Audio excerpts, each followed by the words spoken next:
as the autumn breeze gently ushers in a new day in the realm of immortal cultivation. One would expect a life marked by relentless struggle against the heavens. However, to my astonishment, I possess a celestial root and the legitimate heir of my family, and can effortlessly cultivate while resources are bestowed upon me monthly. In this lifetime, I have indeed secured a life of ease and triumph. At the tender age of 6, I suddenly realized that my existence is a narrative from a popular immortal cultivate show. In novel, where the protagonist is my Sona classic tale of a once-inept character rising to greatness, overcoming broken engagements, familial vendettas, and ultimately cultivating to become a celestial emperor. Oh my surprise, my son is none other than the illustrious dragon Aotian. Wait a moment, does that not make me the father of the tragic dragon Aotian? In a bid to avert the unfolding of this story, I resolved, is it not possible for me to forego having this son? As the saying goes, remaining unmarried and childless ensures the longevity of my celestial age. To refrain from procreation and nurture guarantees eternal vitality. As long as I possess sufficient strength, no one can annihilate my family. The head of the Qiu family is getting married. Is he not following the path of the heartless? With whom? With the spirit he separated from years ago. The heartless path master continues to astonish me today. Chapter 1. Bore. When you meet your third uncle later, you must not cause any mischief, understand? Qiu Linhuai slowed his pace, a hint of exasperation evident in his tone. Despite his words, he continued to walk slowly, carefully holding Qiu Yibo's chubby hand as they strolled leisurely. Bright sunlight streamed in through the corridor, fragmented by bamboo curtains and flower shadows into countless shards that danced gently with the breeze. The air was filled with an indescribable floral fragrance, melding with the scents of bamboo, leaves, and pine, creating a subtle and distant aroma. Understood, Father. Qiu Yibo grasped his father's hand, effortlessly keeping pace with him. You've mentioned it countless times. I'm not well acquainted with Uncle San. Qiu Linhuai replied with a smile. Indeed, not very familiar, yet you managed to use Uncle San's life sword to dig an ant nest. Father. Qiu Yibo rolled his eyes. How was I to know that was Uncle San's life sword? It was said that this Uncle San was the chief senior brother of a certain cultivation sect, having achieved the realm of Qi refinement and spirit transformation. As a member of a transmigrated army, he was utterly fascinated. This was a living cultivator. After all, rumor had it that he had crossed over into a world of cultivation, yet his father seemed not to practice it, nor had anyone in their family of hundreds. Throughout his life, he had never encountered a true cultivator. He surmised he lacked any potential for cultivation, and, rounding it all up, this might very well be his only apport. Unity to meet a cultivator. How could he possibly let it pass? Later, his father gave him a good thrashing because that withered branch was Uncle San's life sword. It was truly an injustice beyond words. Who on earth has a life sword that is less than 20 centimeters long? Even the fruit knife at home, before his transmigration, was longer than that. Moreover, why was the life sword just lying on the ground in the garden? Does a life sword need to touch the earth from time to time?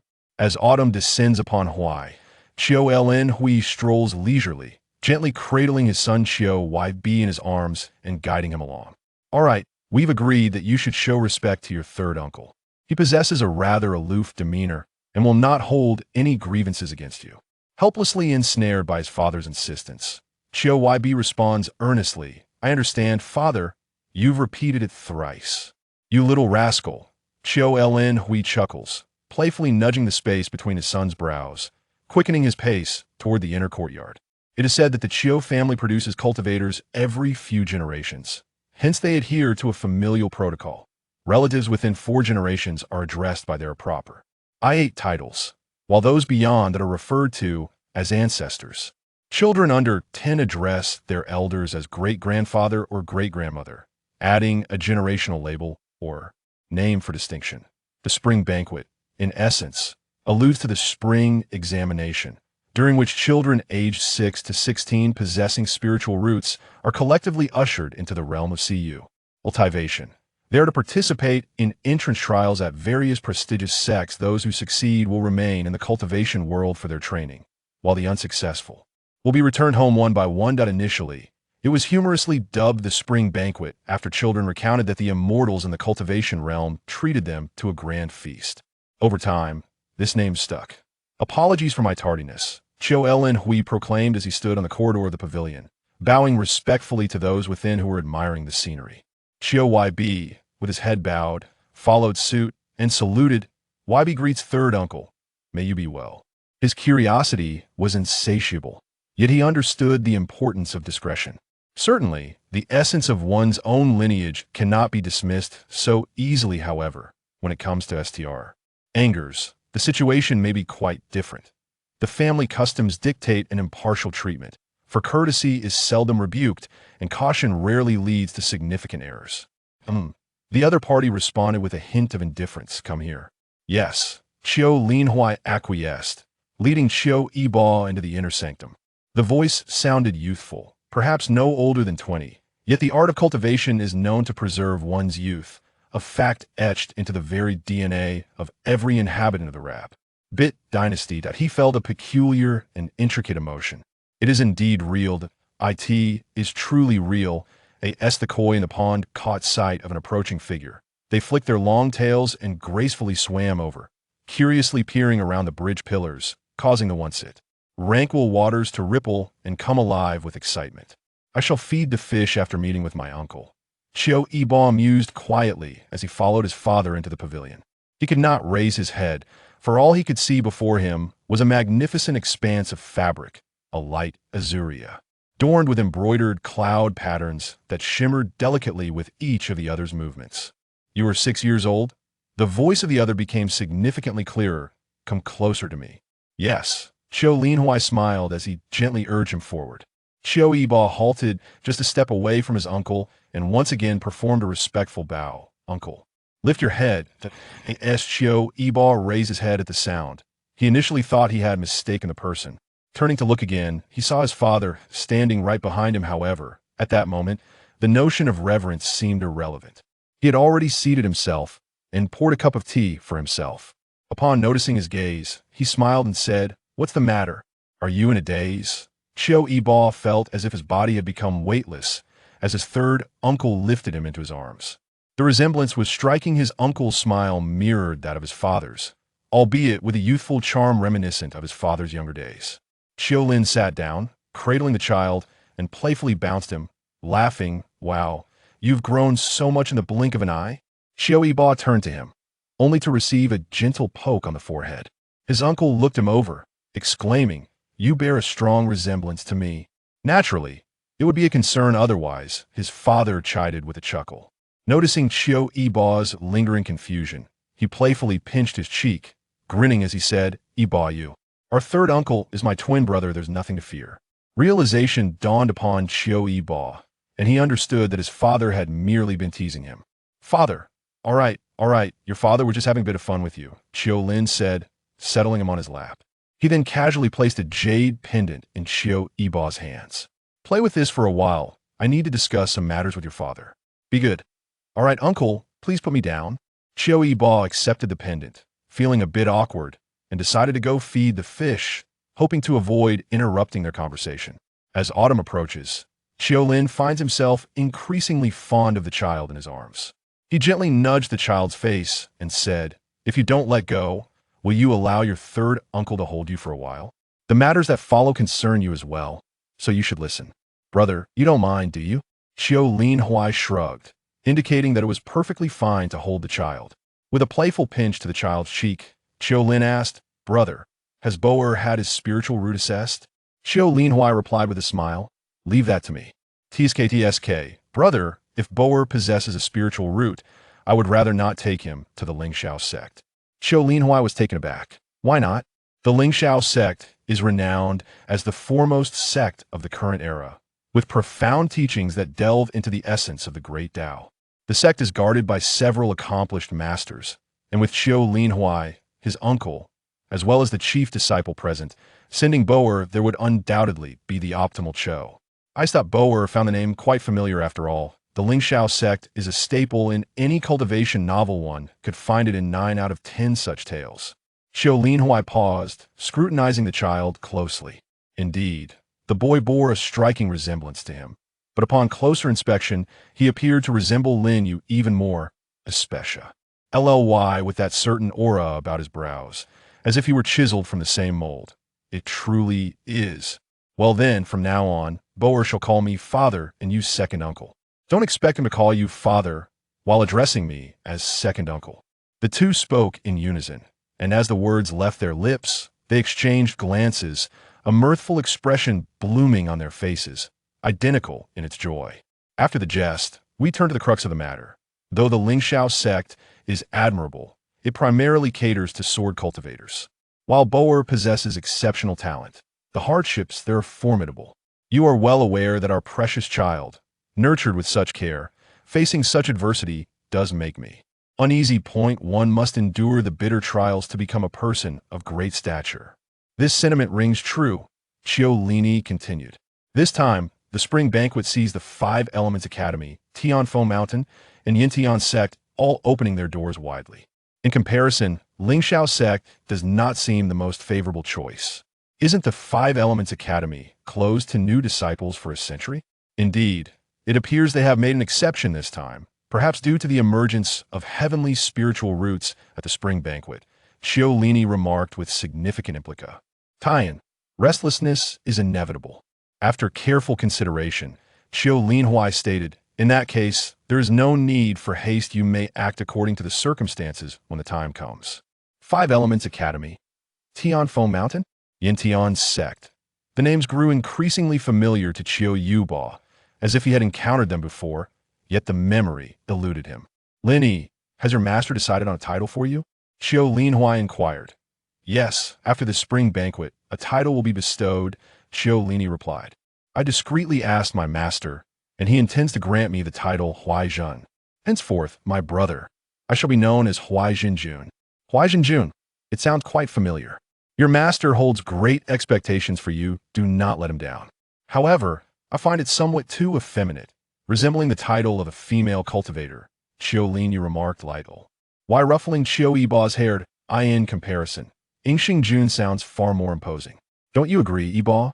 Yingxing Jun. Qiu Yibo lifted his gaze, grasping Qiu Linyu's collar, and earnestly inquired, Third uncle, who is Yingxing Jun? Your father, Qiu Linyu replied, playfully tapping his nose with a smile. Qiu Yibo turned to look at his father, Qiu Linhuai, who was also smiling back at him. Then, before his very eyes, he transformed into a youthful version of himself, just over 20 years old, as if to convey, surprised, aren't you? Your father is also a cultivator. Qiu Yibo stared at his father in disbelief. Father, you have concealed this so well. Qiu Linyu observed Qiu Linhuai and suddenly exclaimed, in the blink of an eye, your child is already 6 years old. With another blink, we might find ourselves as grandfathers. The next generation should belong to the Ji character lineage, right? Brother, shall we consider this? A grandson named Yuan Ji and a granddaughter named Qin Zaiho. Does that sound? Qiu Linhuai sighed in resignation. He is merely 6 years old. Furthermore, there is no guarantee he will have offspring. What if? Qiu Linyu teased, playfully toying with Qiu Yibo's chubby little hand. Look at yourself. Did you ever imagine you would have descendants? Oh, he seemed stunned. Is it possible you frightened him? Qiu Yibo felt as though something had struck him forcefully on the head, leaving him in a whirl of confusion. Huaizhen, Yingxin, twins, and Qiu. He finally remembered. Are they not the 2 pillars of the male protagonist family in breaking the celestial secrets? They are a pair of twin brothers. One is the strongest warrior of Lingxiao sect, while the other is the sect's leader. However, due to treachery, Yingxin failed to transcend the tribulation, and Huaizhen was subsequently murdered, resulting in the swift decline of the Qiu family and its annihilation. End by vengeful enemies. The male protagonist, Qiu Yuanji, is the sole survivor of the Qiu clan. He witnessed his father being dismembered, his sister Qinji being humiliated to death, and his entire family. Why meeting a gruesome end? He was also rejected by his betrothed, and to make matters worse, his spiritual roots were destroyed. He embodies the classic 3 tropes of cultivation novels: familial blood feuds, the destruction of his spiritual roots, and the annulment of his engagement. From this point on, 30 years in the East and 30 years in the West. Do not underestimate the youth's poverty. What was the name of Qiu Yuanji's father again? Qiu Yibo, what is his name? Qiu Yibo. Goodness, his son is a legendary figure. So he is the son of the legendary figure whose dismemberment he witnessed. Chapter 2. This is simply outrageous to the extreme. No, no, no. Remain calm, it can't be that coincidental. Qiu Yibo bit his tongue and reached out towards his father. Father, hug. All right. Qiu Linhuai chuckled as he embraced him. Qiu Yibo tugged at his father's collar, urging him to lean down. Father, are you also a cultivator? Qiu Yibo tilted his head and inquired. Is that so? Then are you a disciple of the Lingxiao sect as well? Naturally, Qiu Linhuai explained. Both your third uncle and I are disciples of the Lingxiao sect, having studied under the esteemed Master Gaizhou of the Qidian Peak. Should fortune favor you in the future, you must address him as Grandmaster. Goodness, Master Gaizhou. With a glimmer of hope, Qiu Yibo inquired. So, can I also join the Qidian Peak? He recalled that in the stories, Master Gaizhou was an exceedingly formidable figure who claimed an entire mountain as his own, accepting only 2 disciples as father and his third uncle before closing his doors to others.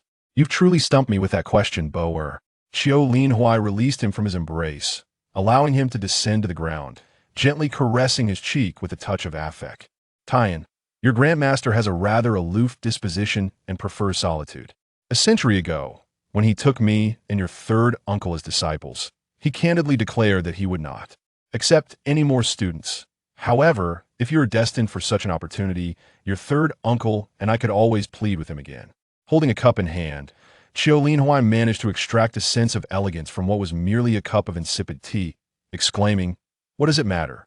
If we desire to take on a disciple, especially one of our own blood, informing our master will suffice, he surely would not hinder us. Indeed, Qiu Yibo replied, his face paling slightly before he abruptly declared, I'm going to feed the fish, and dashed away. Watching his retreating figure, Qiu Linhuai expressed his surprise. What has come over Bo-er? Why did he suddenly run off? As the autumn breeze swept through, Qiu Linhuai shook his head and chuckled helplessly when he arrived. He was fixated on that pond of fish, perhaps ing spotted something to his liking. You see, he has a pond of koi in his courtyard. If I hadn't instructed someone to keep watch, those splendid koi would have surely found their eye to his yard. Qiu Linhuai smiled in response. What purpose does he have in raising so many? Perhaps it is simply a matter of affection, Qiu Linhuai mused, lightly touching the corner of his eye as if recalling something. Though he is still young, he possesses a spirit akin to that of a mischievous sprite. He claims that reading strains his eyes and insists on observing moving things more often. Yet, I have noticed that his studies have not suffered, so I let him be. I have heard that Bo-er is quite diligent in his studies. Indeed, he rises at the 3rd watch and studies until the evening watch, only pausing then. He has even mentioned wanting to take part in the autumn examinations, aspiring to follow in the footsteps of Qiu Lan and attain a high official position, which would be. At this point, Qiu Linhuai fell silent. Every few generations, a child endowed with celestial bones emerges from the Qiu family, a rarity in the mortal realm. However, the ancestors of the Qiu family maintained a commendable attitude, refraining from self-aggrandizement. They managed their household as a typical noble family, viewing the pursuit of immortality merely as a scholarly journey. Those without the fortune to cultivate often engaged in civil service or ventured into commerce, each striving to carve out a livelihood. Qiu Lan was one such individual, currently holding the esteemed position of Deputy Minister of Revenue, ranking among the second-tier officials. And what would be the significance of that? Qiu Linhuai inquired with curiosity, for the sake of collusion between officials and merchants. Qiu Linhuai's eyes brimmed with mirth as he spoke. Mr.Gu informed me that Bo-er and several children have made plans, determining who will pursue a career in governance and who will venture into commerce. They intend for officials to protect one another and for merchants to conspire, aiming to elevate the Qiu family to the foremost aristocracy of Yanjing. Mr.Gu found this notion unsatisfactory and imparted his reasoning to them. Yet Bo-er insisted, without silver and gold, how would the teacher receive his stipend? If there are no connections at court, how could we possibly invite a talent like Mr. Gu to instruct our children? This is a long-term strategy for our family, and you needn't worry, esteemed teacher. Had I not intervened, Mr.Gu might have stormed off in frustration. Upon hearing this, Qiu Lin laughed heartily, gazing at Qiu Yibo, who was seated on the railing, tossing fish feed below. He appears so gentle and obedient, yet his tongue is remarkable. Sharp. Indeed, Qiu Linhuai replied, following his brother's gaze towards Qiu Yibo. He possesses grand ambitions. After a pause, he continued, seemingly addressing both Qiu Lin and himself. Well, I suppose I should head to Ling Shao sect. For these past few years, I have been rather immobile with you watching over things. I feel a bit more at ease. Brother, leave Boer in my care, Qiu Lin said, pouring hot tea for Qiu Linhuai. Brother, refining one's spirit is not a simple task, and time is abundant. Do not push yourself too hard, that I understand. Qiu Linhuai gazed out at the radiant spring sunlight, murmuring, 6 years have flown by in the blink of an eye. His realm was also beginning to loosen. After sending Boer away, perhaps it was time for him to seek a secluded place for meditation. The autumn air fills his mind with despair. It is now certain that he has indeed traversed into a book, becoming the father of the protagonist who, in 2 or 3 decades, is destined to be torn apart by 5 horses. That a solution must be devised. Under stable mental conditions, no one wishes for death, and neither does he. If he were to let things unfold naturally, not only would he perish, but his entire family, save for his future son, would meet the same fate. Would he be willing to accept such a loss? Naturally, he would not. In the realm of cultivation, where time is unbound, millennia have passed. Compared to the typical narratives of rebirth and revenge, achieving the first stage of the Qi transformat, Ion, the golden core stage, within 2 or 3 decades would be lauded as an extraordinary talent. He had often pondered why his name differed from others his cousins attended school under the names of Qiu Xli, while their fathers were named Qiu Lan X. He and his father stood out distinctly within the family. Initially, he believed this was due to their direct lineage, but upon reflection, it seemed that he and his father were of a different generation compared to the others. Regarding the original plot, it is fortunate that the male lead follows a path of vengeance. The great antagonist is the lord of the Yin Tian sect, Yin Tian Jinjun. His father and third uncle were also victims of a plot against him, meeting their demise at the hands of Th. A male lead when he had already reached the young god stage of the void refinement. The male lead's revenge spans approximately a millennium, implying that Yin Tian Jinjun is still lingering within the stages of spirit refinement. No, to be precise, the true monarch of Yin Tian is not the ultimate antagonist of the original narrative. Upon vanquishing the true monarch of Yin Tian, the main storyline shifts towards the quest for self-transcendence in the realm of cultivation, ultimately culminating in the attainment of the title of Master of Creation. The final adversary is an abstract and intangible force known as the Tao.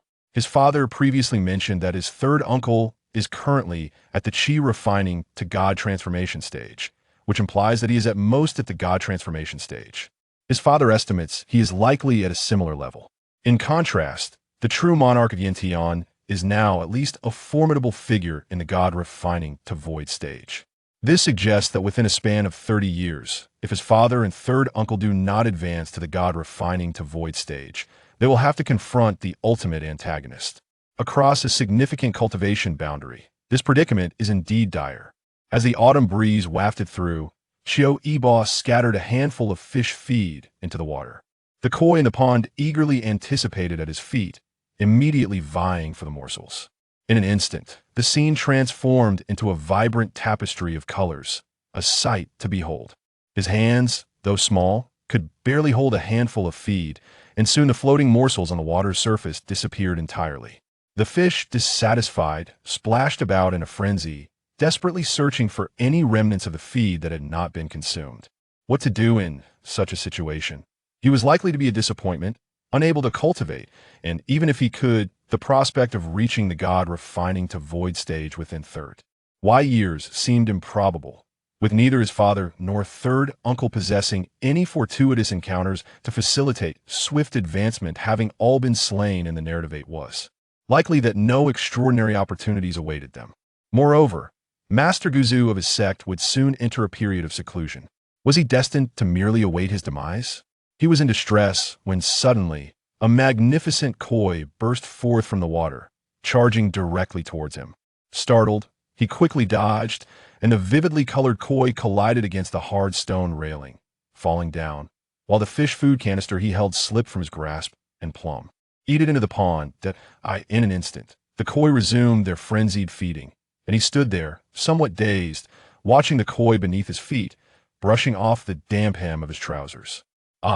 Indeed, his father and uncle had not encountered any fortuitous events that led to their ascension, but he knew precisely where such opportunities lay. What treasures from heaven and earth, what magical artifacts and secret texts she was well aware of it all. As long as he could remain near them, inadvertently revealing some information, certain treasures might not yet have matured, but the majority could be seized. This way, his father and uncle would become formidable figures, effortlessly vanquishing the likes of the true monarch Qidian, ensuring his own safety in the process. Moreover, he could continue to revel in the joy of being the fortunate son of such illustrious relatives. It mattered little if his innate talent was lacking with enough elixirs. He could compensate for it. He had no desire to chase after elusive chances, merely being able to wield a sword and soar through the skies to experience the essence of cultivation would suffice. If all else failed, traveling the world would also be a delightful endeavor. As for these opportunities, they were originally meant for the protagonist, Qiu Yibo, but that was of no consequence. Even an embryo lacks rights, and as a shadowy son, he possessed even less. As long as he did not procreate, Qiu Yibo's very existence would be rendered moot. With a spark of inspiration in his eyes, Qiu Yibo dashed towards the pavilion like the wind. "Dad, Uncle 3. Qiu Linhuai bent down to catch him, wiping the water stains from his face with a handkerchief. "What is it? Can you promise me one thing, Dad?" And Uncle 3 must agree as well. Qiu Linhuai's expression turned serious. "I can agree, but what will you offer in exchange? Are you suggesting that your exam results?" Qiu Yibo interrupted. "I mean the first place. Is he, an adult, really unable to surpass a 6-year-old child? What a joke. He may have traveled through time, but that doesn't mean he swapped his intelligence for it." Qiu Linhuai chuckled lightly. "All right, Uncle 3 agrees, but you cannot use my life sword to dig antholes. Everything else is negotiable." Qiu Yibo choked on his words. This joke not going to land. "Can I cultivate immortality?" Qiu Yibo looked up at the two, his eyes sparkling with desire.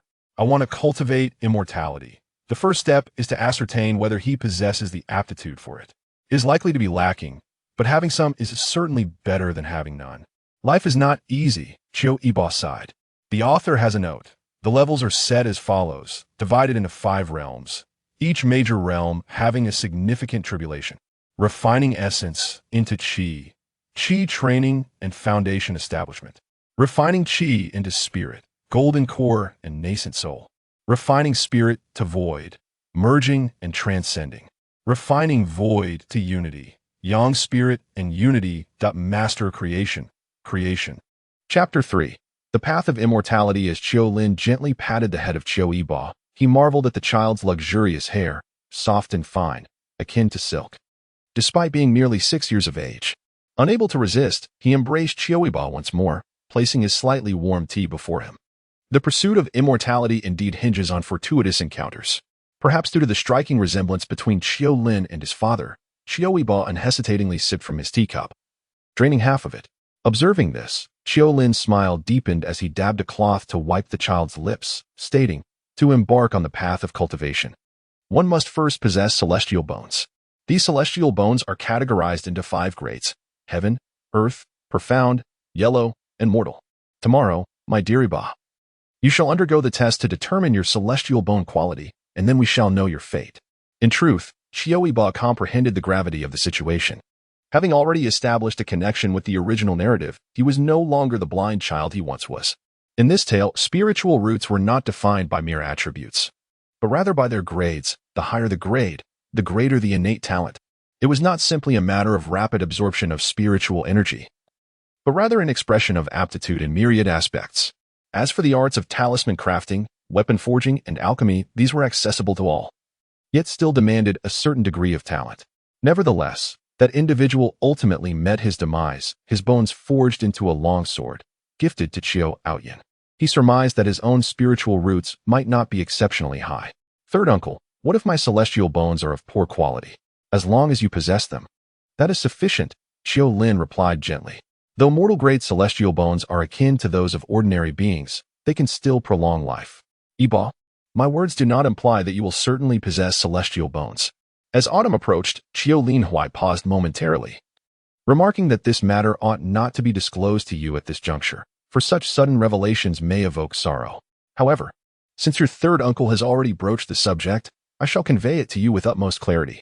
In truth, most individuals remain oblivious to the fact that they will be taken to assess their spiritual roots at the tender age of 6. They are often told by their parents or relatives that friends will be visiting or that they will be taken out for an outing. In some even more uninformed households, the parents might not be aware of the occasion at all, merely believing that on a certain day, children of appropriate age will be brought to a shrine or temple fair. Even within the Qiu family, the majority of children are unaware of such matters, only learning the family secrets upon reaching the age of 14. Qiu Linhuai inquired, Boer, do you know the total population of the 4 territories? Qiu Yibo promptly replied, the eastern domain has hundreds of millions, while the remaining 3 domains collectively amount to hundreds of millions as well. Indeed, Qiu Linhuai raised his hand and splashed the tea from the cup before him into the lake. Amongst these 200 million souls, those possessing celestial bones are akin to that solitary cup of tea in the lake, perhaps even fewer in number. Even within the Lingxiao sect, including the ordinary laborers, there are scarcely 2,000 individuals. Do you grasp my meaning? Qiu Yibo nodded, understanding that his father implied he was highly likely without celestial bones, and there existed a considerable probability that he possessed only ordinary celestial bones. His father hoped he would not dwell on this matter, urging him to maintain an equanimous disposition regardless of whether he possessed celestial bones or not. Precisely, Qiu Linhuai affirmed. Upon hearing this summation, Qiu Ling was taken aback and said to Qiu Linhuai, is Boer perhaps too intelligent? Qiu Linhuai smiled and replied, he has always been so. As autumn approaches, one cannot help but ponder the rarity of a 6-year-old who can discern the intricacies of collusion between officials and merchants. How many possess such intelligence? He couldn't resist pinching the cheek of Qiu Yibo, saying, do not heed your father's nonsensical prattle. Although those with celestial bones are few, your father is indeed a cultivator, one with an earth-grade spiritual root, and it is highly probable that you possess one as well. True, it is not guaranteed that 2 cultivators will necessarily bear a child with a spiritual root, yet the likelihood is significantly greater than that of an ordinary couple. This has been the case with our Qiu family. Though the exact lineage of our ancestors is shrouded in mystery, it is certain that one must have been a cultivator. Otherwise, how could our family consistently yield 2 children with spiritual roots every few generations? A slight deficiency is inconsequential. Your father is on the verge of transcending to the divine refinement stage, and with your third uncle and I both nearing the pinnacle of divine transformation. Is it not feasible to support you? Qiu Yibo exclaimed, that's exactly what I was waiting to hear. But wait, my father is on the brink of divine refinement. Is he truly that formidable? And my third uncle is also soon to reach that stage. Suddenly, he felt a surge of assurance in this revelation. Grasping the hem of Qiu Lingyu's robe, he looked up at him with wide, innocent eyes and said, if I can cultivate, I want to live together with my father and third uncle. For Qiu Lingyu, it was evident that his precocious and clever child had swiftly deduced the implications. Yet he was desperately masking his own disappointment, putting on a brave smile while seeking their comfort. As autumn descends upon Hawaii, it brings a sense of comfort. After all, 6 years have elapsed. Even a cat understands the meaning behind a twitch of its whiskers. This little creature undoubtedly harbors some ulterior motives, which is both amusing and somewhat perplexing. If Boa truly is a person of no fate, what then? The sight of that small face, identical to his own, elicits an indescribable pang of sympathy. Were Autumn Yibo to propose using his life sword to dig a dung pit, he might very well acquiesce. He embraced Autumn Yibo, saying, all right, my dear nephew, I consent. The plan is set. Autumn Linhuai shook his head in resignation. Let it be. Rather than letting him be consumed by uncertainty, it is better to confront the matter now. A day or 2 makes little difference, since the truth would be revealed tomorrow. There is no need to unnecessarily frighten him for another day. Contemplating this, Autumn Linhuai lifted Autumn Yibo by the armpits, bringing him to eye level. So, Boer, would you prefer to know now or wait until tomorrow? Autumn Yibo, with a furrowed brow, pondered for a moment. Let's wait until tomorrow. Today, I wish to go shopping with my dear uncle. If I know, I might lose my enthusiasm for our outing. He recalled that there was a treasure, a heavenly material, rumored to be located in a certain shop in Yanjing. After the downfall of the Qiu family, Qiu Aotian sought to sell the jewels he had hidden away, only to be accused by the shopkeeper of having stolen them. The belongings of Qiu Aotian were confiscated, and upon being thrown out, he encountered a righteous thief who not only aided him in retrieving the remnants of the Qiu family, but also brought along an additional treasure, a key to the cave of a fallen great ascendant. The most delightful aspect is that this noble figure of the Mahayana tradition possesses a gentle disposition. The cave is filled with treasures, a complete fortune generously bestowed for the fortunate to claim. How could one resist the allure of such an opportunity? Qiu Linhuai raised an eyebrow slightly, inquiring, "Are you not taking your father along?" "Ah, it turns out he wishes to venture out." He recalled that the last time Qiu Yibo left the estate was 6 months prior, and upon this realization, he decided to acquiesce. "Then let us go together, father," Qiu Yibo exclaimed with a cheerful grin. Qiu Linhuai shook his head. "Never mind. You and your third uncle may go. There are still matters to attend to at home." With a bemused expression, he playfully swatted at Qiu Yibo's backside.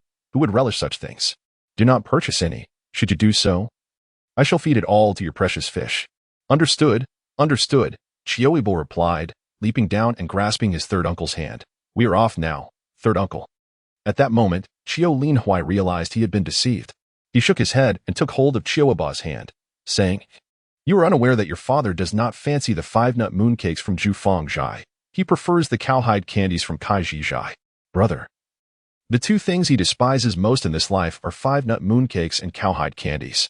After all, their brother had lost 2 teeth to cowhide candy in his childhood and had his last tooth pulled by a 5-nut mooncake, resulting in a mouthful of blood that prompted their parents to urgently summon a doctor, followed by a fortnight of medication. Qiu Linhuai privately pondered that had it been himself in that situation, he too would likely harbor a similar aversion. He remained seated, pouring himself another cup of tea, and chuckled softly, shaking his head. "Dear uncle, have you not strolled through the streets in quite some time?" The autumn breeze gently guided him along the bustling thoroughfare, where the noon sun shone brightly, creating a lively atmosphere. Steam billowed from a nearby vendor selling steamed buns, wafting the savory scents of meat and vegetables into the nostrils of every hungry passerby. The theater's doors stood wide open, revealing performers adorned with simple facial makeup, seated on benches, savoring their meals. Occasionally, a vendor laden with wontons would be hailed, swiftly dropping the plump, glistening dumplings into boiling water, while patrons stood nearby, hands tucked into pockets, eagerly awaiting their turn. Suddenly, the autumn breeze led him around a corner, and upon seeing a row of crimson lanterns, he instantly recognized the location. He wished to guide the autumn breeze away, but she wore an expression that combined desire with hesitance. "I heard from Uncle Lan that the crispy pork knuckles here are the most delectable. Uncle, shall we give them a try?" After indulging, we'll conveniently explore the adjoining street, where the task items await. We can leisurely stroll from beginning to end. With a hint of curiosity, he inquired, "Lan mentioned this to you?" "Indeed," she replied innocently. "I asked Uncle Lan where the best pork knuckles could be found, and he directed me to this street adorned with red lanterns. Goodness, it seems our young ones are quite knowledgeable. To think my 6-year-old child would deem the pork knuckles of a brothel as the finest. Are we truly discussing edible pork knuckles?" He raised his voice, addressing a lady nearby. "Madam, may we partake in a midday meal here?" The charming young woman responded, "Certainly. Would the gentleman like to dine? Our cuisine at Hongxiu Zhao is truly exceptional. I assure you, it will delight." As the autumn air enveloped them, a sudden sense of ease washed over Qiu Lin in that fleeting moment as they crossed the threshold. They were escorted to the finest private room on the 3rd floor, where their attire spoke of affluence and privilege, naturally warranting the best of hospitality. "Boer, what made you think of dining here?" Qiu Lin inquired casually. "Surely you are aware this is a brothel?" "Yes, I know," Qiu Yibo replied, draping herself around Qiu Lin's neck. "But if I wish to come, then I shall." "What is amiss with that? Your father will punish you for entering a brothel," Qiu Lin cautioned. Tilting her head playfully, Qiu Yibo retorted, "I merely desire a meal. Why should he punish me? I'm not here to engage in wrongdoing." A sudden realization struck Qiu Lin, rendering him momentarily silent. Observing his contemplative demeanor, Qiu Yibo chose not to disturb him, instead leaning over the railing to admire the street scenery. After a brief pause, Qiu Lin let out a soft chuckle, moved to the window, and lifted Qiu Yibo into his arms, playfully tapping her nose. "You are indeed correct, Boer. Summon the most talented singer in this establishment. Since we are here, we must experience the extraordinary." Chapter 4. Amidst the blossoms and layers of the tower. The painted curtains gently billowed in the soft eastern breeze. Spring returned to the verdant paths where the tender grass thrived, with a peepa cradled in her arms. The virtuous singer softly intoned, filling the room with a radiant springtime ambience that harmonized beautifully with the exterior view. Pleased by the melody, Qiu Lin turned to observe Qiu Yibo, who was diligently focused on the plate of crispy trotters that appeared to have captured her attention for quite some time. Though her manner of eating was quite refined, it was certainly not slow. 2 pounds of pig trotters, and he devoured half of them alone. He was quite particular, only indulging in the crispy skin and tender meat. Beside him, a flower girl wielded silver chopsticks and skewers, delicately extracting the fatty meat and sinews that clung to the dish, placing them onto the young master's plate.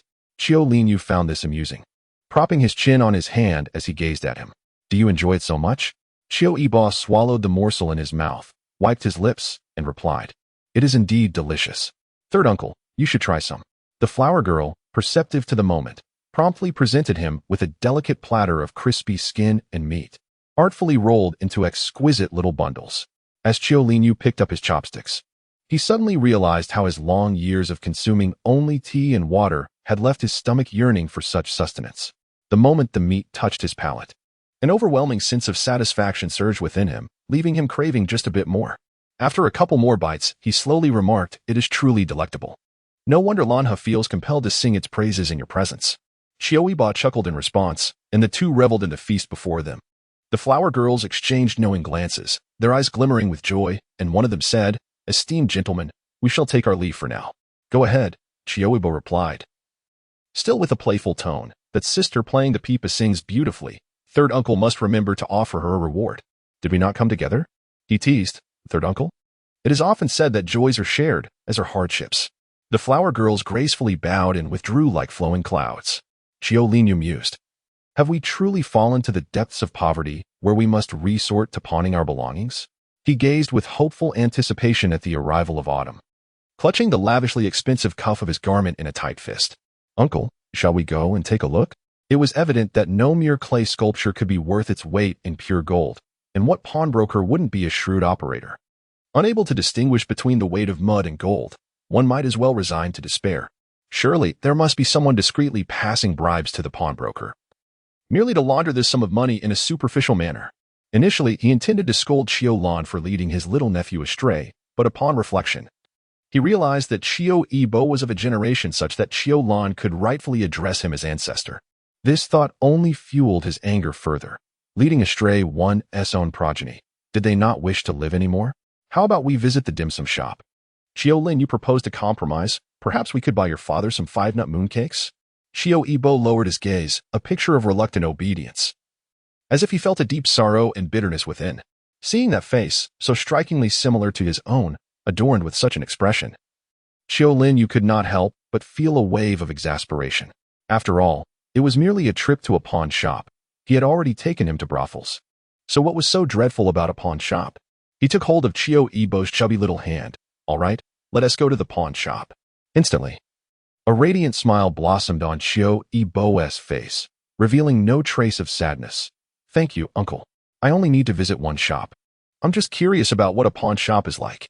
Qiu Linyu paused, realizing that this sudden change of demeanor was likely inherited from his brother. Two individuals descended the stairs, one following the other, while the flower girls dutifully bid them farewell. The flower house, which was already closed for business, once again fell into silence. This establishment had been intentionally chosen by Qiu Yibo. Upon exiting the red light district, the first pawn shop encountered served as the narrative trigger. Qiu Lin, however, harbored little curiosity about the pawn shop, having seldom ventured into the mortal realm and likely unaware of its location. Upon sighting this particular shop, there was a 90% chance he would be led inside.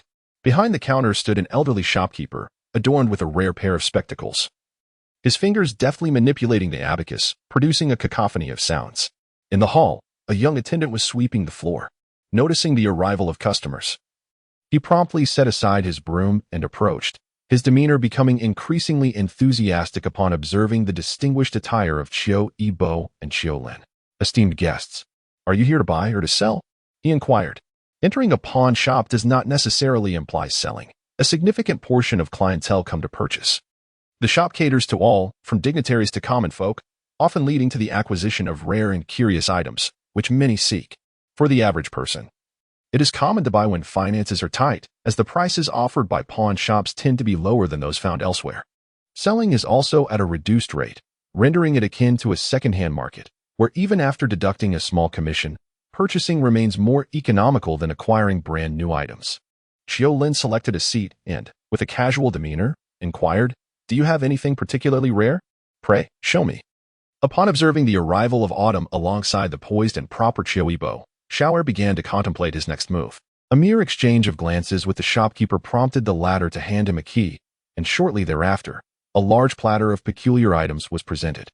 Most of these objects appeared pristine, as if newly crafted. At the forefront of the tray lay an assortment of toys, including exquisitely crafted cloth tigers, jade tangrams, and intricate 9-linked rings, all favored by children. Further back, there were some bronze and jade artifacts, which piqued the interest of adults. Qiu Yibo, no longer a child, naturally dismissed the toys. He scrutinized the items on the tray, recalling that the original text described a spherical jade object, which was conspicuously absent. Could it be that the opportunity had not yet arrived? Meanwhile, Qiu Lin casually picked up a finely carved amber tiger and inquired, "Does Boa fancy this?" Qiu Yibo honestly shook his head, indicating his disinterest. "Not at all?" He probed further, to which Bo replied affirmatively. Qiu Lin then suggested, "Let us peruse another platter." The servant displayed no sign of displeasure and promptly departed to fetch a new selection. After reviewing 4 or 5 trays in succession, the servant, wearing a pained expression, remarked, "Esteemed guest, this is the last platter of items that might catch your eye. If none appeal, I regret to inform you that there are truly no more." At that moment, Qiu Yibo's eyes brightened as he finally spotted the spherical object. "Uncle, I want that one." It was a jade-inlaid fragrant ball, undeniably exquisite and charming. Resembling an ornament for a lady, Qiu Linyu held it in her hand, and it was a perfect fit. As Autumn approached, she nodded slightly, not inquiring about the price, but instead instructed a servant to settle the bill with the Qiu family. The quality of the jade was exceptional. Though she did not know how it had come to this place, it could hardly be considered inexpensive, and Qiu Linyu certainly did not possess such a sum of money. Noticing how Qiu Yibo clutched the fragrant ball with delight, she ordered the servant to fetch a cord and affix the ball to Qiu Yibo's waist, saying, "Are you satisfied now?" Just as they were about to leave, a pair of simply dressed couples entered, walking closely together. The man assisted the woman as they entered, both sharing a tender smile that spoke of their affection. "Excuse me, young sir, I wish to pawn some jewelry. Is that convenient?" the man inquired. The servant nodded vigorously. "Certainly, it is convenient. The shopkeeper is over there. You may ask him to assess your items." The woman held a small cloth bag in her arms and, upon hearing this, handed it to the man. As he approached with the bag, Qiu Yibo suddenly paused, tugging at her uncle's sleeve. "Uncle, what are they doing?" "They are pawning goods," Qiu Linyu patiently explained. "Just as we come to purchase items, a pawn shop also accepts others' belongings." "I would like to see," Qiu Yibo cautiously asked. It seemed that when he took it, there was also a fragrant ball in the bundle. "It could match mine." "Uncle, may I take a look?" As the autumn approached with a gentle pause, he smiled and lightly tapped the center of his brow, remarking, "Little one, your insight is indeed commendable." After uttering these words, he took 2 steps forward and addressed the couple. "Might you be willing to part with the item in your embrace?" The man hesitated momentarily, observing that Qiu Lin's attire exuded wealth, and nodded repeatedly, "Of course, but these are merely ordinary trinkets. I fear they may not pique your interest, esteemed sir." "That is of no consequence. It is merely for a child's delight," Qiu Lin replied. In an instant, the couple's gaze shifted towards Qiu Yibo. It must be said that the child's appearance was indeed striking, although most 6-year-olds are not unpleasant to behold. A child as exquisitely charming as he is a rarity in a world where many still grapple with hunger. The woman's eyes sparkled. She discreetly caressed her belly and gently nudged her husband, urging, "Do sell to this young gentleman. Such a lovely young lad," she added. The man, upon hearing her words, hesitated no longer. After casting another glance at Qiu Yibo and then at his wife's belly, a flicker of joy appeared in his eyes, and he exchanged a knowing, sweet smile with his wife. Observing that the small bundle contained items of reasonable quality, including a round ball that resembled a small kicking toy rather than an aromatic orb, Qiu Lin decided to purchase everything outright. The man, pleased, readily agreed, engaging in little negotiation over the price. As Qiu Lin carried the small package and noted that Qiu Yibo finally acquiesced to take his hand, A touch of helpless amusement graced his features. To speak candidly, if it were someone else in his stead, they would have likely grown impatient and left in a huff long ago. Within the entire Lingxiao sect, no one would dare to feign pity or engage in trickery with him. Yet, in the case of Qiu Yibo, everything seemed permissible. His patience was so abundant that he himself was taken aback. Perhaps this was the essence of blood ties. He secretly mused that if he were to spend a few more days in the company of this little ancestor, even if she wished to use his withering life force to delve into the muck, he might very well acquiesce. At this moment, Qiu Yibo's spirits were exceedingly high. Following the tropes of novels, anything acquired at the last moment must surely be of great value. Perhaps fortune lay within. He dismissed his servants and gazed at the two spheres before him, one large and one small. Which of them held the opportunity he sought? His courtyard was adjacent to that of Qiu Linhuai, such that if he called out to Qiu Linhuai, he could easily scale the wall and appear before him in mere seconds. Qiu Yibo pondered whether he should call out now. Just as he was considering this, a fragrant breeze wafted through the room, causing him to tilt his head and drift into slumber. Meanwhile, Qiu Linhuai and Qiu Linyu, who were engaged in savoring tea, simultaneously turned their gazes toward Qiu Yibo's courtyard. Qiu Linhuai, calm and collected, observed the teacup, the rest movement. "Are you not anxious, brother?" Qiu Linyu retorted. "What is there to be anxious about?" Qiu Linhuai replied nonchalantly. It's just the right time for him to gain some experience. Before he could finish his thought, he noticed Qiu Linyu had already risen, gripping his shoulder. With a swift motion, Qiu Linyu propelled him out of the room, chiding. "Not anxious? Then why are you fixated on the tea? Can stubbornness be a meal? Come with me to keep watch." In the now desolate tea room, two pale blue teacups are delicately placed upon a mahogany table, their surfaces gently rippling with the water's movement. Chapter 5 seems to suggest an elderly man seated before him, his features obscured, his identity shrouded in mystery. Yet, instinctively, he perceives him as a profoundly benevolent figure, akin to his grandfather, to whom he could confide anything. "Little one, do you wish to pursue immortality?" Amidst the autumn haze, he finds himself responding, "Yes, but not entirely." What does it mean to say yes, but not entirely? He has heard that cultivating this path can be arduous. Suddenly, he recalls the earlier conversation between his third uncle and his father, lamenting the hardships of entering the Lingxiao sect. He is uncertain of the specifics of the hardships. Yet drawing from his previous readings of novels, he knows it is not as simple as practicing in the sweltering heat of summer or the biting cold of winter. Perhaps one must rise at 4 in the morning to repeat a certain technique 1,000 times, with no food until the task is completed. Can he endure such discipline? Clearly, he cannot. If he possessed such resolve, wouldn't he have effortlessly chosen to attend Qingbei in his previous life, instead of languishing at some obscure third-rate college in Qishui's Lianhua Gully? A light chuckle resonates. "Then, do you have any wishes?" "I wish for my father and my third uncle to live well."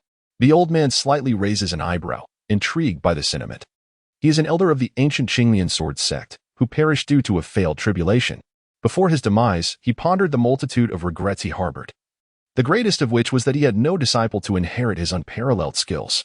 Thus, he left behind a fragment of his lingering soul and concealed it within his cave abode, awaiting a fated individual. Now, this young child has entered. Barely 6 years of age, the most opportune time for cultivation, a clear manifestation of destiny's design. Particularly striking is this child's delicate features, exuding an air of intelligence. Moreover, upon hearing his wishes for his father and his third uncle, it is evident that his heart is pure and kind, making him an ideal candidate for a disciple. "Would you care to accept me as your master? If you learn my techniques, you shall surely be able to safeguard your father and third uncle. What say you?" "I." Qiu Yibo was about to utter the word willing when suddenly his mind cleared, and he instantly realized his circumstances. He had previously thought that surely one of the two options would be achievable. His luck in drawing cards had always been exceptional, and here it was. He could not agree. He needed to devise a way for his father or third uncle to seize this opportunity. Could he, having taken this chance, become a powerful figure within 30 years? No. Thus, learning would serve little purpose. "Child, what say you?" the elder inquired once more. Qiu Yibo blinked. His vision still somewhat blurred, yet he could conjure an image of a kind and gentle face from the sound of the voice. Just as he was about to respond, he suddenly heard someone mockingly declare, "The Qidian sword sect's third-rate techniques should not be paraded about for all to see. Little child, why not take refuge in my carefree sect?" The carefree technique is a profound method that directly leads to the great path. Within a century, one may attain divinity. And within a millennium, ascend to the great vehicle. Before Qiu Yibo, a hazy figure emerged, undeniably human, though the details remained obscured. This individual also seated themselves before Qiu Yibo, and the modest stone table was nearly occupied. The two indistinct silhouettes exchanged a glance, only to turn away disdainfully. The elder, with a tone lacking kindness, scoffed. I wondered who it was, the old dog Song Feng. No matter how formidable your carefree sect may be, you now find yourself sitting before me. Implicitly, he suggested that both were but lingering souls and hoped for some sense of decorum. The Taoist Song Feng retorted with a cold smile, old dog Lingi, who says I cannot be here. This child has taken the key I left behind. Thus they are undoubtedly my disciple. You ought to await your turn. Taoist Lingi replied, speak not in folly. The key this child possesses is clearly mine. For they are my destined one. Mine. It is mine.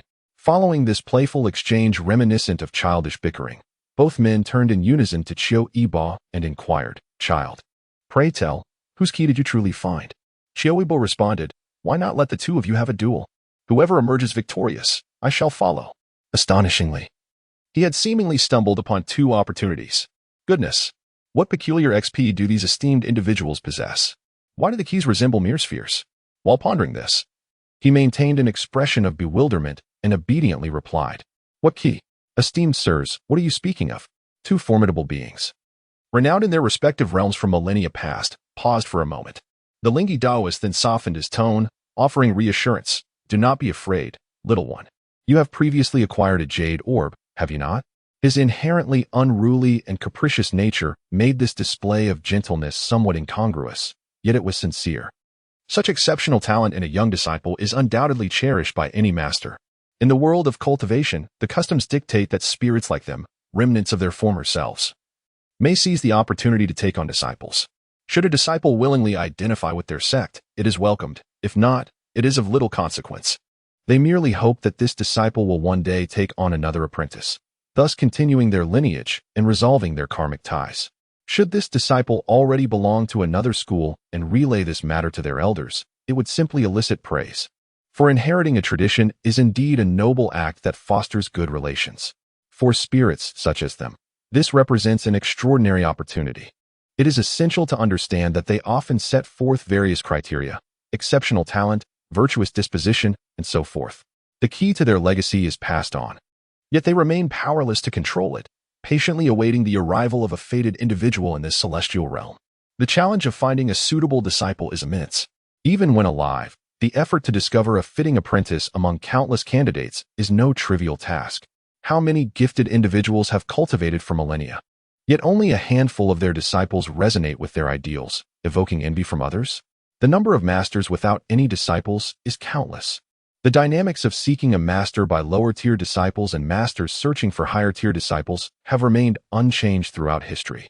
The Songfeng Taoist and Lingi Taoist exchanged glances, each harboring a glimmer of animosity, a manifestation of their relentless rivalry over lineage. Unless someone yields first, said the old dog of Lingi, shall we engage in a contest? The Taoist of Pine Wind replied coldly, why not? The Taoist of Lingi echoed with an equally frigid tone. Qiu Yibo pondered, as an adult, am I not entitled to have it all? Timidly, Qiu Yibo inquired, are you two gentlemen about to fight? Is it for my sake?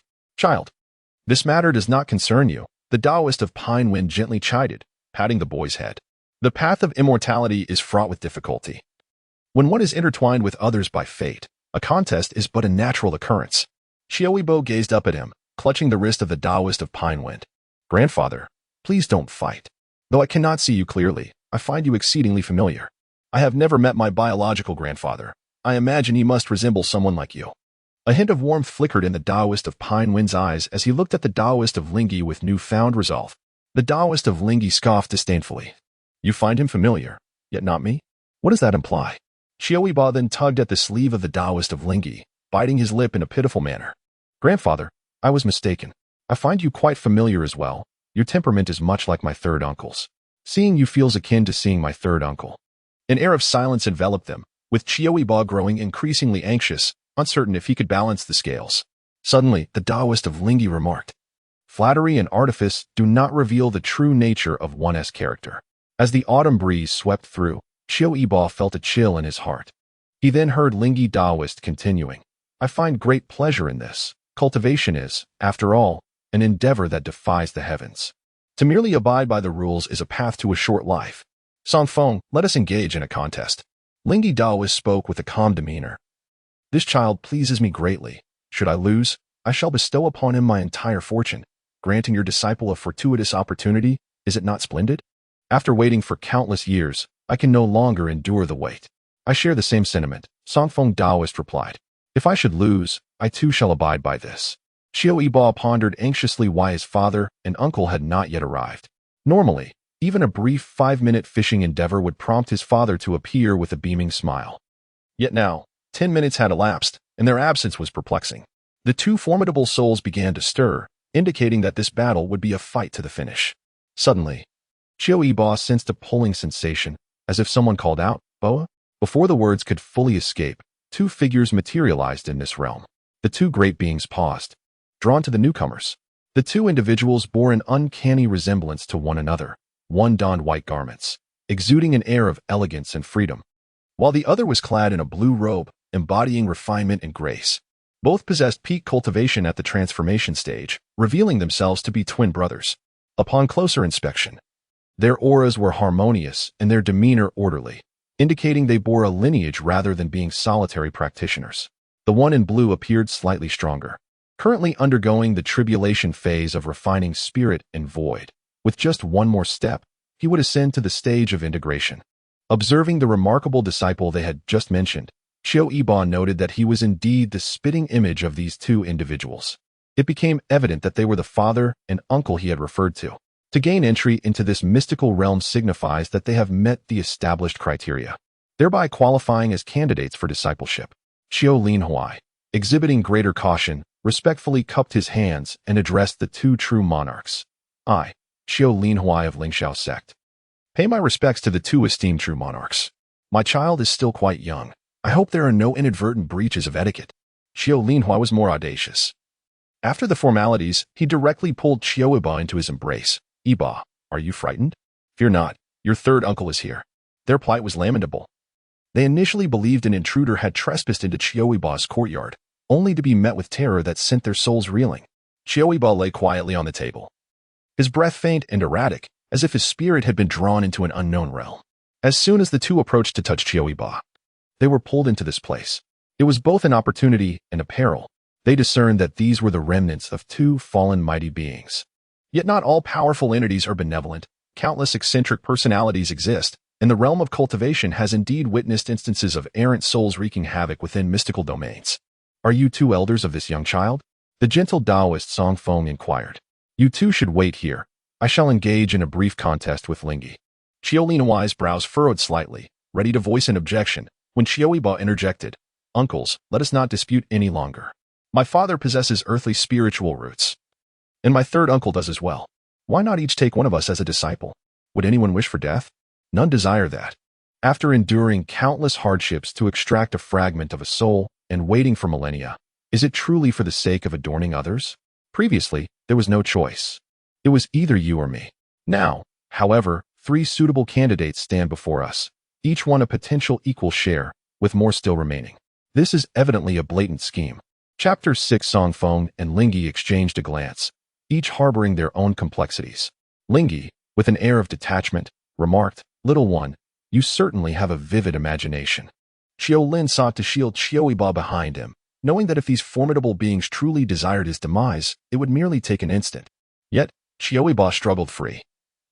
Although he could have been restrained, his body stiffened as he watched Qiu Yibo step between Songfeng and Lingyi, innocently proclaiming, Am I wrong? I do not enjoy hardship, nor do I fear exhaustion. If you two were to take me as your disciple, you might very well cast me out in just a couple of days. Songfeng regarded him with profound meaning and suddenly inquired, Earlier, I asked you about your wishes, and you expressed a desire for your father and third uncle to live long and prosper. And then? Qiu Yibo paused, hastily shaking his head. I cannot say. If I do, my father will surely reprimand me. Speak freely. I am here. Your father would not dare to chastise you, Songfeng urged, employing some bewildering enchantments. For a fleeting moment, Qiu Yibo appeared dazed, and then his lips began to betray him. I wish for my third uncle and father to become even more powerful. And then? Autumn's essence seemed to linger in contemplation, revealing a wistful smile. My father and my third uncle are both cultivators. I remain uncertain of the nature of my celestial root. If it turns out to be mediocre, I might not possess remarkable abilities. However, as long as my father and third uncle are formidable, no one would dare to bully me. Half a year ago, His Royal Highness the Crown Prince recklessly overturned numerous stalls in the marketplace while riding on horseback, and the officials did not dare to apprehend him. Uncle Lon claimed it was because his father is the emperor, thus the officials were too intimidated to act. Yet, my neighbor, Brother Lin, was seized, presumably because his father lacks such authority and power. If my father and third uncle are indeed powerful, should I cause a similar ruckus in the marketplace? It is likely that no one would dare to lay a hand on me. Qiu Linyu appeared somewhat bewildered, turning his gaze towards Qiu Linhuai, his eyes brimming with questions. Is this how he educates his son? Goodness, he had previously underestimated Qiu Yibo, thinking this young lad might articulate notions of collusion between officials and merchants or express aspirations of revitalizing the family. Yet, it turns out his most genuine desire is to lead a life of indulgence and debauchery. Can one truly accept such thoughts?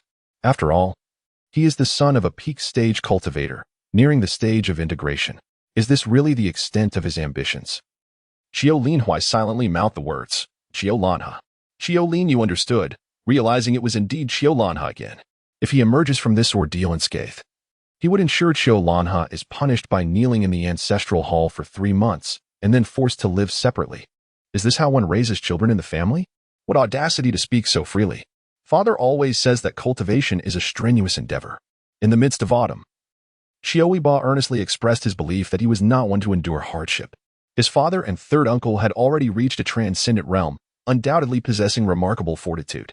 Thus, he thought it best to let them bear the burdens, for he had a penchant for sweetness. Qiu Linhuai, for reasons unknown, felt an overwhelming desire to discipline his son. Song Feng and Lingyi exchanged glances. Although the boy was gifted, his temperament was too capricious. He was a pampered child raised in the lap of luxury, rendering him an unreliable candidate. Since there were 2 other contenders present, they deemed it unnecessary to continue with him. Their previous confrontations were merely a reflection of their desire to guide Qiu Yibo, still young and impressionable, who lacked proper mentorship. Should he seize the mantle of their teachings, there would be no need to wait an eternity for the revival of their lineage. Given his inadequacy, they resolved to select from the other 2. Qiu Yibo's eyes brightened as he contemplated his earlier words. He realized he had spoken truthfully. His aspiration was indeed to be a wealthy second-generation heir. Upon learning that his father and third uncle were cultivators, his ambition evolved into becoming a second-generation cultivator. Had the original narrative not pressed him so, would he not find joy in merely coasting through life? Lingyi Daoist, without further hesitation, inquired, Qiu Linhuai, do you wish to inherit the teachings of my free and easy sect? You have your own master. When you reach the realm of refining emptiness and merging with the Tao, you may choose a disciple to carry forth our name. Although another candidate, brimming with sharpness, also appealed to him, he felt that this choice was indeed the most prudent. Qiu Linhuai responded affirmatively. I, as a junior, am willing and shall not disappoint your expectations. The Taoist of Pine Wind nodded slightly. In contrast to Taoist Lingyi, he placed greater emphasis on Qiu Linyu. Hence he did not compete for anything with him. Qiu Linyu, do you wish to inherit the Taoist lineage of my Qinglian sword sect? When you reach the realm of refining the void and merging with the Tao, choose a disciple to revive the former glory of our sect. Qiu Linyu nodded. I, as a junior, am willing and shall not disappoint your expectations. Good, good, good. The Taoist of Pine Wind waved his long sleeves, and Qiu Linyu vanished from sight. Just as Qiu Linhuai was about to say something, his spirit was also drawn away. In an instant, the once bustling little garden was left with only Qiu Yibo. Although Qiu Yibo still could not see clearly, it did not hinder his hearing. Not too afraid. The voice continued. Those 2 seniors abandoned you, choosing your father and your third uncle instead. Do you not feel saddened? Qiu Yibo tilted his head, remaining silent. Noticing his lack of response, the voice repeated the question, yet he remained mute. The voice then shifted topics, but regardless of what was said, Qiu Yibo resolutely refused to speak. Curiously, it inquired, why do you choose not to speak? Am I bothering you? Then just tell me. Are you not afraid of making me angry? The voice asked again. Suddenly, Qiu Yibo's face broke into a sweet and charming smile. Esteemed senior, you cannot be one of those 2 just now, can you? Why didn't you come out earlier? He may have stumbled upon 3 opportunities. Yet the third is evidently inferior to the first 2, Or perhaps he perceives himself as lacking competitiveness, thus refraining from participation initially. As autumn descended upon Hawaii, and with the season of fall taking its toll, he found himself alone, contemplating a chance to seize an oversight. His emergence signifies that he is of interest to others. It is unlikely they would wish him harm. Indeed, as the autumn breeze enveloped him, he felt a lightness, as if cradled tenderly, and heard a voice, cheerful and teasing. Remark, it seems that Song Feng and Lingyi are quite blind, having been outmaneuvered so blatantly. How could they overlook such a delightful child in favor of those two older ones? In truth, both Taoist Song Feng and Taoist Lingyi were aware they had been outsmarted, yet they accepted it willingly. Having lived for so long, how could they possibly remain oblivious? Their earlier reluctance to exchange participants was merely a matter of pride. Once words were spoken, they could not be retracted without risking their own dignity. To do so would imply a retreat, especially given their prior grievances. Autumn's words, seemingly frivolous, offered them a gracious exit. Children are prone to mischief and playfulness. Their resilience is not a matter of temperament, but one of training. At merely 6 years of age, with 2 steadfast guardians beside him, how could he easily be led astray? This was simply a pretext to preserve the dignity of both parties. Little one, if they do not desire you, then I shall take you, if that pleases you. The man chuckled warmly, stroking the soft crown of Qiu Yibo's head. I just heard from your father that you are a disciple of Lingxiao sect. The Lingxiao sect is indeed a school of sword cultivators. As Qiu Yibo was about to speak, he heard the continuation, rather impoverished. Each day is spent either in combat or honing one's skills. Injuries today lead to broken swords tomorrow, and expenses are ever present. Medical practitioners can heal others, alchemists can sell pills, and those skilled in artifact forging and array formation have their avenues. Yet, for sword cultivators, the path to wealth lies solely in becoming hired muscle or accepting bounties that not even dogs would desire, arduous, exhausting, and perilous, all while being destitute. Qiu Yibo couldn't help but exclaim, how reasonable! I find myself unable to refute this. The speaker chuckled, however, since you are one of their offspring, it is only natural for you to enter the Lingxiao sect. I have a lineage to impart to you, ensuring your comfort within the sect. Even without relying on your father or uncle, no one would dare to bully you. Most would seek to curry your favor, and you would have ample wealth at your disposal. How does that sound? The conditions are the same as theirs. Should you have the opportunity to advance to the realm of spirit transformation, indeed, there is no need to reach the Tao integration stage. That is not the path of human cultivators. Achieving a Tao integration and transcending tribulations to take on a disciple would suffice for the continuation of my lineage. If it comes to it, even when you reach the God transformation stage, passing it on would be acceptable, thereby concluding this karmic connection. Qiu Yibo retorted, opportunities do not simply fall from the sky. Truly astute. His head was playfully ruffled once more. What has fallen today is not a pie, but rather a substantial leg of meat. Why have you chosen me? Such a splendid opportunity must be sought after by many, no? The man remarked, I find you quite agreeable. Your father is indeed suitable. Yet he has long since reached adulthood and is profoundly cunning. Just the sight of him irks me, and I am disinclined to engage with individuals of such ilk. For conversing with them feels as though it subtracts years from my life. Your third uncle, by contrast, is clearly a foolish sword cultivator, devoid of insight. Yet you, on the other hand, are far from foolish and bear a striking resemblance to your father. Just right. Qiu Yibo could not help but interject. Is it not the kind of doctrine that, once learned, would incite a worldwide manhunt? He grimaced, how I detest such sorcery. Can we not converse in a civil manner? Nay, it is merely a method of artifact refinement, the man assured. I solemnly swear by the heavenly Tao that if I utter a single falsehood, may I be forever estranged from the great Tao. As he spoke, Qiu Yibo exclaimed, what, are you threatening murder if I refuse? The man flicked Qiu Yibo's forehead, and an invisible pressure abruptly descended upon him. Qiu Yibo's hair stood on end, as if a guillotine loomed above him, poised to strike at any moment. The man chuckled, I am on the brink of dissipating. Should you decline, my doctrine shall be severed, and naturally, I would drag you down with me to vent my frustrations. Very well. The man pressed his hand upon Qiu Yibo's head. I am Qinghe, the master of the Wushu Dao realm's Wubai sect. If fortune smiles upon you, and you attain the realm of enlightenment, seek out Li Hongan in the ghost tower of the Wushu Dao realm to avenge me. He paused, then continued with a smile. Should you lack the fate to inquire and merge with the Dao, simply pass down my teachings, and I shall ask for not more. Something surged wildly into Qiu Yibo's mind. Yet he could discern nothing clearly. A searing sensation enveloped his ears, as if something had been affixed to them. Dazedly, he murmured, why does it sound like a monastery? He found himself seated, draped in a warm garment. The other person chuckled softly, their voice drifting away like a wisp of smoke. I have long wished to change it. If you have the chance, please do so for me. At least it won't resemble a monastery. Uncontrollably, Qiu Yibo fell into a deep slumber. In the final moment before sleep, he felt an inkling that this person had completely dissipated. Will be easy. How familiar it sounded. He couldn't quite recall. Sleep now. Chapter 7. Qiu Yibo gazed blankly at the pine wind and bright moon pattern on the tent, momentarily unable to discern his whereabouts. Suddenly, he sat up in bed, exclaiming how familiar it sounded. Will be easy was the very sect of the alchemist who had crafted the exquisite sword for Long Aotian. Yes, it was that alchemist whose talent was somewhat lacking, yet whose sect and powerful figures sought out rare treasures, beseeching him to prolong his life. Goodness. He had inadvertently seized another's fortune. He had unwittingly usurped someone else's opportunity. The broader perspective allowed no room for regret, at worst. He could pass on the teachings to that alchemist when they met again. The esteemed Qingya senior would surely welcome another disciple under his wing, wouldn't he? And, may I inquire, is the street in Yinjing's red light district a hub for fortune-seeking? He sought a singular opportunity, but unexpectedly encountered two, and ultimately discovered there were three. Should he consider acquiring a permanent VIP membership there? Or perhaps simply purchase a plot of land and construct a building of his own? It is certainly a possibility. Yet, he is still quite young. Although he possesses wealth, it would be challenging to conceal it from his father. Moreover, since he managed to enter the legacy cavern, it suggests he possesses considerable potential, which likely indicates a future in the realm of cultivation.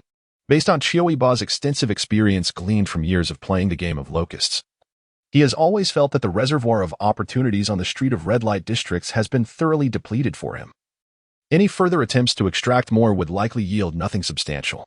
When the tent was lifted, Qiu Linhuai was taken aback to find Qiu Yibo awake, a gentle smile gracing his face. He sat at the edge of the bed, taking Qiu Yibo's hand to check his pulse, and inquired, "Yibo, you are awake? Do you feel any discomfort?"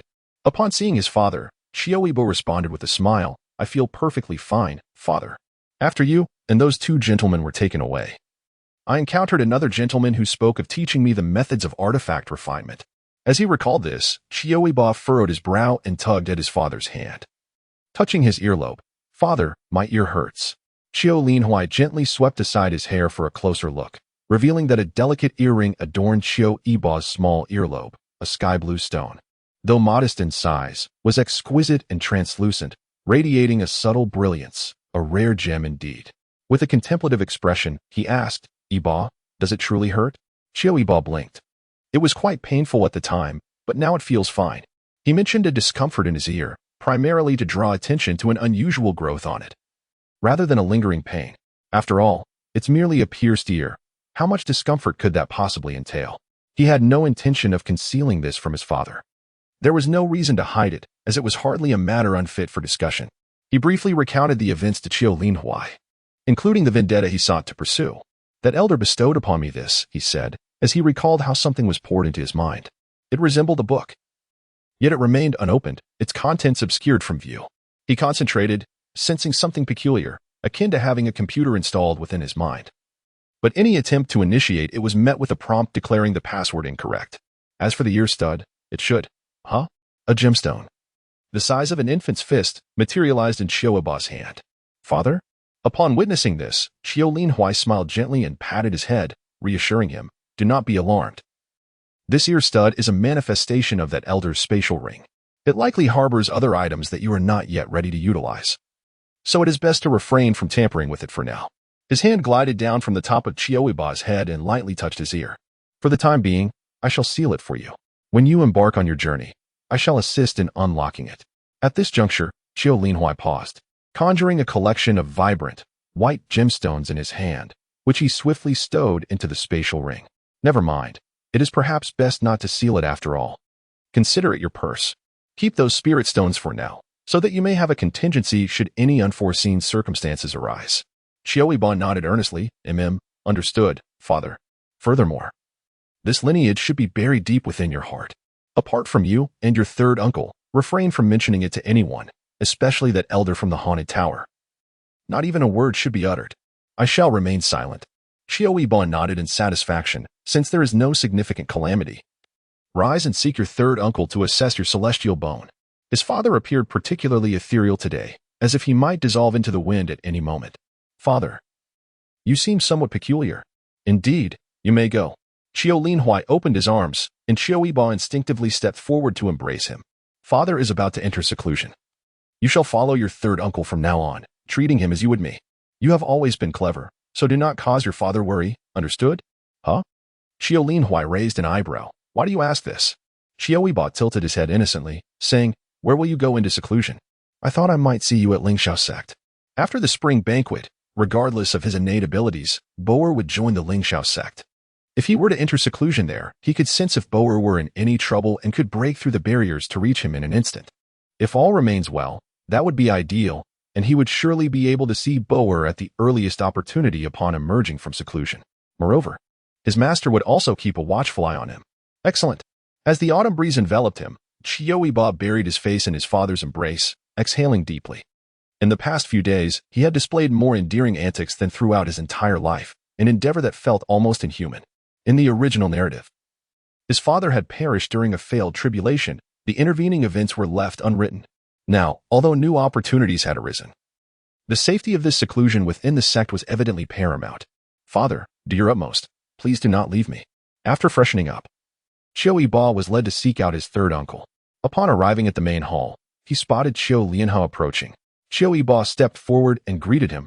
Uncle Lianhe, what brings you here? Aren't you attending court today? He was aware that several children from the family were to be assessed for their celestial bones. Yet with the clan leader above and his father below, he felt insignificant, an ordinary official unworthy of concern. Nevertheless, he thought it best to heed the ancestral summons and proceed. He reached out, taking Qiu Yibo's hand. In terms of lineage, this individual was indeed his little ancestor. Of a notably high status, yet still too young to command the respect his seniority warranted. Thus, he commonly referred to him as uncle alongside his nephews. Over the years, he had grown to regard Qiu Yibo as his own nephew. With a smile, he remarked, I am not entirely sure. The ancestor has summoned me. Perhaps there is a matter at hand. Are you here to be assessed for your celestial bone? He mused, assuming the little ancestor might possess knowledge that others did not. A shiver crept down Qiu Yibo's spine for reasons unknown, yet he suppressed it and replied, Yes, my father summoned me. Would you like to go in first, Uncle Lianhe? There's no need for that. Su'er and the others should have already arrived. Let us proceed. Su'er referred to Qiu Shuli, one of Qiu Yibo's companions in their shared family studies. As the two entered, the main hall was indeed bustling with activity, filled to the brim with lively chatter. Upon their arrival, some people quietly greeted Qiulan and others warmly beckoned Qiu Yibo to join them, yet their voices remained hushed, for the esteemed ancestor was expected, and no one dared to act too frivolously. After a brief exchange among the crowd, 3 sharp knocks echoed from outside, signaling the entrance of servants who swiftly tidied up the remnants of tea and fruit on the tables. The atmosphere grew solemn as everyone fell silent and straightened up, awaiting the arrival of the esteemed ancestor. Qiulan stood prominently at the forefront, her presence particularly striking among the children. As footsteps approached, Qiu Yibo discreetly glanced up, catching sight of Qiuling, who winked playfully at him, a smile dancing upon her lips. Qiu Yibo quickly lowered his gaze, feigning a lack of familiarity. Qiuling pursed her lips, reverting to her typically frosty demeanor. 2 attendants followed her, each carrying a tray adorned with whimsical trinkets. Once Qiuling took her seat at the head of the table, everyone bowed in unison, greeting the esteemed ancestor. Rise and be seated, Qiuling instructed.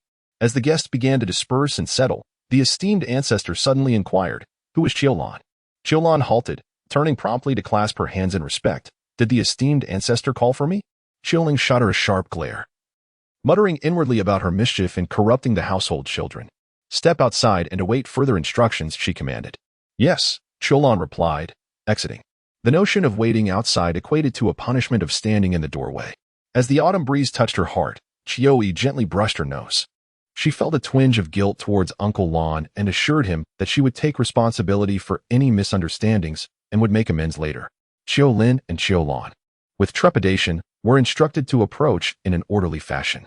Leading the way was the 16-year-old Qiu Yili, the eldest among them, who stepped forward and bowed respectfully. Addressing their ancestor, grandson Qiu Yili pays his respects.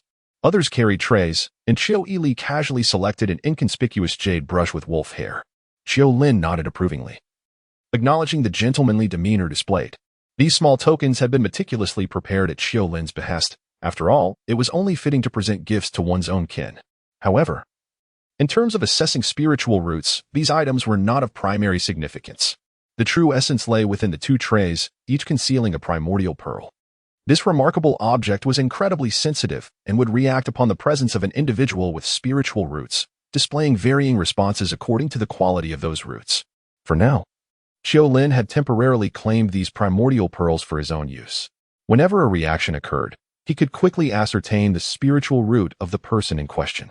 In just a short span of time, 5 or 6 individuals had come and gone. When a boy, approximately 12 years old, stepped forward, the primordial pearl reacted, indicating a profound spiritual root, an excellent sign. As more people passed, a 10-year-old girl approached, revealing a terrestrial spiritual root, which brought a subtle smile to Qiu Lin's face. Such a terrestrial root was rare. He and his brother also possessed terrestrial roots, and their cultivation speed was already astonishingly remarkable. Soon after, 2 children with profound spiritual roots appeared, and Qiu Linyu could hardly conceal his delight. At last, it was time for Qiu Yibo to step forward and receive the most adorable jade tiger, exclaiming, "Thank you, third uncle, for this generous gift." Qiu Linyu paused momentarily before finally allowing him to release the creature. Once all the gifts were distributed, everyone began to take their leave. Qiu Linyu gazed at the remaining Qiu Yibo and embraced him, saying, "Br, you possess profound spiritual roots." Upon hearing this, Qiu Yibo blinked in surprise. "Profound? That is indeed splendid. A formidable foundation, far surpassing my initial expectation of yellow or ordinary roots." Noticing his exuberance, Qiu Linyu found it somewhat puzzling. "Isn't it merely profound? Aren't you disappointed?" Qiu Yibo retorted, "Isn't having profound spiritual roots a remarkable thing? It is just one tier below you and father. With a little effort, I should do quite well." Qiu Linyu could only smile and nod, secretly pondering, "Our BR seems rather unambitious. I had thought this little one would at least be a bit disheartened." To my surprise, receiving profound roots has him nearly leaping with joy. Just a little effort. Qiu Linyu rubbed his temples, recalling his brother's words. Profound roots require only a modicum of effort. If he were to tell him about celestial roots, would this little rascal not spend his days indulging in idleness? It is best to keep this information from him. It is still timely to cultivate his character, and he must not be allowed to become a spoiled young master. Chapter 8. To speak frankly, Qiu Yibo is indeed quite joyful. In this realm, there are 5 tiers of spiritual roots, structured in a pyramid formation, with the mortal roots being the most numerous and the least esteemed. The yellow roots rank just above them in terms of scarcity. The earth roots are rare geniuses, while the heaven roots are the epitome of brilliance. If he were to acquire a mysterious root, that would place him at a commendable level, above the average. Observing that his father and third uncle both possess earth spiritual roots, which are not the most exalted heaven roots, it is noteworthy that within the entire Lingxiao sect, there are only 2 individuals with heaven roots, neither of whom are of his generation, his master's ancestor, the esteemed Gu Zhoujian, and the sect leader, Lingxiao Zhenjuan. Across the 4 realms of the cultivation world, the number of living heaven roots does not exceed 10, while the earth roots tally merely around 17 or 18, each one a cherished disciple of great power and status. What more could one desire? Even if he were a heaven root, there is not a single instance in the original text of a heaven root achieving the tribulation stage in just 30 years. To break free from the narrative, he must rely on his father and third uncle. He is merely a supporting character. Qiu Yibo instinctively inquired, "Where is my father? Is he coming with us?" Qiu Lin patiently elucidated, "Your father has already set off ahead. In due time, all major sects will open their doors wide, and we shall linger for a spring banquet. There are places in the cultivation world as vibrant as Yinjing. I shall take you there to enjoy." "Yes. What is it?" Qiu Lin pondered if this little rascal had finally grasped the situation. "Well, thank you, third uncle." As the autumn breeze gently swept through, Qiu Yibo sincerely expressed his gratitude, then released his grip and began to walk outside.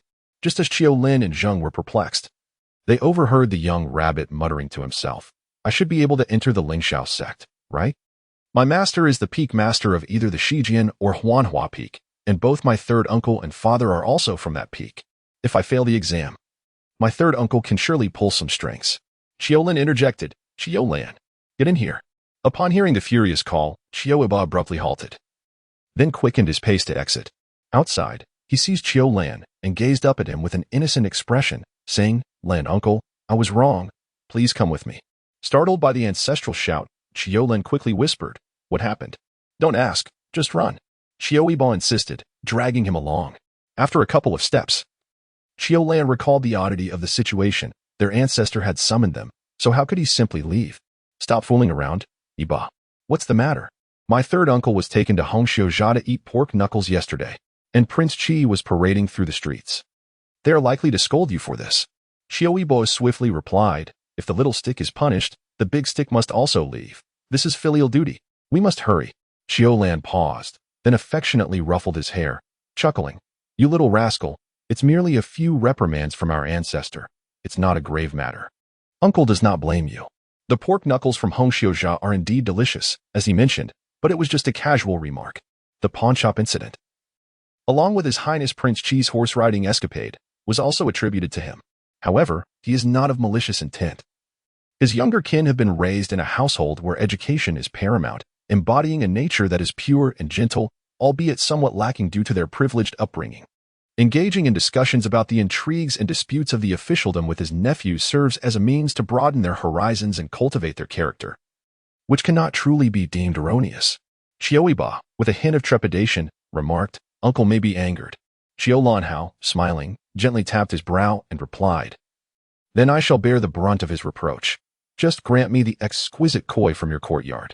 These koi, raised in Qiu Yibo's yard, boasted striking white bodies adorned with black spots, resembling delicate ink paintings, possessing an undeniable charm. Qiu Yibo, gritting his teeth, conceded, "Very well. I shall scoop them out for you." Thus, their agreement was sealed with a gesture. Qiu Lanhao made a pact with him, and then gracefully retreated into the room. Qiu Yibo, however, dared not leave, choosing instead to remain outside the door, listening intently to ensure that should Qiu Lin express his wrath, he could intervene to mitigate the situation. Listening carefully, Qiu Yibo discerned that Qiu Lanhao's central theme was this: "I understand that our ancestors cherish their children. Yet to nurture without guidance is detrimental. Loving a child without teaching is akin to harming them. Regardless of whether the children in our family aspire to cultivate their skills in the realm of immortality, being oblivious to the perils of the world and lacking in social acumen is no different from fostering their demise." Yet, the ancestor surely comprehended this reality. Ultimately, Qiu Lanhao admitted to having spoken too hastily, acknowledging his lack of thorough consideration, and volunteered to seek repentance in the ancestral hall. Following this, his uncle fell silent.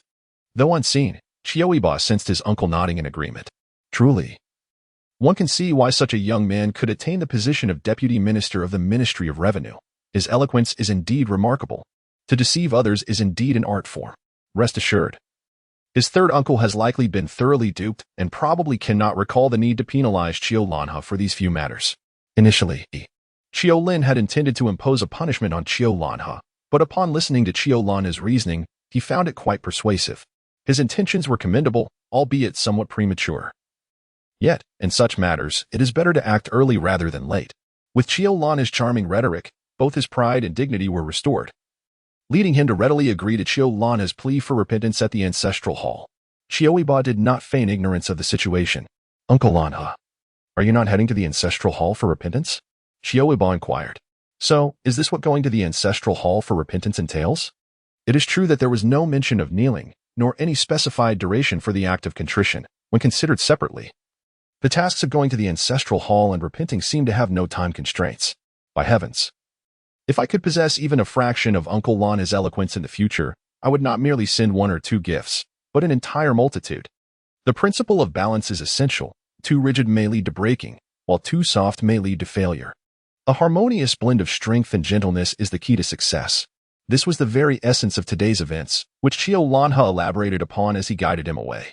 The following morning, Qiu Yibo was abruptly roused from his slumber.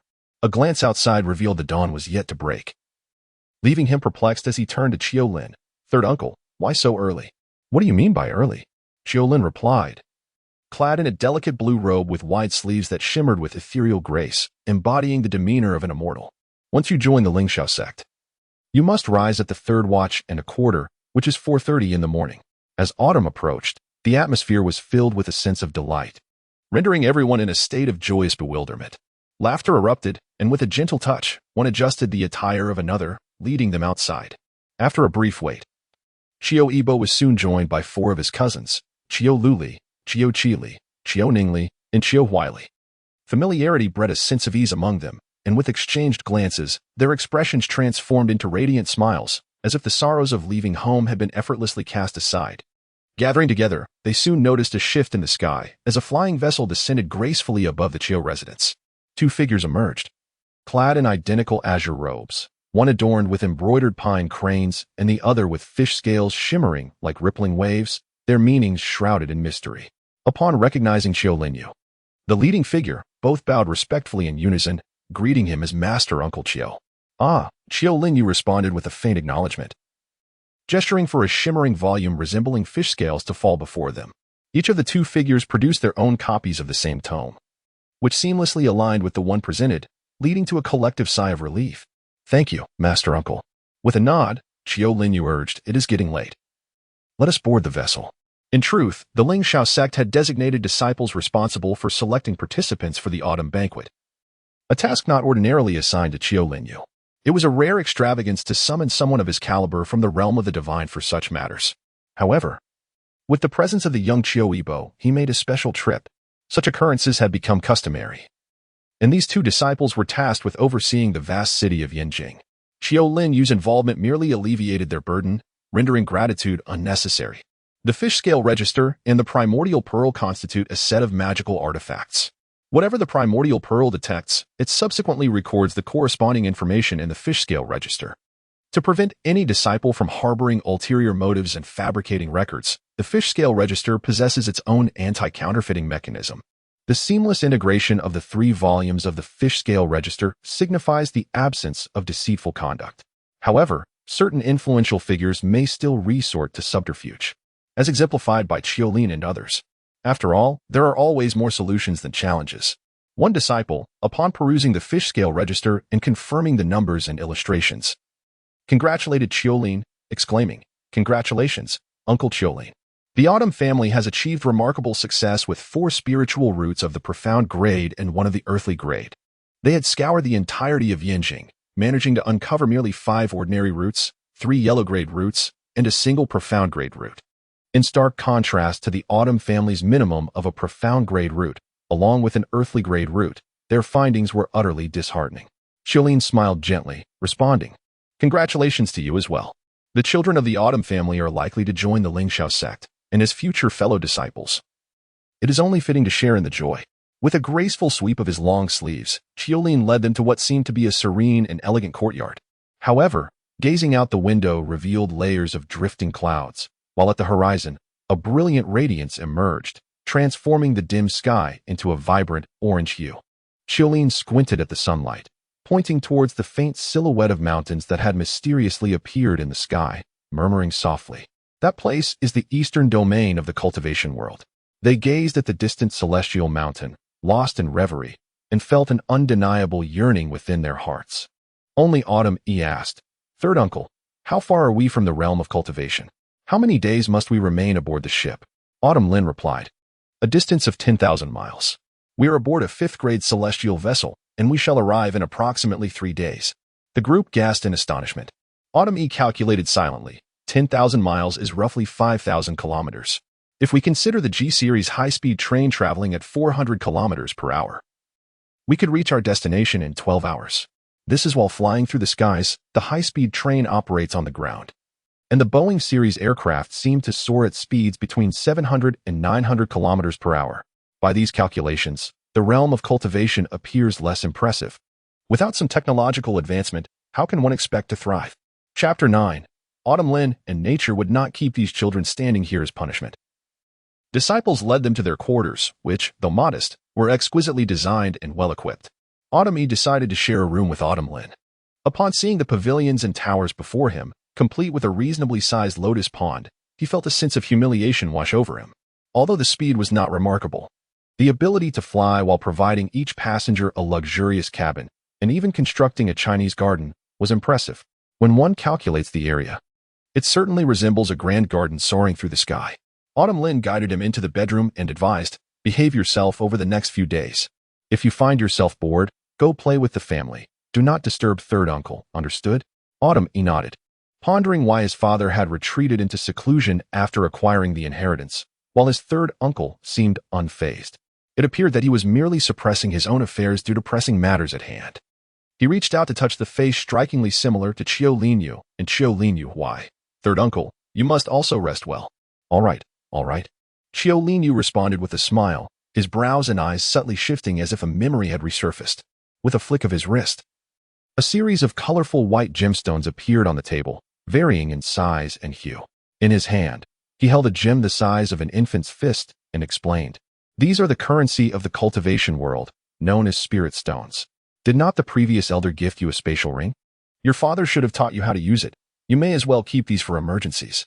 He gestured for Qiu Yibo to come forward and touch the gemstone he held. Obediently, Qiu Yibo placed his hand upon it. How can one describe this sensation? It was cool and quite pleasant, with a distinct feeling of something flowing within.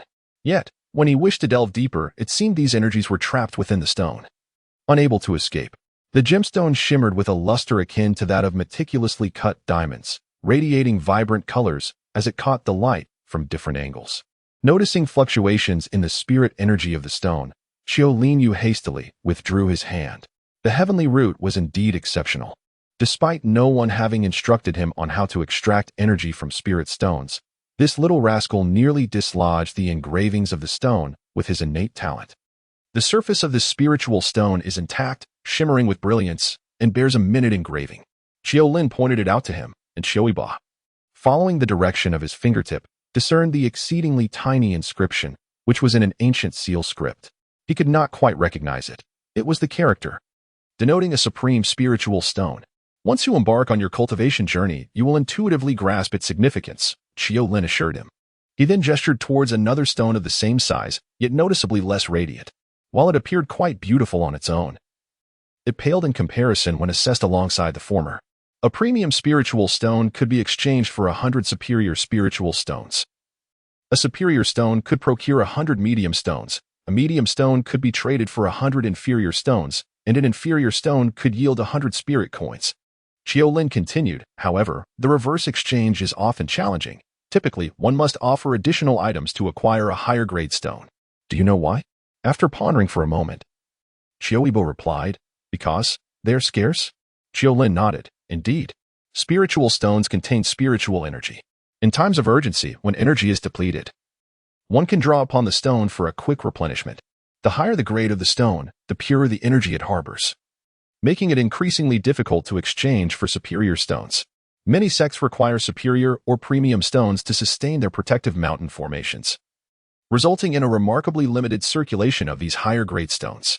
He then pointed to a handful of copper coins, stating, in the realm of cultivation, the most widely circulated are inferior spiritual stones and spirit coins.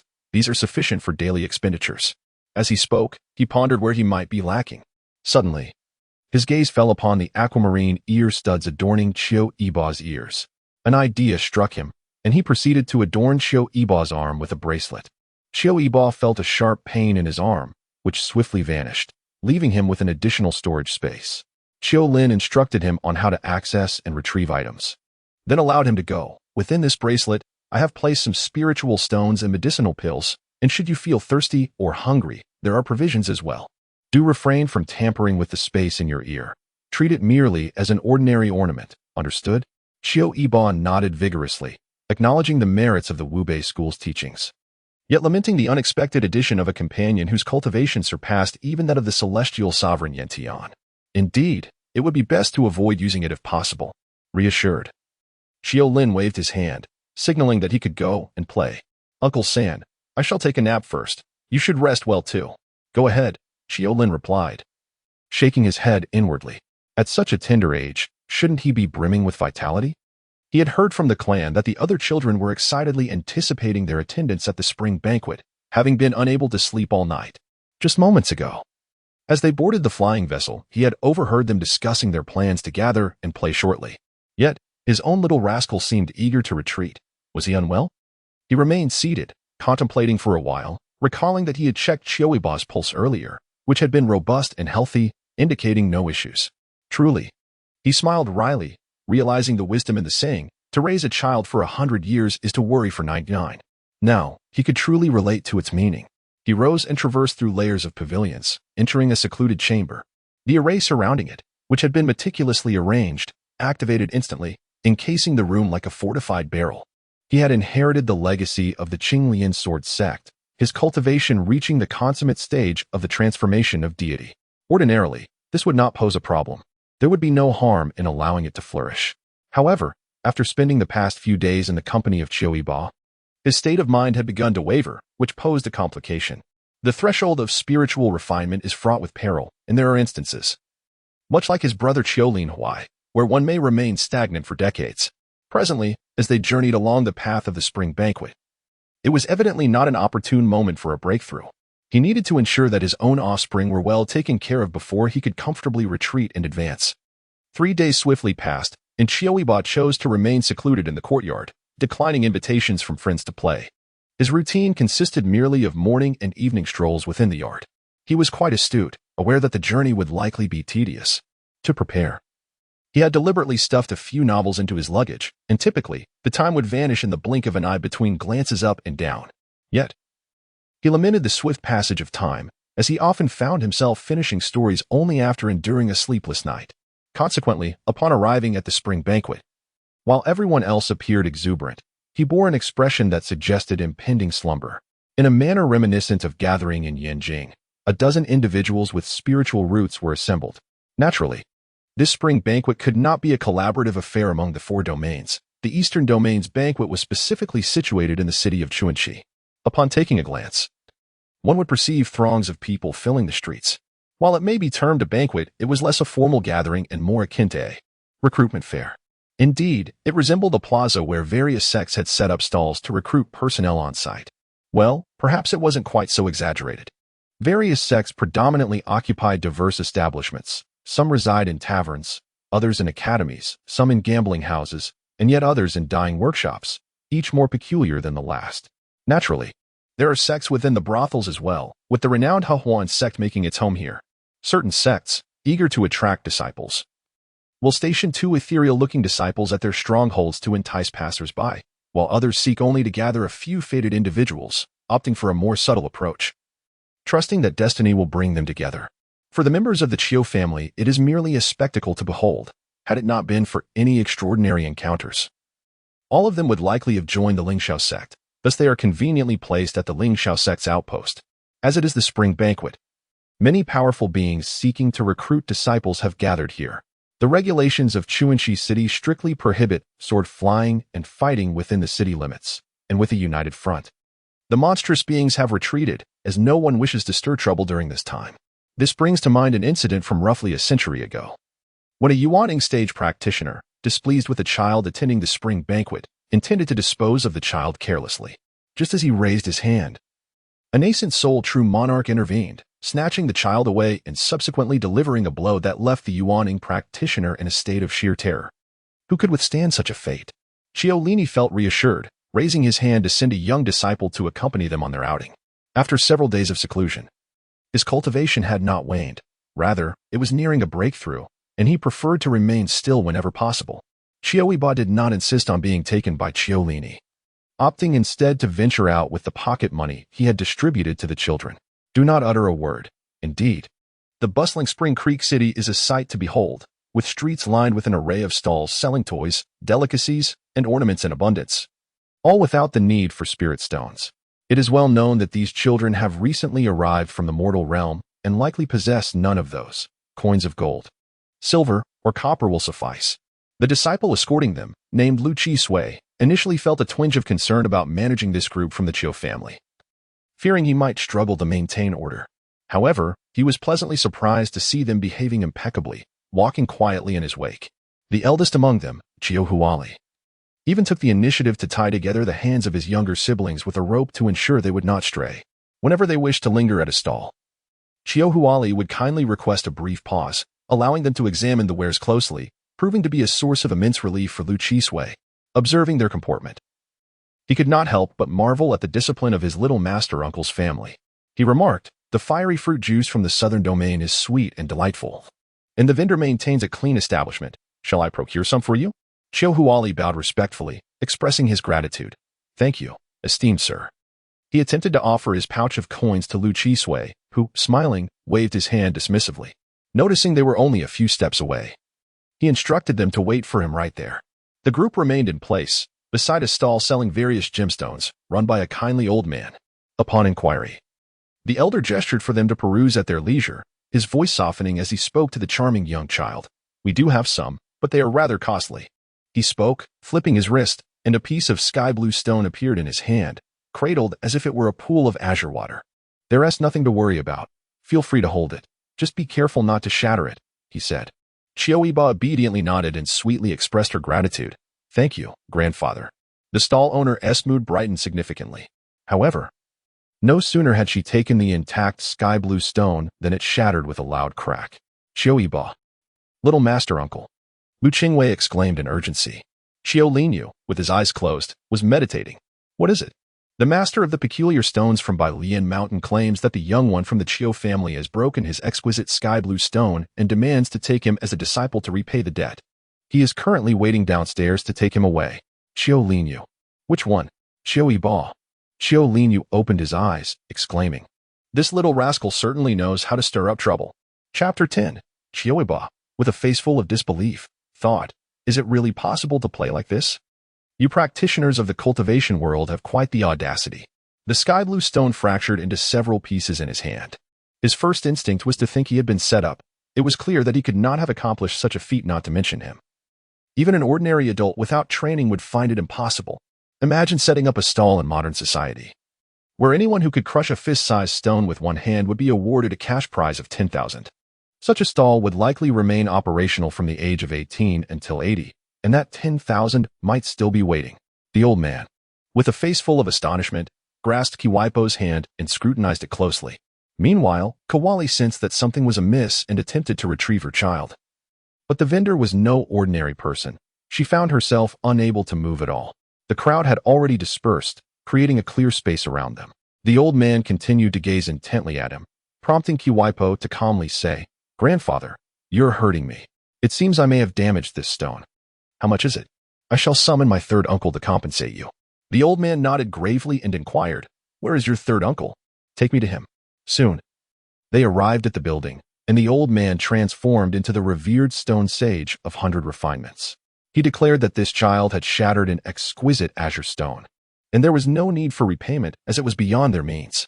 Instead, he demanded that the child's third uncle promptly present himself to register the matter regarding the fish scale ledger, as he intended to take this child as his apprentice in lieu of the debt. The title of sage was held by a formidable being of divine prowess, and most disciples in the building were at the nascent soul or golden core stage, making it impossible for them to argue effectively, given the sage's demeanor. It was clear he had set his sights on the apprentice, fabricating an excuse to justify his actions. They could hardly claim that the cost of a piece of azure stone was beyond their means, so they invited the elder to take a seat on the second floor, awaiting the arrival of the child's third uncle for further discussion. Such occurrences were familiar to those disciples who frequently undertook the spring banquet tasks. Various sects venture into the mortal realm in search of individuals possessing spiritual roots. Most of these individuals would naturally gravitate towards their own sections.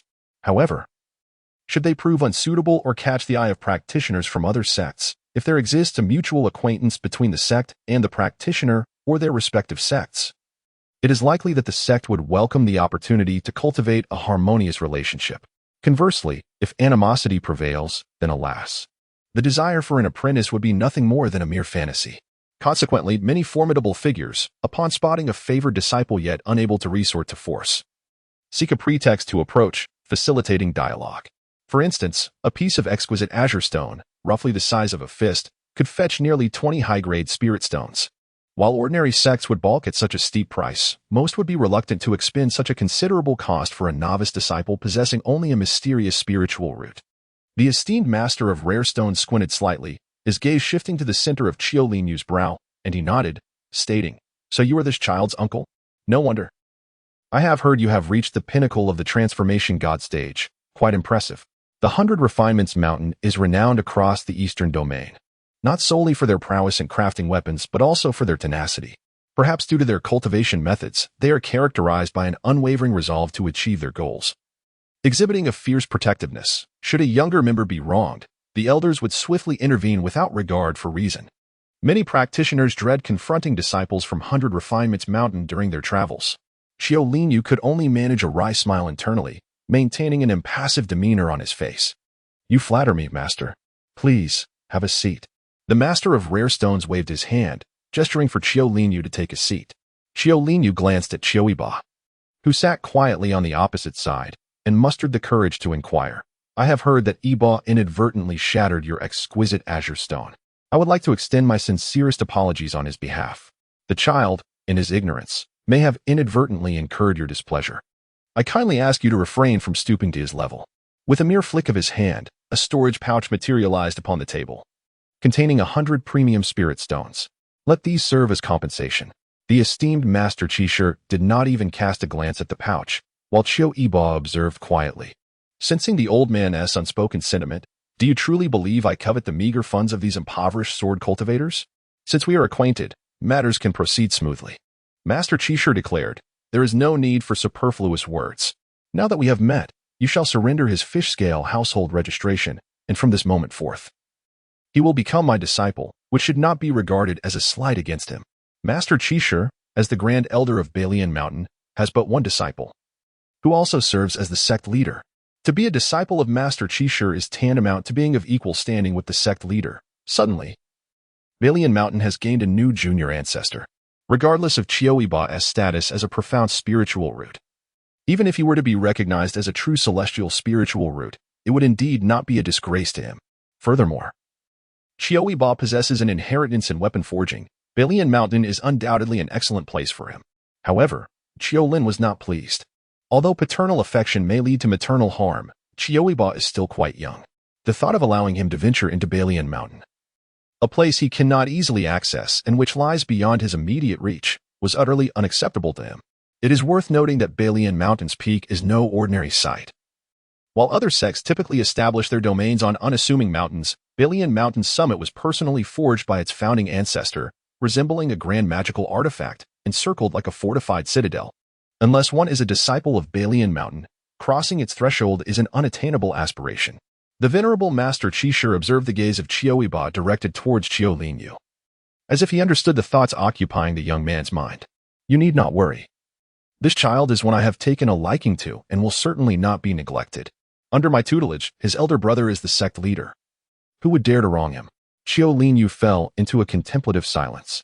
Qiu Yibo, with an innocent and endearing expression, ventured to speak. Grandfather, do you wish for me to become your disciple? Master Qishu nodded, his aged visage radiating warmth and kindness. Indeed. I possess numerous delightful trinkets that you are certain to cherish. I am well acquainted with your ancestral master. If you desire to meet your third uncle, it would take but a mere blink of an eye. Instantly, a look of yearning illuminated Qiu Yibo's face, yet he was soon engulfed by a wave of despondency. But what? Master Qishu inquired with boundless patience. In truth, he had taken a liking to the child at first sight, while his eldest disciple was commendable. Since assuming the role of sect leader, he had been overwhelmed with duties, often buried in the affairs of the sect, producing a magical artifact only once every decade. If fortunate, here lies my solution, Qiu Yibo mused. He thought to himself that even if the sect leader of Balian Mountain were to become his elder brother, it would still be unacceptable for him to leave the side of his father and third uncle. Otherwise, the narrative would inevitably unfold in 30 years. Although relying on a master holds its advantages, it would not suffice to abandon his father, third uncle, and indeed, his entire family. Qiu Linyu interjected. But Yibo possesses the Qianling root. He may not be worthy of being your disciple. Master Qishu waved his hand dismissively. The Qianling root is indeed splendid. If this were a matter concerning Qiu Lin and an ordinary earth spiritual root, he would likely owe a favor to the Lingxiao sect. However, if it were a heavenly spiritual root, he would hardly have the audacity to bring it up. Qiu Lin further remarked, Boer has been pampered since childhood and cannot endure hardship. I fear he might not withstand the scorching flames of 100 Refinements Mountain. What of it? The honorable master of strange stones replied with a smile, then produced a magical artifact that shielded those around them. He continued, I am not afraid to confess that if Boer were to join my ranks, I would impart to him some spiritual techniques. With such powers, he would be spared from the tribulations of the scorching flames and the baleful fires. Moreover, do you think entering the Lingxiao sect exempts one from hardship? When you and your brother first entered the Lonely Boat sect, you swung 30,000 swords daily for centuries without respite. Only after your nascent soul stage did the sect finally ease its grip. Was that not arduous? Qiu Lin was momentarily rendered speechless.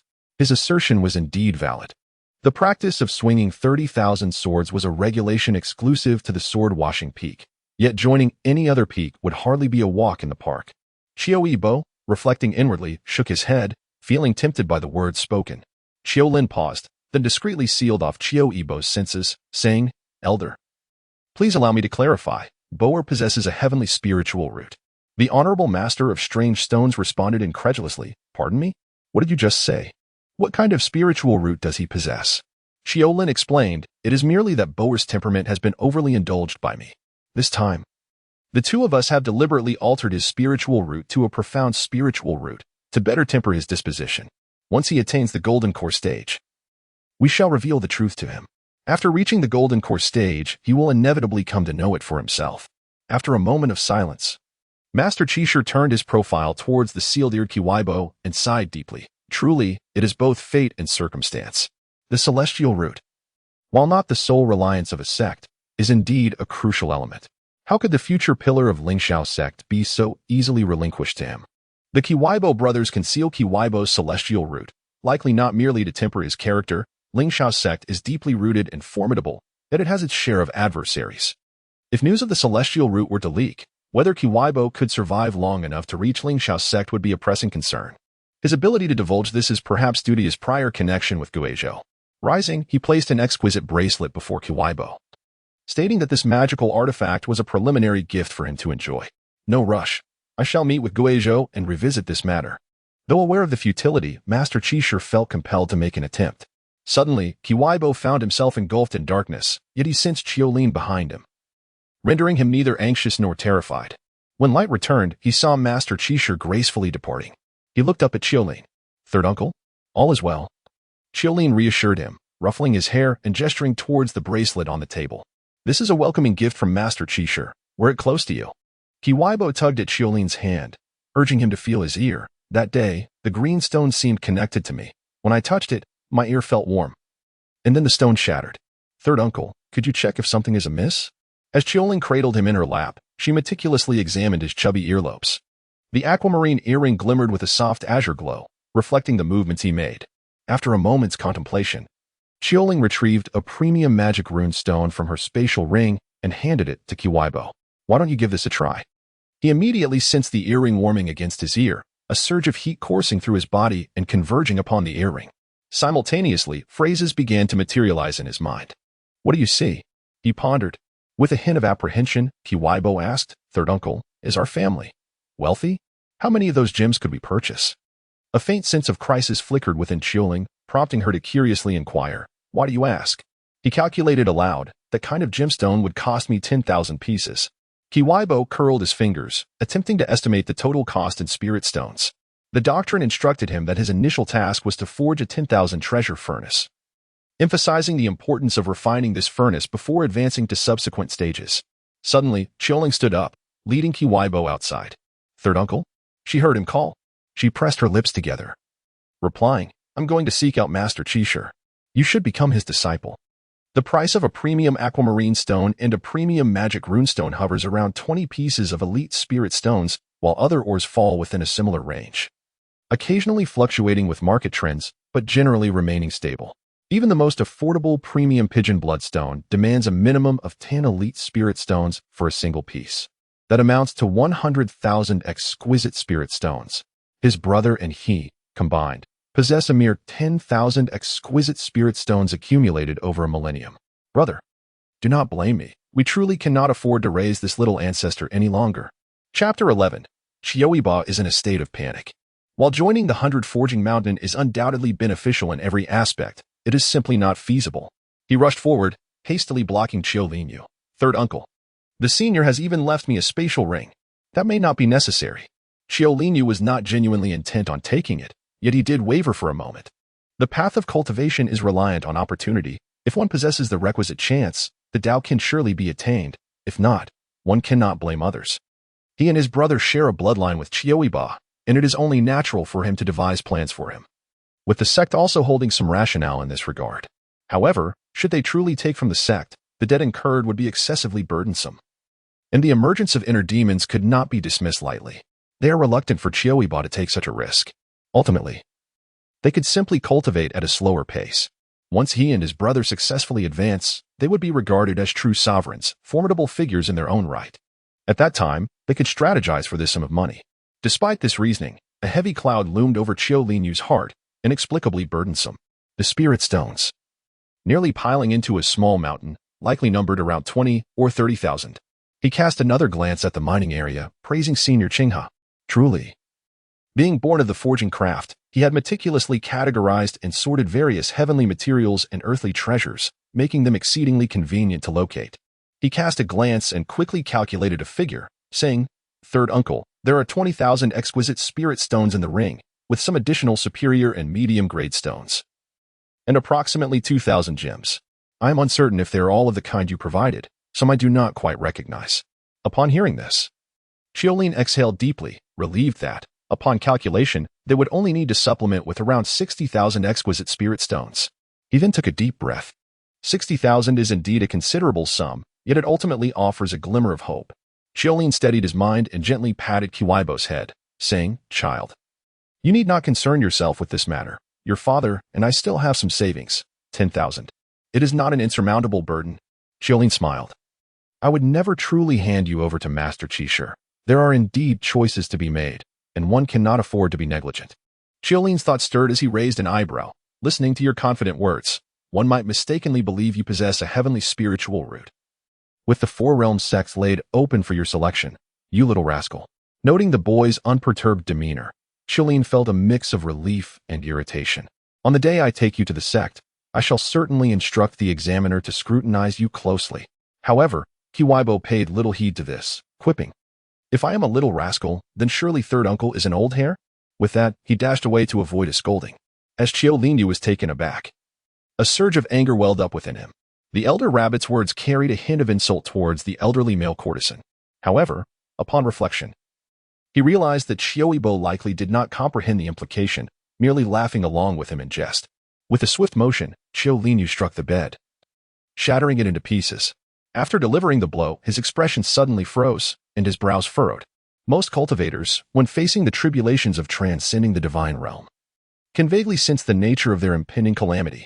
The specifics of these tribulations, however, vary greatly among individuals. For instance, Qiu Linuai's tribulation was one of transcending mortality. Yet he had joined the Lingxiao sect at the tender age of 6, spending the majority of his life as a cultivator within its confines. What mortality could he possibly reference? As for his own tribulation, Qiu Linyu could not help but strike the fractured bed once more, lamenting the mischief of that troublesome young rabbit. Seeing Qiu Yibo emerge from their ancestor's chamber, Qiu Wily hurriedly stepped forward to intercept him. "Yibo, are you unscathed?" "I'm fine, dear brother, do not worry," Qiu Yibo replied, obediently taking his hand as they descended the stairs. "It is all my fault, causing all our siblings to miss out on their playtime. My third uncle wishes to rest and has asked us not to disturb him."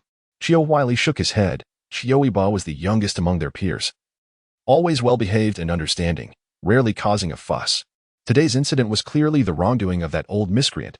How could it be blamed on Qiu Yibo? As Qiu Yibo popped a sweet morsel into his mouth, the delightful flavor instantly enveloped his taste buds, and he squinted with pleasure. "You are truly wonderful, dear brother." As Qiu Huali bent down to tuck the paper package into the fragrant pouch suspended at Qiu Yibo's waist, he cautioned gently, "Do not indulge excessively. Be wary of harming your teeth." He added, "It is perhaps better not to venture out, minimizing troubles. Senior Lu has mentioned there will be ample opportunities ahead. We need not rush." Qiu Yibo tilted her head in curiosity and inquired, "But are we not all destined to enter Uncle San's sect?" Qiu Huali smiled warmly, exuding an aura reminiscent of a gentle spring breeze, imbued with a peculiar depth of meaning. There is no harm in observing more. Qiu Yibo discerned that Qiu Huali and the others harbored ulterior motives, feeling far removed from the cunning of the old fox, Uncle He. She surmised that Uncle San must have other instructions, perhaps suggesting that if a sect more suitable than Lingxiao sect were to present itself, they should not hesitate to choose otherwise. The fleeting day concluded with the children of the Qiu family bombarding Lu Qisui with endless questions. After Lu Qisui departed, the five gathered closely, with the only earth spirit root, Qiu Luli, resolutely declaring her desire to join Lingxiao sect. She had long aspired to be a female hero, wielding a sword to traverse the world, and found Ling Xiao sect perfectly suited to her dreams. Qiu Qili and Qiu Ningli expressed a particular fondness for the neighboring Taisu sect, renowned for its mastery of magical arts. Upon hearing that practitioners of Taisu sect could communicate with the heavens and summon winds and rains, their eyes sparkled with excitement. Qiu Huali, too, considered Ling Xiao sect a commendable choice, particularly with two esteemed ancestors and Qiu Luli present, ensuring a prosperous life. The children turned their gazes towards Qiu Yibo, who blinked playfully and responded, "Yes, yes, I wish to be with Uncle San." He deliberately refrained from mentioning his father, fearing it might tarnish his reputation. In truth, there was no need for such concealment. Qiu Yibo had grown up alongside them, and although his name differed from theirs in terms of lineage, this was a matter easily discerned through a family tree. Generally, the adults exhibited great respect towards Uncle Lin Huai, and now that this esteemed ancestor had revealed himself, it was evident to all that Uncle Lin Huai was indeed a cultivator. After all, if they were not twin siblings, how could anyone bear such an uncanny resemblance? Even among those of the same bloodline, it would be utterly impossible for them to appear identical. The others referred to them as mere children. Yet the youngest among them was already 10 years of age. According to the customs of Yanjing City, boys and girls at the age of 10 were beginning to prepare for their futures. Those who were ready to venture into society did so, and those preparing for examinations made their arrangements. They were no longer considered children. Only Qiu Yibo, at the tender age of 6, warranted the ancestors' closer watch, which was entirely understandable. Everyone felt they could empathize. Had they lacked other elders in Ling Xiao sect, they would insist on keeping Qiu Yibo close at hand for constant supervision. Thus, it was agreed that in the future, Yibo should heed the ancestors' words. Qiu Ningli playfully pinched Qiu Yibo's small face, recalling how he often exasperated the teacher at the academy, and she laughed, saying, "Be mindful, don't anger the ancestor." Qiu Yibo retorted, "It is you, 12th sister, who should be cautious, lest an elder from the Taisu sect dismiss you for your inability to memorize the incantations." Upon hearing this, Qiu Qili pinched his cheek with vigor, distorting Qiu Yibo's face. "Say that again. Don't claim that 12th sister has never given you a chance."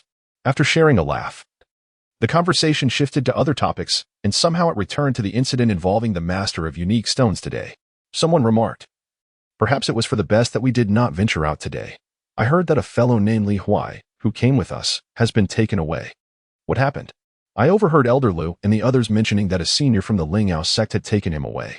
Everyone eagerly grabbed their books to look up this sect, and soon enough, they found it, the Ling Ao sect, which specializes in the Ling Ao technique and once boasted 3 true masters, though they tragically perished in an accident a millennium ago. The number of disciples is few. In summary, it was a sect that once nurtured great figures, but alas, those figures have all passed on. Now, the Ling Ao sect is sparsely populated, impoverished, and on the brink of being devoured by the surrounding smaller sections. Li Huai's situation is truly. Qiu Yibo furrowed his brow in contemplation, the name of this sect sounding oddly familiar. Wait a moment. There is an opportunity left by a true master of Ling Ao in Spring Creek City.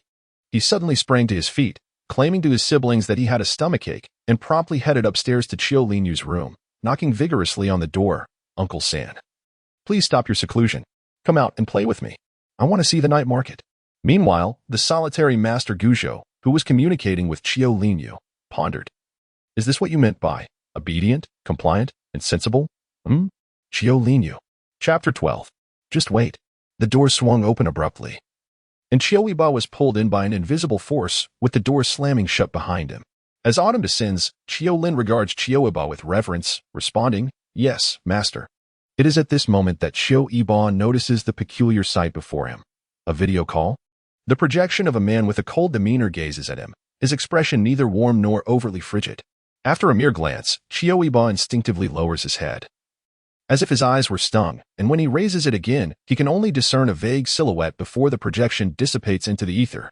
The invisible pressure that surrounded him vanishes instantaneously. "Third uncle?" Qiu Yibo rubs his eyes and murmurs, "My eyes hurt."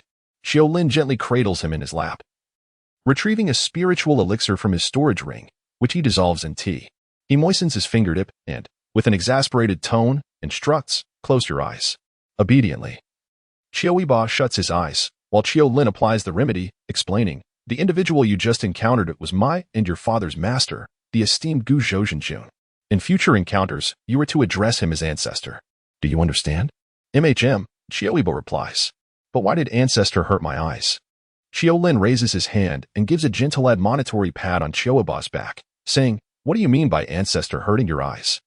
Your master is a pinnacle cultivator of the sword Tao, embodying the essence of sword itself.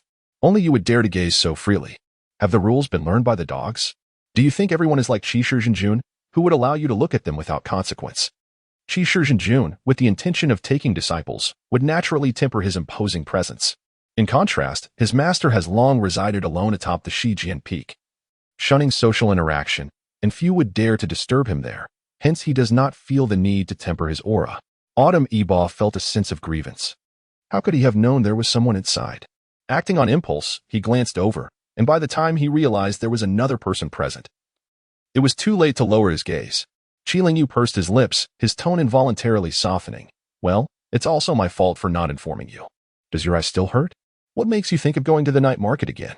Long Aotian's eyes rolled around in their sockets, and the soothing ointment Qiu had applied brought immediate relief. He pondered that a mundane excuse would not suffice. Qiu had been cooped up for days, and it was evident that he was on the brink of a breakthrough. A trivial excuse would certainly not be enough to lure him out. Yet Qiu's reluctance to go was equally concerning. An idea struck him. He gingerly grasped Qiu's sleeve and nestled his head into his embrace. "I feel like I haven't seen my father in ages." It had only been 3 or 4 days. Qiu mused internally, yet he tightened his hold on the boy to prevent this little rascal from tumbling down. Is he this clingy? Upon reflection, although the boy was usually quite spirited, he was still just 6 years old, raised single-handedly by his brother. So a bit of clinginess was only natural. "My father promised to take me to see the Lantern Festival for my birthday," Long Aotian lamented. "But my birthday was days ago, and the Lantern Festival has long passed. Uncle, do you think father is deceiving me?" Qiu paused, sighing inwardly. This year, the little fellow's birthday had already slipped by, due to the need to assess spiritual roots at home and the urgency of time. The little one was set to embark on the flying boat the following day. There was little preparation, and compared to usual, he merely enjoyed an extra bowl of longevity noodles. After boarding the flying vessel, he secluded himself for several days, only revealing himself upon arriving in Spring Creek City. Perhaps feeling a sense of grievance, he couldn't help but recall the scene when he and Qiu Linhui were brought to the spring banquet. In contrast, this small child had only a bowl of longevity noodles. Indeed, it was a bit of a slight. "Your father did not deceive you." Qiu squatted down, placing him on the ground. "Try opening your eyes. Does it still hurt?" "It doesn't hurt anymore." Just as Yibo finished his reply, he noticed Qiu squatting with his back turned. "Come up." Yibo climbed up, and Qiu steadied him before leading him outside. "This was indeed an oversight by your father and your third uncle. You know your father. He is in seclusion and cannot move about easily. How about your third uncle treats you well? Come, let your third uncle take you to play at the night market." Yibo sweetly replied, "Okay, you are the best, third uncle." "You little rascal," Qiu chuckled affectionately, opting not to use the front door but instead floating out through the window. Although they were all his children, he recognized the varying lengths of fingers. With too many children, he found it overly noisy and was reluctant to exert so much effort. Thus, he chose to exit through the window, to avoid being seen by the other children, lest it cause complications for the little rascal. Human nature tends to be biased, and he was no exception. Today is undoubtedly the most bustling time in Spring Creek City, as tomorrow the major sects will open their gates wide, allowing disciples to enter the mountains for trials. Thus, they must seize this evening to revel. The night is adorned with lanterns, and the streets are lined with stalls brimming with delights such as sugar paintings, ring toss games, shooting galleries, and riddles, along with an array of dragon and lion dances, acrobatics, and performances that rival even modern festivities. The presence of cultivators adds an extra layer of intrigue. Qiu Yibo gazes in astonishment at the burly man, known for his shattered rock physique. "Oh, no. Rather the shattered false mountain," and exclaims, "Will that really not crush him?" Qiu, who is carrying him, halts and reassures, "No. It's not so easy to be crushed at the foundation establishment stage. It's merely a trick to amuse you." Observing his surroundings, Qiu Yibo notices that most of the onlookers, like himself, are wide-eyed youths, while some seasoned cultivators merely glance before moving on, clearly accustomed to such spectacles and finding them unremarkable. Qiu does not rush him, allowing him to indulge his curiosity. After a while, Qiu Yibo grows bored and shifts his legs. "Uncle, please set me down. I can walk on my own." Qiu responds by weighing him in his arms. "Just stay put. Be careful not to be taken away without a place to cry." The Spring Festival, attracting the esteemed sects, naturally also lures those of nefarious intent, though fighting is prohibited. Do cultivators truly need to engage in combat to steal away the youthful companions? Those who, like the venerable Master Qiu, earnestly approach to request the fish scale ledger embody a principled approach. In contrast, those who act without regard for reason might simply abduct individuals. After decades or even centuries. Having mastered the techniques, would one demand that they forfeit their dantian? Of course.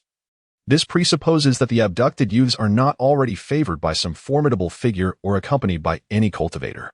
Most sects, when bringing individuals to the spring feast, might keep an eye on those possessing exceptional spiritual roots, while others are treated with indifference. Individuals like Qiu Yibo are indeed quite rare. Is it not so? The entire realm of the four domains has fewer than 10 living celestial roots, a truly precious and protected breed. This little rascal is particularly adept at attracting the attention of powerful beings. Upon this reflection, Qiu could not help but chuckle softly. Leading them to a stall selling masks. He tossed a medium-grade spirit stone onto the counter and requested a fox mask. What would you like, Yibo? Qiu Yibo glanced at the array of exquisite masks. To be frank, he was not particularly enamored with masks, despite his uncle's thoughtful gift. Not wanting to dismiss his uncle's intentions, he feigned innocence and replied, I want a fox mask too. Just like yours, uncle.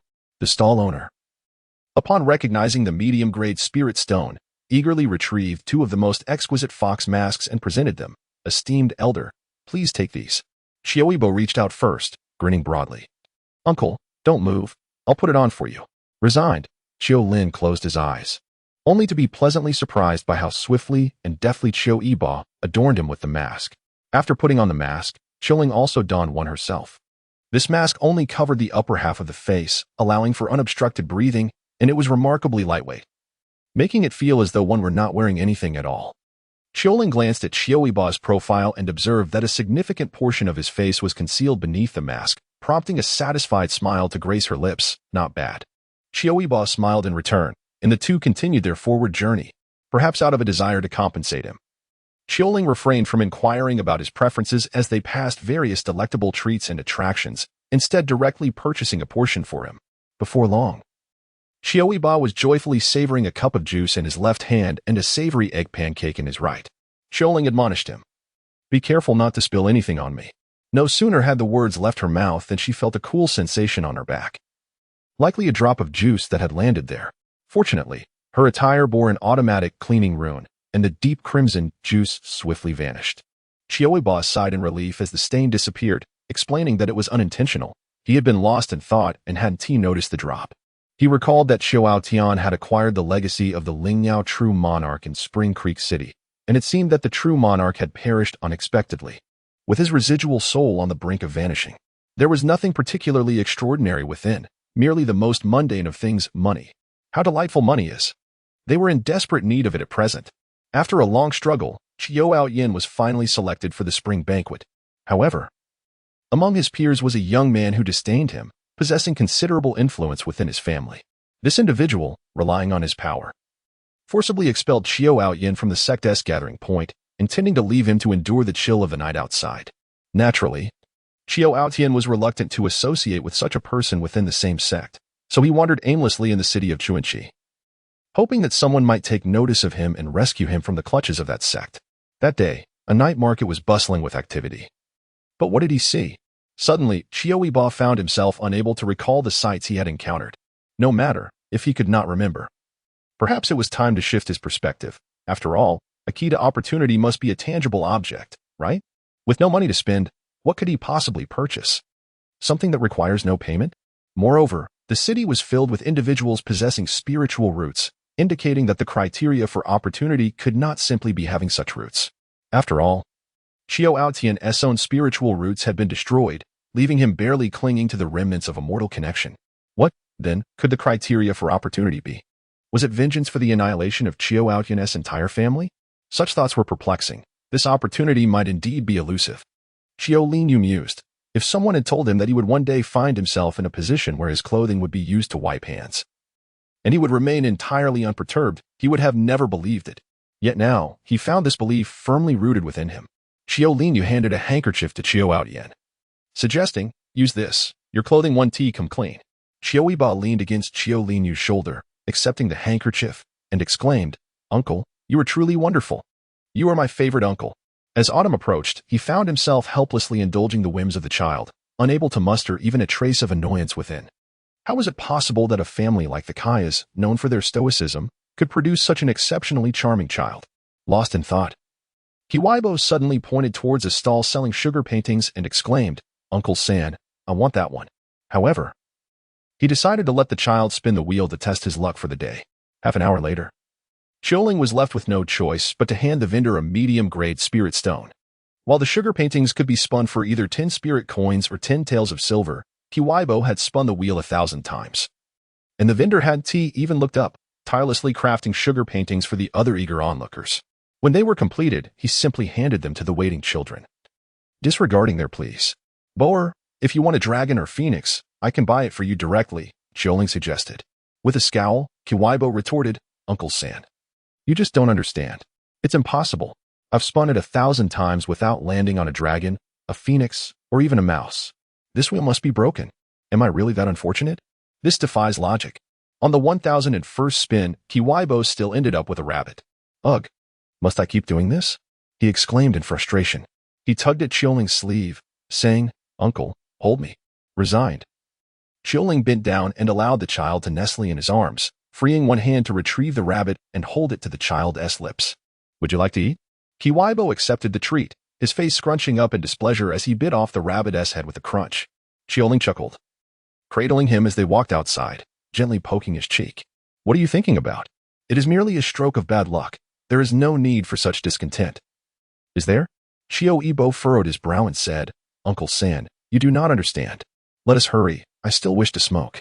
Qiu paused momentarily, then chuckled, quickening his pace towards the exit. Since they had ventured out, he too wished to acquire a few items.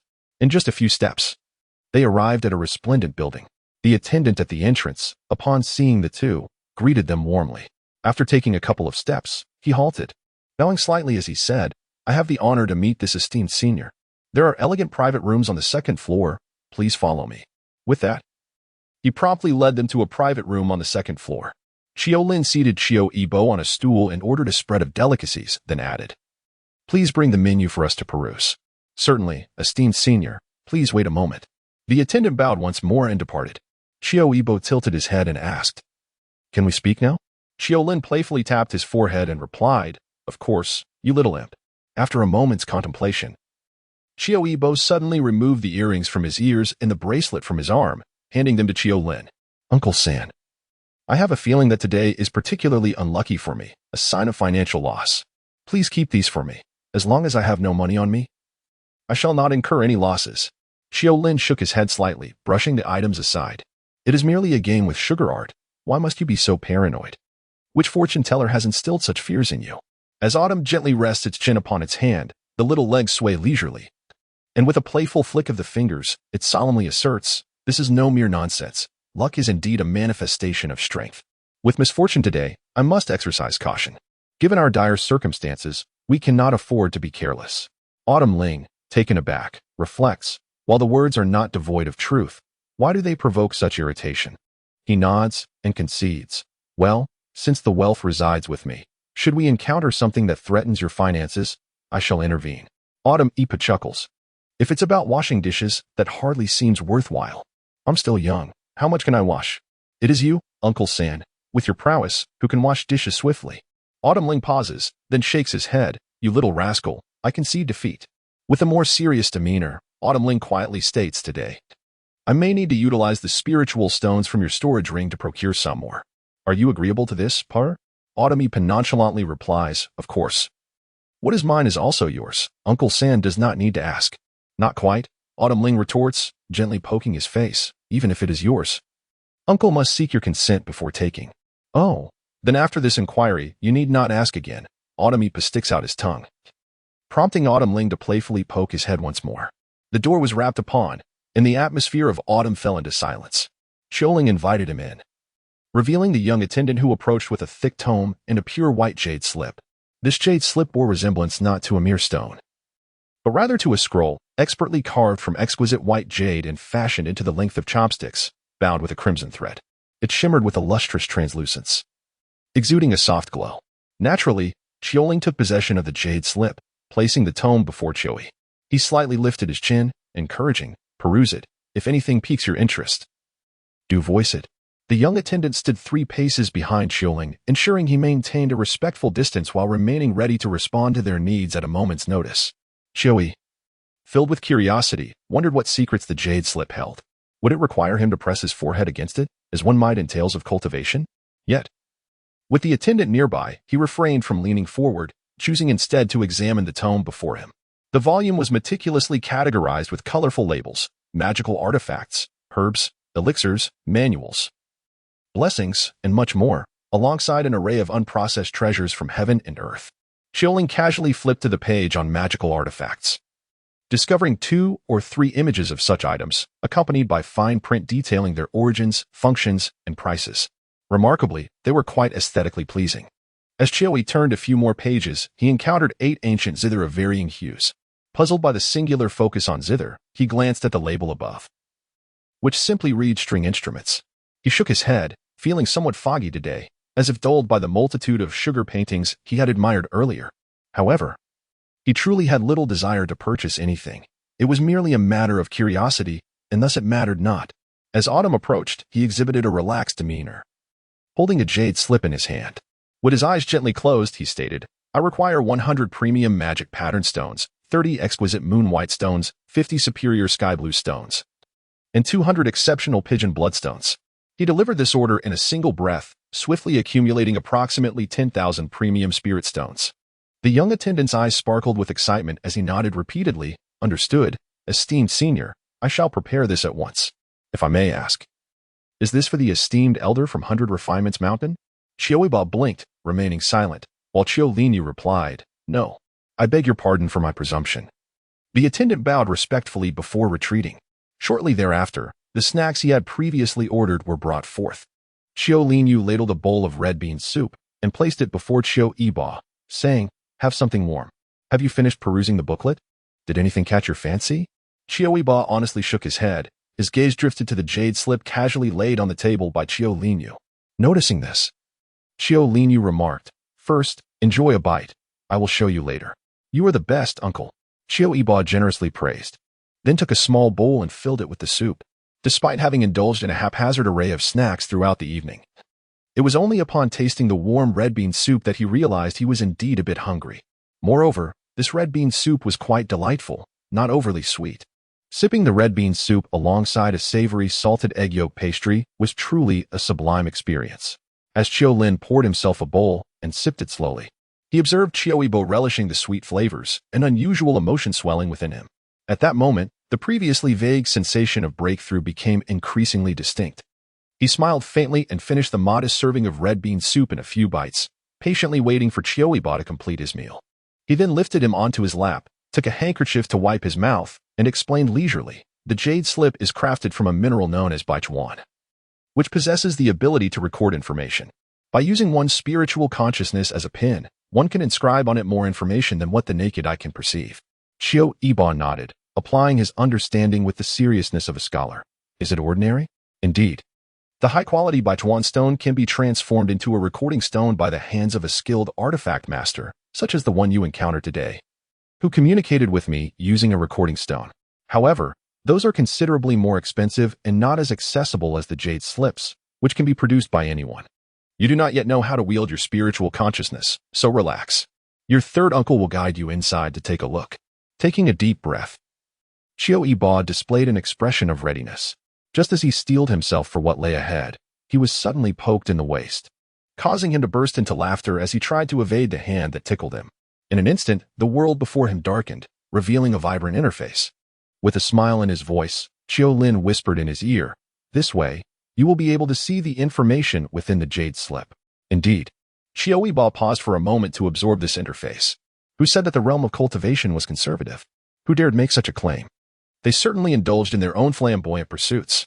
The interface before him resembled the homepage of a popular mobile shopping platform, with categorically arranged labels and vibrant animated displays accompanying product showcases. Below, enticing offers of the day and monthly highlights were prominently featured, truly comprehensive in nature. Thankfully, it was not a personal account. Otherwise, he would surely have been inundated with recommendations tailored to his tastes. Yet, the functionality had not been entirely abandoned. Qiu Yibo's keen eyes caught sight of categories labeled Dan Master's homepage and symbolic refinement homepage, where several affluent buyers, eager to spend on materials, had dedicated pages for their selections. To be candid, confronting a marketplace filled with items of which he had little understanding could either ignite a profound sense of exploration or evoke utter disinterest. Qiu Yibo belonged to the latter category. Having perused merely a few pages, he found himself growing impatient. He inadvertently clicked into a simplistic interface, revealing an array of remarkably inexpensive items, including a low-grade spirit stone priced at a mere 10 spirit coins. Perhaps it was the recent exploration of mineral materials that primed him, as this page predominantly featured a haphazard assortment of ores, several of which bore the label unknown or available for the cost of one low-grade spirit stone, with only one in stock. In an instant, his interest was piqued. It was akin to unboxing a mystery package. He felt emboldened and randomly selected a dozen of the mystery boxes priced at one low-grade spirit stone, deciding not to look further. Indeed, the next moment, he felt the world spin around him, and when the sensation subsided, he opened his eyes to find Qiu Yibo before him. Just as he prepared to utter a word, a wave of dizziness washed over him. Qiu Yibo gently covered his eyes and reassured him. It may feel a bit uncomfortable. Bear with it, and it will pass shortly. As the autumn breeze gently responded, Qiu Yibo remarked, Uncle San, I have my eye on several trinkets. Qiu Yibo, probing the jade slip, replied, Very well, they shall be delivered shortly. Nodding in agreement, Qiu Yibo suddenly felt drowsy. He struggled slightly, attempting to evade his uncle's grasp, saying, I'm a bit tired. Uncle, I wish to have some tea. Before he could finish, he succumbed to the embrace of a deep slumber. Seeing Qiu Yibo fast asleep, Qiu Yibo could only smile helplessly. He cradled the boy in his arms and retrieved a cloak from the storage ring to wrap around him. When the attendant entered with the prepared items, Qiu Yibo gestured for silence, prompting the attendant to tread lightly. The two completed their transaction in hushed tones. Having procured an abundance of items that day, Qiu Yibo found his storage ring overflowing. He couldn't help but chuckle, realizing it was indeed the wealthiest day of his life. Little one, you find yourself in a predicament. I have a proposition for you. Simply hand over this mustard seed space to the leader of Long Ao sect, and in return, 1,000 premium spirit stones along with numerous heavenly materials shall be yours. Does that sound agreeable? Though Qiu Yibo was disturbed from his slumber by the voice, his exhaustion prevailed, and he impatiently replied, All right, let me sleep. The contract was sealed. The remnant soul of the Long Ao true monarch gazed upon the slumbering child as consciousness, secretly marveling at his fortune. In 30 years, he would dissipate. Yet he had fortuitously encountered a penniless child. Thus, this fortuitous opportunity may liberate him from his plight and forge a benevolent connection for the Long Ao sect. One must remember that embellishing a brocade is effortless, yet providing warmth amidst snow is a rare challenge. Chapter 14 Qiu Yibo, enveloped in his blanket, found himself in a rather foolish state. What could the Long Ao sect possibly covet from Long Aotian? Indeed, they were enticed by his utter lack of wealth. The conditions set forth by these formidable beings were relentless, seemingly determined to bring about their own demise. The key Qiu Yibo possessed was likely one of the blind boxes he had purchased. However, therein lay the conundrum. Blind boxes necessitated a purchase. Yet the items had inexplicably manifested within the Huibao building. Could one truly enter such a place without funds? Surely, no one would squander their last coin merely for a fleeting moment of joy from a blind box, would they? Qiu Lin, on the other hand, was awake. For at his level of cultivation, meditating proved far more beneficial than sleep. Upon hearing Qiu Yibo knock at the door, he welcomed him in, intending to inquire about his early rising, only to be met with the sight of this young rascal waving a hand that revealed a mountain of top-tier spiritual stones, a plethora of rare materials, and an impressively sophisticated mustard seed space. The exquisite spiritual stones formed a small hill upon the floor, their translucent forms illuminated by flickering candlelight, casting an ethereal glow throughout the room. The scent of wealth. Where did it originate? With a pained expression, Qiu Yibo pushed the mustard seed space towards him, explaining, I had just fallen asleep when a certain Long Ao true monarch informed me of my dire straits and my empty pockets, instructing me to present this item to the sect's master, while the remaining treasures were to be gifted to me. In my drowsy state, I foolishly acquiesced. Qiu Lin felt an unsettling tremor within his heart. As the autumn chill settled in, Qiu Yibo feigned innocence and asked, Uncle San, is Long Ao sect truly not a nefarious cult? Is there a risk to my life in sending this? Could it be that upon my delivery, I would meet my demise? Qiu Yibo retorted, desist from such foolish talk. Though the Ling Ao sect has withdrawn from the world in recent years, it is by no means an unorthodox faction. The esteemed leader of the sect will attend the spring feast. I shall deliver this on your behalf. Thank you, Uncle San. You are truly wonderful, Qiu Yibo exclaimed, wrapping his arms around Qiu Linyu's wrist, earnestly inquiring, but do you think there could be ulterior motives? Why would someone offer so much for merely delivering an item? Qiu Linyu smirked slightly. It is not merely a trivial delivery. It is a transmission of legacy. Only this little rascal would dare to phrase it so. Although the interior of the mustard seed space is concealed, one could reasonably surmise that it contains the heritage and doctrines of this esteemed leader. He had heard of the downfall of Long Aotian a millennium ago. Renowned as a formidable figure, adept in alchemy, he mentored 3 disciples who transcended tribulations, elevating a modest sect into a remarkable power. Alas, his overzealousness led to his untimely demise alongside the other 3 Zenjins, resulting in the loss of a substantial wealth of resources and the integrity of the Ling Ao sect's teachings. For years, the Ling Ao sect has sought the secret realms left behind by these masters. It is unexpected that this little rascal would find himself destitute and in dire straits. Qiu Linyu reflected on how Qiu Yibo had previously given him all his storage rings, shaking his head inwardly at his sheer luck. Perhaps the conditions set by this Ling Aotian were indeed that one must be penniless, or possibly possess a celestial spiritual root. When he fell, he likely anticipated the predicament that the Ling Ao sect would face in their absence. He preferred to have the sect's members wait rather than hastily resolve matters without the presence of a distressed celestial spirit root to forge a beneficial connection.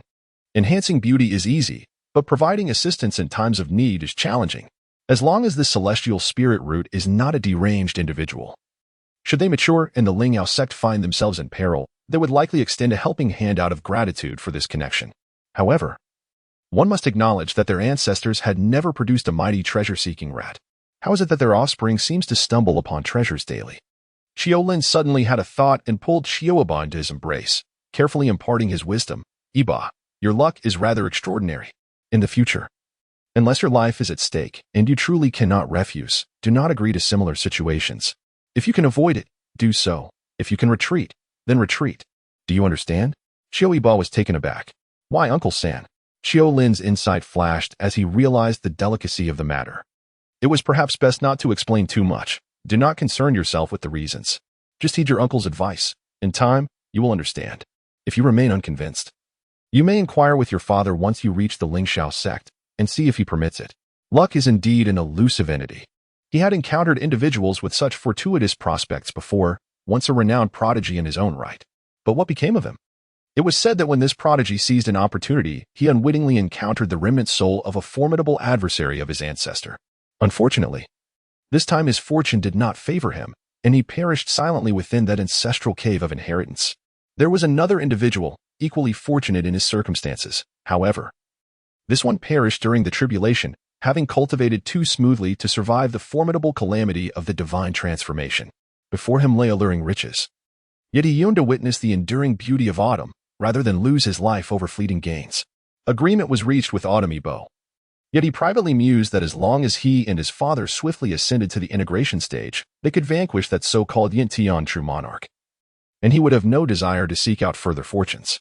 Money, after all, must first suffice for living, and one must possess life to spend it. Both are indispensable. To possess wealth without life is a torment, yet to have life without wealth is an even greater agony. Presently, their family found themselves in dire straits, devoid of funds.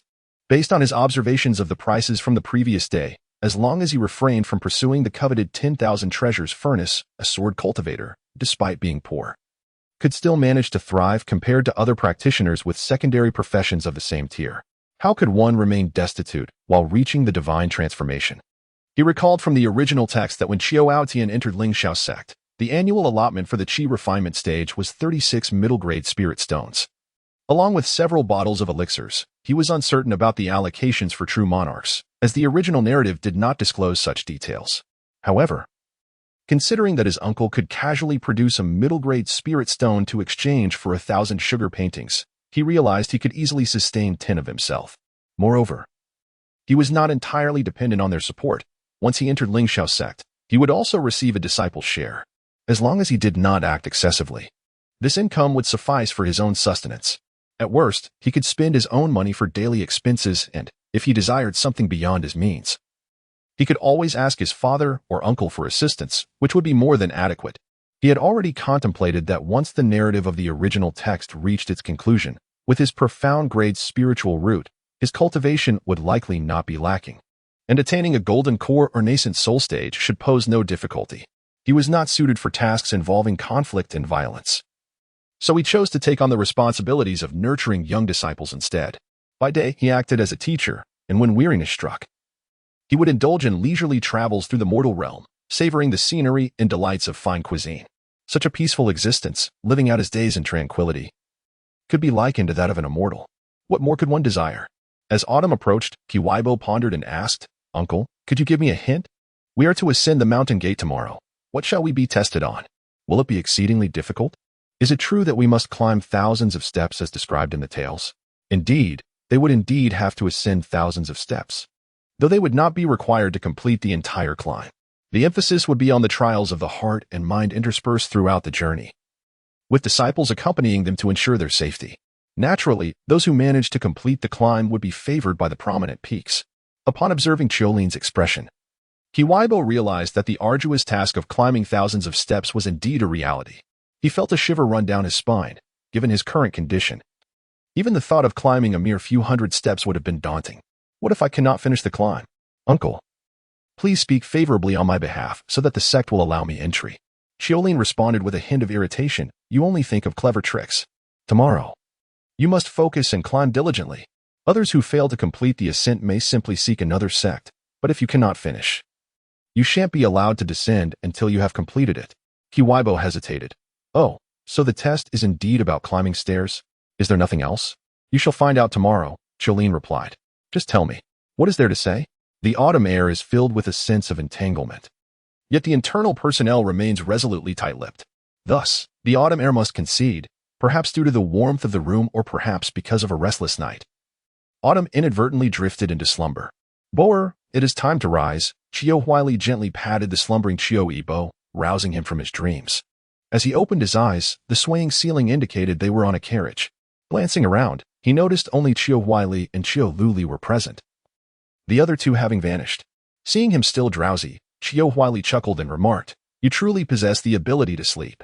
Qili and Ningli initially wished to bid you farewell, but seeing you so peacefully asleep, they refrained from waking you. Qiu Luli playfully poked his cheek, grinning. What do you mean initially wished? They did call out, yet you remained blissfully unaware. Feeling slightly embarrassed, Qiu Yibo inquired, where did Brother 10 and Sister 12 go? They have gone to the Taisu gate, Qiu Huili replied with a smile, placing him in the adjacent seat. It is but a temporary parting. There will be many days ahead for us to meet again. At that moment, the carriage came to a halt. And as the bamboo curtain was drawn aside, sunlight streamed in alongside Lu Qingsui's face. The refreshing air invigorated Qiu Yibo, prompting Lu Qingsui to say, "It is just the right time. Let us disembark." After expressing their gratitude to Lu Qisui, several individuals dismounted from the carriage. Before them stood a majestic mountain gate, its white jade pillars soaring into the clouds, surrounded by drifting white mist, while a gentle breeze carried the ethereal sound of bells. Gazing further ahead revealed a towering mountain, a narrow stone path winding upwards, its destination unknown. Turning back, they realized they had already ascended the mountain, for a wider trail lay behind them. The path they had taken to reach this elevation. As more children descended from the surrounding carriages, they marveled at the breathtaking scene. Lu Qingsui kindly urged, "Once you enter the Lingxiao sect, you must refrain from flying with swords or boats. We have already delayed our ascent. Hurry along the path. If you have the strength, do keep an eye on your younger siblings." The three children of the Qiu family instantly grasped the implication, and while others remained awestruck, they began their ascent. Qiu Yibo was held by Qiu Huili on his left and Qiu Luli on his right. He glanced around and whispered, "Big brother, big sister. If you find yourselves too exhausted to continue, do let me go. I am still young, and my stamina may not match yours."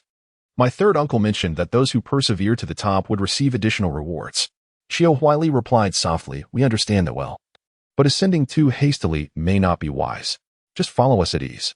Qiu Huili showed no concern, instead advising Qiu Luli and Qiu Yibo to form a line and proceed slowly along the mountainside. As they reached the third platform, Qiu Yibo was the first to falter. Though it was merely the third step, it amounted to over 100 stairs. Qiu Huili and the others were not in a hurry. They found a spot to rest and offered water to Qiu Yibo, displaying no signs of anxiety. This elder, who cared for his younger siblings, exhibited a commendable disposition. Observers through the cloud mirror witnessed this scene, and one remarked to Qiu Linyu, "Is this not from your family?" "Indeed, it is, Uncle Chunming," Qiu Linyu replied respectfully. Another female cultivator, resembling the beauty of spring, chimed in with a smile. "This reminds me of the time when Linyu and Lin Huai ascended the cloud ladder. It seems they were just like them. Truly a reflection of their esteemed lineage." The hall resonated with light laughter. An amiable yet solemn elder spoke. "I have heard from Gu Shou that you are also facing tribulations. Do you have any insights? We would be glad to assist you in your deliberations." At this, Qiu Linyu appeared contemplative, his expression darkening. Respectfully reporting to Master, "I have indeed gathered some insights." "Do share," the elder urged. After a moment's pause, Qiu Linyu gritted his teeth and confessed, "It's about accumulating wealth." "Is that so?" The revelation elicited a muted reaction. Yes, indeed, Qiu Linyu, a prodigy of Lingxiao sect, had his own tribulation to face. He needed to amass 100,000 top-grade spirit stones for Qiu Yibo to support the latter's insatiable appetite for cultivation. Fortunately, the hall was filled with esteemed elders who would not divulge this secret. Otherwise, how could he maintain his dignity? Chapter 15. The hall fell into an awkward silence. Breaking the stillness was the ever-kind Lingxiao Jinjuan, who chuckled, "Is that truly the case? Linyu, your tribulation is surely related to others, is it not?" The sect leader's uncle, with his astute discernment, made this remark. The female cultivator, with a light-hearted demeanor, joined in the laughter and casually inquired, "So, Linyu, how much do you intend to earn? If it's not a substantial amount, I could lend you some. I assure you that you would surpass Lin Huai's breakthrough in no time." Her words were evidently playful. For one's tribulation is not something that can be easily interfered with by others, nor would they dare to intervene lightly. The numerous consequences of such actions need not be elaborated upon. Suffice it to say that the path of cultivation is inherently contrarian to the heavens, and the intricacies of cause and effect are not so easily unraveled. While the beneficiary of this incident remains unharmed, one must ponder what the next tribulation holds. As for the meddler, the lightest consequence may be a fall in cultivation level, while the gravest could lead to one's demise. Such outcomes are manifold.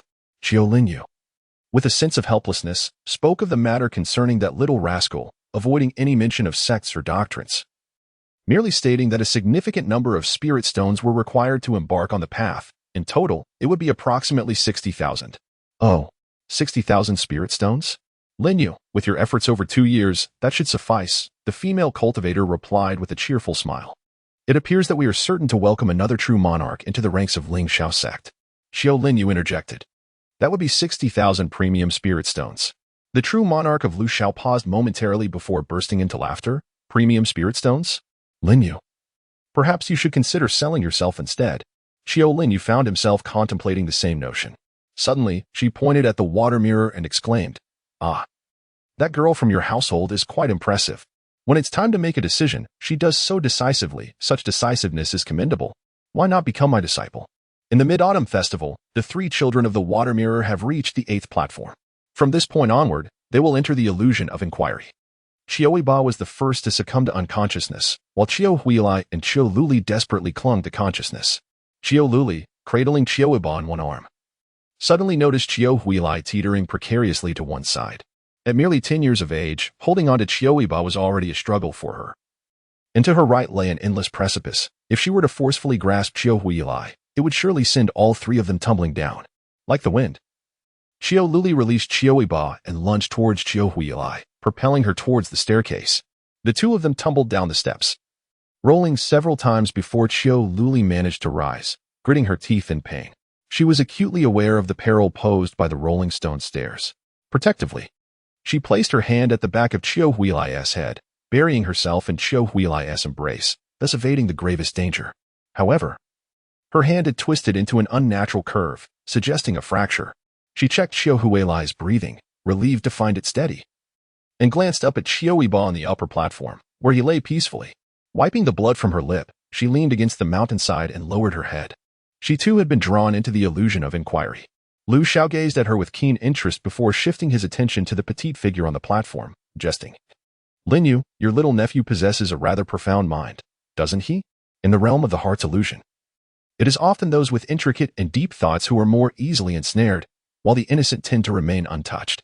In contrast, The other reflections in the water mirrors revealed that the youths approaching the age of 16 had long succumbed to slumber, while a few youngsters aged 6 or 7 remained alert, climbing steadily upwards.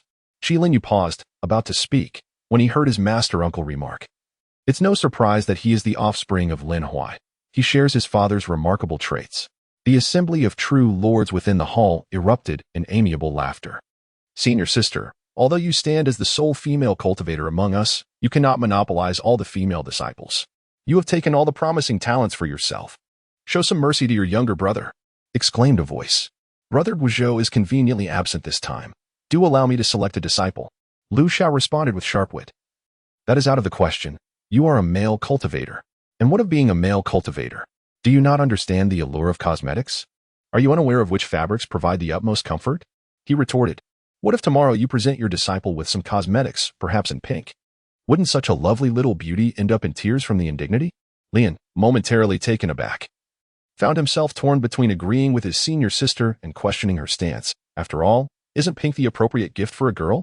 Seizing upon his moment of distraction, Lu Xiao concluded, then it is settled. This girl shall be mine. Only then did Jinjuan realize the absurdity of gifting rouge to a female disciple as her master. Wouldn't monetary offerings suffice? Could he not present magical artifacts or medicinal elixirs instead? The provision of rouge was a matter for her future partner, should she have one. It was hardly his concern. Ling Xiao Jinjuan pressed his fingers to his temples, observing the chaotic scene within the hall. He mused that, at the very least, they were only so unruly amongst themselves, when in public, they still maintained an air of propriety, thus preserving the dignity of their Ling Xiao sect. Qiu Yibo, somewhat dazed, acknowledged his dire financial straits. The sudden sight of a treasure trove was indeed astonishing. Yet, deep down, he understood that this was amiss. As if he were caught in a dream. No, it was indeed a dream. He had been climbing the mountain alongside Qiu Huaili and Qiu Luli. How could he have suddenly arrived here? He shook his head internally, suspecting this to be the legendary illusory realm of self-reflection. In the original tale, this illusory realm posed no challenge for Qiu Aotian, as his deepest obsession was revenge. The illusion manifested his enemies, beseeching him for mercy, lamenting their regrets and pleading for forgiveness. Qiu Aotian remained indifferent, easily shattering the illusion with a single strike. Despite this, Qiu Yibo found himself irresistibly drawn to the glittering treasures, as if they possessed an enchanting allure. He yearned to touch them, to revel in their beauty, to laugh joyously, and to gather them all into his spatial ring, claiming them as his own. Unbeknownst to him, the essence of autumn had gracefully bowed down. And just as his fingers were about to caress the jewels, a thought crossed his mind.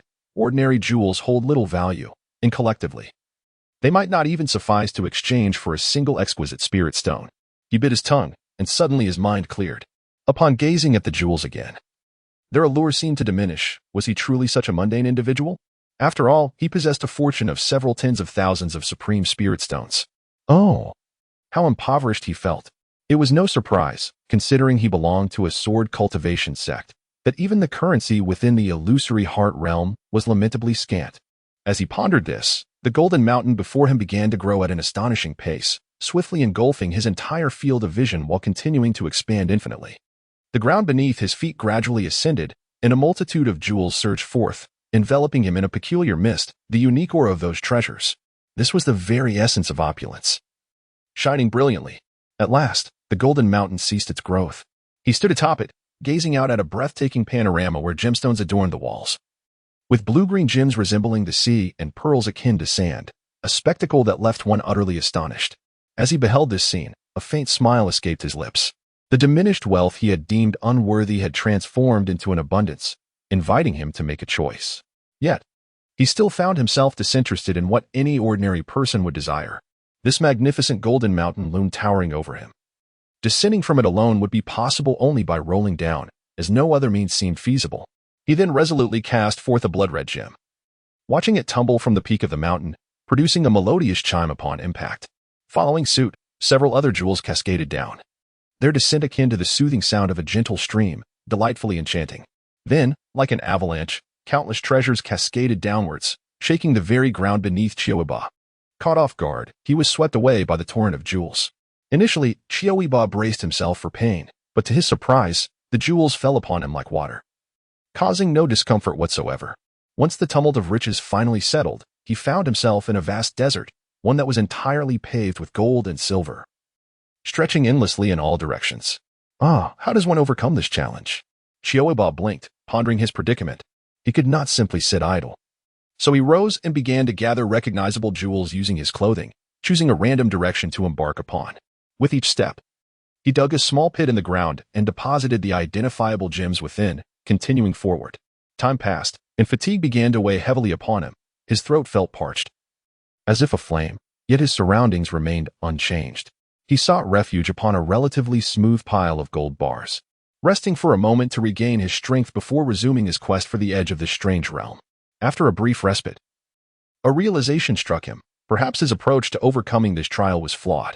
This was the illusory realm of Lingxiao sect, and surely it could not be designed to exhaust one to death. However, he had not exhibited any signs of longing or desperation.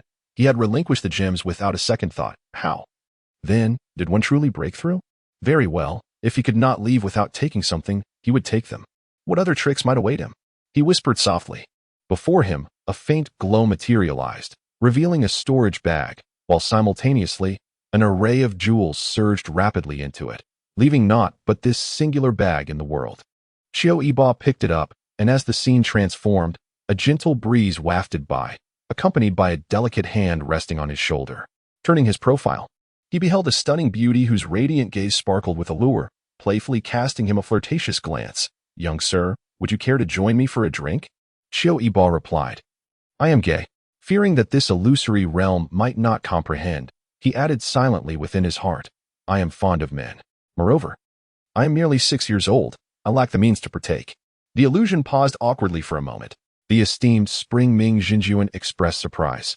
How has this child stumbled into the realm of indulgence? This is intended for youths on the brink of adulthood. In the mortal world, most boys and girls at 16 are already wed, deeply entangled in worldly affairs, hence wine, lust, and wealth are most fitting to probe the heart's essence. Xiao Linyu interjected. "Master Uncle, should you know that this little rascal took me to a brothel on our very first day together to indulge in pig knuckles, you might grasp the reason." Chapter 16. Unbeknownst to Qiu Yibo, who was blissfully savoring a frosty bowl filled with an assortment of berries, the discussion continued. The base was crafted from rich, sweet milk, so delightful that he could not help but commit the appearance of these fruits to memory. Eagerly anticipating the moment, he could implore Xiao Linyu to procure them for him once more. To his left, an exceptionally beautiful maiden held a handkerchief, patiently awaiting to dab his mouth, her smile radiating warmth as she advised, "Take your time, there is more. Be cautious not to choke." To the right, a stunning beauty with captivating charm turned her face slightly, her ruby lips parting as she held the jade-tipped smoking pipe, exhaling a long plume of white mist that wafted with an enchanting fragrance. With a languid demeanor, she remarked, "Let him indulge. Only when he chokes will he come to appreciate our kindness." The beauty to her left stifled a laugh behind her hand, agreeing, "Indeed, that is quite true." After their laughter subsided, they noticed Qiu Yibo, who remained engrossed in his icy bowl, and could not help but chide, "What an unromantic young lord he is." Qiu Yibo, having borrowed the other's handkerchief to wipe his mouth, casually replied, "If I were to understand romance, that would truly be a calamity." The enchanting beauty embraced him with a carefree laugh, exclaiming, "Oh, how utterly delightful. You are simply too adorable." Qiu Yibo, unable to extricate himself from her hold, glanced at the empty bowl, extending his hand to point out the remnants of milk, and requested, "Would you be so kind as to have someone bring me some berries?" The beauty tilted her head, teasingly stating, "If you give me a kiss, I shall summon someone to fulfill your wish." Her alluring gaze sparkled as she continued, "After all, he only cherishes his male friends over the fairer sex. Whether I entice him or not makes no difference. It seems our young lord is fortunate. For those two gentlemen happen to be here today. Let us invite them to keep him company." With that, she released Qiu Yibo, playfully tapping his forehead. "Oh, this heartless young lord. Why do you not cherish me?" Autumn Yibo had finally been released after much effort, and he took a deep breath of the liberating air. Slowly, he remarked, "I believe." At that moment, a beauty caught his gaze, and he continued, "You resemble my mother." This, of course, was a fabrication.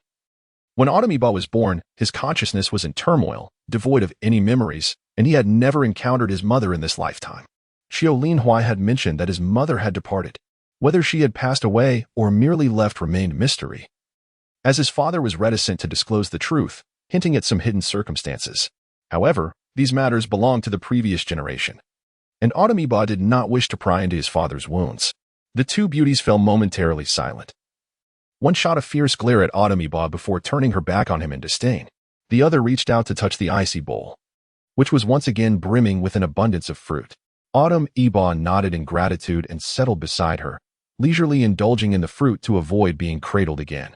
At that moment, another group of beauties arrived, some cradled zither, others embraced harps, while a few began to sing, their ethereal voices filling the air. One beauty danced gracefully in rhythm with the music, her garments billowing, her laughter enchanting. Autumn Yibo listened for a while but soon lost interest, lowering his gaze to continue enjoying his fruit medley. He found this illusion unsatisfactory. It was not merely that it felt false, but rather that it felt genuine yet inadequate. Logically, an illusion should reveal his innermost thoughts. For instance, he could have imagined the treasure he had just seen as more abundant, transforming it into mountains or oceans of wealth. Surely, this realm should present something more suitable for an adult's gaze? First, two enchanting young ladies treated him like a cherished son, showering him with affection. Then, a geisha performed a refined melody, singing a piece that was none other than By the Water's Edge.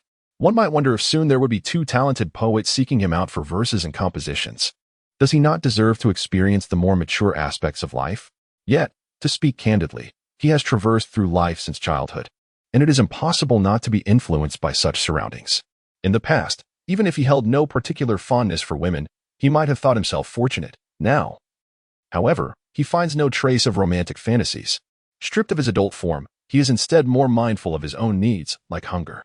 Having missed breakfast, climbed the stairs, and wandered in the desert for quite some time, he is genuinely parched and famished. The bowl of fruit he just had merely served to stave off his hunger momentarily. As it digests quickly, he must seize the opportunity to eat more while he can. Overcoming this challenge is merely the first of many, with thousands of steps still ahead of him. He may speak of seeking assistance from Qiu Lin and finding back doors, but in truth, that is a last resort. It is best to rely on his own efforts. Should he exert himself to the fullest, his uncle can surely find a way to assist him. Scores may falter, but one must always maintain a proper attitude. As the door was knocked upon, Qiu Yibo did not raise his gaze, but he heard two sets of footsteps. The stunning beauty beside him nudged his arm, urging, "Young master, lift your head and see if you like it." Upon raising his eyes, he was instantly taken aback. A morsel of fruit slid down his throat in shock, instantly choking him. Qiu Yibo turned his face away, coughing violently while exclaiming, "Let them go. Hurry." The pair of extraordinarily handsome men exchanged glances, one of them's brows slightly furrowing, embodying an unspoken allure. "Young master, hurry." After a considerable struggle, Qiu Yibo finally coughed out the fruit, his face flushed with indignation as he retorted, "Drive them away." It would have been better if they had never appeared in the first place. Had it not been for his awareness of the illusion, he might have inadvertently called out father or third uncle. The two individuals before him bore a striking resemblance to his father and uncles. Indeed, their likeness was uncanny. Yet there remained an unsettling disparity. What kind of absurdity was this illusion concocting? Who in their right mind would visit a brothel only to encounter their own father and third uncle? Third uncle, it is not for lack of effort. If, as he suspected, true progress required grasping everything only to relinquish it, then he would never be able to traverse the realm of self-reflection in this lifetime. At that moment, Qiu Lin's face turned ashen, while the Hall of True Lords erupted with laughter, especially the True Lord Lu Xiao, whose mirth echoed for miles around. This little rascal was simply too amusing. True Lord Lu Xiao clapped the armrest of his chair, exclaiming that he had never seen anyone more handsome than Lin Yu and Lin Huai in his life. Since the realm of self-reflection was inherently a matter of the heart, it naturally arose from one's innermost feelings. Qiu Yibo might indeed be of the same gender, yet that did not preclude his appreciation for beauty. After all, beauty transcends gender. Who could genuinely claim to dislike a lovely maiden? Thus, the character color embodies the quintessence of the most beautiful individuals in his heart.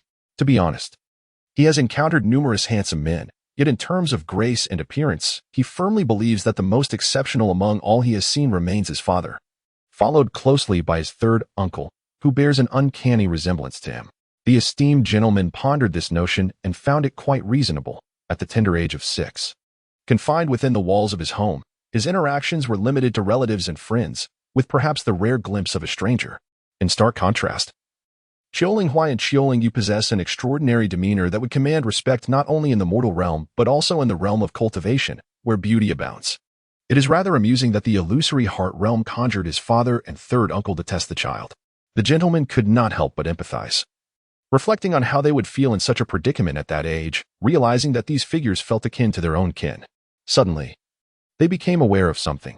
When did this young lad discern that all of this was mere illusion? They exchanged knowing glances, each recognizing the enlightenment in the other's eyes, and nodded slightly. The true monarch of Spring Ming waved his hand and said, "Enough, Lin Yu, swiftly bring that child out. Such indulgences in wine, beauty, and wealth are not meant for him, and now they would only burden him for a lifetime."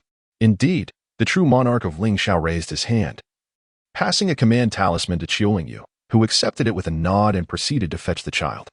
The true monarch of Ling Xiao then discreetly sent a message to the solitary boat monarch, conveying a straightforward message: devise a way to refuse the Qishir monarch. Qiu Yibo should remain in the Ling Xiao sect. Yesterday, the esteemed master Qishir ascended to the Ling Xiao sect to beseech a favor from Guzhou. Although the child possesses a celestial root, it is only natural for Guzhou, being the master of the disciple's bloodline descendant, to take charge of this matter. Furthermore, the Ling Xiao sect has always enjoyed a cordial relationship with Balian Mountain. Indeed, it would not be an exaggeration to say they share a close bond. Bloodlines forge unbreakable ties, and the child's journey to Balian Mountain serves as a bridge between the two sections. While celestial roots are rare, offering one is not a significant loss. However, upon reflection, it is evident that such an astute child ought to remain within the Ling Xiao sect. Although there are two celestial roots this generation, he places greater trust in Qiu Yibo. While the other celestial root resembles those produced under Guzhou's tutelage, exuding a cool detachment akin to a solitary gem. If they could support each other as he and Guzhou do, would that not be splendid? Regardless, it is imperative that the old man Qishir does not send this child to wield a heavy hammer. Chapter 17 Xiugu, why are you still here? Hurry, hurry! A cheerful voice exclaimed. For a fleeting moment, Qiu Yibo found himself in a daze, but the haze gradually cleared as he beheld a dark-skinned youth with bright, shining eyes before him. Without a second thought, he nodded in agreement. Indeed, Li Xiu, have you finished your chores at home? He inquired, unable to suppress a smile. Did your sister-in-law not allow you to come? Of course not. She insisted I hurry here when she heard the ancestral hall would be open today. Li Xiu replied, walking alongside him towards the village's ancestral hall. As for me, I have given up hope. I was tested when I was 6. Oh, right. You weren't in our village back then.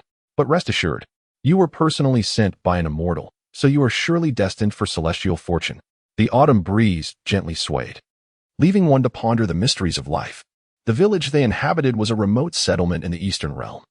Yet it was said that their ancestors included a cultivator of immortality, which bestowed upon the villagers a profound understanding of such matters.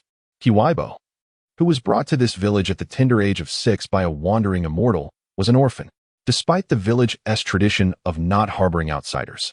The peculiar circumstances surrounding his arrival led the villagers to treat him with great kindness. Whenever a household enjoyed a bountiful harvest, they would surely share their bounty with him. When new garments were tailored, a portion would invariably be set aside for him. Even the village's sole scholar, who ran a small school, waived the customary fees for Qiu Yibo, allowing him to attend classes freely. Though the village was not affluent, barely scraping by in years of abundance, Qiu Yibo had never known hunger or cold. Many children of the village, who were blessed with parents, did not enjoy such comforts. It was commonly believed that Qiu Yibo would one day become an immortal himself. In his youth, he had once inquired of his kind aunt why they held such expectations for him. She smiled and replied, "When our dear boy becomes an immortal, with a mere wave of his sword, he shall carve a path for our village to the outside world, and we shall want for nothing more." Thus, a decade passed, and as the spring festival commenced anew, an immortal once again graced the village. The eligible youth, both boys and girls, made their way towards the ancestral hall, which, typically closed to the public, stood wide open, surrounded by a throng of onlookers. A clear pathway had been formed, leading to a neatly arranged line of young people, who stood in tranquil anticipation. Inside the hall, 2 youthful figures, appearing to be in their 20s, stood with a serene elegance. They bore swords upon their backs and were clad in flowing, exquisite garments. Alas, we are late. Hurry.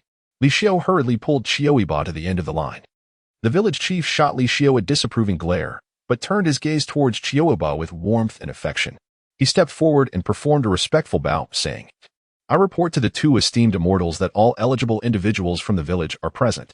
The foremost immortal replied coolly, acknowledging with a simple hum.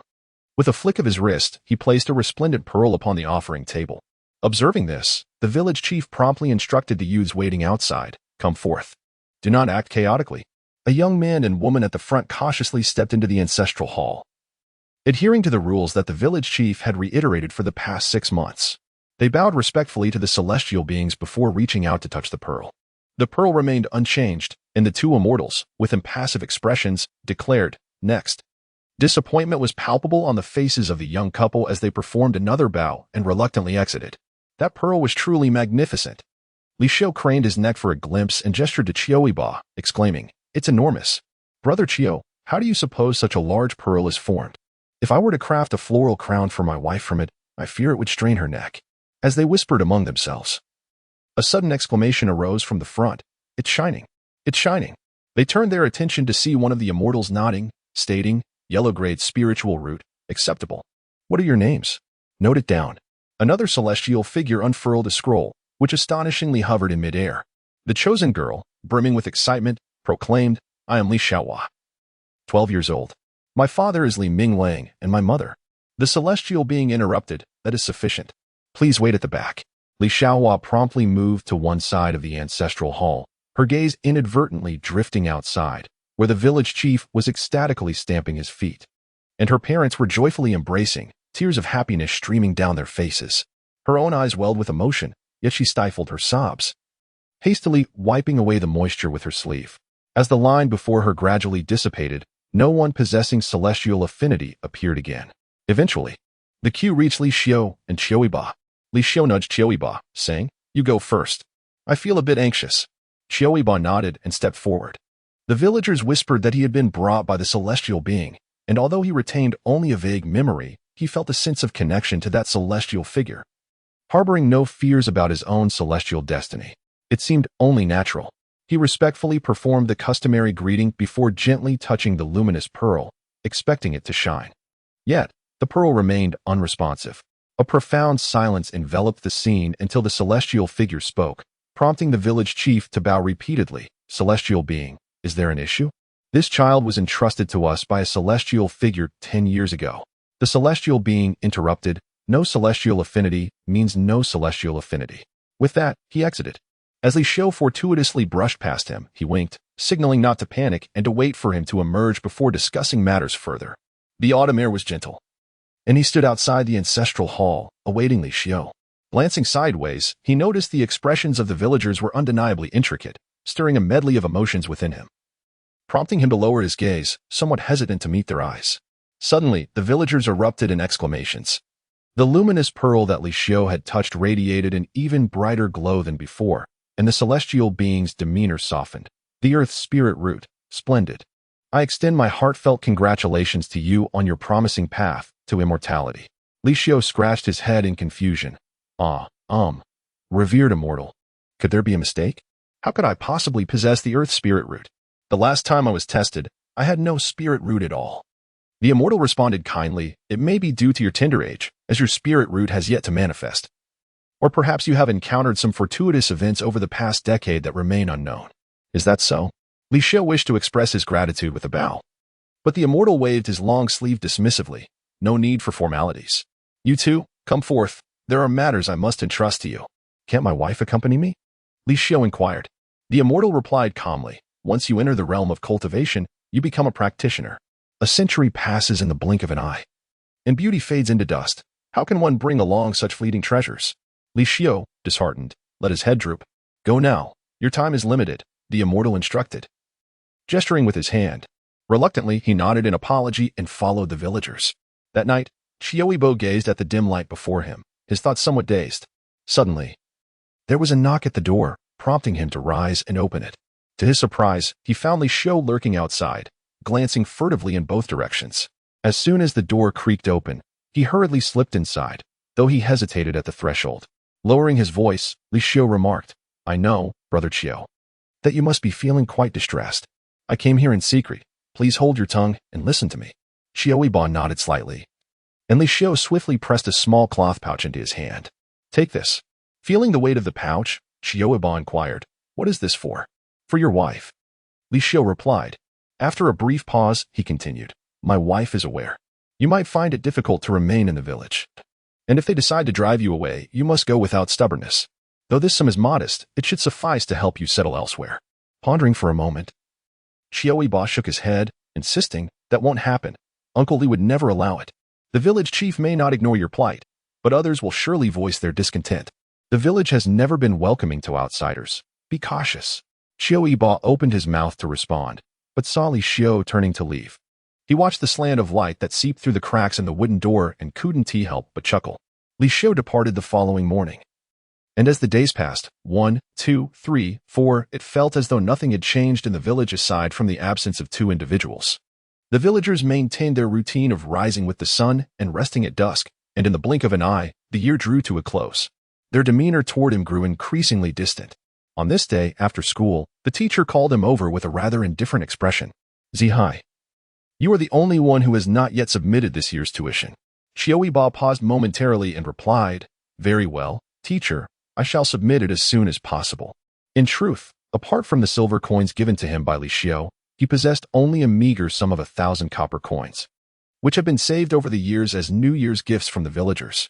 Having been raised on the kindness of many, never having farmed for sustenance nor hunted in the mountains, he relied on writing letters and reading missives for the villagers in exchange for food, with the village chief occasionally offering him some additional support. Financially, he was rather destitute. The tuition was 301, an amount he could manage to pay. The teacher then inquired, Do you not have any celestial affinity? Does it not trouble you? This topic had been broached by many, and in just a year, he had grown weary of the question. Lacking celestial affinity does not preclude me from farming or studying. Surely, I cannot take my own life simply because I lack such fortune? Qiu Yibo smiled and continued, In fact, I feel a sense of relief. I believe it is quite satisfactory this way. To become a scholar, to find a place to tend to, and to be respected by others is the life I aspire to. I should first strive to become a scholar. The teacher gazed at him with a complex expression. Very well, remember what you have said today. To leave outsiders in the village is inauspicious. Someone shouted. Another person snorted disdainfully. He should not be allowed to remain. Years ago, I remarked on how well a boy he was, sent by the immortal. Would it not have been better for him to descend the mountain and seek a prosperous family? Over the years, who among us has not borne the burden of his needs? He bore no blame for lacking celestial destiny. Yet, at the tender age of 16, he rejected the villagers' benevolent attempts to find him a bride, devoting himself solely to his studies, as if the entire village were obligated to sustain him. Were we to consider him an ancestor of the surname Qiu? A woman mocked him, saying, He lacks the fate of an immortal, yet possesses the form of one. This remark came from a once kind aunt. The village chief, observing the perplexed expression on Qiu Yibo's face, clenched his teeth and exclaimed, Silence. Do you not see me as your village chief? He turned to Qiu Yibo, saying, I have prepared some belongings for you. You must leave this village. After a moment of silence, Qiu Yibo nodded and replied, Very well, I shall depart. Take care of yourselves. Thus, he was expelled from the village. In the mountains, beneath a massive stone, he discovered the silver he had hidden away. Among his meager provisions were some dried rations. He kindled a fire and soaked the food in hot water. The cold was unbearable, too biting. Suddenly, he felt a heavy pressure on his chest, followed by a sharp pain in his shoulder. Awakening from a stupor, he beheld a gaunt wolf poised atop him, mercilessly sinking its teeth into his shoulder. Blood flowed profusely as Qiu Yibo, in desperation, groped for a stone nearby and struck the creature repeatedly. The wolf, frail and evidently cast out from its pack due to age or infirmity, was no match for his fervor, striking its head again and again. He lost track of time until, at last, the pressure on his shoulder relented, and the wolf collapsed beside him. Clutching his shoulder, he groaned softly.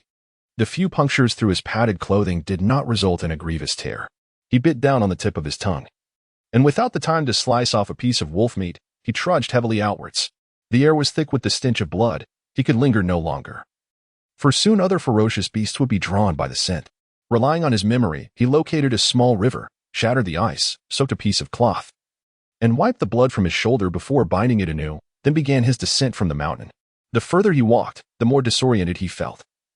Yet the conviction that he must not remain here propelled him onward. Staying meant certain death. In a daze, he heard someone questioning him. Do you despise these villagers? They are two-faced and fickle. They do not drive you away in spring, nor in the height of summer. Until now. In the biting cold of winter, they push you into the mountains, wishing for your demise. Do you wish to slay them? I can take care of that for you. Qiu Yibo pressed his lips together. There is no need. I do not engage in labor, only in indulgence. So their expulsion of me is justified. They only desire your death. Qiu Yibo pinched the silver coins in his grasp, warmed by his body, and thought of the two thick cotton garments at the bottom of his pack, some loose change, as well as his household registration and travel permit. Even a letter of recommendation for school. Not all of them wish for my demise. A cold snort echoed, followed by an eerie silence. He took a deep breath and continued his ascent from the mountain. Qiu anxiously gazed at the quietly slumbering Qiu Yibo in his arms and addressed Ling Xiao. The revered master, why has Boer's spirit vanished? Ling Xiao Jinjuan stroked his beard and remarked, perhaps it is an unforeseen opportunity. Qiu, observing Ling Xiao Jinjuan's composed demeanor, let out a long sigh of relief. He nodded towards Qiu Yibo's brow and thought, this little rascal truly has remarkable fortune. Ling Xiao Jinjuan gently shook his head, hinting at a deeper meaning. This opportunity is not easily acquired. Qiu nearly succumbed to the urge to speak of Qiu Yibo's illustrious achievements, yet he refrained, realizing it was unwise to speak too definitively. In less than 10 days, for opportunities had arisen. If today was included, it made 5. He began to suspect that this nephew might not be his flesh and blood, but perhaps a child of destiny left in his care. Chapter 18. In the blink of an eye, 6 years had passed. The Qidian proclaimed, in the 13th year of Su Ming, during the palace examination, the first place of the top scholar went to Qiu Yibo of the Guanshan Prefecture. The second place was awarded to Li Hongzhao of the Lishan Prefecture. Qiu Yibo, along with the second and third place scholars, was surrounded by the inner palace officials as they exited the palace. Outside, a pavilion had already been prepared, where a golden list hung. Jing Zhao Yi and 2 officials awaited their arrival. Upon seeing them, they instructed attendants to drape the 3 of them in splendid red robes.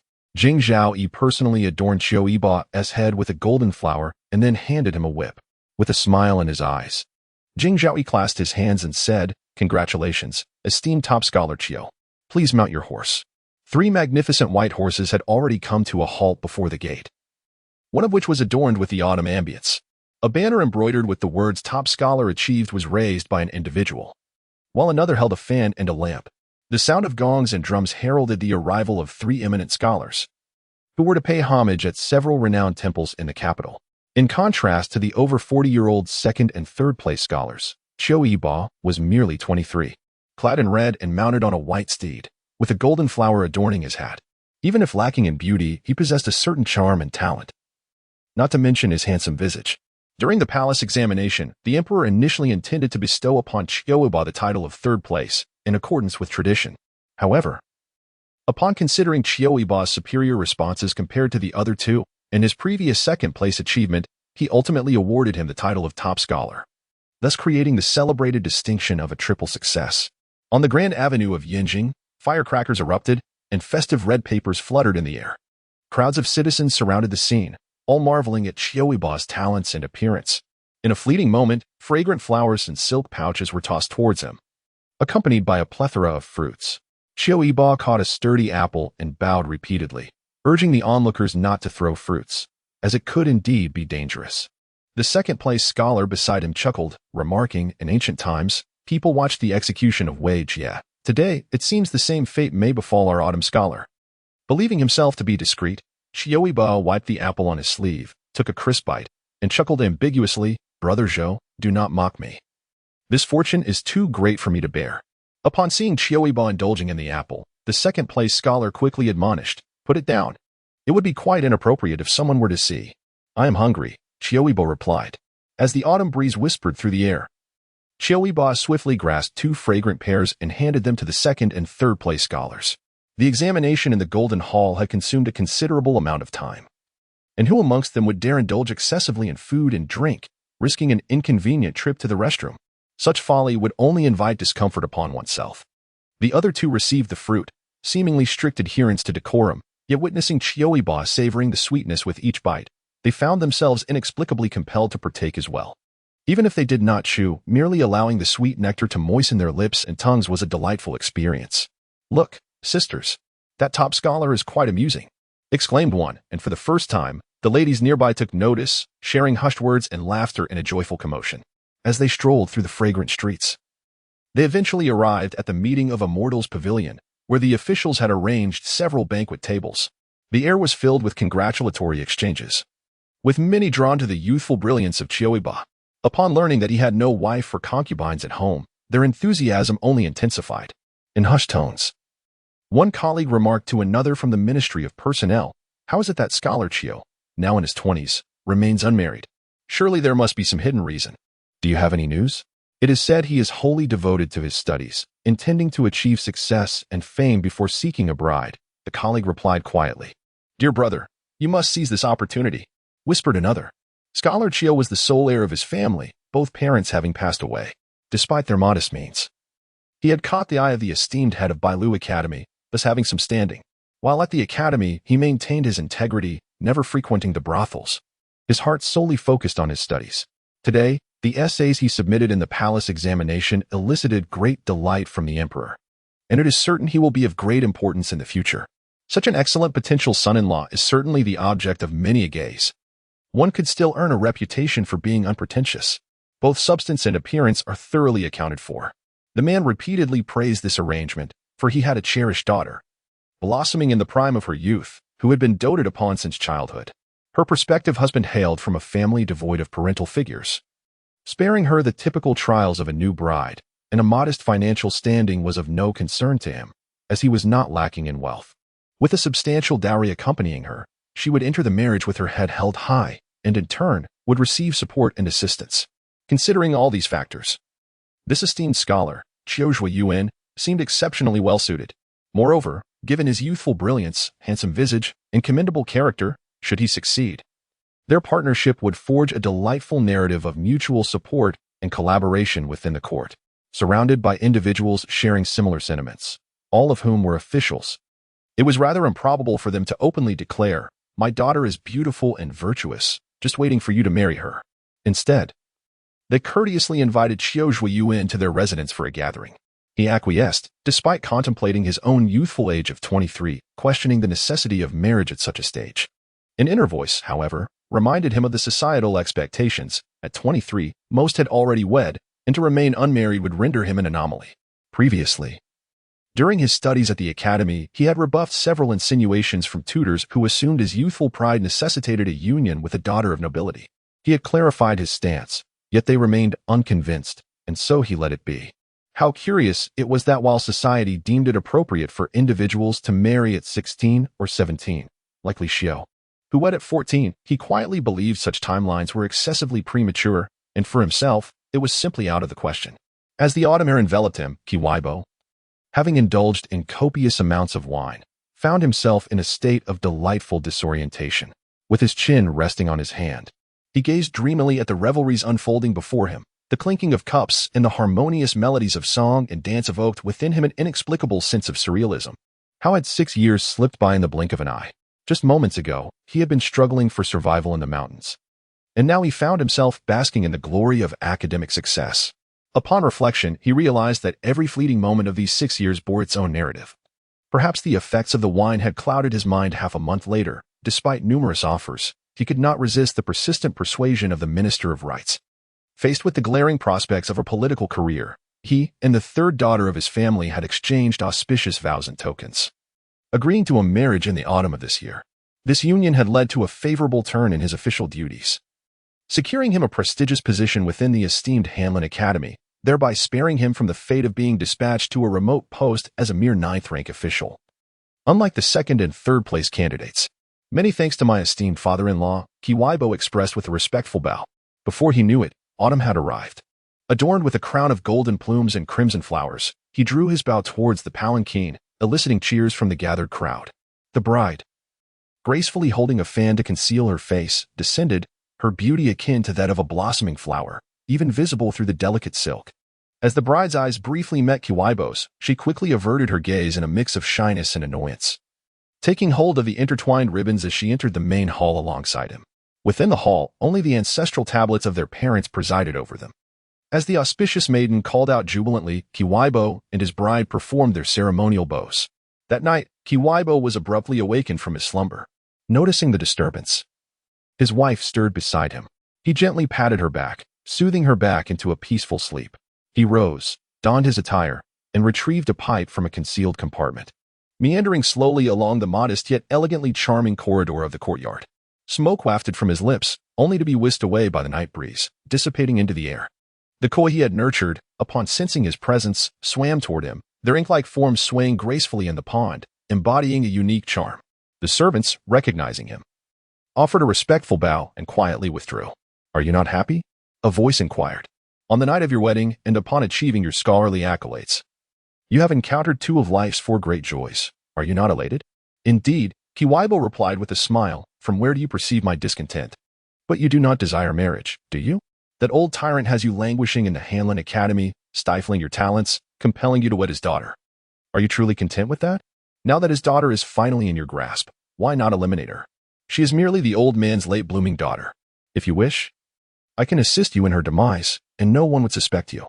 Then you could live comfortably under the guise of a devoted widower. Your in-laws would be moved by your apparent affection. When you eventually encounter someone you truly adore, they would not obstruct your union. Would that not be splendid?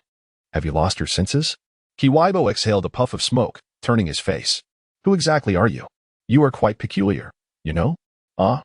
The voice seemed intrigued by Qiu Yibo's words. Qiu Yibo replied coolly, "The wife is mine, and the accolades are mine as well. You comprehend nothing." "Ah. Dare you claim that you do not harbor thoughts of vengeance?" "Naturally, I do," Qiu Yibo replied. "However, my wife is as beautiful as a flower, gentle and considerate, often bringing me food and drink. Would I be a fool to dislike her? So, it follows that you are quite content with your life?" "Indeed. I did not expect you to be so forgiving." Qiu Yibo tapped his pipe against the stone railing and gazed up at the pitch-black night sky. "I am quite the opposite. I hold grudges. Tomorrow, I shall visit the Yuqing temple to seek a master to rid me of you. So I am not constantly plagued by your incessant prattling." The voice fell silent.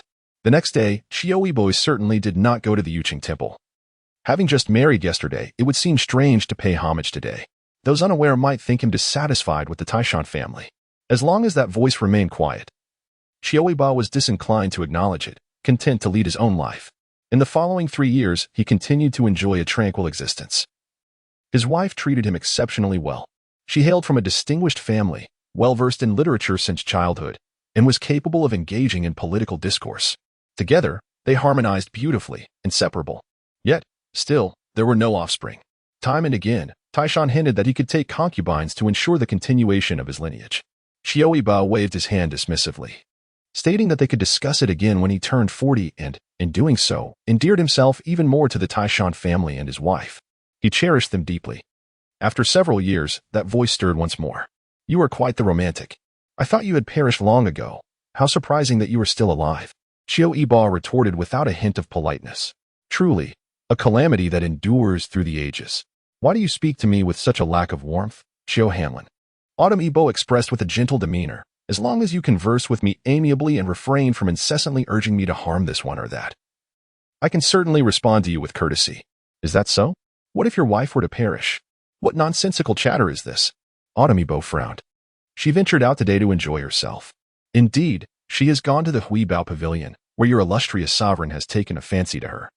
And she is now within the palace. Refusing to yield? That is unlikely, for she has family. The imperial decree to confer her as a consort is on its way to your venerable Taishan residence. If you doubt it, you may verify for yourself."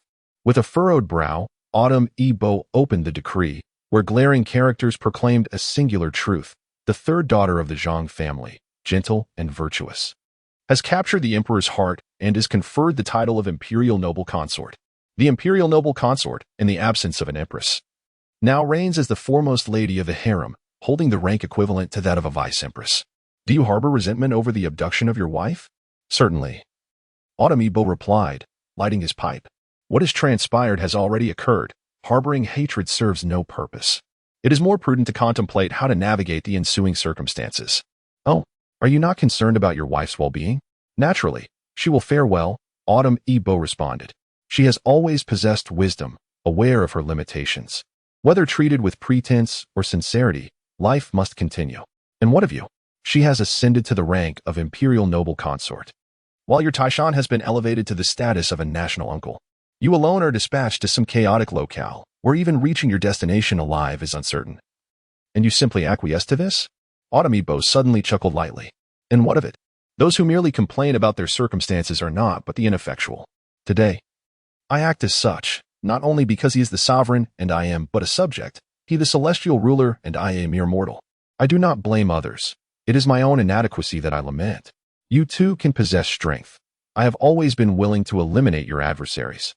Yet it is your reluctance that hinders us. Qiu Yibo opened the car window, gazing at the verdant mountains and clear waters outside. What significance do you hold? What are you indeed? So what? The voice responded with keen enthusiasm. You ask me to assist you in vanquishing your enemies, even if you were to perish tomorrow. Yet wouldn't that be preferable to your current state of despair and helplessness? Or do you, despite your love for your wife, still dutifully serve others for the sake of your career and the riches it promises? Then I shall await the outcome.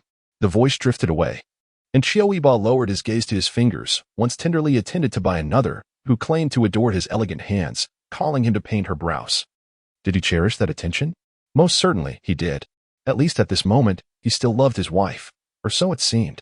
Tears suddenly streamed down his face, and he wept bitterly. In the end, he wiped his tears away. There was no need for further sorrow. For as long as he devised a plan, there would inevitably be a day of reunion. Chapter 19. Ultimately, he arrived safely at his destination, successfully assuming the position of county magistrate. In this exceedingly remote and desolate locale, Qiu Yibo maintained a remarkable sense of calm. In the absence of a scribe, he took it upon himself to compose announcements, employing straightforward language and writing in large, legible characters. Lacking official enforcers, he recruited 2 idle men, who donned attire resembling that of constables, thus adding an air of authenticity. He personally affixed the notices at the entrance, vocally proclaiming their contents throughout the day. This territory had long been dominated by local aristocrats, and he was in no hurry. He merely regarded any trivial disputes as matters to be resolved at his discretion, considering himself akin to a neighborhood committee. A neighborhood committee? What was that? The notion lingered in his mind, while he settled into his surroundings, leading a tranquil life, seemingly unchanged save for the ominous guillotine that hung over him like a specter. Gradually, local gentry began to extend their goodwill towards him. Upon receiving his first commendation from the Ministry of Personnel, he was even graced with correspondence from several noble ladies of Yanjing, expressing their willingness to send marriage contracts and gifts to his doorstep, proposing to wed him in this barren land. Yet, he declined their offers. Initially, he entertained the thought, but as time passed, it became less frequent. Occasionally, he would awaken from dreams in the dead of night, or witness a couple's affectionate exchange, and thoughts of Sanyang would flit through his mind. However, these thoughts were ephemeral, like a gentle breeze passing by.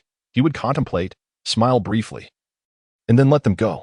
To consider himself deep in sentiment made him blush with embarrassment. It seems that all emotions have faded away with the passage of time. As insubstantial as dreams before waking, easily cast aside upon awakening, only to resurface one day when the memory of such a dream is recalled, prompting the spontaneous sending of tokens to signify that one has not forgotten. Should there be a chance of reunion, perhaps he might once again remember the profound bonds of affection that once existed. Perhaps he should, with a subtle smile gracing his lips. He closed the final document. He was neither an exemplary official nor an utterly corrupt one. He did not reach the depths of a murderous governor or a ruinous county magistrate. Rather, he managed to ensure that most people could get by. In this world, even those who aspire to be virtuous officials are rarely afforded such a luxury, especially for someone of his humble status, devoid of power and influence. He engaged in educational endeavors, investing a bit of his own meager resources to rent a modest dwelling and invite a scholar to teach reading and writing. In the county town, if the locals were inclined to listen, they would. If not, they could simply disregard the lessons. There was no need for tuition fees. Nor did he provide the essentials of ink, paper, and brushes. Those who had the means could supply their own, while others could make do with a stick to scrawl a few characters in the dirt. He did not harbor hopes of producing an abundance of scholars or students, merely wishing to avoid the strain of having to shout announcements at the yamen, which left him hoarse. Yet, surprisingly, a number of students did emerge, which he regarded as a testament to his governance. He could not fathom their motivations. Having passed their examinations, they seemed unaware of the necessity of studying in seclusion. Instead, like him, they gathered a few pupils of their own, simultaneously pursuing their studies while imparting lessons on the 3-character classic to young ones still plagued by runny noses. Relying on the stipends from the court and the modest gifts from the families of his students, life was not particularly arduous. He found it all quite perplexing. Recently, he found himself captivated once more by reading novels, particularly one about cultivating immortality that piqued his interest. It narrates the tale of a young man whose spiritual roots were taken from him, leading him through a lifetime of trials and tribulations, ultimately attaining the status of a formidable being of harmony. Initially, he assumed the story would unfold until the protagonist emerged as the sovereign of fate, yet the author, lacking in heart, abruptly allowed the hero to perish at the zenith of his journey towards enlightenment. Upon finishing the tale, he was so incensed that he struck the bed with his fists twice, even contemplating investigating the author's true identity. However, upon waking from a slumber, he completely forgot about it. Later, for reasons unknown, the memory resurfaced, yet he could not muster the energy to pursue it further. At worst, he would simply refrain from reading any more of this author's works. Strangely enough, with the vast sky above and the distant emperor, as long as he refrained from dwelling on matters of love and betrayal, life indeed blossomed into a comfortable routine, so much so that he considered continuing this way indefinitely. He heard that San Young was thriving, favored above all in the harem, and had recently given birth to the 9th prince, who, at just over 2 years old, was already bestowed the title of Prince of Qi. Even San Young herself was on the verge of being crowned empress. It seemed that this sovereign could maintain his reign for at least another 10 or 20 years, leaving open the possibility of future ascendancy. In contrast, San Young's current situation suggested that his recollection of these events was detrimental to all involved. "You have appeared again." The autumnal essence lingered as he dipped his brush in ink, inscribing a line. His inner demons cackled mockingly by his ear, incessantly prattling, akin to a buffoon. "Why are you still here?" he inquired, resting his chin on his hand. "Had I known that while in Yinjing, I should not have dismissed the inconvenience. I would have sought out a sage at Yuqing Temple to eradicate you. Why can't I remain? Have you forgotten the grudge of stolen love?" The voice pierced sharply. "You are merely seeking wealth and comfort, living from hand to mouth. You are a coward." It initially believed that Qiu Yibo would erupt in anger, ready to retort, yet to its surprise, he paused, contemplated, and earnestly nodded, saying, "You are right. I had forgotten. You are rather generous. But I advise you to read the letter before making such declarations." Qiu Yibo hesitated, then reached for the letter stacked in the upper right corner of the main table, having forgotten to peruse it earlier. Upon examining the letter, he was taken aback. It bore a mark he knew all too well. Each garment made by San Yang and every food box she gifted him bore the delicate symbol of a magnolia blossom. He unfolded the letter to find 3 sheets of paper. The first contained simple words, its meaning clear. She was well now, and the past was but a fleeting memory, forget it. The second and third sheets were identical copies of a divorce agreement, penned by San Young herself, with a blank space awaiting his signature, complete with the seals of the Yamen, Jingzhou, and even the venerable old Taishan, thus completing the formalities. Was it merely a divorce? Qiu Yibo pondered in silence for a moment before smiling. So many have divorced. Should each one go and slay their ex-wife's entire family? Are such individuals not terrifying? He picked up the brush that had just been set aside and inscribed his name upon the divorce agreement. The bright red seal paste stained his fingertips before being affixed to the document. "You actually signed it. You signed it so readily. She has forgotten you." The voice sternly declared. "She currently occupies the highest position among all women, relishing in the opulence that comes with being above all yet one. She has forgotten you. She has betrayed you. Let me also inform you that your beloved wife had an affair with that vile emperor even before their marriage. She was reluctant to enter the palace and thus implored your good friend to coerce you into marrying her. This series of events ultimately led to this calamity. Look at yourself. While other husbands dote on their young children, where are you? Without her, you would still be the most sought-after scholar in Yinjing. Countless noble young ladies eagerly await your favor. You, a paragon of your nation, could have easily etched your name into the annals of history. Yet here you stand. And where is she? Do you not harbor resentment? This world has treated you so unjustly. Why do you not feel hatred?"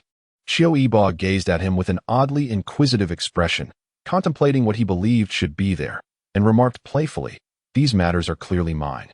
Why do you react with such fervor?"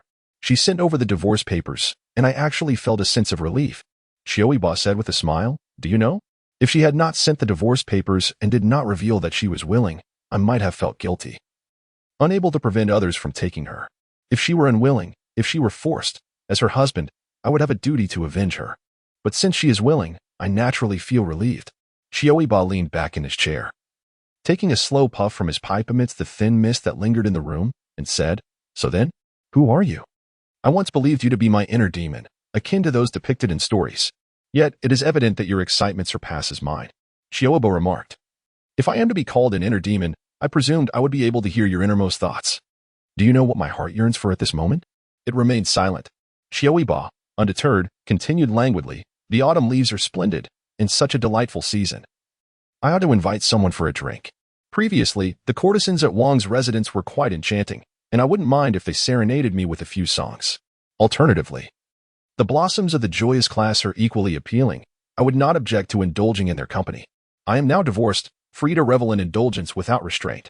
Others may merely attribute my behavior to a fleeting heartache, excusing my excesses. In truth, I could liken myself to a local sovereign, free to pursue my desires as long as I do not cross certain boundaries. I am at liberty to engage in whatever I wish, impervious to judgment, even if it meant taking a life or sharing a bed with whomever I desire, regardless of gender. This is the reality of my thoughts. I need not seek vengeance for grievances that do not concern me, nor must I maintain the pretense of a devoted husband, weighed down by guilt. I have no aspirations to fulfill. Do you truly believe I am burdened by the woes of the world? I am not. I am merely an ordinary individual, with clothes to wear, food to eat, and money to spend, navigating life as it comes. If I could simply enjoy a tranquil existence until old age, that would be the pinnacle of bliss. Thus, I find myself in a state of genuine ease. And so? Autumn Yibo inquired once more. So, who are you?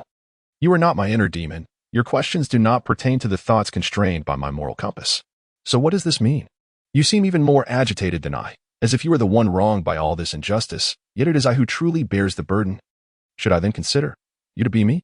You believe you possess a connection to the celestial, and when you fail to uncover this fate, succumbing to despair within your home, it is only after being expelled from the village that you feel such indignation, wishing to exact vengeance upon the entirety of the village.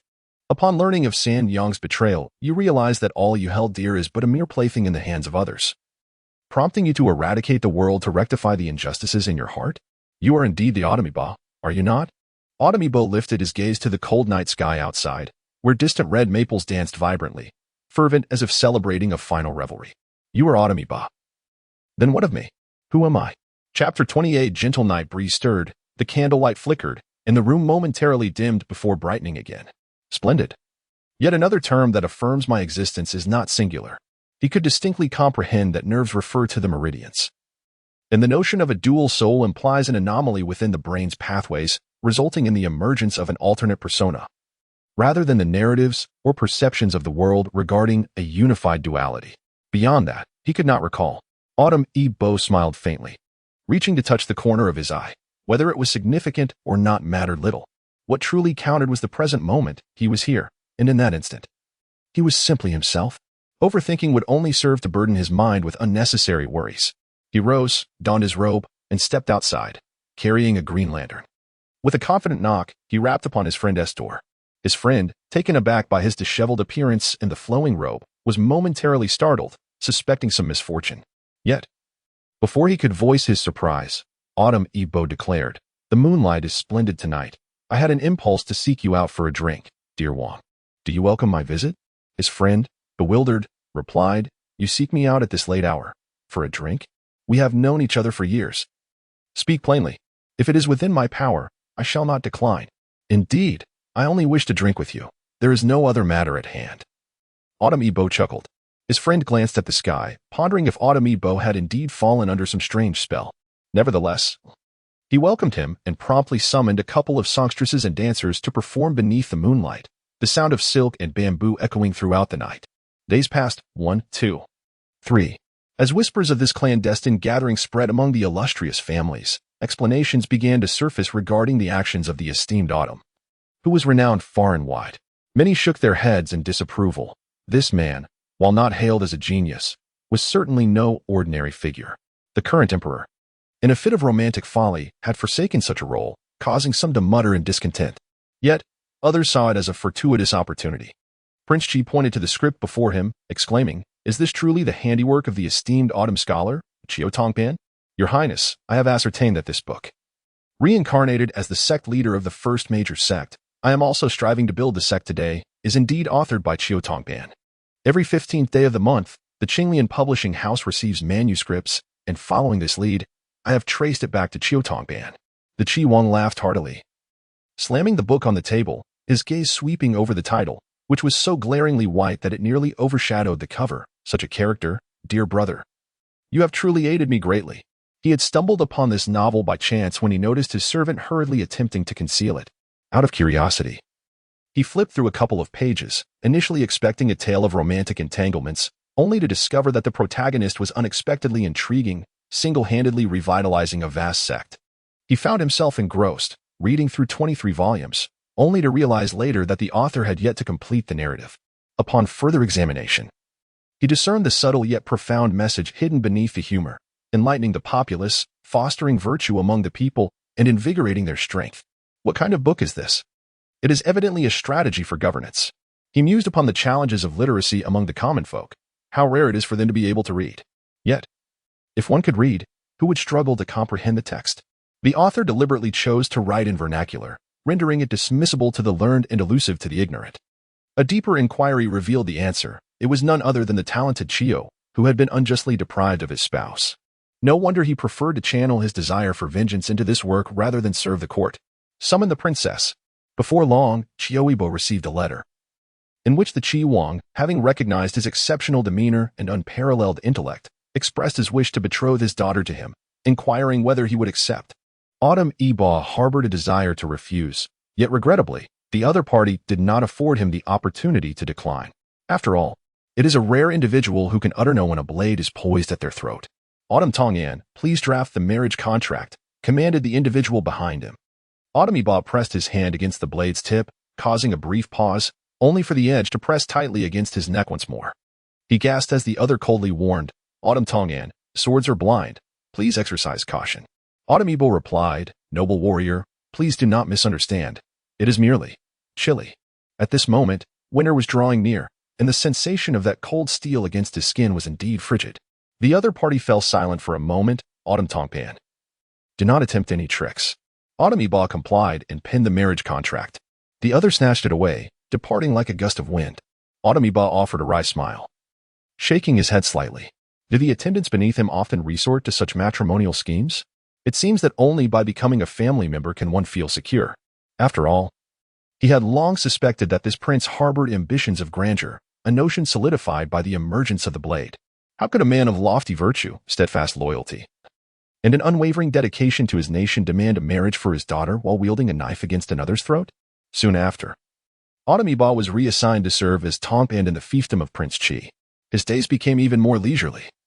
Aside from attending the princess study in the afternoons to hear matters of importance, there was little else required of him. Originally, it was not his turn to listen. Yet, regrettably, he proved himself unworthy. On a certain day shortly after his marriage, he was summoned to the study, and while there, he became distracted and was caught. Unbeknownst to him, he uttered the phrase, gather grain abundantly, and delay claiming the throne, thereby securing his position as a regular attendee at the Qi Wang's meetings. As for the princess he wed, aside from their brief encounter on their wedding day, he never saw her again. They had spoken candidly in their marital chamber and reached a friendly accord. Each would pursue their own interests, undisturbed by the other, as long as appearances were maintained. This arrangement suited Qiu Yibo's inclinations perfectly. He did not wish to serve the Qi Wang, yet as the saying goes, since you are already here, why not work for someone? Time passed inexorably, and the Qi Wang's affairs unfolded quietly and imperceptibly, much like the gentle spring rain. Perhaps it was the prolonged reign of the emperor that led to an air of complacency, granting the Qi Wang ample opportunity to act. By the time Qiu Yibo turned 35, the tide was turning. The Qi Wang summoned him to a secluded chamber and inquired, Hai, is the moment right? After a moment's contemplation, Qiu Yibo replied, let us wait another 2 years. Why? The Qi Wang asked. Qiu Yibo gestured toward the heavens, indicating that this matter depended on divine will. The Qi Wang paused, then smiled knowingly. What he deemed divine will was perhaps an ethereal concept, but to Qiu Yibo, it was rather straightforward. This year had seen insufficient rainfall, leading to drought. The court struggled to suppress the situation. Yet the calamity of a single year could claim countless lives. If another drought were to occur next year, even the Qi Wang might find it difficult to refrain from rebellion, as others would inevitably take action. Moreover, the territory of the Qi king has flourished due to the construction efforts of recent years. Perhaps by divine providence, the area has not been significantly affected by disasters. And with relief efforts in place, the populace has managed to endure. When the call to arms arises, the Qi king will naturally align himself with the heavenly mandate, justifying his actions with a noble cause. Capitalizing on the achievements of his realm, he will seamlessly ascend to power, as is fitting in accordance with public sentiment. A year later, a severe drought struck, plunging many into despair, yet within the Qi king's domain, it remained akin to a land of prosperity. While not everyone enjoyed ample food and warm clothing, the conditions were infinitely better compared to those resorting to foraging in desperation. Consequently, an influx of disaster victims sought refuge within the Qi king's territory, prompting him to present a pre-prepared memorial to the court, requesting aid in the form of rice, grain, and silver. Should the court delay in providing assistance, it would serve his interest even further. Another year passed, and yet again, the drought persisted. The court found itself unable to maintain order, allowing the desperate populace to resort to cannibalism. The Qi king, however, opened his city gates wide, inviting the afflicted to partake in the meager provisions available. Yet, after 2 consecutive years of calamity, the Qi king, a mere noble, began to feel the weight of his limitations. Who has witnessed a prince of noble lineage, a lord of vast territory, donning coarse linen garments akin to those of his subjects, sharing thin porridge with them, while selling off the treasures of his palace to procure food for the hungry? The Qi king visibly withered, the gruel he provided grew ever more scant, and amidst the rampant rumors of the court withholding provisions, some elderly refused to accept any more food, resigning themselves to death, while mothers discreetly abandoned their children at the city's edge. "My lord, please eat. I shall not eat any longer. My life is of little worth. You must eat. Yes, my lord, you must partake. You should not share our fate of starvation. Your Highness, why has the court's relief grain not yet arrived?" Suddenly, someone raised their arm and shouted, "If the court does not provide, we shall seek it ourselves. Indeed, we cannot allow the prince to starve alongside us. We shall go to Yinjing." Oh, heaven! Open your eyes and behold. Why must the court treat us this way? Why must they treat the prince thusly? Autumn lingered against the wall, listening to these words from outside. He thought to himself that soon the Prince of Qi would admonish the people to be loyal to the throne and love their country. The citizens would plead repeatedly, and the prince would deflect their requests. Following this, someone would assert that the sovereign was not without virtue, but rather was beset by treacherous ministers who clouded the imperial judgment. The Prince of Qi would then, for the sake of the nation and its people, endeavor to cleanse the court of such malign influences. It mattered not whether the court believed. What was essential was that the people did. The hearts of the populace could be swayed. With their support, the common folk would willingly enlist in the army, scholars would passionately take up arms, and local gentry and wealthy merchants would provide grain and funds. Even palace maids could strangle the emperor. In the 4th year, when the city of Yinjing fell, the Prince of Qi entered the palace through the main gate and paid his respects to the emperor and empress in the Hall of Supreme Harmony. Autumn was not among them. He served as a strategist, stationed at the rear. Shortly thereafter, the emperor issued 3 edicts of self-reproach, ultimately taking his own life in the Hall of Supreme Harmony. Due to the untimely demise of several elder princes, only the 10-year-old Prince Qin remained, who ascended the throne with the Prince of Qi acting as regent, while the empress was honored as the Empress Dowager. A year later, the ministers petitioned the sovereign to abdicate, and the Prince of Qi took the throne. The young emperor, lacking in support, was forced to humbly step down in public to invite the nobleman to ascend, while he and the Empress Dowager relocated to the former emperor's secluded residence. In the blink of an eye, Autumn had entered the cabinet as a prime minister, wielding immense power over the court. Thus, it became evident that what you cherished most was power. After a decade, that voice resurfaced once more. Qiu Yibo sat by the pond, cradling a guqin in her lap, her hand deftly sprinkling fish feed into the water with a bamboo stick, enticing countless koi to leap and swirl in a splendid display of colors. It's manageable, I suppose. Merely a product of circumstance, going with the flow.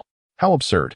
Do you dare claim that you have devoted yourself entirely to the plans for the Qi king, without any regard for your own interests or those of Zhang Sanyang? Qiu Yibo continued to feed the fish at a leisurely pace. I cannot say otherwise. He had indeed pondered whether Zhang Sanyang played a part in this. Of course, she did. His assertion to the late emperor that he harbored no resentment was undoubtedly false. A well-behaved wife who could not restrain herself had wreaked havoc on others' lives, entangling his own in chaos. Even if he did not harbor hatred, who could escape the pangs of grievance? The truth of his resentment was undeniable. Yet it was equally true that the divorce agreement from Zhang Sanyang brought him a sense of relief. If he were to distill his feelings towards her, it would be a simple wish, to never cross paths again. However, this was merely one factor among many, since he had ostensibly married the Qi king's daughter. It was only natural that if the Qi king faced downfall, he would inevitably share the same fate.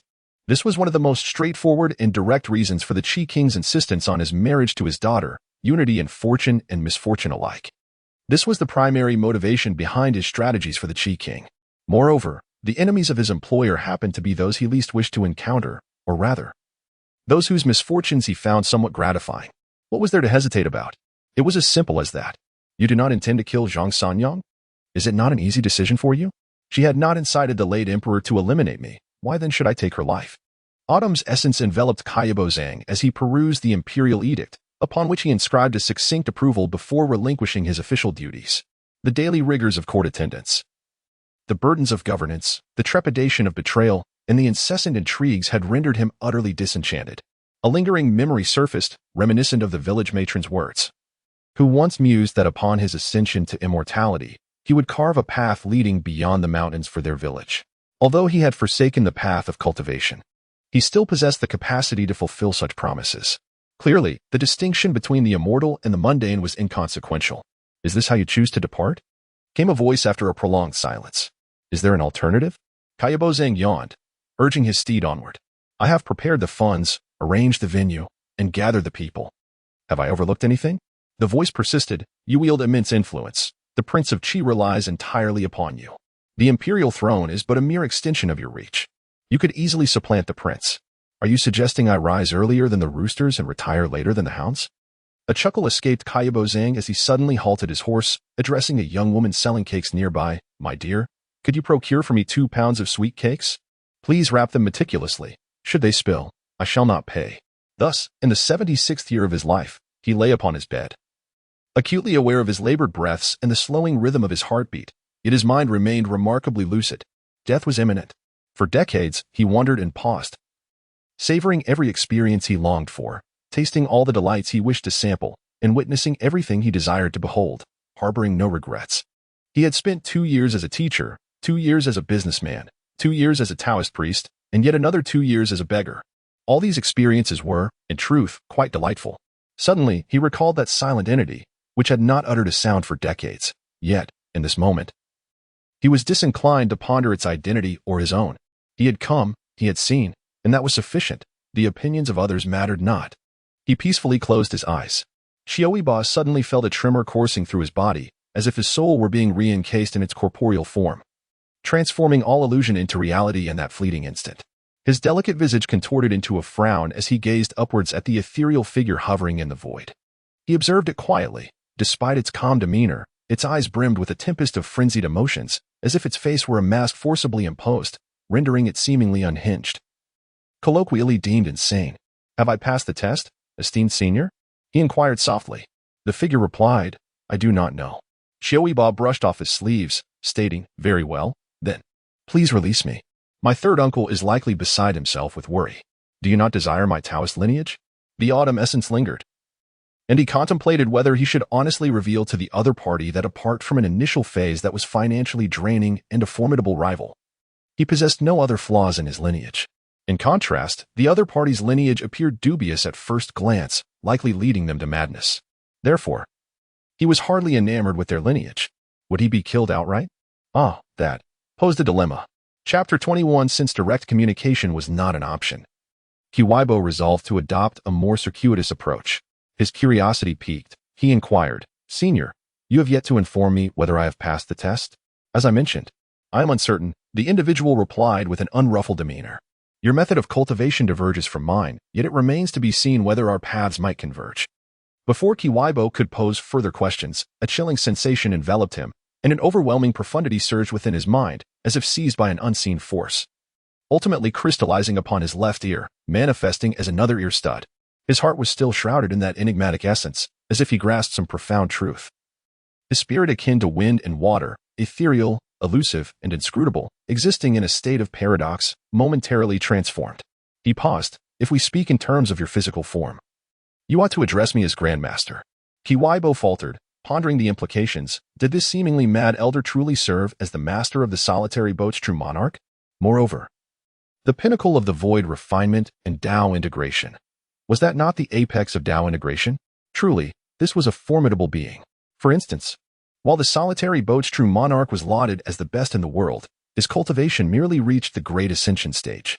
He had once encountered 2 Taoists, Lingyi and Song Feng, who were Yang spirit true monarchs, while Lingyao true monarch had tragically fallen at the zenith of the great ascension stage. In this realm, There once existed Tao lords who achieved the state of refining emptiness and merging with the Tao, yet they have all perished. It was not until Qiu Aotian began his cultivation that several true lords ascended to become Tao lords, among them the original antagonist, Lord Yin Tian. Thus, the title of Tao Lord re-emerged among mortals. As of now, this Lord Shuayun is the highest being that Qiu Yibo has encountered. Lord Shuayun seemed to discern his thoughts and spoke gently. The solitary boat is my disciple. Ah, what a remarkable figure. This truly is the venerable ancestor. Qiu Yibo sighed, ready to pay his respects with a bow, when a gust of refreshing wind swept through his body. The other's lips remained pressed into a straight line. You are not an ignorant child. There is no need for such formality. Listen well. The method I practice is called the supreme path of forgetting emotions. This path directly leads to the great Tao, yet it is fraught with thorns. It is not a path for ordinary individuals. I shall pass it on to you, not out of desire, but out of reluctance to see the lineage lost. If fate allows, seek a suitable successor to carry on this legacy. If not, it shall be as heaven wills, and I shall not force it. I do not know. Lord Shuayun continued. In this inquiry into the heart's realm, 2 have been selected. I am about to dissipate, leaving you 2 without choice. Then why me? Qiu Yibo countered. With a wave of his hand, Lord Shuayun conjured a massive projection before Qiu Yibo, whereupon a sharp light descended upon him with ferocity. Instinctively, Qiu Yibo glanced up to behold the face of his opponent. As the blade fell, a scream echoed around him, blood and flesh scattering, yet it was not Qiu Yibo's own. A severed head flew forth, the owner of which was the late emperor. Following closely were Zhang Sanyang, King Qin, King Qi, and the familiar faces of palace maids who had once served him tea, and the eunuchs who quietly prepared his meals in the tea room, all collapsing in terror one by one. The projection finally focused on a blood-clad man standing with a sword, his expression devoid of emotion. His countenance was frigid, and judging by the background, he appeared to be in the imperial palace. He moved as if a god of death had passed through, leaving no survivors in his wake. The 2 watched in silence for a moment until the blood-clad man cleaved the imperial throne with his sword and drifted away. Then, Lord Shuayun remarked, His path resembles mine, yet I have already fallen. This method is evidently unfeasible. Qiu Yibo fell silent for a moment, unable to restrain himself from asking, Lord, what I experienced in the realm of introspection, was it? Indeed, Lord Shuayun nodded affirmatively. Qiu Yibo mused inwardly that the voice he had heard in the realm of introspection was indeed that of Lord Shuayun. Suddenly, Lord Shuayun inquired, When did you discover it? In the realm of introspection, he had lost all memory and acted solely on instinct, and he had begun to doubt its existence at that time. Qiu Yibo turned his gaze to the projection and asked, Lord, could you inform me, what time is he currently in? The 21st year of Su Ming. Lord Shuayun answered. He looked at Qiu Yibo, and a hint of confusion appeared in his bloodshot eyes. The 21st year of Su Ming should have marked an end. Thereafter, it would be shaped by you. Understanding dawned upon him. In the 21st year of Su Ming, Lord Shuayun had ascended to Yanjing. And from that point, his life as a mortal came to a close as he embarked on his journey of cultivation. As for why the 30-year-old Shuayun Daojun can still cultivate immortality, there must be other stories hidden within. My heavenly root was seized by Li Xiu. And after enduring numerous perils, I finally reclaimed my spiritual root and embarked on the path of immortality. Qiu Yibo. What? Li Xiu is also a villain. Ah, how absurd. He genuinely regards others as brothers. Qiu Yibo felt a wave of disgust wash over him. A hint of concealed compassion crept into Qiu Yibo's gaze towards Shuayun Jinjun. This Shuayun Daojun could truly be described as a beautiful yet tragic figure in the realm of cultivation, surrounded by none but ill-fated companions. Reflecting on his tumultuous life, marked by several ups and downs, he realized that every time a glimmer of hope emerged, it was invariably followed by an even more desperate predicament, such as the capriciousness of fate. He shook his head slightly in his heart. The blood-clad figure in the projection closed his eyes, and the image faded away, only for him to materialize beside Qiu Yibo, lying supine, his gaze vacant. Qiu Yibo instinctively looked at him and noticed that the form of the killing deity had solidified. He then realized that this god of slaughter was merely a boy of 13 or 14, his visage as frigid as ice and snow, unmistakably suggesting a cold and unapproachable demeanor. Suddenly, Qiu Yibo recalled something and turned to Shuayun Daojun. Daojun, I have one more question. Shuayun Daojun nodded slightly. Speak without reservation. Since Daojun is aware of my background, I shall not conceal anything. The notion of Qiu Yibo emerged rather abruptly. I am uncertain how long a residual soul like yours can endure, yet I have encountered the remnants of 4 true lords. all destined to dissipate in the forthcoming decades. According to Dao Juan's words, you two are on the verge of vanishing. That's what transpired initially. What kind of event could lead such formidable beings to perish simultaneously? This is the inquiry Qiu Yibo wishes to pose. The original text states that Tian Jinjuan is the ultimate antagonist. However, the protagonist Qiu Yibo believes that Tian Jinjuan instigated this tragic incident due to personal vendettas. Yet what could those vendettas be? The original narrative does not elucidate this. Why, when Qiu Yibo commenced his cultivation, did the realm of cultivation begin to flourish? With Daijins emerging one after another? It could be posited that Qiu Yibo catalyzed this opportunity, akin to a male bodhisattva delivering salvation to all beings. Yet Qiu Yibo perceives a greater likelihood that the time had simply arrived, just as he could not, through conventional calculations, attain the realm of refining the divine within 30 years. It stands to reason that these true lords would also require a relatively fixed period to transcend the realm of refining the void and merging with the Tao. Thus, the timing coincided with the emergence of Daijins. In a confrontation of similar magnitudes, despite minor discrepancies in realms, the odds favoring 2 against 1 remain substantial. Should Tian Jinjuan indeed achieve the Yang God, then his father and third uncle would still be separated by a significant realm, and barring unforeseen circumstances, the original narrative would persist. I do not know.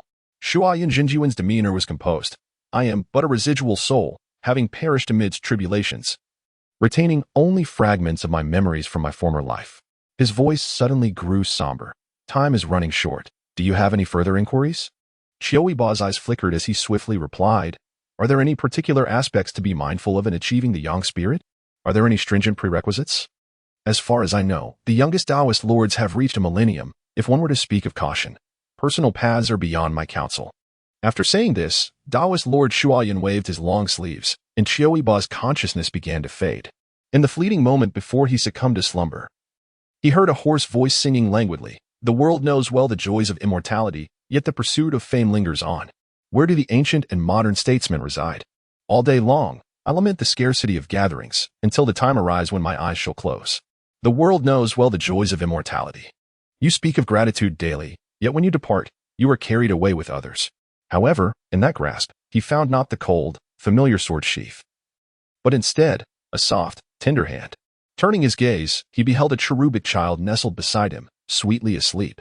This child, too, must have entered the realm of introspection to seek enlightenment. He wondered if the experience of the introspective realm was akin to his own. When Yiguang intended to quietly depart, yet inadvertently stirred the child awake. The little one yawned, blinking sleepily. Although he was right before him, the child glanced left and right, failing to see him, as if he could not find what he sought.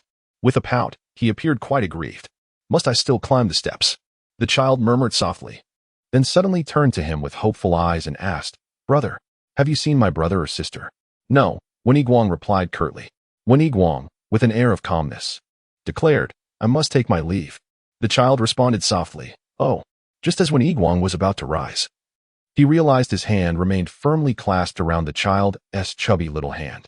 He paused momentarily, only to hear the child plead, Brother, may I accompany you? I feel a bit frightened. Is that not permissible? I promise I won't be a burden to you, brother. Very well. It was then that when Yiguang recognized he had acquiesced, and he shook his head slightly in his heart, contemplating the child's tender age. Yet, he thought, it is what it is. The 1,000-step stone staircase beckoned a journey towards the celestial path. It was merely a matter of introspection, solely a matter of the heart. Qiu Yibo ascended step by step, his mind racing with thoughts. I must not forget to inquire about Shua Yandaijin's presence. Can my uncle perceive my actions within the realm of introspection? If he can, how shall I face him afterwards? How can I continue to feign innocence and charm my father and uncle into seeking opportunities for advancement while trapped in this 6-year-old form? A veil of darkness enveloped Qiu Yibo as he contemplated the potential embarrassment that awaited him. However, this lifetime was dedicated to the pursuit of immortality, which would not be so easily relinquished. What was he to do? In Chapter 22, Qiu Yibo found himself reflecting on the earlier moments spent playfully endearing himself to this friend in adversity, his small face clouded with gloom. He turned his gaze towards the seemingly bottomless precipice beside the stone steps, contemplating, in jest, whether he should simply leap into the abyss. Yet, of course, that was merely a fleeting thought. Ascending the stone steps, Qiu Yibo found himself panting, with a droning sound ringing in his ears. Yet, the staircase stretched endlessly before him. shrouded in ethereal clouds in the distance, a vast, white expanse that offered no respite for their thirst for hope. Suddenly, Qiu Yibo halted and softly called out, "Brother." When Yiguang paused, turning his profile towards him, "Are you unable to continue?" Qiu Yibo first nodded, then inquired, "Brother, how long have we been walking?" "I recall traversing over 20 platforms, each with more than 20 steps. Surely that amounts to 500 steps by now." "What do you mean?" When Yiguang asked directly. Qiu Yibo gestured around them. "Brother, you have led me across 8 platforms, yet we remain at the mountainside." Where he pointed, there was only the misty shadows of the mountain, seemingly unchanged since their awakening.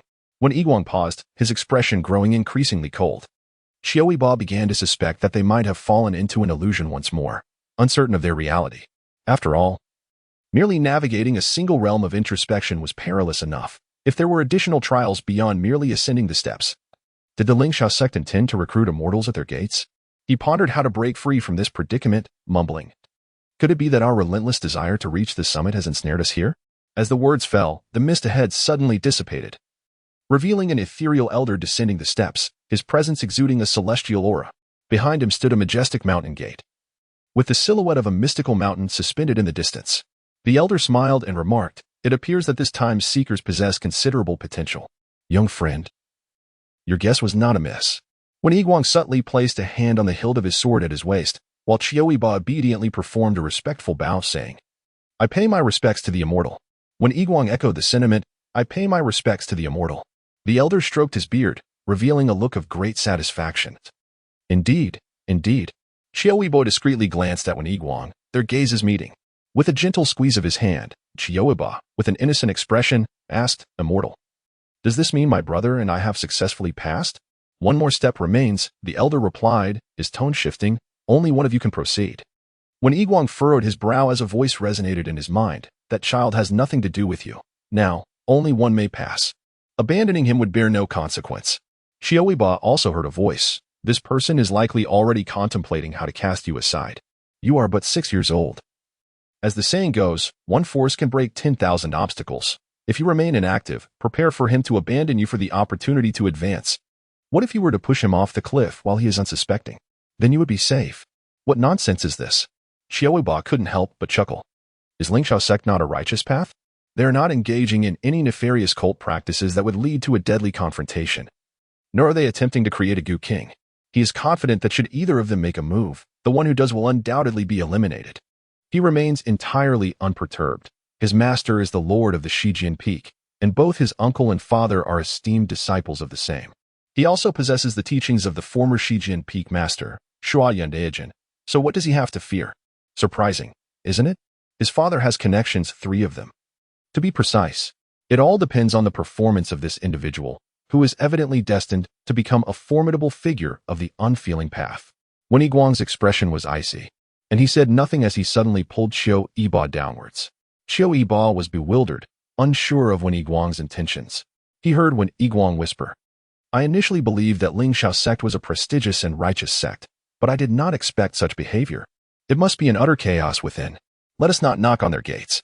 Come with me, and we shall seek another sect." When Yiguang surveyed his surroundings and nodded, his brow easing. And to Qiu Yibo's surprise, he detected a hint of satisfaction in Wen Yiguang's demeanor. "You scared me to death." Qiu Yibo exaggeratedly patted his chest. A smile blossomed on his face as he said, "Thank you, brother Wen." When Yiguang could have chosen to proceed alone, yet he opted to take Qiu Yibo along, indicating his intention to accompany him. This demonstrated his decisiveness and high moral character, qualities that were indeed commendable. The two continued to ascend the 10 layers of the platform, and the silhouette of the mountain gate became increasingly distinct, while the number of people remaining around them dwindled. Noticing Wen Yiguang's heavy aura, Qiu Yibo said, "Brother Wen, please let me down. I can walk on my own now." Well, Wen Yiguang did not dwell on the matter. Since the child claimed he could walk, then he must be able to. The two ascended another platform, when suddenly they both heard a voice faintly calling out, "Fellow Taoist, please, pause." The hairs on Qiu Yibo's back stood on end, and he nervously glanced at Wen Yiguang. "Brother Wen, we surely are not." The voice continued to plead, "Fellow Taoist, please pause, do not leave." Panic-stricken, Qiu Yibo tugged at Wen Yiguang, wishing to flee. Yet Wen Yiguang, after a moment of contemplation, directed his gaze towards a dense thicket beside the platform. "Who goes there? Step forth and reveal yourself." The voice laden with sorrow, responded, I cannot emerge. Qiu Yibo followed his gaze, realizing the voice emanated from behind the bushes. Do not panic. It should not be a ghost. Wen Yiguang replied coldly, but there seems to be a request. Wen Yiguang. Qiu Yibo timidly interjected, could it be? In need of some paper? Silence enveloped the air for a time before the voice, in a tone of despair, exclaimed, yes. Do you have any paper? I beg you. My legs have gone numb. I've exhausted my outer garments. Wen Yiguang. Ah, how unfortunate. It must be a case of diarrhea. Qiu Yibo quietly rummaged through his small cloth bag, retrieving a small stack of linen and handing it to Wen Yiguang. This had been prepared for him by Qiu Huaili. Containing wound medicine and linen, originally, there had been water and food, but those had already been consumed earlier. Wen Yiguang cast aside the burlap cloth, which elicited a rustling sound from within. Soon, a boy clad only in a thin garment emerged. He appeared to be around 10 years old. With rosy lips and white teeth, yet his eyes were bloodshot, suggesting he was on the verge of tears. His gaze flickered over the two adults before shifting towards the precipice, revealing an unmistakable desire to leap. He choked out, thank you, esteemed friends. Qiu Yibo consoled him, brother, let us ascend together. Very well, the boy replied, his legs trembling as he joined them in climbing the stone steps. He murmured, I am deeply grateful to both of you. I am Guzhen from the Zhuming Kingdom in the eastern region. Qiu Yibo exclaimed in delight. You are also from Zhuming? I hail from Yanjing. And you? Guzhen paused, visibly relaxing. We are not far apart. I am from Liangzhou Prefecture.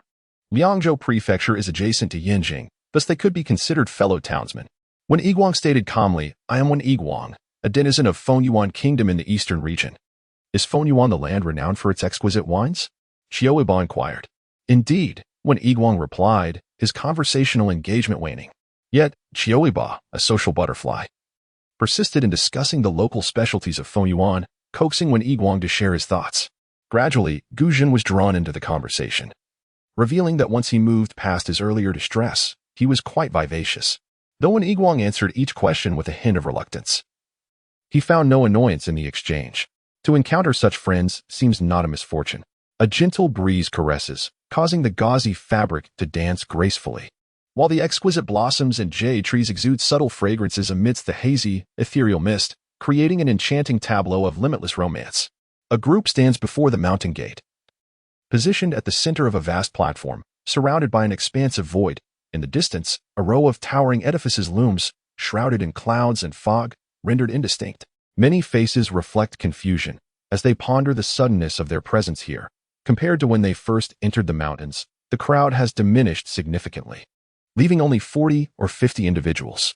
Qiu Yibo unexpectedly spots her siblings, Qiu Huai and Qiu Luli, who appear disheveled, one with a garment strap draped over an arm, the other with a blood-stained shoulder.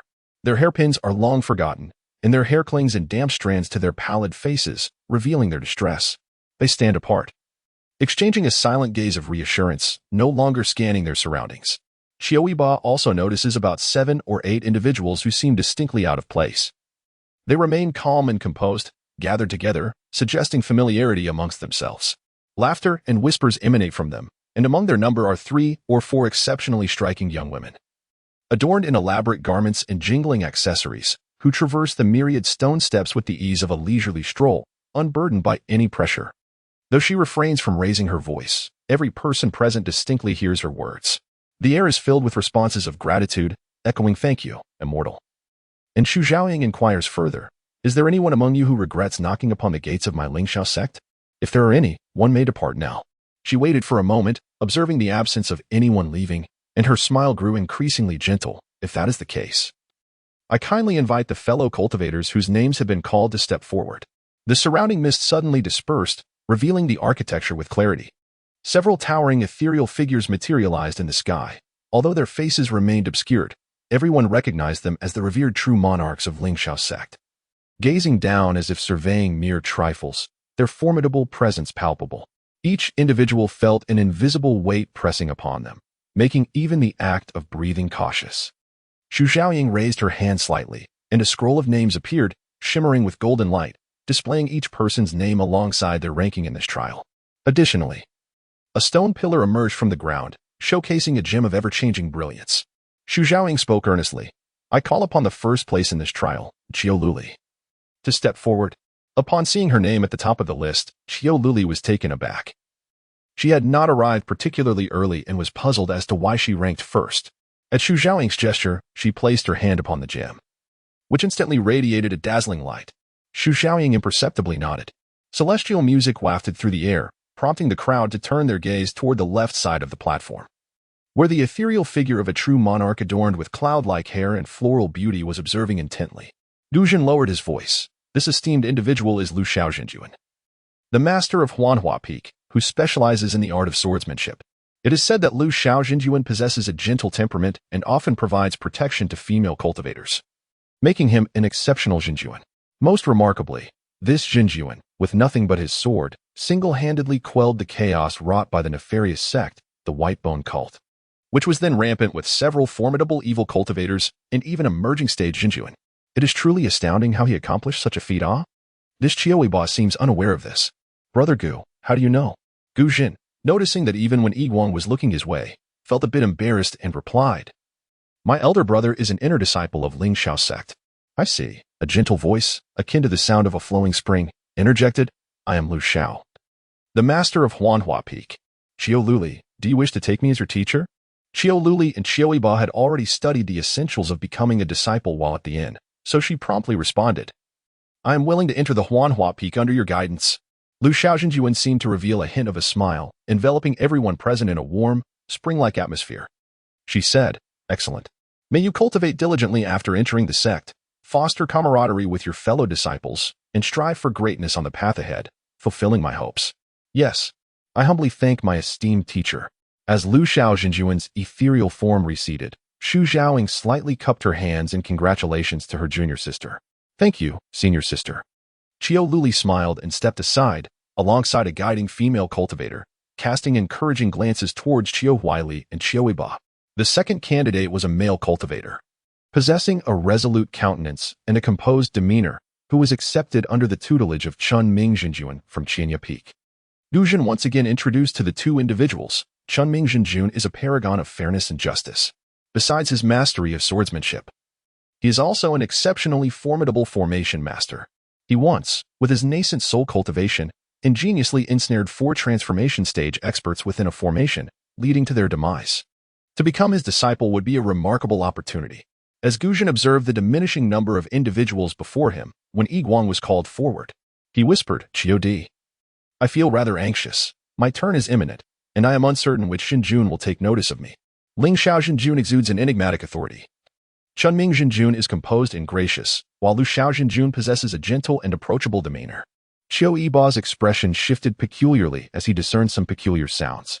The gentle voice, reminiscent of a clear spring, must have belonged to Lu Xiaojinjun, who was currently embroiled in a verbal altercation with a Jinjun named Lian Lian. You wretched scoundrel, how dare you compete with me for disciples? Exclaimed Lu Xiao. Lian's argument holds merit, came a steady voice in response. Chun Ming, how could you side with him over me? You are biased. He pondered. It seemed that these Jinjun were not quite the individuals Gu Jin had described. Were they? Chapter 23, the situation began to grow intriguing. His third uncle had never mentioned that the Jinjun of Ling Xiao sect behaved in such a manner. It appeared that a scuffle had already commenced within. The sound of a teacup shattering resonated, followed by the heavy crash of a bench hitting the floor, accompanied by the tearing of fabric. A soothing voice interjected, All right. Lu Xiao and Lian, cease your quarrel. Gu Zhou, what say you? The voice of Gu Zhou Jinjun responded, Indeed. Do you have any intention of adding someone to the sword-washing peak? Inquired the gentle voice once more. The esteemed Lu Xiaojinjun seemed to be struggling fiercely as if someone had grasped his waist. Lian, you scoundrel, let me go. Master. Brother Gu Zhou is not interested in this. Given to me. I have yet to experience what it feels like to possess a celestial root. Chun Ming Jinjun interjected, Enough. Senior sister, you are becoming increasingly unreasonable. Can such words be uttered? Those unaware might think you hail from the Hehuan sect. I don't care. I also desire disciples with celestial roots. Would it not be fitting for me to be a direct disciple upon entering? Brother Gu Zhou, please have some pity on your junior sister. Listening intently, Qiu Yibo realized that when Yi Guang was indeed a celestial root, when he had previously approached to touch the precious orb, its radiance appeared akin to that of Qiu Luli. He had assumed when Yi Guang possessed merely a terrestrial root. In the original narrative, Long Aotian was the celestial root. demonstrating terrifying comprehension and cultivation speed even with his root destroyed, not to mention after its restoration, particularly given that when Yi Guang was quite amiable. Qiu Yibo was determined to cling tightly to this significant ally. Ling Xiaojun, with a pained expression, whispered reproachfully, "Lu Xiao." It seemed another altercation was brewing. At that moment, murmurs arose among the gathered crowd. No one had been left on the platform for such an extended period without a Jinjun appearing to escort them away. Someone remarked softly, "Could it be? Not a single Jinjun wishes to accept him?" Qiu Yibo turned to observe the speaker, who was one of the previously composed young men in splendid attire. Their voices had not been sufficiently subdued, and most attendees had heard, including Gu Zhen, who stood at the center, his expression darkening. Surely it could not be so? They have all ascended to the Tianqin platform. Never have I heard of anyone being driven down the mountain. A mischievous youth remarked, "If it were me, I would certainly volunteer to descend, to avoid disgrace here." Xu Xiaoying cast a displeased glance at them, exclaiming, "Silence." Instantly, the young men in splendid garments fell silent, lowering their heads and retreating into the crowd. The solitary boatmaster said, "Lu Xiao, tomorrow go to my peak to retrieve the Xianshuang meteorite." Lu Xiao's voice faltered, quickly replaced by an unmistakable joy. "Brother Guizhou, you are truly kind. This disciple is clearly capable of inheriting the Tao of Lian. It would be a tremendous waste for me to have him. It is only fitting that he should belong to your sect." Ling Xiao shook his head. "Guizhou, you." Sigh. "Very well.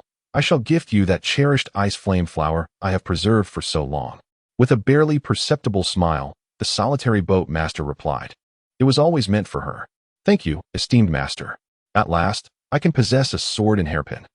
The exuberance in this statement resembled that of parents boasting about their children's acceptance into prestigious universities during the new year, an unmistakable sense of pride and joy. As the last words faded, a carefree voice rang out, "I am Lian, the master of Songyan Peak, Wen Yiguang. Would you be willing to become my personal disciple? To walk beneath my teachings and propagate my Tao?" Upon hearing this, Gu Zhen gasped, excitedly gripping Qiu Yibo's arm. Qiu Yibo was taken aback as well. He had always assumed that it would be Guizhou who would take this disciple, as they had both entered the Shui Yun Dao Jun's realm of introspection together, making him seemingly more suited to Guizhou's lineage.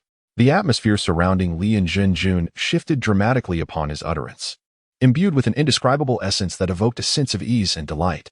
When Yiguang bowed his head and replied, "I am willing." "Excellent."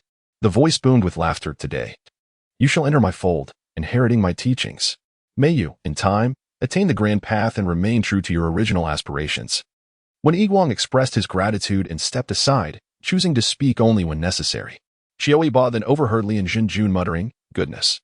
Why do I feel that my disciple resembles Brother Guizhou somewhat? Cold and expressionless like a coffin face. Ah, brother, I apologize. Quickly sheathe your sword." Qiu Yibo couldn't help but chuckle, then turned to inquire, "Gu, well, what was that about?" "Brother Wen is a direct disciple," Gu Zhen exclaimed, unable to conceal his excitement.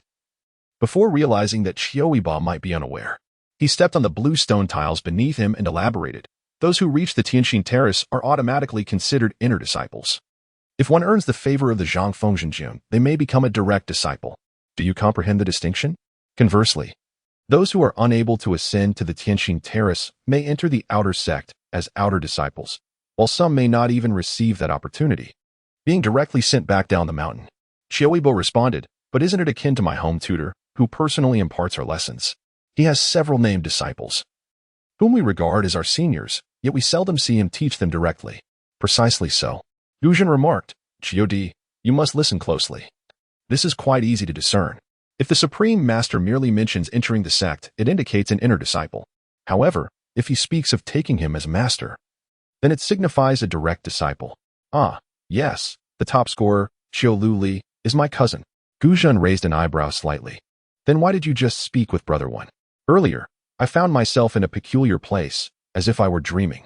When I awoke, both my sister and the elder brother had vanished, leaving only Brother Wen behind." "I see." Gu Zhen intended to say more when a voice resounded from the stage. "Eighth place, Gu Zhen, please come forward." Gu Zhen winked at Qiu Yibo and whispered, "Do not fear, it will soon be your turn. Brother Gu, hurry along." Gu Zhen stepped forward, clasped his hands in salute, and then touched the precious orb. As expected, Qiu Yibo once again heard Li and Jinjun exclaim, "This lad truly appeals to me. Brothers, let this one be mine." Ling Xiaojun waved his hand and chuckled, "I have my own preferences. I am indifferent." Chunming Jinjun snorted, "This one belongs to me." Brother, just look at him. He is clearly suited for me.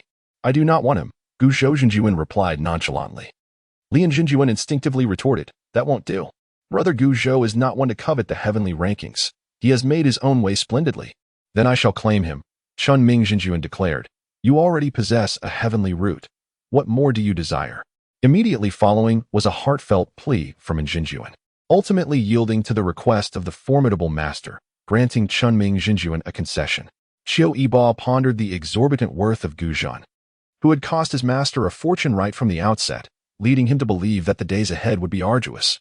Gu Zhan, do you wish to join my Tsangyan Peak as my direct disciple? A spark of spirited brilliance danced in Gu Zhan's eyes as he replied, I am willing. I pay my respects to my esteemed master. Excellent. With this, Gu Zhan's fate was finally sealed. Qiu Yibo glanced at the roster beside him and noted his name placed at the very end. He mused that it was quite fitting. Those who arrived here likely possessed at least a Xinling root, and considering his youth, he was not truly a mere 6 years old. It was entirely normal for him to possess clarity that surpassed that of genuine children. He held no objections regarding this ranking. While lost in thought, he felt a warm hand gently pat his head. Looking up, he found it was Qiu Yibo, who had approached unnoticed. In a soft voice, he reassured. Do not be afraid, little brother. I will go ahead and wait for you. All right, Qiu Yibo replied obediently, his gaze shifting to the injury on Qiu Yibo's shoulder. Big brother, is your injury serious? And what about sisters? It is nothing to worry about. It merely appears more severe than it is. Though his movements were subtle, Qiu Yibo thoroughly examined him, verifying the absence of external wounds. From his pouch, he retrieved a candy-like morsel and placed it into Qiu Yibo's mouth. It melted instantly, much like a refreshing spring, soothing Qiu Yibo's throat. Qiu Yibo whispered softly, just before taking the stage, Senior Lu entrusted me with this. Are you still thirsty? No. I'm not thirsty anymore. Thank you, big brother. Will you have some as well? No need. I have already eaten. Qiu Lin had previously instructed them on how to handle similar situations during their ascent. One of the directives was that if anyone went missing, there was no cause for concern. They should proceed up the mountain independently, for he would oversee everything and ensure their safety. 20. Called out the announcer, Qiu Yibo. Please step forward. As Qiu Yibo approached and again touched the precious orb, an unprecedented voice resonated across the venue. I am the Lord of Lingxiao Peak. Qiu Yibo, do you wish to join my sect? It was the voice of the esteemed Jinjuan. The crowd gasped in hushed astonishment. And even the elegantly dressed individuals could not hide their surprise. It is known that the Lingxiao Jinjuan seldom accepts disciples. While he may not be as extreme as the solitary Jinjuan, who has only 2 direct disciples, he is nonetheless selective. The Lingxiao Jinjuan has no direct disciples. His followers are exclusively inner disciples, numbering merely a few, each entrusted with significant responsibilities within the sect post-Yuaning stage. In an instant, those privy to the situation regarded Qiu Yibo with altered expressions. Being ranked 20th was initially an unremarkable position, less noteworthy than the top 10, yet not considered poor, especially since all present were beyond that threshold. However, upon re-evaluation, it seemed likely that this individual's future achievements would rival those of the few who had entered the ranks of direct disciples. Qiu Yibo could not help but raise his gaze, seeing the ethereal figure of the Lingxiao Jinjuan, who appeared as an elderly man, draped in a crane cloak and holding a floating whisk. Though his features remained unseen, one could sense a blend of authority and kindness emanating from him. Qiu Yibo humbly expressed, disciple is willing. Lingxiao Jinjuan praised, excellent. At this moment, the autumn chill lingered, and the people around gradually dwindled, causing Qiu Yibo to feel a tinge of anxiety. Having placed last in the examination, he wondered if it was due to his identity as a reincarnator being discovered. The youngest daughter of the Minister of Personnel, merely 10 years old, had been gravely ill but miraculously revived at the brink of death, rapidly regaining her health. However, her subsequent behavior deviated from the norm, and she often uttered astonishing words. Ultimately, she met a tragic end by being burned alive. The specifics of the events remain unknown, yet the outcome was undeniable. Qiu Yibo was utterly frightened, realizing that survival was paramount. Thus, he obediently played the role of a child. As he spent more time with Qiu Linhuai, he recognized that his father was not of that nature, nor was he, and chose not to bring it up again. An unusual understanding developed between them. Qiu Yibo was well-behaved and sensible, never causing a fuss about Qiu Linhuai's conduct. Conversely, Qiu Linhuai turned a blind eye to Qiu Yibo's occasional eccentricities. Do not worry, perhaps your father is already aware, he mused. After all, Dao Jun Qiu Yibo had also learned of it, yet took no action, even bestowing a lineage upon him. Surely, all would be well. Time passed gradually until it was finally Qiu Yibo's turn. 49th, Qiu Yibo, please step forward. Qiu Yibo took a step ahead, and Xu Zhaoying, noticing his tender age, spoke in an increasingly gentle tone. Do not fear. Reach out and touch this precious orb. Qiu Yibo obediently extended his hand to lightly brush against the orb, which emitted a glow akin to that of others, rather unremarkable. Observing this, Xu Zhaoying nodded, awaiting the selections of several true lords. The arena was enveloped in silence, with not a single shadow of the true monarch stirring. Such instances had occurred before. Like that of the 8th contestant, Gu Zhan, who stood for an entire tea session before being taken as a personal disciple by the true monarch Leon. The onlookers waited in hushed anticipation, curious as to which esteemed master would ultimately claim this exquisitely sculpted child. As a tea session passed, then a quarter of an hour. Still no response emerged, prompting hushed whispers among the crowd. Qiu Yibo remarked, do not fret. They are still deliberating. True monarch Leon interjected, clearly, he is lively. Hand him over to me, senior brother. True monarch Lu Xiao replied, junior brother, do not force my hand. You already possess a heavenly spiritual root. What more do you desire? Sister, do not be excessive. Sister, shall we step outside and settle this? True monarch Chuming exclaimed, why are you two always quarreling? You have already taken the best. Surely, this one must be mine. True monarch Ling Xiao suggested, why not join my ranks? Absolutely not. The three unitedly declared, senior brother, you have already taken the elder brother. How can you still dare to claim the younger? Only he, the solemn Grandmaster Gu Shou, remained silent, exuding an air of indifference. Qiu Yibo contemplated whether to ask Senior Xu for a small stool, as it seemed it would take a while for a decision to be reached, if not too excessive. He might even desire a handful of seeds. It was rather amusing, akin to listening to a comedic performance. Generally speaking, it is rather inappropriate for a venerable figure like the Stone of Wonder to enter such grand ceremonies. However, for the sake of a cherished disciple, he cast aside such concerns. Before he entered the hall, he heard the sounds of a contest of magic within, soon followed by a cough. The doors swung open to reveal 5 illustrious true monarchs, their ethereal presence palpable. He turned to the Ling Xiao true monarch and spoke plainly, my dear friend. You are well aware of my disposition. I do not indulge in frivolous words. Might you permit me to take the young scion of the Qiu family? I have lingered at the pinnacle of tribulation for decades, uncertain when my own trial may come. Yet, my eldest disciple proves to be rather lackluster. My path to enlightenment may well be severed. The Stone of Wonder sighed, his words a piercing dagger aimed at the hearts of the gathered true monarchs. How numerous are the cultivators of this world? Among them, the number of those who reach the realm of divine refinement is exceedingly scarce. The Ling Xiao sect boasts 5. A testament to their profound heritage, whereas the 100 refinements mountain falls slightly short with merely 3. For smaller sects, possessing even one true monarch is akin to a rare stroke of fortune. Yet, when it comes to the Dao monarchs, one cannot find a single soul within the Eastern domain, nor across the 4 domains combined. Who among them does not harbor doubts? Most of the Ling Xiao sect's true monarchs find themselves between the tribulation and the great ascension, with little time left to spare. No one possesses absolute certainty that they can attain the realm of divine refinement and merge with the Dao. Failing to achieve this would only lead to death and dissolution of their path. The Ling Xiao true monarch, though cautious in heart, wore an expression that conveyed his understanding of the Stone of Wonder's predicament. As the sect leader, he must consider the long-term welfare of his sect. Having already set his sights on Qiu Yibo, he was resolute in his decision not to let Qiu Yibo accompany the Stone of Wonder to the 100 Refinements Mountain. The encounter between Qiu Yibo and Wen Yiguang is undoubtedly his handiwork. The heart's realm concerns only the spirit, disregarding the corporeal form. Since the inception of the first generation of the sword-washing peaks masters, the path they have cultivated is the perilous Taishang Huaqing Dao, which differs significantly from the contemporary notion of the path of indifference. Each master of the peak stands as the strongest and most formidable trump card of the Ling Xiao sect, yet also the most perilous. The Taishang Huaqing Dao seeks to extinguish human desires while preserving heavenly principles. However, to entirely forget emotions is to forsake one's humanity. A slight misstep along this path may lead one into tribulations of the Dao or the tribulations of the heart, with consequences ranging from the obliteration of one's cultivation to the complete annihilation of body and spirit. These are merely superficial repercussions, for there exist even graver outcomes. To date, there have been 34 masters of the sword-washing peak, excluding those who perished through failed tribulations or in combat. 8 masters have met their demise at the hands of the Lingxiao sect. They were unable to break free from their own constraints, whether driven by love or principles, and ultimately descended into the demonic path, becoming bloodthirsty and indistinguishable from good and evil, truly a calamity for the world.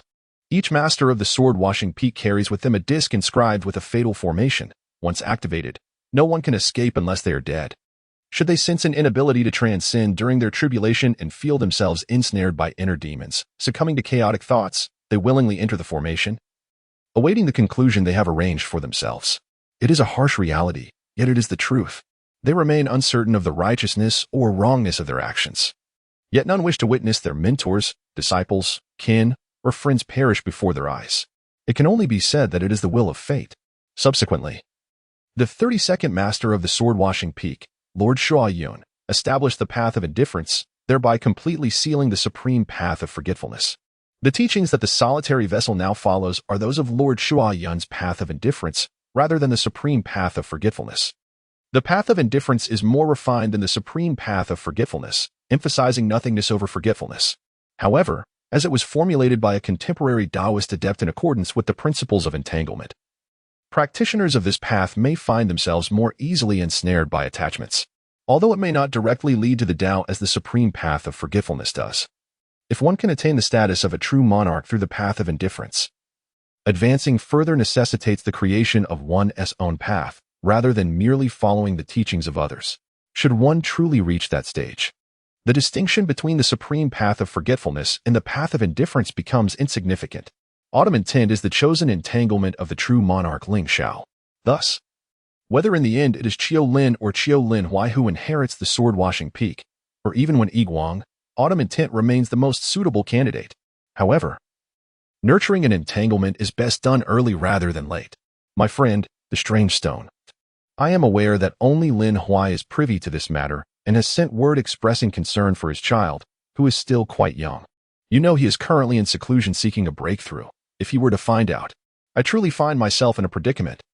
The implication is that this is not merely a matter of a celestial route, but rather concerns another true monarch on the verge of breaking through to the realm of refining the spirit and transcending the void. The Lingxiao sect can relinquish a celestial route, but cannot forsake a true monarch. The true monarch Lingxiao exchanged glances with the solitary vessel. You know that the solitary vessel possesses a reclusive and indifferent nature. Even if I were to plead with him, he would be disinclined to respond. Otherwise, sword-washing peak would not consist solely of Lin Hui and Lin. The esteemed Lingxiao Jinjuan found himself at a loss for words in response to such a situation. He could hardly utter, "You are not permitted to stay. Kindly depart at once." How could Lingxiao sect hope to forge their fateful swords at Balian Mountain in the future? Although there was a sword tomb within the sect, reliance on it alone was insufficient. The solitary Jinjuan, with closed eyes in meditation, feigned ignorance, almost as if inscribing "I shall not partake" across his visage. Lingxiao Jinjuan, vexed and speechless, found himself unable to confront him. Observing Lingxiao Jinjuan's plight, Qishu Jinjuan felt a twinge of despondency. He had realized after his initial rejection by the solitary Jinjuan that the prospects were dim, yet the matter pertained to the transmission of their Tao lineage. And he could not concede without effort. Was it truly impossible? "My dear Qishu," Lingxiao Jinjuan spoke earnestly, "were I still Kanhanzi today, you could take all 10 of the autumn intent without any objection from me. However, as I am now Kinwa Lingxiao, this matter concerns the legacy of Lingxiao sect for millennia. I must proceed with caution, and I hope for your understanding. It is I who have been overzealous." Qishu Jinjuan paused momentarily before responding with a sense of resignation. "Very well, it is no small feat to compel you to speak your true feelings." His gaze abruptly shifted towards the water mirror, prompting everyone to follow suit. All taken aback. There, at the center of Tianxin Terrace, stood a diminutive figure, solitary and forlorn. Qishu Jinjuan had arrived during their deliberation on who would claim the autumn intent, and now, having calculated the passage of time, he realized that a quarter of an hour had already elapsed since the autumn intent had stepped forward. Although all of them are destined to become cultivators in the future, they do not expect these impetuous youths, who have merely taken their first steps, to possess any remarkable refinement. It is only natural for them to look down upon others. And one can only imagine how much idle gossip this child must endure outside. He has already stood there for a quarter of an hour, yet remains oblivious to the discussions surrounding him. The Honorable Master Qishu gently shook his head and said, "Continue your deliberations. I shall step outside to check on him." With that, he gracefully exited the grand hall. The honorable Master Ling Xiao gazed at his retreating figure, feeling a stir of emotions. There was a certain melancholy within him. His relationship with Master Qishu was not insignificant, otherwise, he would not have allowed Master Qishu to enter the hall at this moment. Suddenly, the honorable Master Lu Xiao, resting his chin on his hand, exclaimed, "Wait, is Master Qishu going outside to snatch the child?" The assembly of masters was taken aback. Their expressions a mixture of surprise and contemplation. Indeed, if the roles were reversed, they might very well resort to such actions. Outside, discussions were indeed taking place. Everyone had anticipated that this child would be accepted as a personal disciple, much like the previous disciple, Guxian. However, as a quarter of an hour passed, the masters seemed to have forgotten about him entirely, enveloped in silence. While everyone else found their place, he remained unacknowledged. Yet, this child maintained his composure. Seeing no one paying him any mind, he quietly inquired of Xu Xiaoying whether he could take a seat. Xu Xiaoying, however, did not permit him to sit.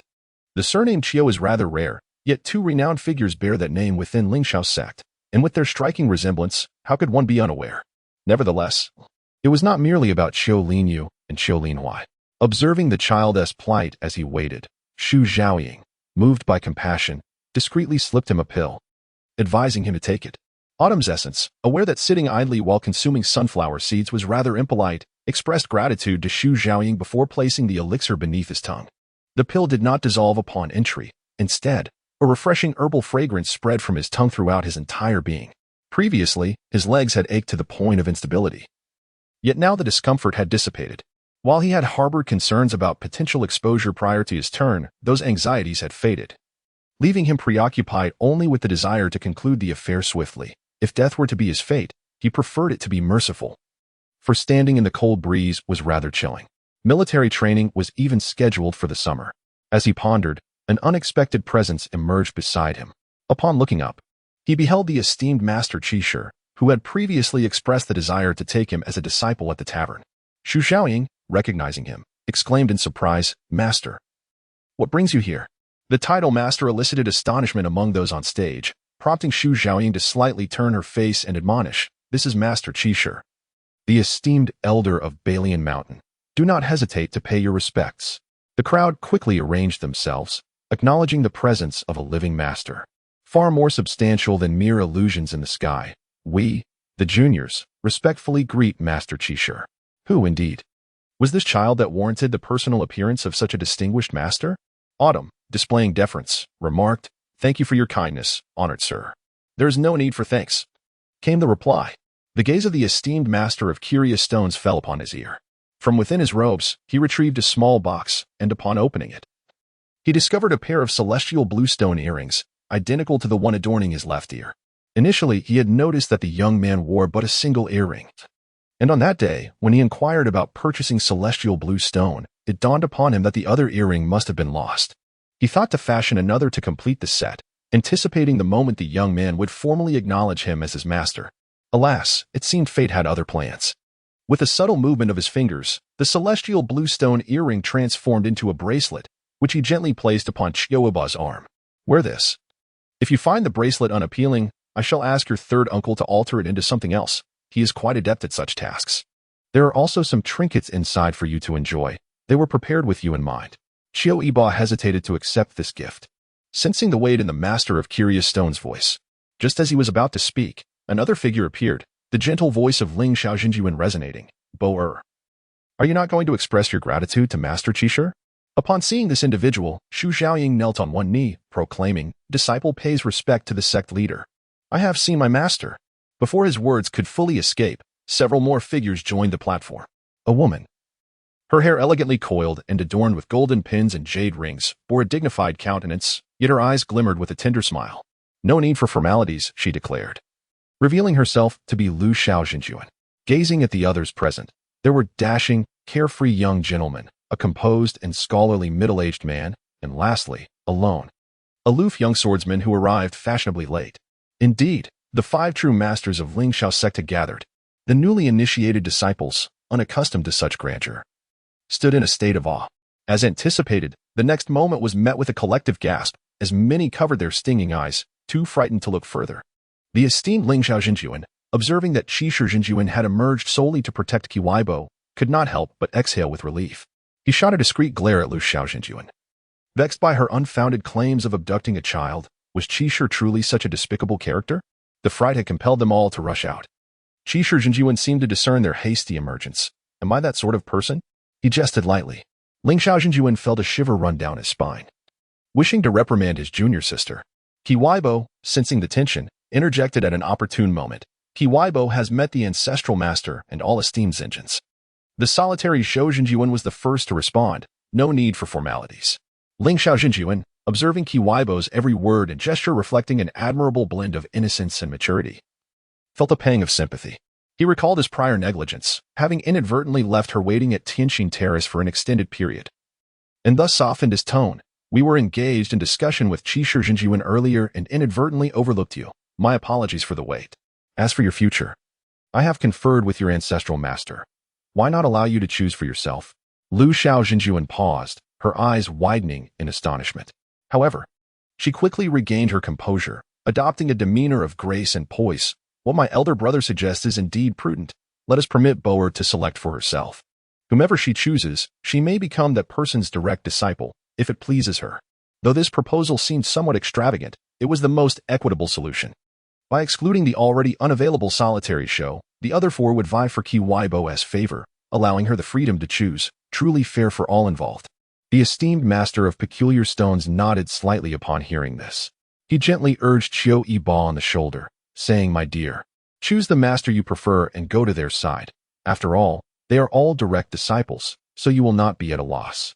Qiu Yibo's delicate face contorted with worry as she inquired, May I select my ancestral master? That way, I could be close to my third uncle. Chuming Zhenjuan interjected. Your ancestral master no longer accepts disciples. Choose another. At this, Qiu Yibo felt a momentary darkness before her surroundings brightened once more, just as she stood upright. A familiar voice resonated throughout the grand hall. The gathered individuals tensed and turned their attention toward the source, with the first to react being Gazu Zhenjuan, who bowed respectfully and declared, The 34th master of Qidian Peak, Gazu, pays respect to my ancestral master. Lian Zhenjuan blurted out, Shuayan Daojun. No need for formalities. The ethereal figure of Shuayan Daojun appeared faint, nearly imperceptible at the edges. And it was clear to all present that he had but a fleeting moment left in this world. Perhaps just a breath remained before he would completely dissipate from existence. Shuayan Daojuan's gaze swept across the hall, his eyes clear and resolute, starkly contrasting the frenzied eyes Qiu Yibo had encountered in the realm of introspection. Qiu Yibo is already my disciple. I have imparted the teachings of Taishang Wanqing and the Xianzhenai to her. Gaza, you know your place. Gaza Zhenjuan replied, Yes. My ancestral master. Shuayan Dao nodded slightly, casting a profound glance at Qiu Yibo before vanishing entirely. Lu Xiaojinjuan blinked, her eyelids twitching ominously, prompting her to look towards Gaza Zhenjuan and ask, Senior brother, what does the Daojun mean by this? Ling Xiaojinjuan took a deep breath, his gaze complex as he looked at Qiu Yibo. He had initially believed that the true disciple of Shuayan Daojun would be Wen Yiguang, yet unexpectedly, it was Qiu Yibo. The one responding to her was not Gu Shouzhenjun, but rather Chun Mingzhenjun, saying, It appears the disciple is lost. Lu Xiaozhenjun then inquired, And what exactly is the Xuanzhenai? The Xuanzhenai, a treasure of the Qidian Peak, when refined to its utmost, can break through myriad laws and glimpse the truth. Gu Shouzhenjun replied nonchalantly, He has just received the inheritance. He should only be able to discern some formations, such as the soundproofing array we casually set up in the main hall. Lu Xiao and Lian exchanged glances, instinctively pointing at Qiu Yibo, so he heard everything we just discussed. Ling Xiaojinjun admonished, Preposterous. One must not show disrespect to the little master uncle. Qiu Yibo revealed a sweet smile. Don't ask, savor it yourself. Can you guess whether I heard it or not? Chapter 24. The majestic and grand hall of Ling Xiao sect found itself enveloped in an awkward silence. The Zhenjun gazed at the newly emerged little master uncle, momentarily at a loss for words. Qiu Yibo touched his ear. Shuayan Daojun had left him a message, allowing him to feel completely at ease. He blinked and tilted his head towards Ling Xiaojinjun, asking, Why do you call me little master uncle? And what about the master ancestor? Oh right, the master ancestor. He then rushed over to the stoic Gu Zhou, grasping his robe, before dramatically exhaling, Master ancestor. Is it truly impossible for me to take you as my master? If it truly comes to that, may I not seek my father or my third uncle as my mentors? He rubbed his eyes with the vacant hand. Master ancestor, my eyes ache. The esteemed Lord Gaza gazed down at him, perceiving no trace of fear. His grasp on his own garment was indeed the first of its kind. Upon hearing his words, he could only temper his sword intent further to prevent any harm from befalling him. After all, he was his little disciple. It would not do to let him come to any misfortune, so he allowed him to hold on. Lord Lingxiao paused, almost unable to suppress a stern admonition for Gaza to swiftly withdraw his sword intent entirely. However, he reconsidered, had Gaza not intentionally restrained his sword intent, their little disciple might already have collapsed. He inhaled deeply, striving to soften his tone. Little disciple, you already have a master, namely that esteemed Lord Qidian you just encountered. Have you met him? Qiu Yibo nodded slightly, then pouted, saying, but he never stated that in accepting his teachings, I would become his disciple. Generally, there is indeed no such stipulation. To inherit the legacy of another's lingering soul is to perform good deeds, not to become a disciple. Of course, one may aspire to that if they wish. Little disciple, do you know who Lord Shuayan is? Qiu Yibo untruthfully shook his head. I do not know. He is the master of your master's master. Have your third uncle and father not taught you that when they are absent, you should heed your elders? Lord Shuayan is also your elder, so ought you not to listen to him? Qiu Yibo pouted, responding with a hint of grievance. Very well. The look in Lord Lingxiao's eyes conveyed a clear message. Are you still laughing? Why do you not come to console me? The residual spirit of the Taoist Lord Shuayan is concealed within the realm of questioning heart, a fact he is undoubtedly aware of, given his position as the sect leader. However, this is not a matter of mere days. At each spring banquet, the Taoist Lord Shuayan occasionally, as in this instance, permits the mountain knocker to enter the inner realm for a trial. Prior to this, it had been nearly 3 centuries since he had summoned anyone into the inner realm, leading me to believe that his residual spirit had long since dissipated. The conditions set by Taoist Lord Shuayan are exceedingly stringent. Possessing a celestial root is merely a ticket of entry. The crux lies in the nature of one's heart, which must meet his expectations, a task fraught with difficulty. Both he and Gu Zhou possess celestial roots, and if we were to look back 2 millennia, nearly 10 individuals with celestial roots had entered the inner realm. Yet none have managed to satisfy Taoist Lord Shuayan. Those like him were expelled in a state of confusion. Gu Zhou, having lived somewhat longer, grappled with inner demons that incessantly tormented him, making him susceptible to their influence. Furthermore, upon entering the realm, one's original memories are obliterated. Gu Zhou, in his youth, felt only bewilderment, and when seeking the source of his inner demons, he was led astray, ultimately annihilating all beings within the realm before being expelled. Others face similar fates, perishing in the depths of the mountains, falling to the hands of enemies, succumbing to despair, or dying from illness, among various other tragic ends. The scarcity of celestial roots renders it impossible to explore all possible paths. No one can decipher the true nature of the person that Taoist Lord Shuayan desires. Yet, Qiu Yibo has garnered the Taoist Lord's recognition, receiving both the teachings and treasures of the sect as a gift for this barely 6-year-old child. Qiu Yibo obediently nodded and sweetly expressed, "Thank you, true Lord." He displayed utmost courtesy, and after bowing to the esteemed true lords, he gazed at the solitary true lord with a heart full of hope, saying, "Solitary boat, I entrust my little master uncle to you." The solitary boat true lord replied indifferently, "Senior brother, I am the great-grandmaster of your little master uncle. What should you call me?" The usually magnanimous Lingxiao true lord paused momentarily before smiling and responding, "Just get lost." The other true lords promptly took their leave as well. Lingxiao Qiu Yibo hesitated to grasp the hem of the solitary boat true lord's robe, acutely aware of the difference in their statuses. Knowing that the solitary boat true lord would not dare to truly strike him down, hence his audacity.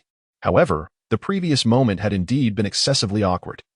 Being surrounded by such high-ranking figures addressing him as little master uncle, setting aside the embarrassment, a transitional period was essential, which was why he pretended to be fearful and sought refuge beside the solitary boat true lord. He touched the earring on his right ear, feeling an overwhelming sense of satisfaction at the parting words left by the Shuayan Tao Lord, which allowed him to completely set his mind at ease.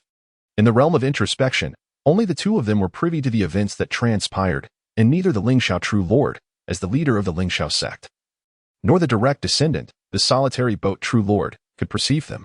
Furthermore, there was mention of the efficacy of the Xianzhen Eye, prompting him to ponder its significance, along with a cautionary note to Qiu Yibo to refrain from recklessly pursuing the path of the Taishang forgetting emotions lineage. Qiu Yibo thought to himself that this was fortuitous. He had never considered cultivating such a path that seemed likely to induce madness. He was already content with having the Wu Beizhai lineage, and with the addition of the Xianzhenai, what more could he possibly desire? The Xuanzhenai is a treasured relic of the Qidian peak, capable of deciphering all formations and illusions when cultivated to perfection. However, Qiu Yibo is currently unable to achieve this mastery. He cannot exert control, but can only passively manifest its power, which presently allows him to eavesdrop on gossip. He passively receives information from somewhat rudimentary formations and unguarded transmissions. The solitary boat true monarch did not wield a sword, but instead grasped him firmly. And with a mere flicker of motion, they found themselves atop a precipice. He casually whistled, and an unseen tempest rose from below the cliff. Soon after, an elegant white silhouette soared upward from the abyss. The solitary boat monarch leaped with him and landed gracefully upon the back of a magnificent bird, which then carried them away into the distance. Wow! Qiu Yibo could not contain a small exclamation, a smile of delight lighting up his face. The pristine avian creature was slender yet sturdy, its wings unfurling freely in the air as they pierced through the clouds. The fierce wind lashed against him, and although his eyes squinted from the force, he felt no pain, only an insatiable desire to behold more. This experience was entirely distinct from that of an airplane or a cloud vessel.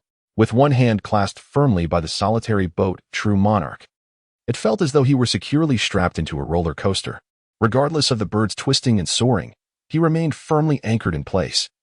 Yet the sensation of weightlessness was undiminished. He gazed up at the solitary boat true monarch and said, "Master Ancestor, it is so beautiful." The solitary boat's true lord did not respond to him. Instead, a long whistle resonated from his mouth, and instantly, the great bird accelerated once more, resembling a streak of white lightning cleaving through the vast sky. Countless majestic mountains swiftly receded on either side, and a sudden chill of autumn enveloped the atmosphere.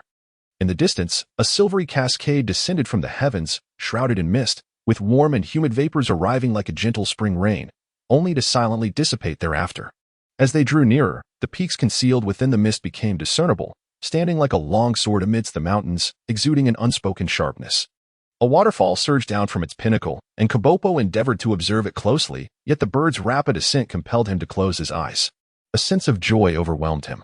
Kabopo noticed what appeared to be a small black dot atop the peak, and as the distance diminished, it revealed itself to be a gnarled pine tree, standing proudly at the summit of the Qidian peak.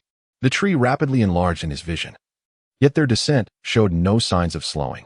He was acutely aware that this was the realm of cultivation, and the solitary boat's true lord was the most formidable being in the world, certain not to allow him to plummet to his demise. Nevertheless, his heartbeat quickened uncontrollably. He could even hear the sound of blood coursing through his veins. The pine tree was now almost within reach. Kabopo felt the branches and leaves brush against him. Yet there was no pain. Just as he turned, the sensation of weightlessness vanished, and the solitary boat's true lord firmly set him down on the ground. "Master," a familiar voice called out. "Yes, I leave it to you."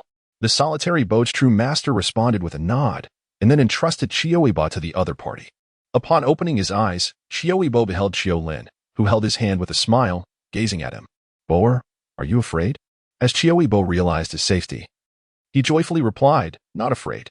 He turned to the solitary boat's true master and, with a gesture of respect, said, "Thank you, Master Ancestor." The solitary boat's true master inclined his head slightly, and with a graceful leap, he settled upon a pine branch, sitting cross-legged, his eyes gently closed. The snow-white bird circled in the air a few times before landing gracefully, concealing itself within the pine tree, revealing a quivering, snow-white tail feather. Sunlight filtered through the verdant branches, casting a myriad of light spots upon the solitary boat's true master, while his Taoist robe fluttered lightly in the breeze.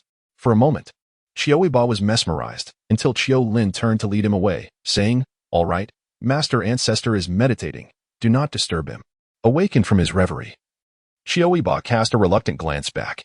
It was the first time he had so vividly understood that the essence of cultivation was not merely about being enscathed in water or fire, nor was it about wielding a sword that could chill the realms. It was not even about the entanglements of love. Rather, it was something far more profound and ineffable. The solitary boat's true master, simply by sitting in silence, imparted the essence of the Tao. In that moment, he too felt a yearning to engage earnestly in the path of cultivation. As autumn approached, Qiu Lin effortlessly bent down and lifted him up. He subconsciously gauged the weight in his hands, feeling inexplicably relieved that it hadn't diminished. Amused by his own reaction, he inquired, "Boers, Your third uncle will take you to see your cave dwelling. Qiu Yibo exhaled slowly and replied with a smile, sure, thank you, third uncle. The following morning, before the sun had fully risen, Qiu Yibo was roused from his slumber by Qiu Lini's gentle tug. Due to his tender age, a genuine cave dwelling had been temporarily established not far from Qiu Lini's own abode. It was no mere euphemism. He witnessed his uncle draw a sword and carve out an opening in the mountainside. This cave boasted 3 rooms, 2 halls, and 2 bathrooms, complete with windows and balconies. He then observed his uncle setting down several formation plates, and in an instant, the cave transformed into a lavishly furnished residence, equipped for immediate occupancy.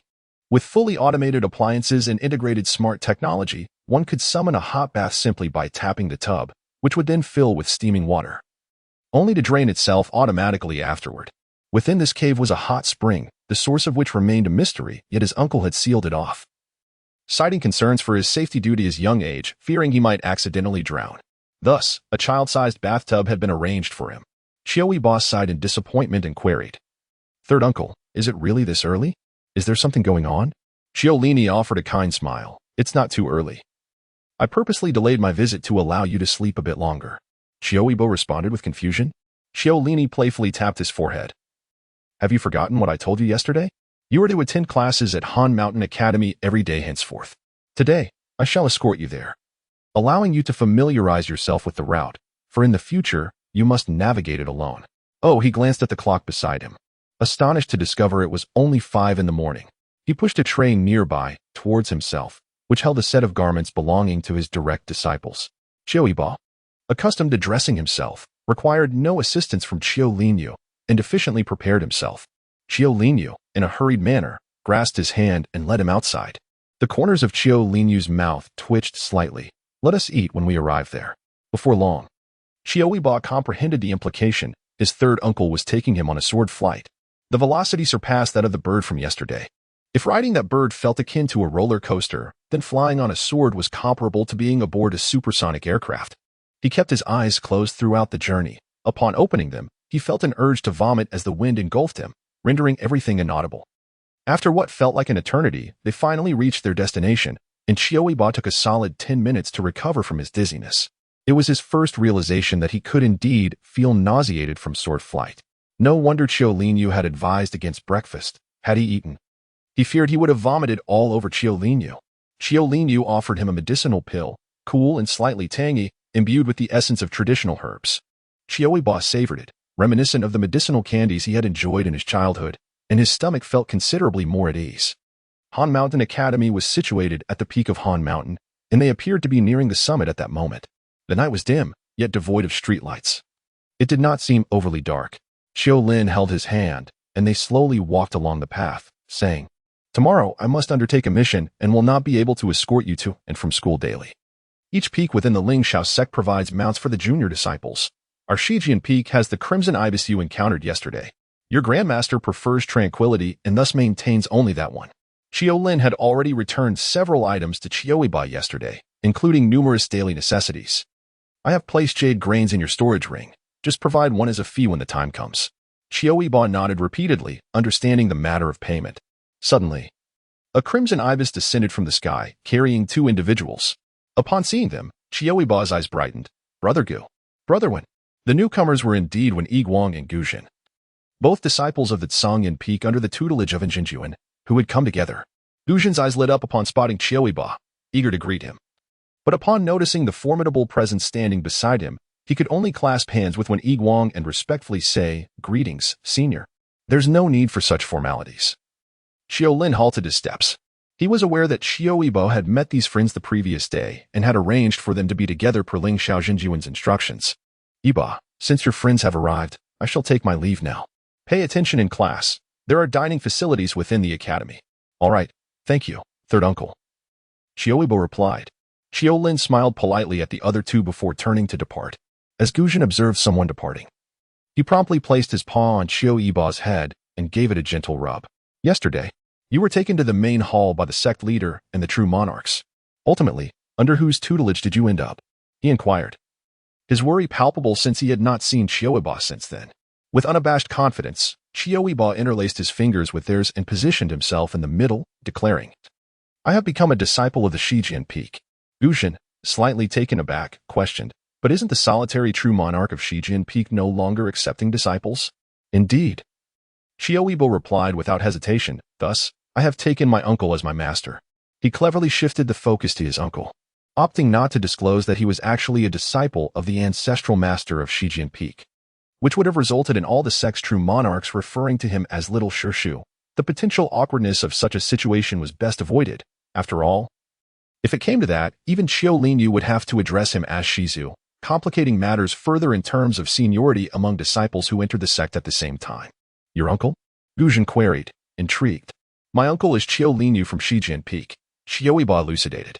Both Guzhen and Wen Yiguang had already been briefed by their senior brothers about the key figures within the sect, and naturally, Qiu Linyu, as one of the two disciples of Qidian Peak, was included in their discussions.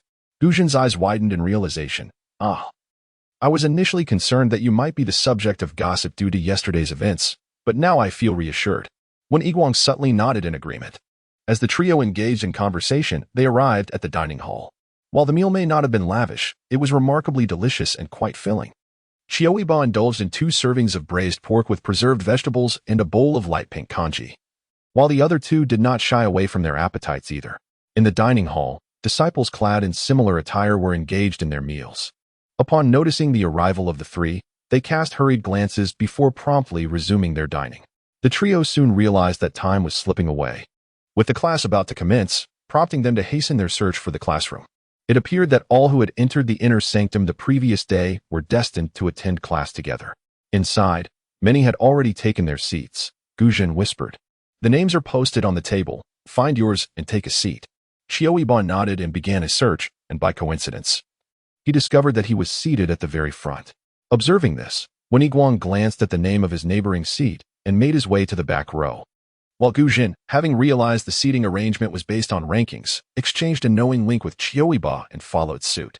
As Qiu Yibo settled into his seat, the writing desk was unremarkable, merely ink, brushes, paper, and inkstones, reminiscent of his previous studies at home.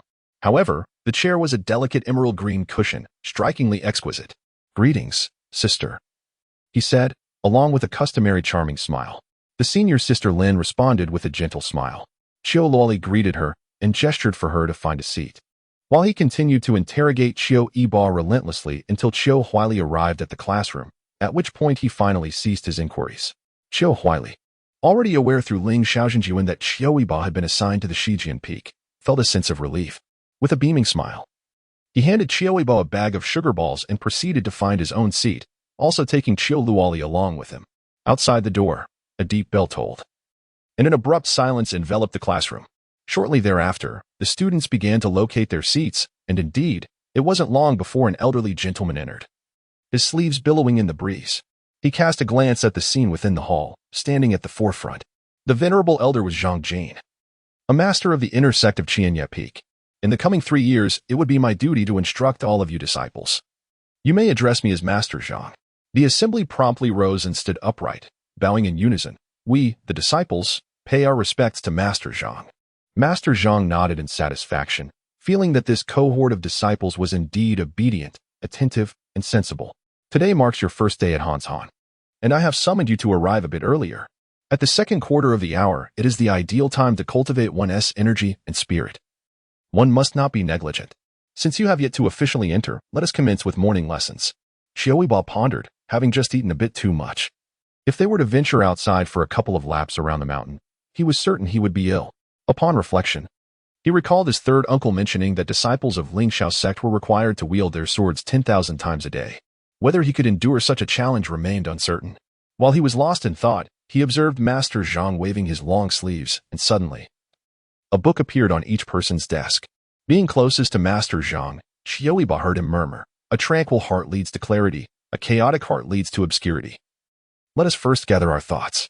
Master Zhang proclaimed with a resonant voice, this is the classic of constant tranquility. We shall begin our study with it today. In due course, you will be required to memorize and transcribe the entire text. Qiu Yibo thought, this demand sounds quite familiar. Meanwhile, Master Zhang had already begun to recite. The old lord said, the great way is formless, giving birth to heaven and earth. The great way is unfeeling, guiding the sun and moon. His voice was deep and rich, imbued with a unique rhythm, compelling everyone to instinctively join in the chant. Regardless of their literacy or comprehension of the meaning, they simply followed along. Autumn's essence settled within Qiu Yibo, who exhaled a sigh of relief, thankfully. There was no longer a necessity to traverse the mountains for running or to wield the sword a myriad of times. He was safe.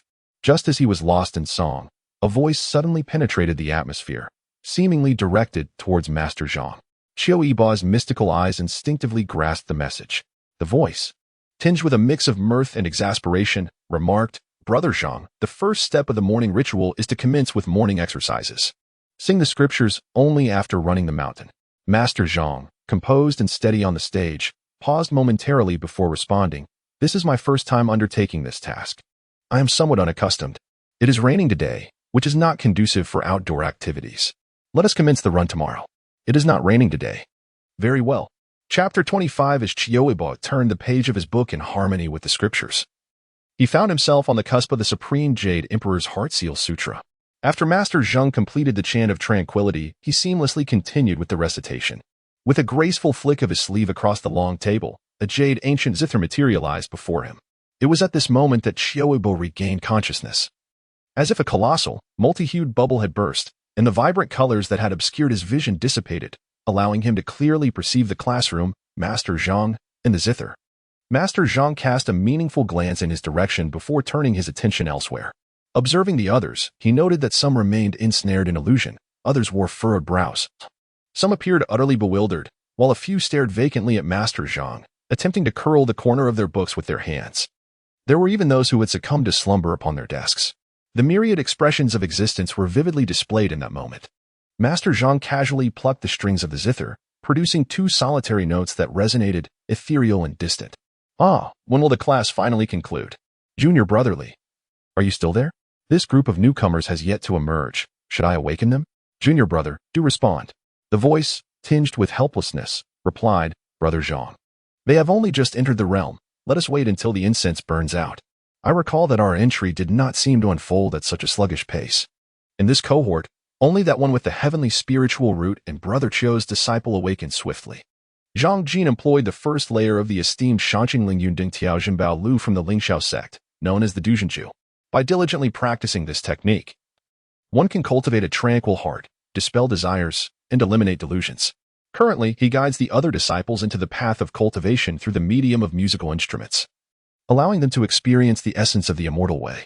The formal instruction of the Duzhenju is not scheduled until 2 to 3 months hence. Until then, it is his duty to lead them.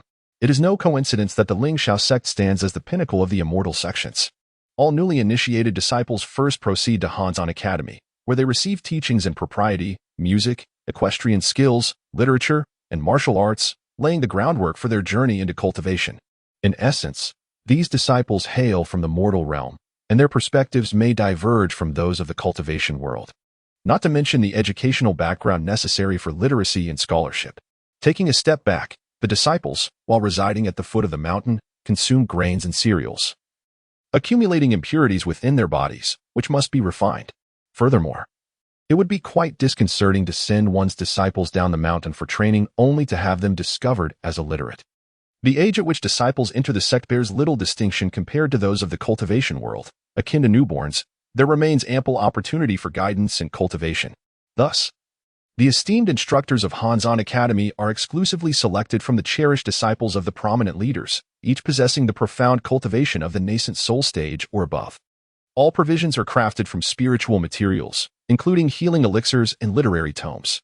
The inner disciples are poised to become the backbone of their sect, with the Lingxiao sect investing substantial resources annually into the 4 academies, sufficient to support the construction of a formidable protective formation. This investment has resulted in a remarkable caliber of disciples, and the potential for greatness ultimately lies in their own hands. While this may seem unremarkable at first glance, it is noteworthy that the eldest of the inner disciples is merely 16 upon entry. After 6 years, they reach the pinnacle of foundation establishment at 22. Such individuals are a rarity in the entire realm of cultivation, and only those venerable sects with ample resources can nurture such talents. Senior Brother Zhang, after our morning practice, fatigue makes it easier to enter a meditative state. Now that they are well fed and invigorated, they are at their most alert, a voice murmured softly. "Ah well, It is raining today, so I cannot be blamed, replied Zhang. Senior brother, do you have any matters to attend to? None. Shall we converse for a while? I have other matters to address. What is it? Zhang inquired. Silence ensued from the other side. Very well. Zhang cast a sidelong glance at the incense beside him. As the last wisps of fragrance dissipated, his fingers danced across the guqin, awakening all in the classroom. The sounds of breath harmonized with the autumnal ambience.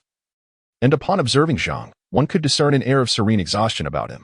He gently inquired, Are your hearts at peace, my friends? The breeze wafted in from the corridor, rippling the surface of the tranquil pond. The wind chimes tinkled melodiously beneath the eaves, while sunlight mingled with the gentle patter of rain, seeping into the rich earth. The leaves, glistening as if washed anew, rustled softly, creating a symphony of sounds that entered the ears and resonated within the heart. An elderly man perched on the stage, cradling his guqin, exuded an air of serene detachment. His laughter and conversation inviting admiration and longing from all who gazed upon him. Autumn's essence lingered in the air, yet the phrase disciple. Decipher my thoughts brought a momentary halt to Aoqi's reverence, eliciting a chuckle. As silence fell, the disciples awaited Mr. Zhang's guidance, each expressing their eagerness. Mr. Zhang, satisfied, stroked his beard and announced, The morning lesson has concluded. You may rest. I shall return in a quarter of an hour. With that, Mr. Zhang departed gracefully. And as he stepped beyond the classroom door, a hushed murmur arose among the disciples. Guzhen bounded over, patting Aoqi's shoulder. Aoqi, just now, he gestured animatedly, struggling to articulate the profound sensation, yet his attempts felt inadequate. Isn't it just marvelous? When Yiguang approached, coincidentally overhearing Guzhen's exclamation, Will we too, in the future, be like Mr. Zhang? His excitement was palpable. Indeed, when Yiguang replied with a calm demeanor, Shall we take a stroll? We have class again in a quarter of an hour. Realizing they could no longer linger in idle conversation, the group of friends resolved to address their personal matters and left together. Observing the trio's retreating figures, Qiu intended to join Aoqi, but was gently restrained by Kawali, who advised, Let him venture forth alone. Making more friends is always beneficial. Indeed, came the agreement. As Qiu reflected, she exchanged insights with Qiu Huili and received a packet of sweets in return. Being still quite young, she could not resist sharing them with her newly acquainted sisters. When Mr. Zhang returned, he commenced the lesson on reading and writing, beginning meticulously with the three-character classic. The lesson, however, found some students hailing from well-off families somewhat distracted. Qiu Yibo also felt a twinge of boredom and flipped through the newly distributed books, recalling from his school days that the back of the language book often contained engaging stories or essays. Alas, there were none to be found. He thought that even poetry and lyrics would be preferable to listening to the three-character classic. What could be more delightful than reading novels during class? Nothing. He quietly noted the authors' names, planning to ask his uncle for a complete set after school. Just as he was engrossed in thought, he felt a sudden sharp tug on his scalp, causing him to gasp. Turning around, he found a classmate behind him gripping his braid, chuckling softly and teasingly remarking on his last place ranking. You seem so engrossed in your reading. Do you even understand it? The classmate continued, without hesitation. Qiu Yibo raised his hand, calling for Mr. Zhang. Mr. Zhang immediately turned his attention towards him, inquiring, What is it? Qiu Yibo pouted, displaying an expression of utmost grievance. The brother behind me is pulling my hair and says that my ranking is last, claiming I cannot read. Mr. Zhang approached with a smile, gently patting Qiu Yibo's head. Do not worry, I shall take care of him for you. In a class of nearly 50 students, what action could possibly escape his keen observation? He remained silent merely to grant the other party an opportunity. However, since they escalated their actions, he could not be held accountable for what ensued. His expression turned frigid, and with a flick of his hand, the boy, Qiu Yibo, was hurled against a pillar.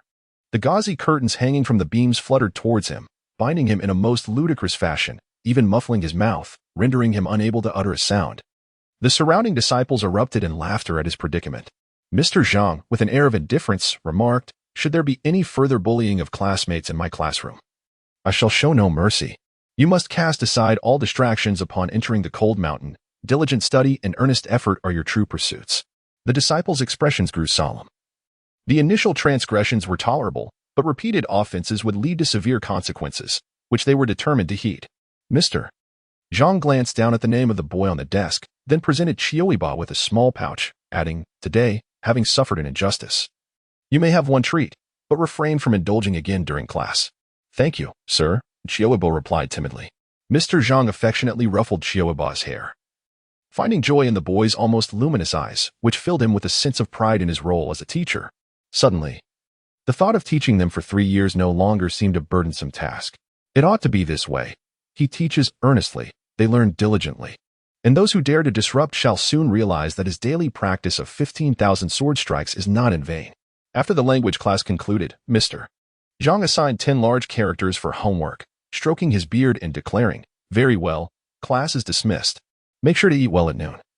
We shall practice martial arts in the afternoon, and lack of strength is not an option."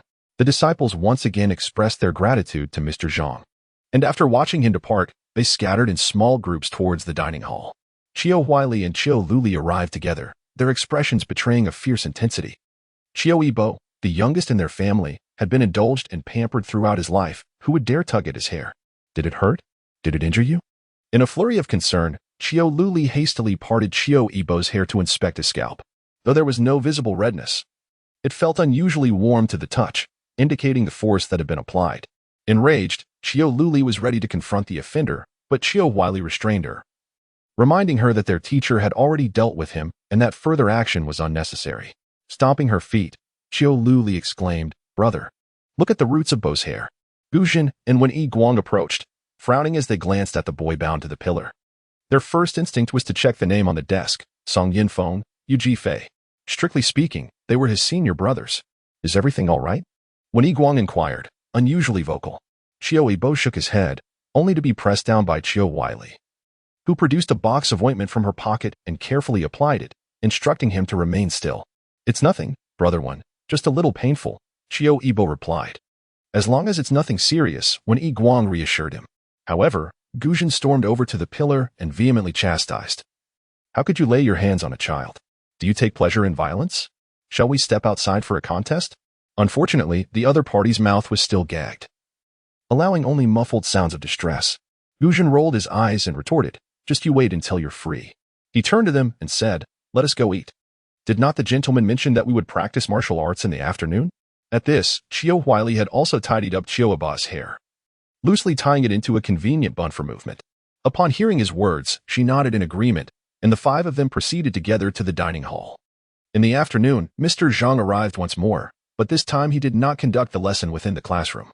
Instead, he led them to a clearing in a bamboo grove on the back mountain, where a series of cushions were laid out, each accompanied by a small wooden sword, arranged in accordance with their classroom seating. The smaller swords corresponded to the younger students. Unbeknownst to them, the rain had ceased, leaving the ground as dry as if it had never rained. Qiu Yibo sensed impending trouble as he heard Mr. Zhang instruct them to jog around the area for 2 laps to warm up, and afterward to sit with him for meditation. Indeed, Qiu Yibo lamented inwardly. Yet the group had already formed 2 lines, with the older students at the front and the younger ones at the back. Consequently, Qiu Yibo found himself at the rear, beginning to jog around the space. Estimating the distance, Qiu Yibo calculated that 1 lap was roughly 400 meters, making 2 laps a total of 800 meters. Truly, no human child relishes running laps in physical education. Upon completing 2 laps, most were left panting with exhaustion, while a few outliers maintained their composure. Children like Qiu Yibo, however, found themselves drained after just 1 lap, relying on one another for support to finish the remaining lap. Mr. Zhang did not prohibit them. He merely instructed them to drink some water before entering meditation. Once everyone's breath had stabilized, he began to expound upon the swordsmanship of the ancients, a noble art revered by both mortals and deities alike. The Lingxia sect is renowned for its sword techniques, and all disciples are expected to master them, as are you. He formed a sword gesture with his fingers, and the sword behind him emitted a soft chime, transforming in an instant into a streak of flowing light that settled into his hand. "Today, we shall study the Qidian sword technique. Observe closely." With that, he initiated his stance. Though his movements appeared leisurely, when he struck, it was as swift as lightning and as thunderous as a tempest. The sword's edge severed bamboo leaves effortlessly. The delicate fragments danced in the air, coalescing into a compact cluster. Suddenly, a silver light burst forth from the leaf cluster, shattering it into a myriad of pieces that cascaded to the ground. Mr. Zhang further proclaimed that there are no shortcuts in martial arts. Your task for today is to practice this sword technique a myriad of times. If you do not complete your training today, you shall carry it over to tomorrow, and the day after until you have perfected it. He left a projection of the sword stance in place. While the sword in his hand morphed into a slender bamboo branch, his gaze stern as he regarded them. The disciples, taken aback, hurriedly picked up the wooden swords beside them and scattered to begin practicing the projection. Qiu Yi, initially contemplating the possibility of abandoning the practice if it proved too arduous, was suddenly deterred by this newfound accountability. Resolutely, she grasped her small wooden sword and commenced her training. As soon as he grasped the wooden sword, he was taken aback by its astonishing weight. He had played with many such toys before, yet this was no ordinary wooden sword. Its heft was far beyond what he had anticipated. Previously, he had wielded his uncle's fateful sword, which felt as light as a withered branch. But this wooden sword surpassed all his expectations. He scanned the surroundings and noticed that many others shared his astonishment, yet they quickly resigned themselves to practice. It seemed they were all in the same predicament. After stating this, he demonstrated a strike. The disciple nodded eagerly and attempted the move himself, indeed improving significantly. Mr. Zhang then contentedly approached the next student. Junior brother, you were right. They should engage in morning practice before attending class, lest they possess the energy to frolic about during lessons. Alas, I cannot believe I must endure watching them practice all day. It strains the eyes, Mr. Zhang's voice, reminiscent of a languid fish, prompted Qiu Yibo to nearly burst into laughter. In the next instant, however, he felt a sharp tap on his arm as Mr. Zhang instructed him to keep his hands flat and avoid bending them. Yes, sir. Qiu Yibo adjusted his posture, soon realizing that if he were to execute each movement as if casting a shadow, his strength would swiftly deplete. Yet, he dared not slack off. An hourglass had mysteriously appeared before everyone, and only upon completing a full strike would a grain of sand fall. Indeed, life in the realm of cultivation offered no respite, only greater tribulations. Mr. Zhang appeared to be sternly overseeing their training, yet his thoughts flowed freely, cheerfully transmitting his musings even if ignored. Let me tell you, Uncle indeed has an eye for talent. Both of his newly accepted disciples are quite remarkable. The young disciple of Shi Chuangfeng is still quite inexperienced. I must keep a close watch on him. How can a disciple emerging from Shi Chuangfeng possess such inferior skills? It is utterly embarrassing. Mr. Zhang observed Qiu Yibo's earnest practice from the side, noticing that he was diligently following the teachings. Quite impressive. Indeed, he is the child of Master Qiu. Displaying a commendable attitude, Mr. Zhang remarked. Indeed. But wait, Master Qiu is in seclusion. I too wish to enter seclusion. Weren't you just released from it? Realizing he had become the focal point of his teacher's scrutiny, Qiu Yibo felt compelled to exert even more effort. After 300 repetitions, his arms began to feel heavy, and despite his best efforts, his movements were feeble and lacked form. He discreetly glanced at his peers, the older students, such as when Yiguang and Qiu Luli, were evidently dedicated, their faces glistening with sweat, while a small mound of sand had accumulated in their hourglasses. Although they might not achieve 1,000 sword swings, they could certainly manage at least half of that. Next were Qiu Huali and Gu Zhan, who, while slightly less diligent, still maintained a commendable effort. With the sand in their hourglasses dwindling, they were approaching an average standard, while a few struggled, their hourglasses nearly devoid of sand. Observing their sweat-drenched brows, their awkward postures clearly hindered them from meeting the required standards. How unfortunate. They exemplify the archetype of a student with imbalanced skills. Lost in thought, Qiu Yibo felt another nudge on his thigh and looked up to see Mr. Zhang reminding him to focus on his practice. Yes, sir. Autumn Yibo was similarly inclined. He lay upon the crimson parrot and drifted into slumber. The fur of Zhu Emo was thick and soft, although it was not a duck-down mattress. The crimson parrot's bedding was hardly inferior. Uncertain of how he had arrived at the washing sword peak, he was roused by a gentle tap on his face. Third uncle, please don't disturb me. Let me sleep a little longer. I shall forego my bath today. Autumn Yibo mumbled. Suddenly, a pellet was placed in his mouth, dissolving into a refreshing stream that flowed down his throat. Instantly, Autumn Yibo awoke, astonished to find himself invigorated, even brimming with vitality. Upon further inspection, he saw the esteemed Master Qi Shi standing beside the crimson parrot. Rise, class is about to commence. Autumn Yibo, are you not from the 100 Refinements Mountain? Is it not permissible? Why wouldn't it be? You are still a disciple of the Lingxiao sect. It merely entails an additional affiliation with the 100 Refinements Mountain, allowing you to pursue 2 paths. Subsequently, he conversed with Ling Shui and Gu Zhou. Since they had resolved to retain Autumn Yibo within the Lingxiao sect, he made no effort to contest the decision. He was, however, disinclined to expend further energy in searching for disciples.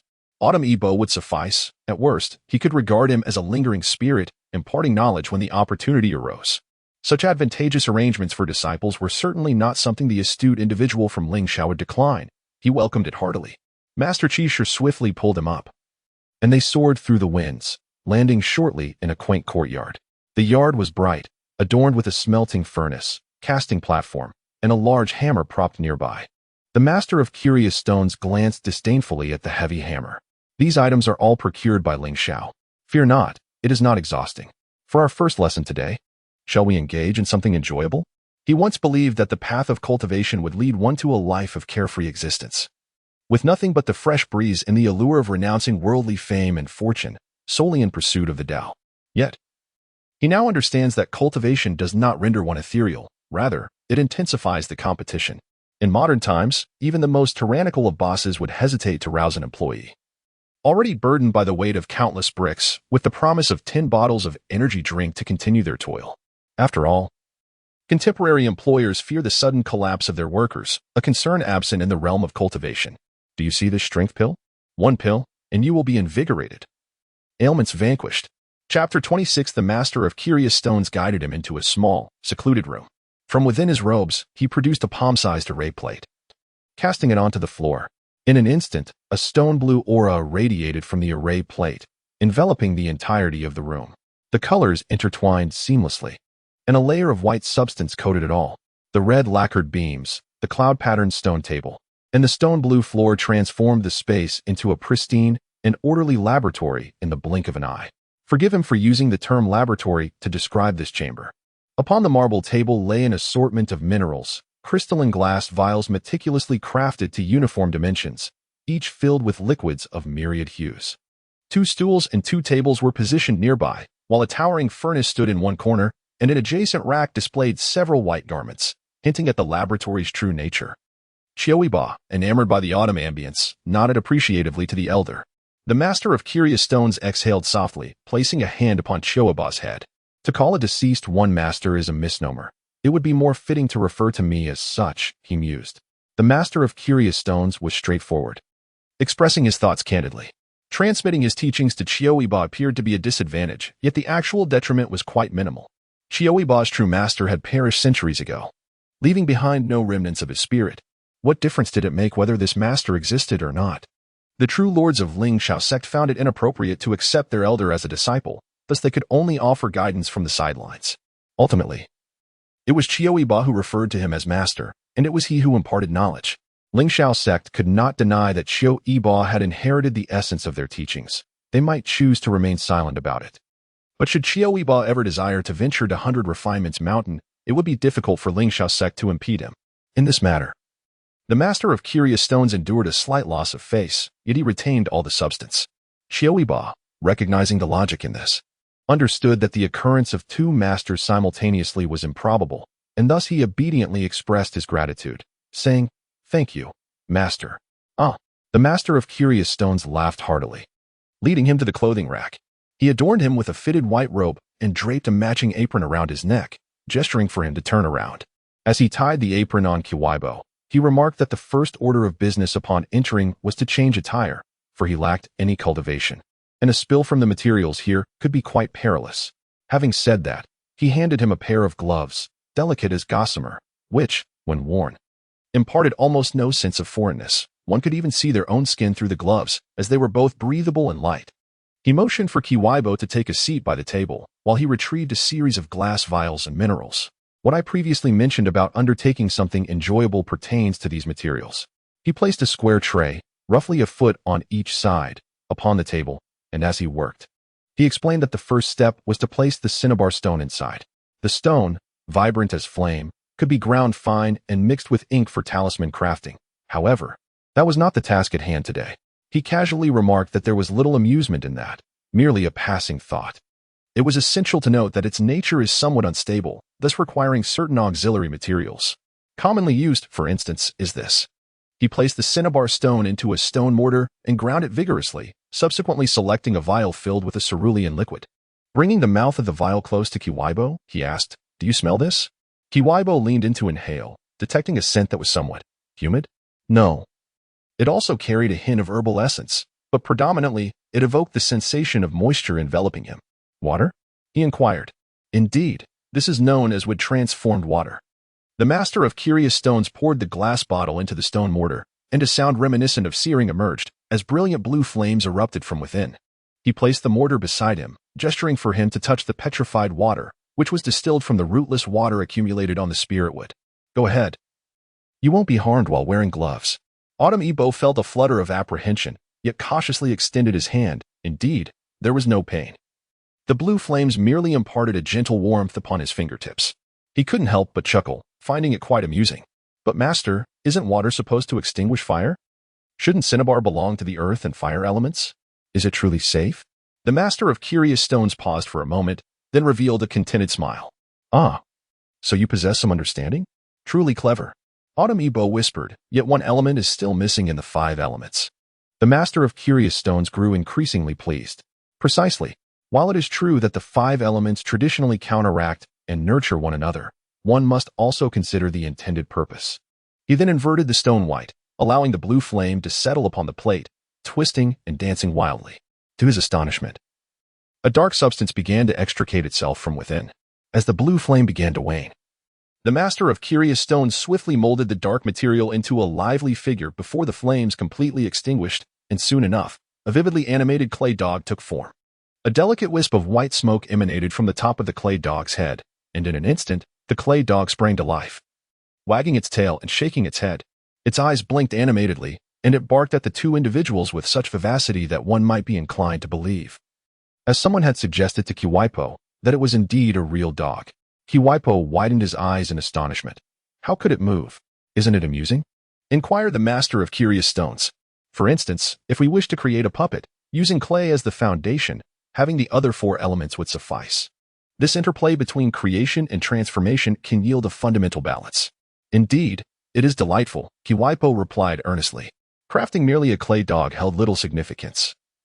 But a dog that could move and bark just like a real one was truly captivating. The master of curious stones then presented a piece of cinnabar to Qiu Yibo, prompting him to give it a try. Qiu Yibo nodded emphatically, and the master stood beside him, observing his actions. Initially, Qiu Yibo felt a twinge of anxiety, hoping that the Taoist lineage within his earrings would not emerge to consume the stone, as that would be quite difficult to explain. However, once he began, the stone remained unscathed, while the Taoist lineage conveyed a message that it was too rudimentary to partake. Qiu Yibo internally rolled his eyes, expressing gratitude in his mind. The master of curious stones was astonished to find that Qiu Yibo remembered the entire process in meticulous detail, executing each movement with precision. Aside from the cinnabar stone lacking sufficient force during the grinding, everything proceeded smoothly. Oh, but wait, Qiu Yibo's clay had been shaped into an unrecognizable form. It was no wonder that Xiaoling had remarked on Qiu Yibo's delicacy. He could hardly mold the clay, revealing that he had indeed not engaged in such activities frequently. However, the esteemed master Qishu today primarily aimed to pique his interest, rather than concern himself with the quality of his craftsmanship. The materials used today were all of inferior grade, yet they contained a measure of spiritual energy. With the proper proportions, they could animate themselves without the need for external infusion of spiritual essence. Naturally, the results would not yield anything of exceptional value, but it was merely a playful endeavor, one that he could easily afford. Long Aotian, who had yet to cross the threshold, was naturally unable to cultivate the teachings of the Taoist tradition. Nevertheless, the realm of cultivation is replete with materials, and understanding them is of paramount importance. Thus, Master Qishu chose to combine education with entertainment, introducing him to the world of materials through a playful approach. Once he took that crucial step, he could genuinely engage in the refinement and concoction of magical treasures. As the blue flame extinguished, the peculiar creature began to writhe upon the tray, emitting faint sounds. Long Aotian felt quite embarrassed.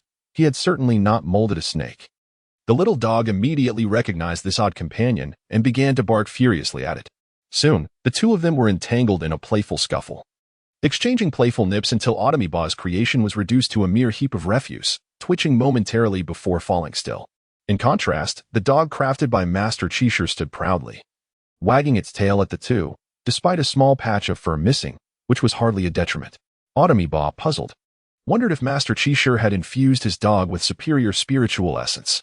He glanced at Master Qishu, his face brimming with curiosity. Master, Why is your dog so much more robust than my peculiar creature? Is it related to cultivation levels? Master Qishu settled beside him, responding leisurely. There is indeed a correlation. But it is not the sole determining factor. He pointed at the creature, stating that the materials we used were identical, and I did not employ any ethereal energy. The so-called realm refers to. Observe this creature. Its head and tail are indistinguishable, and merely walking requires it to jostle about. Unlike my dog, which is equipped with all four limbs, capable of attacking with its teeth and claws, able to pounce and bite. This creature can only pitifully press its body against its opponent, making it relatively easier to break through its defenses. Master Qiu Yibo, I have come to an understanding. Having obtained the consent of the Qiu Yibo, Qiu Yibo selected a piece of cinnabar stone and began the process anew. He abandoned the idea of creating a dog, for he recognized his own limitations. It would indeed be a stroke of genius for someone inexperienced in clay sculpture to achieve such a feat effortlessly. Thus, he decided to craft a snake instead. He divided the clay into two small portions to fashion four sharp fangs and a tongue, and flattened another small piece to create a dorsal fin and a tail fin. Other aspects could not be refined further. Once the blue flame was extinguished, the form would solidify, and time was of the essence. As the blue flame flickered out, the snake Qiu Yibo had just molded lunged eagerly towards the puppy, its massive jaws agape, ready to strike. The puppy nimbly dodged the initial attack and countered towards the venomous snake, only to be pricked by the snake's dorsal fin, forcing it to retreat.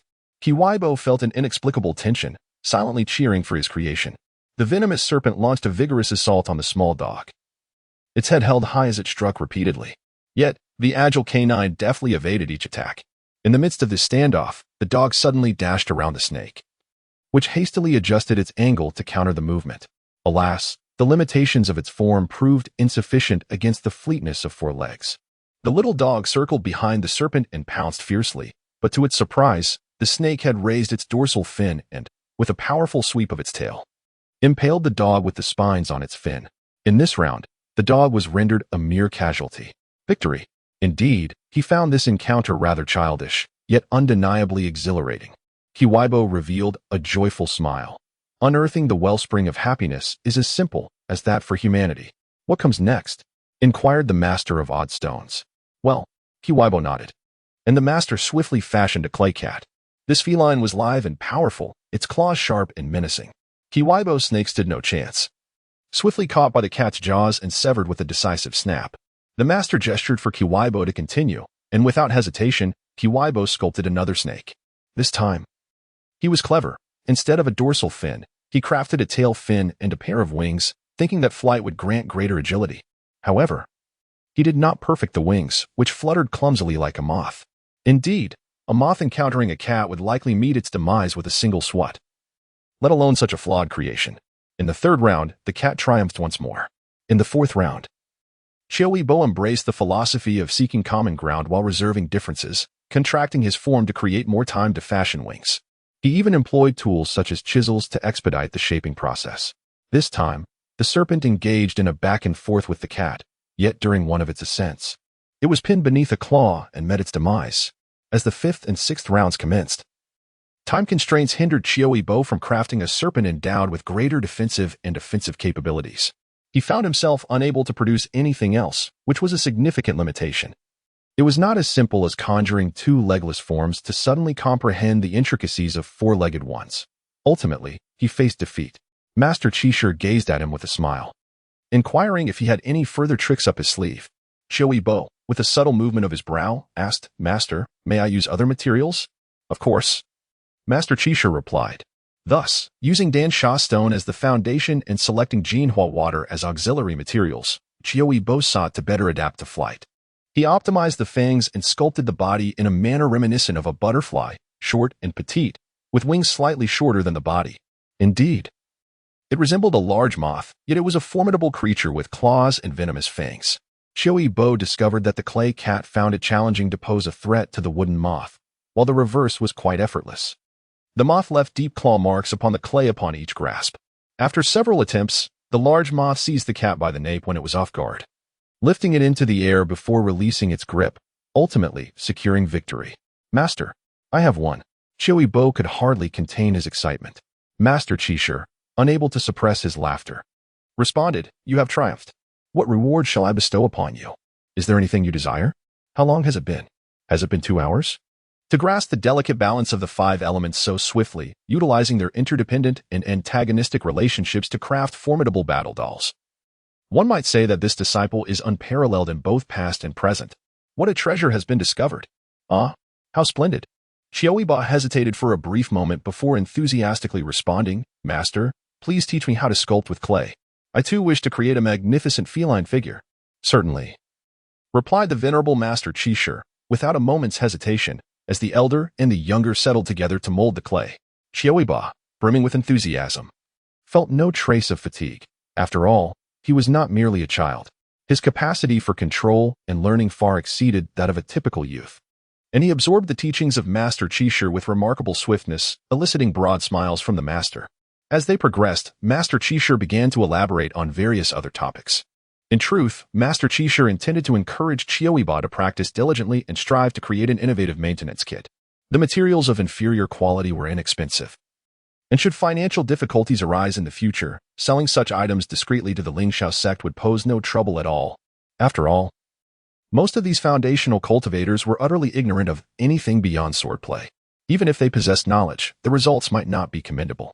What could be easier than peddling sword maintenance kits to a prestigious sword sect? Nothing at all. It is worth noting that his familiarity with Guizhou and the Lingxiao sect stemmed fundamentally from those very maintenance kits. Qiu Yibo was remarkably swift. This endeavor could yield treasures for his third uncle. It could also delight the esteemed Guizhou.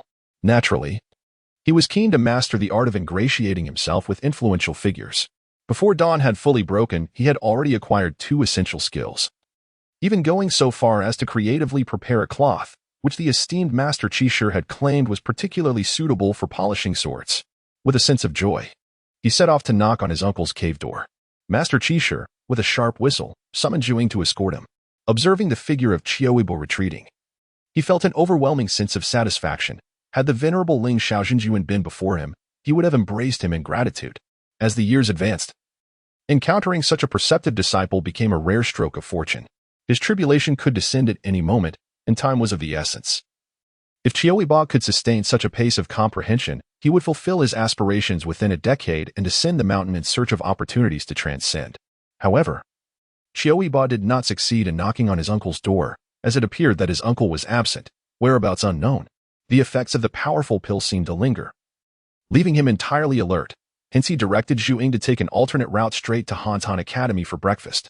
Thanks to Mr. Zhang's imposing presence the previous day, no one dared to bully their classmates today. Within the confines of Hantan Academy, only their cohort of disciples remained. Everyone exchanged glances, most appearing exceedingly amiable. Many disciples, upon spotting Qiu Yibo, would even graciously offer him their place in line, urging him to take his meal first, knowing he was younger and would take a bit longer to eat.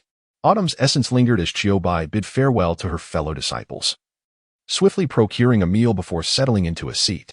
This morning's repast consisted of sweet red bean spring rolls accompanied by a stack of egg pancakes and a bowl of verdant rice porridge. Qiu Yibo relished her meal, savoring each bite, when she noticed someone seated before her. Raising her gaze, she found it to be Mr. Zhang. The nearby disciples, upon recognizing Mr. Zhang's presence, promptly rose to pay their respects. Mr. Zhang gestured for them to continue their meal, as he regarded Qiu Yibo, who was bowing in greeting, finding her increasingly endearing. How could she not be charming? With her delicate features, diligent spirit, and courteous demeanor, one would have to be inherently averse to children or hold a grudge against her family to think otherwise. Mr. Zhang chuckled warmly, inquiring if anyone had troubled her the previous day, encouraging her to speak to him should any issues arise. Suddenly, a loud crash interrupted their conversation as a cup toppled over. Both turned their attentions to the source of the sound, discovering a young lad in a flurry, attempting to clean up the mess. It was Yue Fei, the very boy who had tugged at Qiu Yibo's braid the day prior. Upon noticing their gaze, he awkwardly clasped his hands in salute, exclaiming, "Sir, I truly did not intend any harm. I simply found her amusing. I assure you, I won't do it again." Mr. Zhang, with a slight nod, reassured him that there would be no further punishment, and Yue Fei expressed his gratitude for the leniency, stating he would proceed with his meal. Mr. Zhang then stroked his beard and declared, "Make sure to eat well this morning." A wave of recollection washed over the disciples, reminding them of the previous day's admonition to eat a bit more, causing their faces to pale. Qiu Yibo's expression too unconsciously fell as she asked, "Sir, Are we to have morning exercises? Naturally, the rain yesterday spared you from your morning exercise. Today, everyone must run a lap around the mountain before attending the morning class. A cacophony of lamentations arose. Qiu Yibo, with a glimmer of determination in her eyes, retrieved the protective ensemble she had crafted just the day before and presented it to Mr. Zhang. Sir, this is what I made yesterday. My master said it turned out quite well and asked me to give it to you as a token of gratitude for your care yesterday. Qiu Yibo's smile was both innocent and sweet. Please accept it, or else my master will scold me.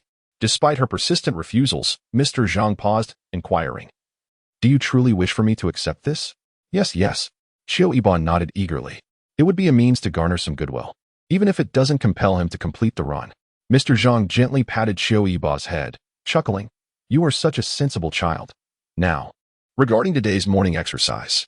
Qiu Yibo gazed at him with anticipation, waiting for his next words. Mr. Zhang smiled slightly and continued. While you are still young and your potential has yet to fully blossom, you must practice diligently. Stay after school today, and I shall teach you a few sword techniques. Qiu Yibo was taken aback. Are you playing this game with me? This is merely a remnant of my own past. She thought to herself, Sir. The saying the dragon slayer ultimately becomes the dragon perfectly encapsulates someone like you. Chapter 27. Time flew by in the blink of an eye, for months had passed, ushering in the changing seasons from spring to autumn. The sweltering summer sun had darkened all the disciples by several shades, including Qiu Yibo. However, in contrast to their initial struggles, where they could barely complete a full session or wield a sword with any proficiency, much like a lifeless dog, most disciples had now achieved their daily exercise goals and were able to attend classes with renewed vigor. Even more diligent were figures like Wen Yiguang and Qiu Luli, who had silently advanced to a remarkable 15,000 sword strikes. The overall abilities of the group had markedly improved. Yibo, a hand playfully ruffled his hair. Qiu Yibo, exasperated, exclaimed, Sister, please don't mess with my hair. I can't style it.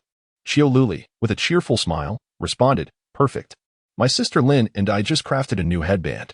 How about I help you style your hair? Lin Yuqing, standing nearby, covered her mouth in laughter, her eyes sparkling with anticipation, as if she too looked forward to adorning Qiu Yibo's hair. Reluctant, Qiu Yibo felt uncomfortable. After all, he was a boy and had no desire to wear a pink headband embroidered with peach blossoms. He cast a desperate glance towards Qiu Huili, but she feigned ignorance. Engrossed in her preparations with a book, his two heartless friends, Guzhen and Wen Yiguang, had already slipped away. This had happened on numerous occasions before. The last time, Guzhen had come to his rescue, only for a plum blossom hairpin to end up adorning his head. And Wen Yiguang had nearly allowed the two girls to dot his forehead with vermilion, though Qiu Yibo was still young and could perhaps tolerate a cute hairpin or headband. Both his friends were well into their teenage years. Such things could no longer be permitted. As autumn settles in, my heart feels as lifeless as ash.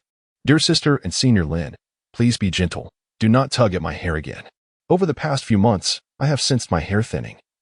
And during those late-night sessions of forging, I often found myself questioning whether I might succumb to exhaustion at any moment. In truth, the efficacy of that potent elixir is remarkable. Even with merely an hour of sleep, I am invigorated, clear-headed, and devoid of dark circles beneath my eyes. Not at all. I have previously tested this with you, Senior Lin, and I assure you it will not be painful. With a smile, Qiu Luli approached to unravel Qiu Yibo's bond, while Lin Yuqing chimed in softly. Qiu Yibo, with vacant eyes, harbored the belief that he would soon transform into someone extraordinarily attractive. Indeed, he was adorned with a pink peach blossom headband, complemented by a matching small scarf and a peach blossom hairpin. Qiu Luli held up a mirror for him to see.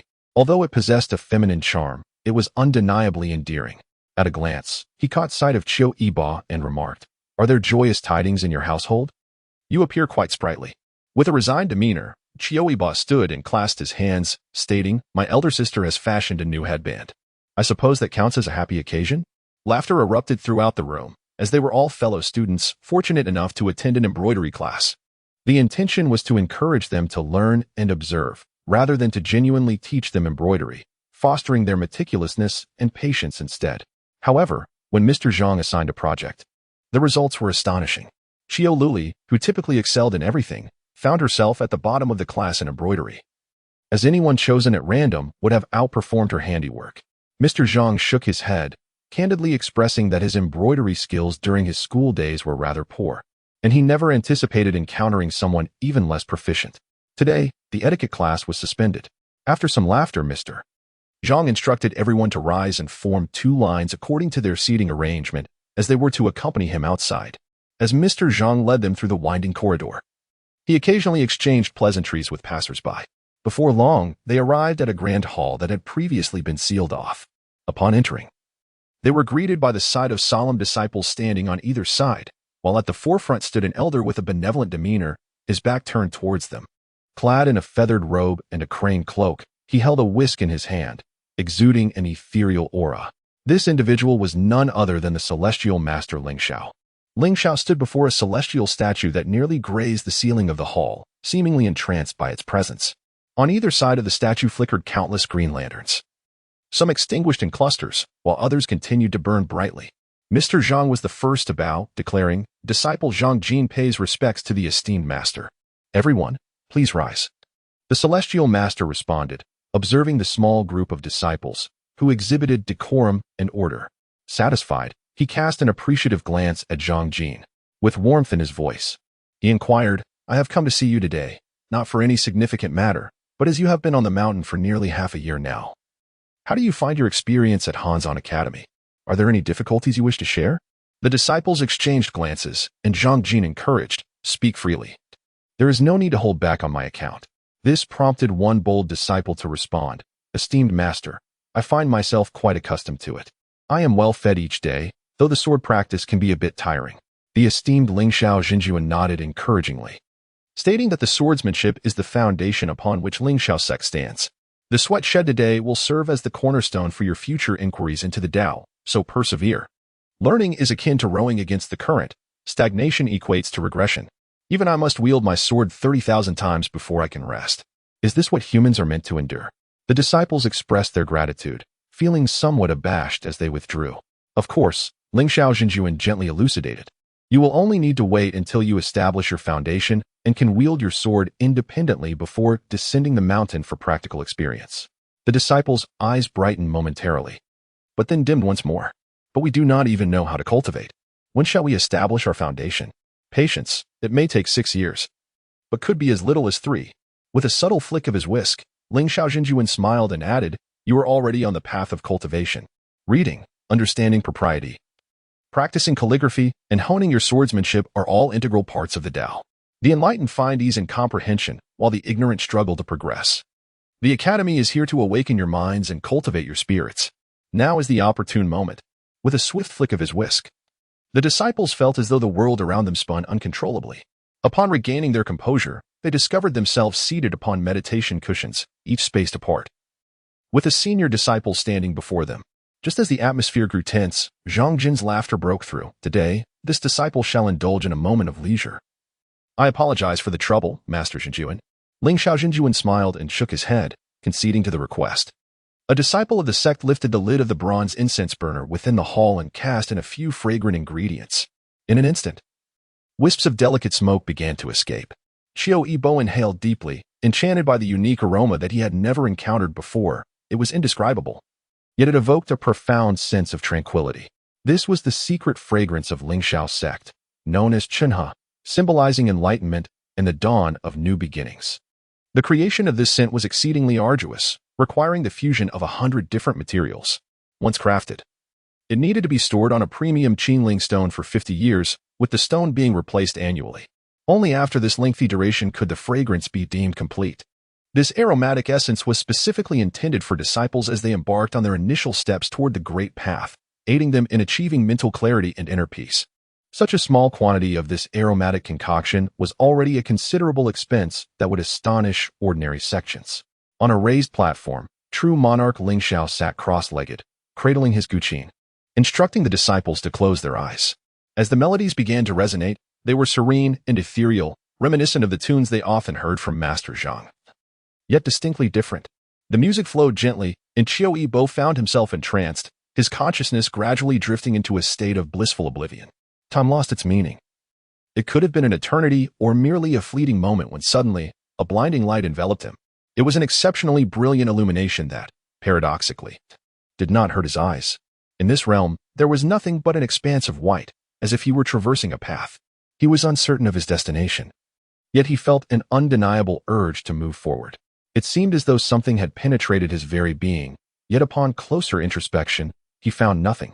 His steps were light and buoyant. He felt as if he had been journeying for an eternity, yet fatigue eluded him, compelling him to press onward with unwavering determination. How peculiar, he pondered. Why must I move forward? He was equally astonished by this thought, yet his physical actions seemed divorced from his musings. As if he were observing himself from a third-person perspective, advancing as though caught in a dream. The sensation was utterly enchanting. In that moment, he appeared to forget everything, feeling only a buoyant joy. Suddenly, a deafening explosion echoed in his ears, urging him to open his eyes. Instinctively, he blinked awake and looked towards the source of the sound, locking eyes with the golden-lined gaze of the divine statue. Words failed him in describing the emotion coursing through him. In that instant, his body shivered with a tremor, and he heard a soft pop, as if something had been unlocked.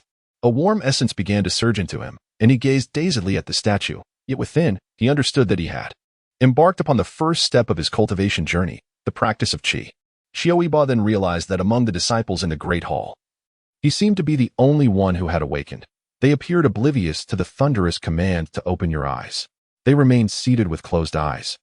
While the garments of some disciples had already turned a grimy black, though no foul odor assailed his senses, likely masked by the incense, he instinctively glanced at himself, reassured to find no stains on his white robe. What a relief! So this is the essence of cultivation. How wondrous! Qiu Yibo was led by a fellow disciple onto a high platform, and as he drew nearer to the esteemed Long Aotian, the profound sensation akin to an ocean's vastness became increasingly palpable. He could distinctly sense the chasm that lay between himself and Long Aotian. Long Aotian smiled as he gently ruffled his hair, encouraging him to proceed with the incense offerings.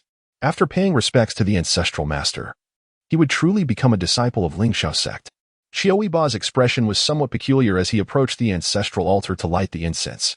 After kneeling thrice and bowing 9 times, it was Long Aotian himself who made a small incision on his fingertip. With a graceful wave of his long sleeves, droplets of blood flew towards a waiting green lantern, which instantly ignited. The light then independently soared into another nearly extinguished green lantern nearby, revealing a line of small characters. Disciple of the 33rd generation of Qidian peak, Qiu Yibo.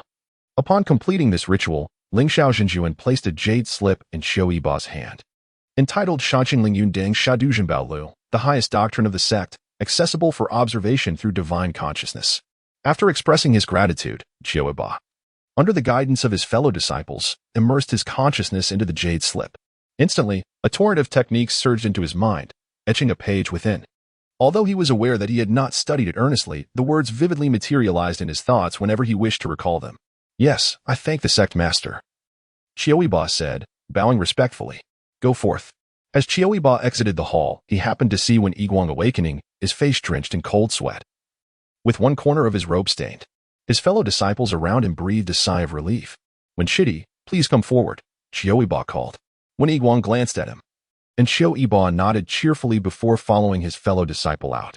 Soon after, the awakening of Gu Zhan, Qiu Lali, and Lin Yueqing, 3 with earthly spiritual roots, was next, followed by a group of disciples with profound spiritual roots. As the autumn chill settled in, Qiu Yibo opened the grand hall's door and beheld a familiar figure approaching. The disciple accompanying him bowed and introduced himself as Han Guohong, respectfully acknowledging the presence of Master Guizhou. To Qiu Yibo's surprise, Master Guizhou had descended the mountain and arrived at the Cold Mountain Academy. To be candid, Qiu Yibo had not seen Master Guizhou in recent months, nor had he encountered his father or third uncle. It appeared that his third uncle had ventured down the mountain in search of opportunities to transcend his tribulations. As the esteemed Master Qishir had informed him, his father remained in seclusion, while Master Guizhou spent his days atop the peak, perched upon a verdant pine. Qiu Yibo had been so engrossed in his training that he scarcely had time to sleep, let alone seek out Master Guizhou. Indeed, Master Guizhou replied with an air of indifference. Turning to the disciple, I shall take Qiu Yibo with me. Yes, Master, the disciple responded with another bow before departing. Master Guizhou extended a hand, and Qiu Yibo, somewhat bewildered, gazed at the gesture, uncertain of its intent. Noticing Qiu Yibo's hesitation, Master Guizhou stepped forward, gently grasping his hand, and calmly remarked, Congratulations, little Master Uncle, on entering the realm of refining essence into Qi. Master Ancestor, Qiu Yibo feigned modesty. Though inwardly he pondered whether this could be considered a mutual acknowledgement, He referred to him as Master Ancestor, while Master Guizhou addressed him as Master Uncle. Since we are not on the mountain, allow me to escort you. As Master Guizhou spoke, a streak of light dashed by, revealing a slender, exquisite sword that resembled ice and jade, suspended in midair. Its delicate beauty made Qiu Yibo feel that any slight movement might shatter it. Without delay, Master Guizhou led him onto the flying sword, and in an instant, Qiu Yibo found himself overwhelmed, exclaiming, "Master Ancestor, I am dizzy from the flying sword. This morning, I indulged in a hearty meal." The esteemed Master Guizhou failed to grasp his meaning, consequently ruining one of his garments. Qiu Yibo, feeling the chill of autumn, sat beneath the pine tree where Master Guizhou often rested, his complexion pale and limbs weak, clutching the branch for dear life. Fearful that a momentary lapse in concentration would lead to a fall, Master Guizhou's expression was as frigid as if he had just emerged from an icy coffin. Attired only in his inner garment, coldly inquiring if Qiu Yibo could still stand upright. "Almost, Master Ancestor." Qiu Yibo sensed the gravity of the situation. Master Guizhou commanded him to accompany him once more. "You shall remain until you no longer feel dizzy." Qiu Yibo. When Qiu Yibo was finally set down, he felt remarkably composed, even managing to express his gratitude to Master Guizhou with a calm demeanor. The esteemed Master Qishu appeared. Having arrived unbeknownst to him, moments prior, he had heard a peal of raucous laughter from the heavens, unmistakably the gleeful chuckle of Master Qishu relishing in the misfortune. "Well then, you may go," Master Guizhou remarked, settling onto the tree with closed eyes. Master Qishu strolled over, hands clasped behind his back, gazing at him before turning to the ashen-faced Qiu Yibo, shaking his head in disbelief. "To have your Master Ancestor so agitated, you truly are quite the character." Qiu Yibo calmly replied, "I assure you, Master Ancestor did not hear me." As the esteemed Master Qishu was about to utter a word, he suddenly observed a pine cone plummet from the tree above. Had he not been swift in his reflexes, it would have struck him upon the head. "Oh, Gazu, we have been friends for so many years. How could you hurl a pine cone at me merely because I witnessed one of your misfortunes? Your junior uncle is still here, after all." In an instant, two beams of light, as sharp as ice, flashed at Master Qishu's feet, accompanied by the sound of fabric tearing. He swiftly seized Qiu Yibo and urged him to flee. "You must hurry. Your Grandmaster is indeed quite irate." It appeared the Grandmaster was truly rather displeased. "Oh, could it be that Gaza possesses a certain fastidiousness? Perhaps I should prepare an exquisite VIP care package for the esteemed elder." It seems he inadvertently spat upon his own fated sword. If they were to tread upon his prized sword upon their arrival. Qiu Yibo tugged at Master Qishu's sleeve and said, "Master, I am famished." Master Qishu replied with a smile, "I was just about to take you. This will be the final meal, so we must indulge." A sense of foreboding washed over Qiu Yibo. "Master, what do you mean?" Master Qishu paused and summoned a flying boat, inviting him aboard. The vessel then set sail towards the outer gate of Lingxiao sect. "I shall take you to the back mountain for a delightful feast," Master Qishu said, "for after this meal shall be a rarity, at least for the foreseeable future. Only when you both transcend to the realm of Qi refinement and divine transformation shall you be able to indulge freely. Is this not indeed the final meal?" Qiu Yibo. The inner and outer gates of Lingxiao sect reside separately, while the back mountain lies within the outer gate's domain. Within the confines of the inner gate, the presence of people is sparse, consisting solely of inner disciples and the various peak masters. A barrier of formation separates the inner and outer gates, whereby outer disciples must undertake tasks to obtain a token for passage into the inner realm, whereas inner disciples enjoy unrestricted access. To ascend to the status of an inner disciple within the Lingxiao sect, there are two pathways. The first involves a natural selection process during the mountain's knocking, where disciples with compatible spiritual roots are chosen based on their performance in the heart examination and other rigorous tests, while others may only attain the status of outer disciples, and some may not be admitted at all. The second pathway is through the outer gate's grand competition, held once every 3 years, where the top 3 contenders earn the right to train in the inner gate, while the remainder must strive harder. Disciples like Qiu Yibo, who ascend the mountain as inner disciples, endure rigorous training daily, rendering the outer gate an unlikely prospect for them. Curiosity began to stir within Qiu Yibo. "Could I venture into the outer gate? What is it like there? Is it enjoyable?" "It is rather similar," replied Master Qishu. "The outer gate merely hosts a larger number of individuals, each preoccupied with their own pursuits. You would be engrossed in your cultivation and would hardly have time to. The scenery over there is quite delightful, though. As for the back mountain, it is home to various spirit beasts and poses considerable danger. It would be wise to refrain from venturing there alone." Qiu Yibo nodded in understanding, and Master Qishu felt reassured, trusting that he would not wander off unaccompanied. Furthermore, as long as Qiu Yibo committed to a certain task, he would undoubtedly honor the agreement without the slightest inclination to renege. The flying vessel broke through the thin layer of formation, and although the surrounding scenery did not significantly alter, Qiu Yibo sensed a certain heaviness in the air. Far less refreshing than that of the inner gate. As time progressed, a series of towering edifices came into his view. Master Qishu pointed towards a nearby cliff, saying, "We shall descend from there shortly, and we will reach the back mountain." Qiu Yibo paused momentarily. Are we really going to jump off the cliff? The rules governing the realms of cultivation and martial arts are largely analogous. The principle of surviving a leap from great heights applies equally to protagonists, supporting characters, and even antagonists. One leap might unveil unforeseen opportunities awaiting him. Suddenly, a chill ran down Qiu Yibo's spine. This premonition felt rather ominous.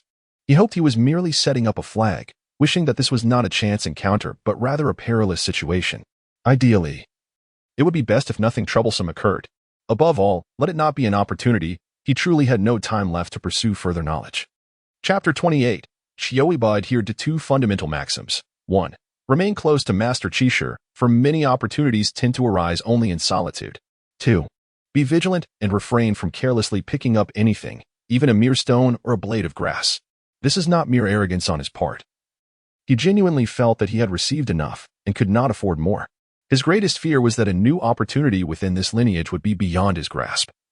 Accompanied by formidable rivals, each poised to strike as soon as the lineage was revealed, eager to suppress the descendants of their adversaries. Surely, this should ensure his safety. Or so he thought, until he realized he had been overthinking the matter. Leaping from a precipice is undoubtedly an exhilarating endeavor. However, in consideration of his feelings, the esteemed Master Qishu instructed Yunzhou to adopt a method of uniform descent, akin to riding in a sightseeing elevator. As Qiu Yibo observed the cliffside, he noted the absence of any caves, which brought him a sense of relief. It was fortunate there were no caverns. Upon reaching the base of the cliff, he beheld a particularly abrupt cold pool, and thought to himself, this is indeed a requisite feature for the protagonist's leap. Seeing Qiu Yibo captivated by the sight, Master Qishu presumed his curiosity stemmed from the pool's presence, and proceeded to explain that it was excavated specifically to prevent disciples from plummeting off the cliff. He gestured towards the sky, revealing that 3 formations had been established at the cliff's foot. Should a disciple fall, they would encounter a series of cushions, ultimately landing in the cold pool. As long as one possessed a certain level of qi cultivation, their life would remain unthreatened. Additionally, there existed a warning formation that would instantly alert nearby disciples should someone fall, enabling a timely rescue. Oh, I see now, Qiu Yibo mused, squinting upwards. This indicated that visitors frequented this area. It seemed unlikely that any extraordinary encounters would occur here. He sincerely marveled at the meticulous precautions taken. Ah, it's just like a trampoline. Qiu Yibo's eyes sparkled with excitement. He yearned to experience it himself. Billion Mountain was situated atop a vibrant geothermal vein, rendering it somewhat warmer than Lingxiao sect, yet its resources were abundant. For instance, that tree, Boyer, do you know its name? Qiu Yibo pondered briefly and replied, "Is it the cold cypress? Should the cold cypress be employed in the collection of wood essence, it would indeed signify an abundance of yin, capable of concocting frost bomb and sharpening liquid. The wood is not only resilient but also possesses a certain toughness if aged appropriately. It could even serve as material for one's destined sword." He incessantly enumerated various items crafted from cold cypress. As the master of curious stones began to speak, he engaged in a discussion about the distinctions between the resources of Lingxiao sect and 100 Forging Mountain, guiding him deeper into the mountainous terrain. Before long, they found themselves enveloped in a dense thicket where a refreshing chill permeated the air, yet did not invoke a sense of coldness. The coolness caressed the skin like a tiny ice pop, offering a delightful and invigorating sensation. It seemed no different from the ordinary mountains, somewhat akin to the breath of the master of curious stones, or perhaps the breath of cultivators. Reflecting upon it, he realized that whether it was the master of curious stones, Mr. Zhang, or the master of solitary boat, they all seemed to share this manner of breathing. In truth, upon further contemplation, he did not feel particularly hungry. Rather, it was his mind urging him to replenish after an earlier bout of emptiness. His body exhibited no signs of hunger, devoid of any growling or discomfort. Is this the advantage of cultivating immortality? Suddenly, Qiu Yibo felt a profound sense of contentment. The master of curious stones appeared to understand that his body's momentary need was merely fleeting. As Qiu Yibo gazed longingly, he unconsciously swallowed, yet refrained from immediately consuming the wild fruit. Instead, he peered left and right for a moment, ultimately adopting a serious expression as he wiped it with the corner of his garment before placing it in his mouth. The master of curious stones shook his head, bemused by this little creature's fastidiousness. Such refinement for a mere wild berry, he mused, had made it overly delicate. Qiu Yibo's eyes subsequently narrowed into slits. How sour. Master, you have deceived me. Before the words had fully escaped his lips, a sudden rush of sweetness flooded his mouth, followed by a delightful dance of flavors upon his tongue, a perfect amalgamation of refreshing sweetness and rich fragrance. It was a sensation that awakened the senses like no other. The Qishu Jinjuan, amused, inquired if it was still sour. Qiu Yibo shook his head in honesty, and the Qishu Jinjuan further asked if he desired more. Indeed. The Qishu Jinjuan then playfully plucked another handful and placed it upon a cloth for him, advising him not to indulge too much, as there were many delectable treats yet to come. Curiosity piqued, Qiu Yibo asked, Master, how is it that you are so familiar with the back mountain of our Lingxiao sect? I have visited frequently, replied the Qishu Jinjuan, a glimmer of nostalgia dancing in his eyes. It has been many years in the blink of an eye. I became acquainted with your ancestral master and Lingxiao during our foundational stages. At that time, it was the Lingxiao sect's turn to host the grand tournament among the four realms, and I resided within the sect for a spell. Whenever my cravings emerged, I would coax Ling Xiao and Gu Zhou to clandestinely venture to the back mountain in search of some treats. Ah, the back mountain, he continued. Do not be deceived by the restrictions placed upon disciples. Once your cultivation reaches a higher level, you shall see that every day, disciples flock to the back mountain, sneaking bites of wild delicacies. Not to mention the disciples who yearn for the treasures said to lie at the cliff's base, leaping into the abyss time and again. If everyone adhered so strictly to the rules, why would there be a need for protective formations against falls? Do they truly have an abundance of wealth with no place to spend it? Qiu Yibo touched his own nose, realizing that he shared the same thoughts. The Qishu Jinjuan then shifted his gaze toward a thicket of trees. Am I not speaking the truth? Autumn Yibo curiously glanced toward that group, estimating that there might be someone over there. Since the esteemed Master Qishu showed no interest, she felt no need to concern herself further. With a sweet acknowledgement, she and her companion were about to depart, when suddenly a disciple clad in blue emerged from the thicket. This attire differed from her usual white garb and the common green robes worn by inner sect members, suggesting he was a disciple from the outer sect. Autumn Yibo observed him with curiosity, sensing that his cultivation level was slightly higher than hers, though not by much.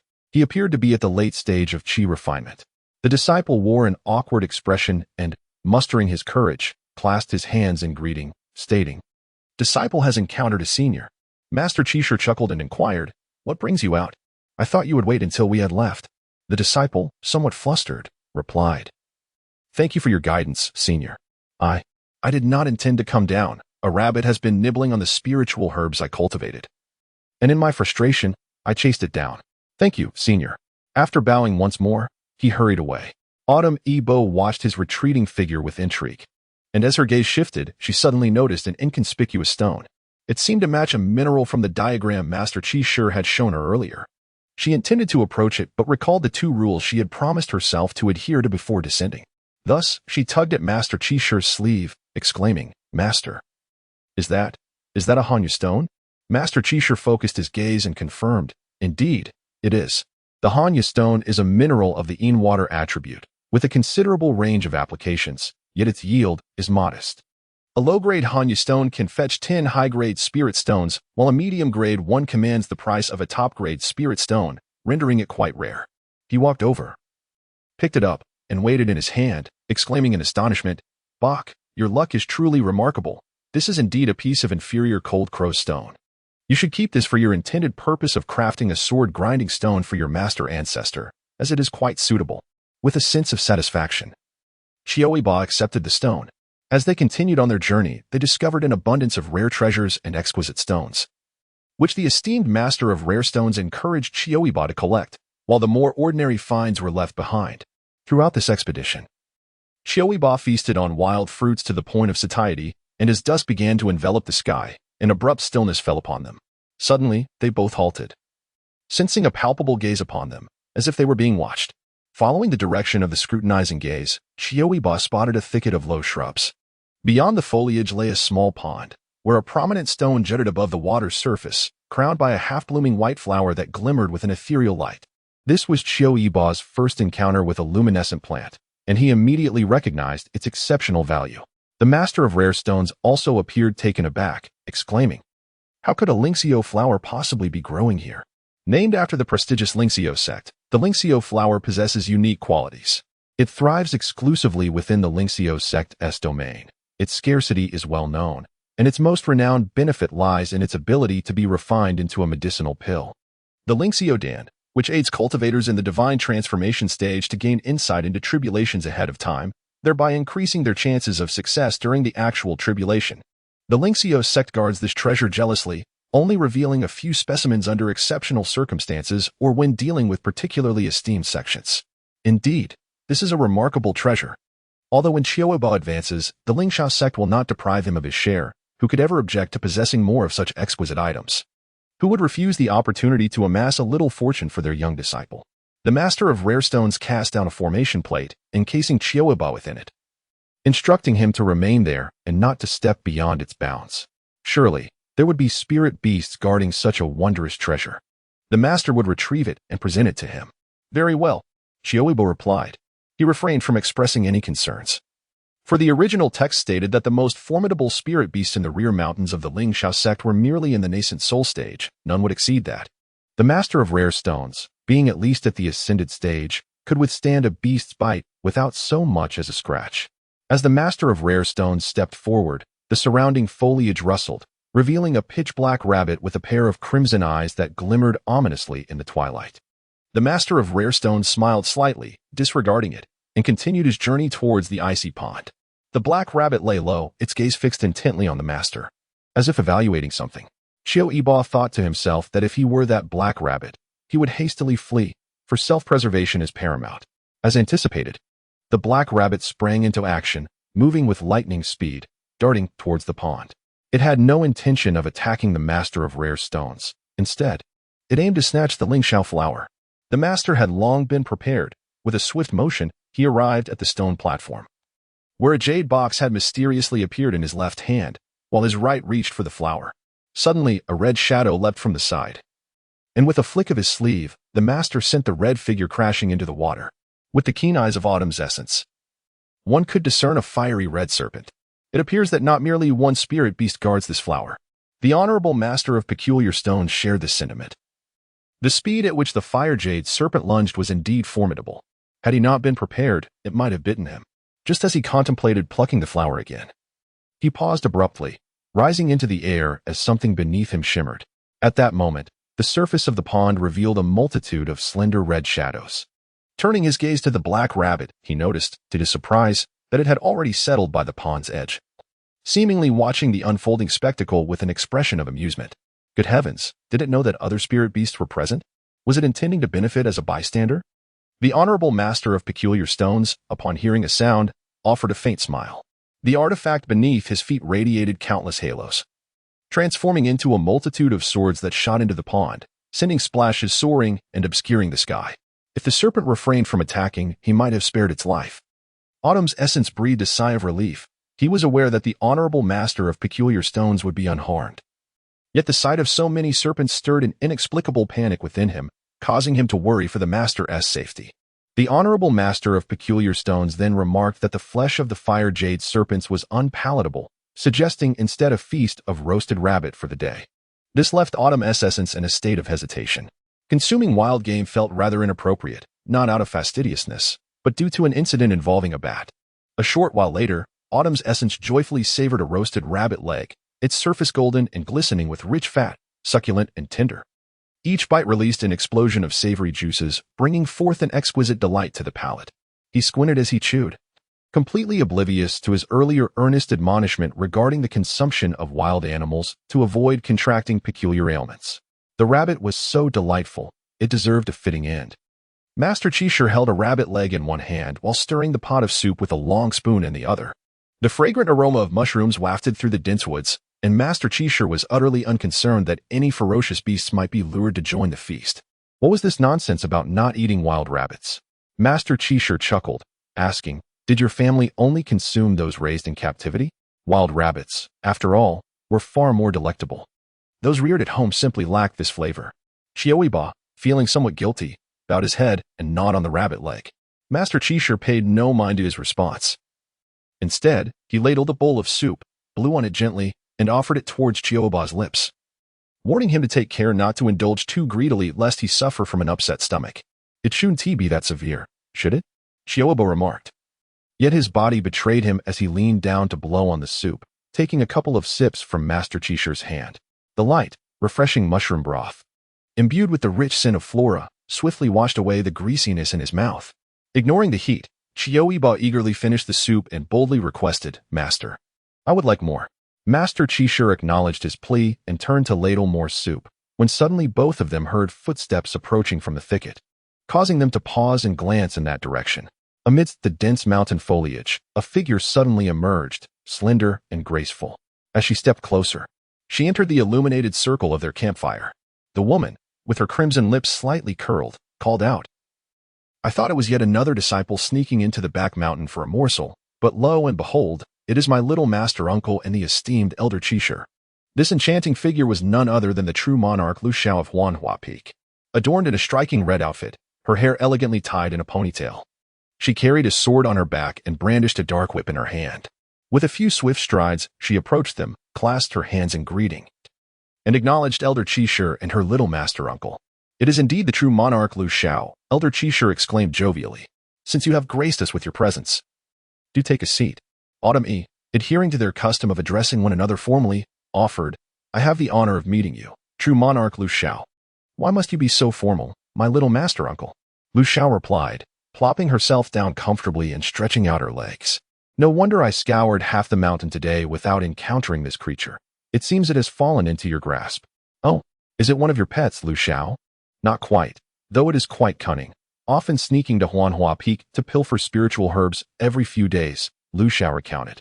"Today, I suddenly craved rabbit, and thus I thought I would come here." Elder Qishu and Ling Xiao had been well acquainted long before Lu Xiao's ascent to the mountain. Furthermore, while Lu Xiao had only recently entered the tribulation stage, Elder Qishu had already reached the pinnacle of the Great Ascension. Thus, despite being of the same generation, he respectfully referred to her as senior.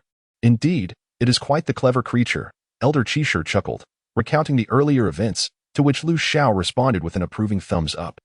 As the two individuals were of the same generation, it was only natural that their conversation flowed with ease, eventually meandering into the realm of bygone gossip.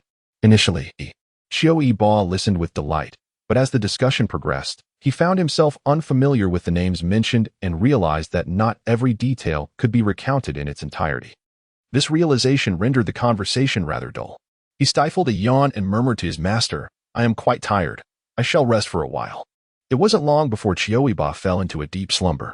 The master of unique stones smiled faintly and remarked softly, "Truly remarkable." However, the master of midnight quickly interjected, deliberately cautioning, "Senior, the young master possesses the mystic eye. If we speak without discretion, he will hear everything clearly." The master of unique stones was momentarily taken aback, realizing, "So that is the case. He never mentioned it to me. The sect leader instructed me about the young master, for he is the guardian of the treasured secrets of the sword-washing peak. If he were to overhear something that sowed discord, it would be disastrous." The master of midnight observed Qiu Yibo and, unable to resist, playfully pinched his cheek, saying, "Both Lin Yu and Lin Huai ascended the mountain at the age of 6. Yet I find the young master far more intriguing. Today, my brother remarked that he is indeed a prodigy, had he not intervened in time. The young master might have advanced to the later stages of Qi cultivation in one breath." The master of unique stones concurred, indeed. Thankfully, Ling Xiao possesses ample experience. The allure of such rapid progress is undeniably tempting, but is it truly beneficial? Had it not been for the concern of affecting the disciple's state of mind, there would surely have been those who would have shattered their foundational cultivation not once, but twice, urging them to start anew. Indeed, there exists a Buddhist sect in the northern region, whose traditions are quite peculiar, emphasizing a method of tempering. Their disciples are required to refine and destroy the golden elixir 3 times. And only upon the successful completion of the 4th refinement can they transcend to the nascent soul stage, advancing directly to the transformation stage. However, this method is exceedingly taxing on the disciple's spirits, demanding immense perseverance. Thus, it is said that the sect now permits only a select few to practice this technique.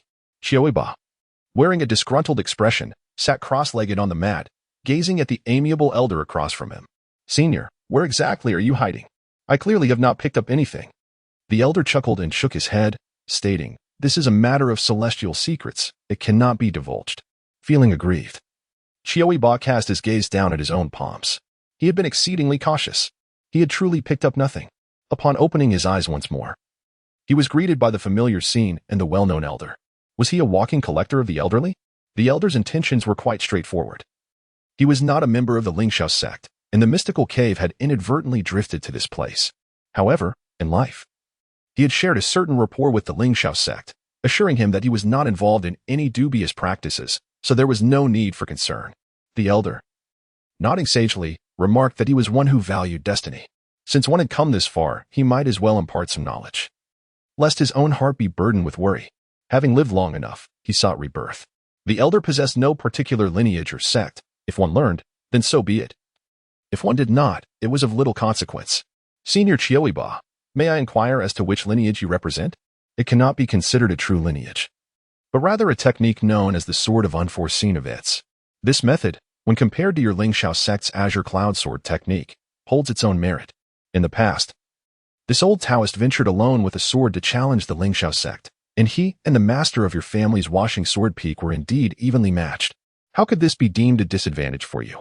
Qiu Yibo truly had no desire to learn, but suddenly felt a spark of inspiration and asked, "Elder, I believe I am not suited to practice your technique." "Oh, please allow me to finish. I have a senior brother named Wen Guang, a direct disciple of the Cangyan Peak, possessing a heavenly spiritual root. At the tender age of 14, he shows remarkable talent in the path of cultivation. My grandmaster, who is also the master of the washing creation peak, the esteemed Guizhou Jinjuan, has praised him on several occasions. What do you think of him? Would you like me to introduce you? Since I cannot escape this fate, let us join forces in this pursuit." "Oh, is that truly the case?" the old Taoist inquired, puzzled. "Then why are you at the washing sword peak while he resides at the Cangyan Peak?" Qiu Yibo chuckled shyly. "Elder, you may not be aware that I only possess a mysterious spiritual root and a rather lethargic disposition. My father, a direct disciple of the washing creation peak, took me in rather reluctantly." Chapter 29. The old Taoist gazed at Qiu Yibo with a peculiar expression. Surely he had not mistakenly set the criteria for his lineage? Shouldn't all who enter possess heavenly spiritual roots? What is this child speaking of regarding a mysterious spiritual root? His gaze fell upon Qiu Yibo's earlobe, and a flicker of understanding crossed his mind as he retorted. "The Sword of Unforeseen Events is an unparalleled technique that rivals the Azure Cloud Sword technique. If bestowed upon another, do you truly not harbor any regrets?" Yibo shook his head vigorously, expressing no regrets. "I am not the type to endure hardships. Do you understand, esteemed mentor? A disciple like me must wield 1,000 swords each day, merely straining to accomplish this. Yet, you, considerate of my youth, have shown me leniency. My senior brother Wen, however, is quite different.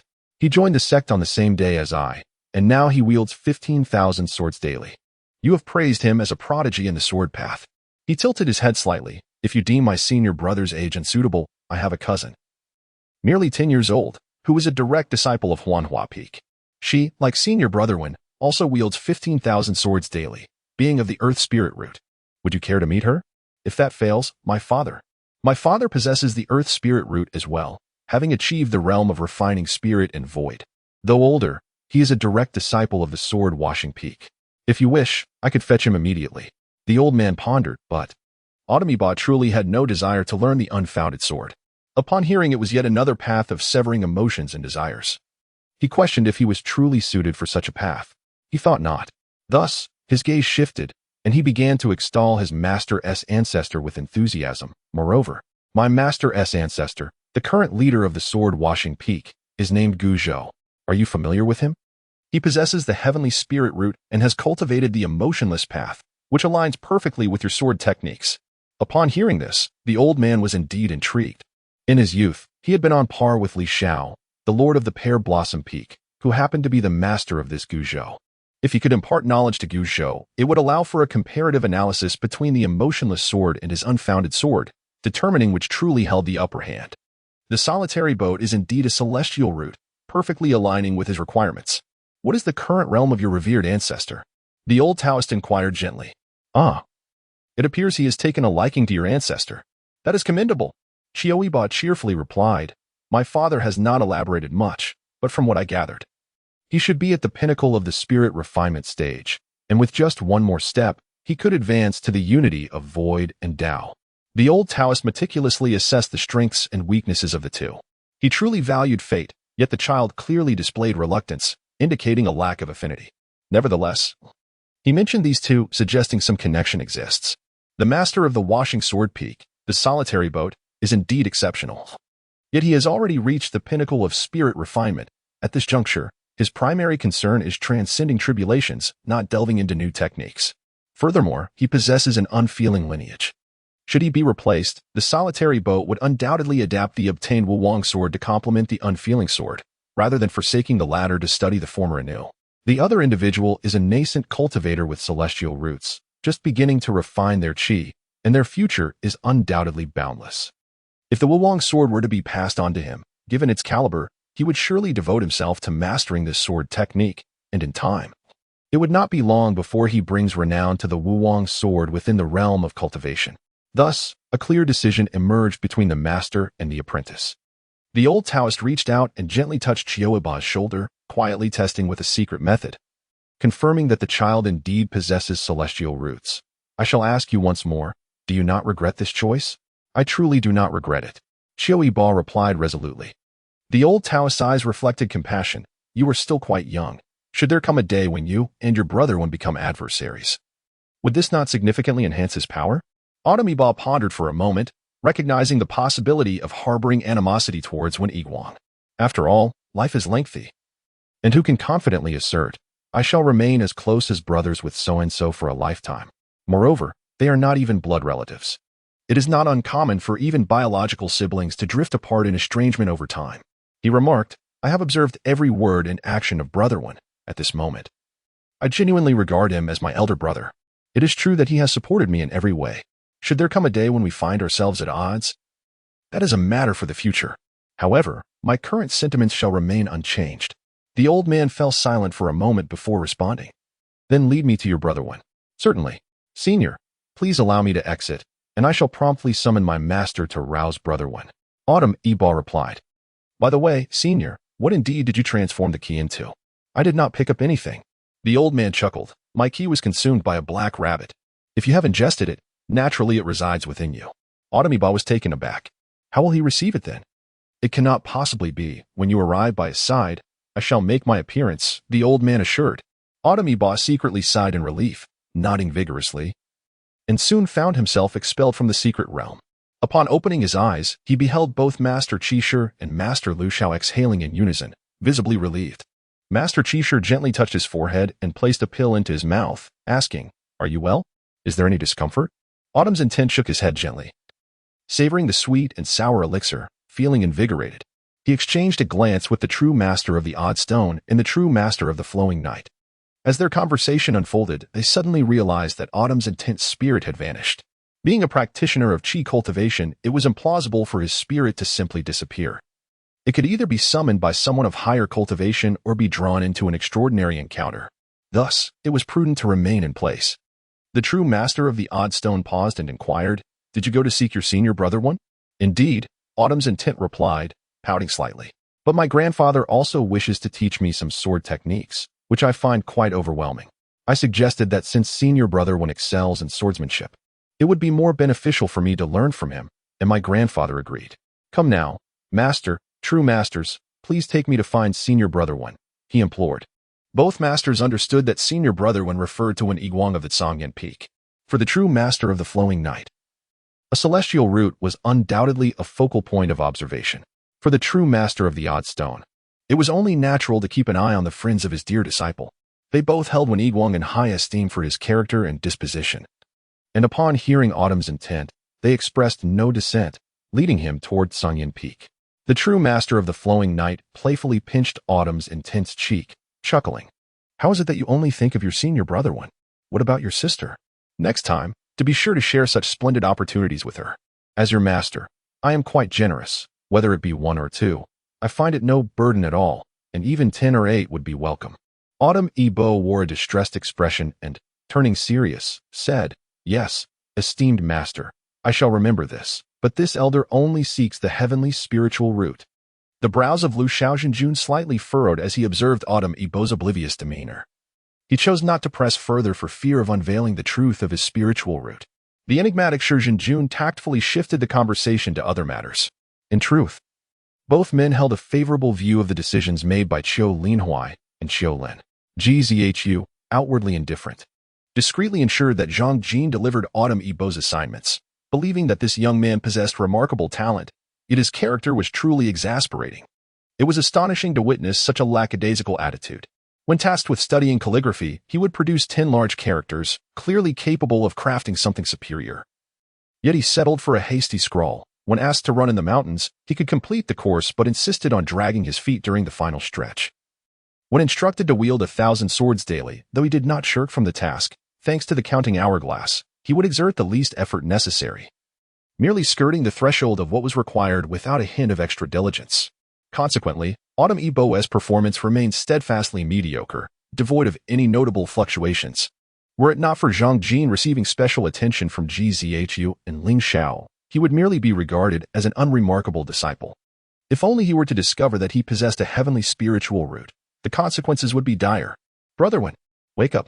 When Yiguang lay deep in slumber, and Autumn Yibo found himself questioning whether this was truly a fortuitous encounter for Wen Yiguang.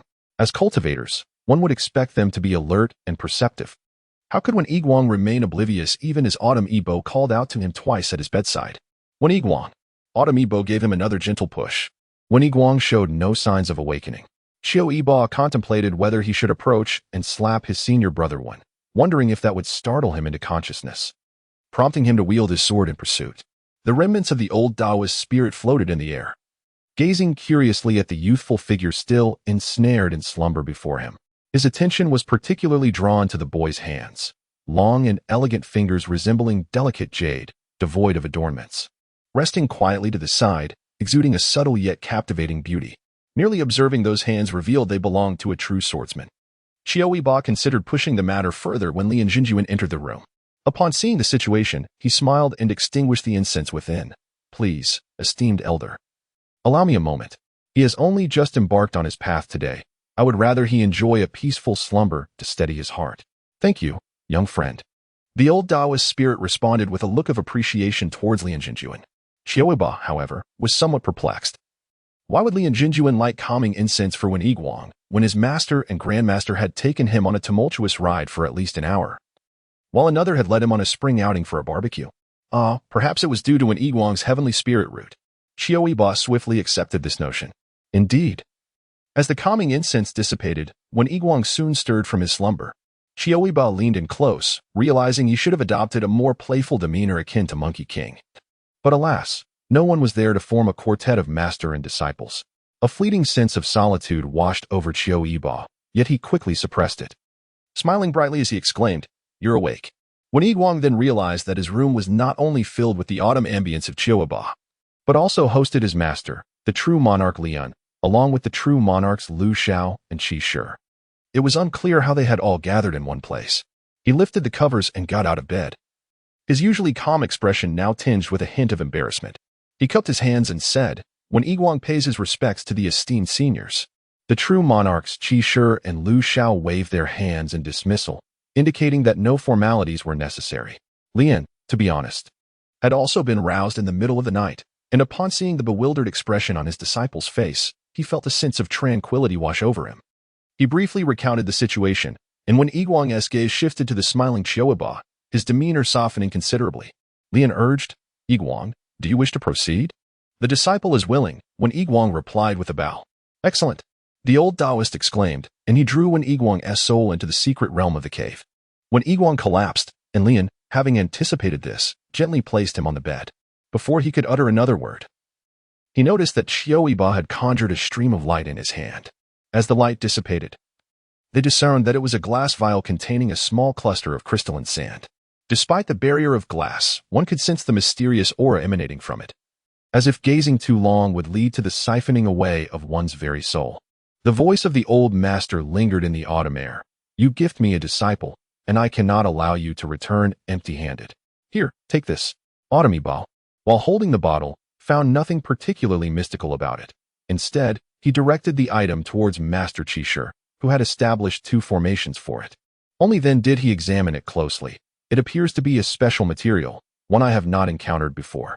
Autumn Yibo replied, Master, please accept it for now. Master Qiu paused and said, very well. With such a substantial burden cast away, Autumn Yibo felt an overwhelming sense of relief. He yawned, feeling fortunate. He had merely retrieved a material, and his senior brother one, who was always striving, would likely not hold it against him. Lost in thought, he tilted his head and leaned against Master Qiu, drifting into slumber. Long Aotian, who had initially intended to express his gratitude to this young master uncle, observed the scene and remarked, it's likely the effect of the calming incense he just inhaled. Let the young master uncle sleep. He produced a storage ring and presented it to Master Qiu, saying, Senior, consider this a token of thanks for the young master uncle. Please do not refuse. It is only fitting that he receives it. Having reaped such a significant benefit, Long Aotian, as a direct elder, naturally felt compelled to contribute something. Master Qiu accepted it without hesitation, casting a glance at the slumbering Autumn Yibo, shaking his head with a smile as he departed. After bidding farewell to several individuals, the courtyard fell silent once more. The bright moon hung high in the sky, its cold light cascading down and filling the earthly realm. Lu Xiaozhen chose to remain, seated on the window ledge, resting her chin on her hand. Junior brother, would you care for a drink? Sister, it is quite late. Lian Junjuan also chose a spot to settle down, unable to leave as he had to keep watch over Wen Yiguang. With a flick of his hand, 2 jars of exquisite wine appeared before them. Without seeking out cups, each embraced a jar and began to drink, enveloped in silence. Time passed, and suddenly, they spoke in unison. It seems chaos is imminent. This was not based on evidence, but rather an instinctive feeling they both shared. The world was on the brink of turmoil. The following day, Qiu Yibo, having enjoyed a rare and restful slumber, arrived at school invigorated. Many classmates had already gathered, and upon closer inspection, it was evident that everyone bore a noticeable transformation. As the saying goes, there are no ugly people in the realm of cultivation. Upon embarking on their spiritual journeys, most impurities had been expelled from their beings. Each individual radiated a luminous complexion and sparkling eyes, and even those with unremarkable features carried an ethereal aura. After exchanging polite greetings, the group spontaneously ventured outside to practice their swordsmanship. Wen Yiguang intentionally jogged alongside Qiu Yibo and quietly said, Thank you, Brother Bo. If in the future, Brother Wen, why be so formal with me? Qiu Yibo interrupted, his eyes crinkling in a cheerful smile. He then slyly added, Isn't that sword technique quite difficult to master? Wen Yiguang paused before responding. It is indeed profound and elusive. Oh, that's reassuring. Qiu Yibo's smile grew even more endearing. Then Brother Wen must diligently practice it. Strive to surpass my master and become the greatest in the world. Wen Yiguang subconsciously pondered that the sentiment of autumn was perhaps too casually expressed. Yet, as the words hovered on the tip of his tongue, a surge of ambition welled within him. Indeed, the solitary boat's true master had merely been born a millennium earlier. If he were granted a millennium, could he not stand shoulder to shoulder with the solitary boat's master? Setting aside a millennium, even a century would suffice, for he believed his own accomplishments could rival those of the solitary boat's master. By the time Mr. Zhang arrived, the disciples had already commenced their morning lessons. Some were playing the guqin, while others were blowing flutes, harmonizing with the scriptures, creating a certain ambience. Once the morning lessons were concluded, Mr. Zhang addressed them, stating, From today onward, we shall begin our study of some foundational magical techniques. The eyes of the disciples sparkled with anticipation, fixated on Mr. Zhang without blinking. Mr. Zhang formed a hand gesture, and the disciples beheld a radiant aura emanating from him, rising from his dantian, cycling through, and ultimately reaching his fingertips. Mr. Zhang proclaimed, 5 emperors and 5 dragons, descend with light and wind, spread forth and nourish, assist the Thunder Lord. Across the 5 lakes and 4 seas, water is most revered. Divine talismans command you, heed my call eternally. As his voice resonated, the outside world suddenly dimmed. A bolt of purple lightning abruptly sliced through the sky, followed by a deafening roar of thunder, and soon after, a torrential downpour ensued. The disciples stood in stunned silence, and had it not been for their prior teachings, they would have eagerly rushed to the corridor to behold the rain. Even so, their eyes brimmed with awe and admiration, gazing at Mr. Zhang with longing and reverence. This was precisely the effect Mr. Zhang desired, having attained the nascent soul stage. Summoning rain was merely a matter of casually weaving a spell. Yet, in order to impress these young disciples, he deliberately invoked incantations and hand gestures, exerting his full effort, thus creating a truly extraordinary spectacle. Could you discern how this spiritual rain incantation is performed? Mr. Zhang, suppressing a smile, spoke with an air of profound mystery. The disciples eagerly implored, "Could you demonstrate it for us once more?" With eyes closed and hearts opened, their ability to comprehend would depend solely on their own efforts. The essence of the third-grade medicine lies in the harmony of spirit and energy. In a dreamlike state, enveloped in an ethereal haze, the autumnal essence instinctively prompted Qiu Yi to shut her eyes. In that moment, she immediately perceived the so-called spiritual energy. It densely filled the atmosphere, invisible yet undeniably felt. She suddenly understood why she had sensed a decline in air quality upon her visit to the outer sect yesterday. It was likely due to the lack of spiritual essence. The inner sect was replete with far more spiritual energy than the outer. Mr. Zhang continued. Unceasing and deeply rooted, each person possesses their own essence, which unites with their spirit. The spirit merges with the energy aligns with the truth. Without grasping the truth, everything is merely a hollow name. The spirit is born of form, the essence flourishes with energy, neither wilts nor fades, like the evergreen pines. The principles of the third grade are ineffably profound when gathered. They manifest. When dispersed, they dissolve. The 7 apertures are interconnected, each radiating brilliance. The sacred sun and moon illuminate the golden court. Once attained, it remains eternally. The body feels light, the harmony abundant, and the bones disperse the chill of jade. The words flowed from his lips and penetrated the hearts of his disciples. Mr. Zhang observed with satisfaction as the gathered disciples, those of keen insight beginning to transform the celestial spiritual energy into their own, while those with lesser understanding commenced their gradual absorption. He slightly closed his eyes, gathering his breath and spirit, as an imperceptible glow emanated from his body. A vast amount of spiritual energy surged forth, guiding their own energy in its flow. Once, twice, thrice until each disciple could independently channel their energy according to the Lingxiao method. He finally ceased. Mr. Zhang raised his hand and consumed a Dan pill, patiently waiting for them to awaken naturally. This was the inaugural lesson on the path of enlightenment, the art of breath control. What use was the spirit rain spell but to serve as a mere carrot for donkeys, piquing their interest, without spiritual energy? Unless their own cultivation was sufficient to resonate with the heavens and the earth, any attempt at incantations would be futile. This lesson would accompany them for a long time, lingering until the day of their inevitable fall. Qiu Yibo felt an overwhelming torrent of spiritual energy rushing toward him, nearly causing his body to ache. Amid the chaos, he heard Mr. Zhang's voice. The energy descended upon Qiu Yibo just right, guiding the newly arrived energies onto the correct path. These energies flowed through his meridians along their unique trajectories, akin to a raging river or a gentle stream, expanding and accumulating at each point, breaking through the obstructions, cleansing them, and dissipating in an endless cycle. His feet felt warm, perhaps his entire being was aglow. This sensation was enigmatic, he could not articulate it. Only that with each cycle of energy, warmth radiated from his dantian, spreading to every part of his body. His fingertips and toes feeling as if they were immersed in a perfectly tempered hot spring. The surrounding temperature seemed of little consequence. He appeared to be perpetually enveloped in a state of comfortable warmth.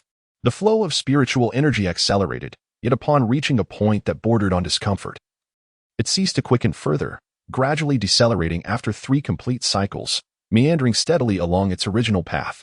Upon opening his eyes once more, he found that 7 days had elapsed. Only a few remained in the classroom, himself, Wen Yiguang, Qiu Luli, and Guzhen.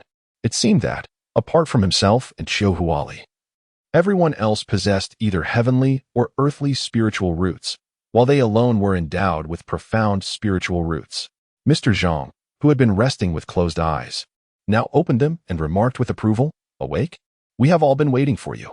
Though both he and Wen Yiguang were of heavenly spiritual roots, Wen Yiguang had only just awakened today, his spiritual energy now stable, having already reached the 5th layer of Qi cultivation. Had it not been for his awakening of Qiu Yibo, he might have seamlessly advanced to perfection in one breath. This demonstrated that while Wen Yiguang exhibited extraordinary talent in the sword arts, his comprehension was somewhat inferior to that of Qiu Yibo. However, it was entirely normal for disciples to possess differing levels of aptitude. One could hardly expect every disciple to be a polymathic genius, could one? Come here. I shall now teach you the spirit rain spell. Given the varying levels of comprehension among the disciples, the duration of their meditative practice naturally differed as well. The majority of the disciples awoke on the third day, prompting Mr. Zhang to teach them the spirit rain spell first, sending them down to Han Mountain to practice. Should their spiritual energy become depleted, they were instructed to meditate on the spot, replenishing their energy before continuing to cast the spirit rain spell, ensuring that they had a productive outlet for their vigor. The autumn essence of Qiu Yibo represents the final batch, and Mr. Zhang, feeling rather indifferent, refrains from instructing each individual meticulously, instead opting to resolve the matter collectively. Fortunately, this group consists of exceptionally talented students, requiring only a few subtle tips from Mr. Zhang for them to grasp the concepts readily. First among them is Qiu Huali, who succeeds with remarkable swiftness. After a moment of contemplation, he gestures with his hands, and soon a gentle rain begins to fall before him. Having just entered the Qi cultivation stage, such an achievement is commendable indeed. Mr. Zhang nods in satisfaction and turns his attention to the next student. Gu Zhen also masters the technique quickly, conjuring a light drizzle that brings him immense joy, his face practically glowing with the desire for praise. Mr. Zhang offers his commendations before observing when Yi Guang and Qiu Luli, who also accomplished the task with ease. Only Qiu Bo remains, having attempted the technique several times without success, as if he were stumbling over the words of a misremembered incantation, yielding no response whatsoever. With a furrowed brow, he turns to Mr. Zhang and asks, "Sir, have I perhaps misremembered the incantation?" After hearing Qiu Bo recite it, Mr. Zhang assures him it is correct. Try once more. You must gesture in this manner. He demonstrates the hand movements before Qiu Bo. A look of realization dawns upon Qiu Bo, and at last, he executes the gesture properly. The spiritual energy flows through his meridians, responding to his intent, and swiftly culminates at his fingertips.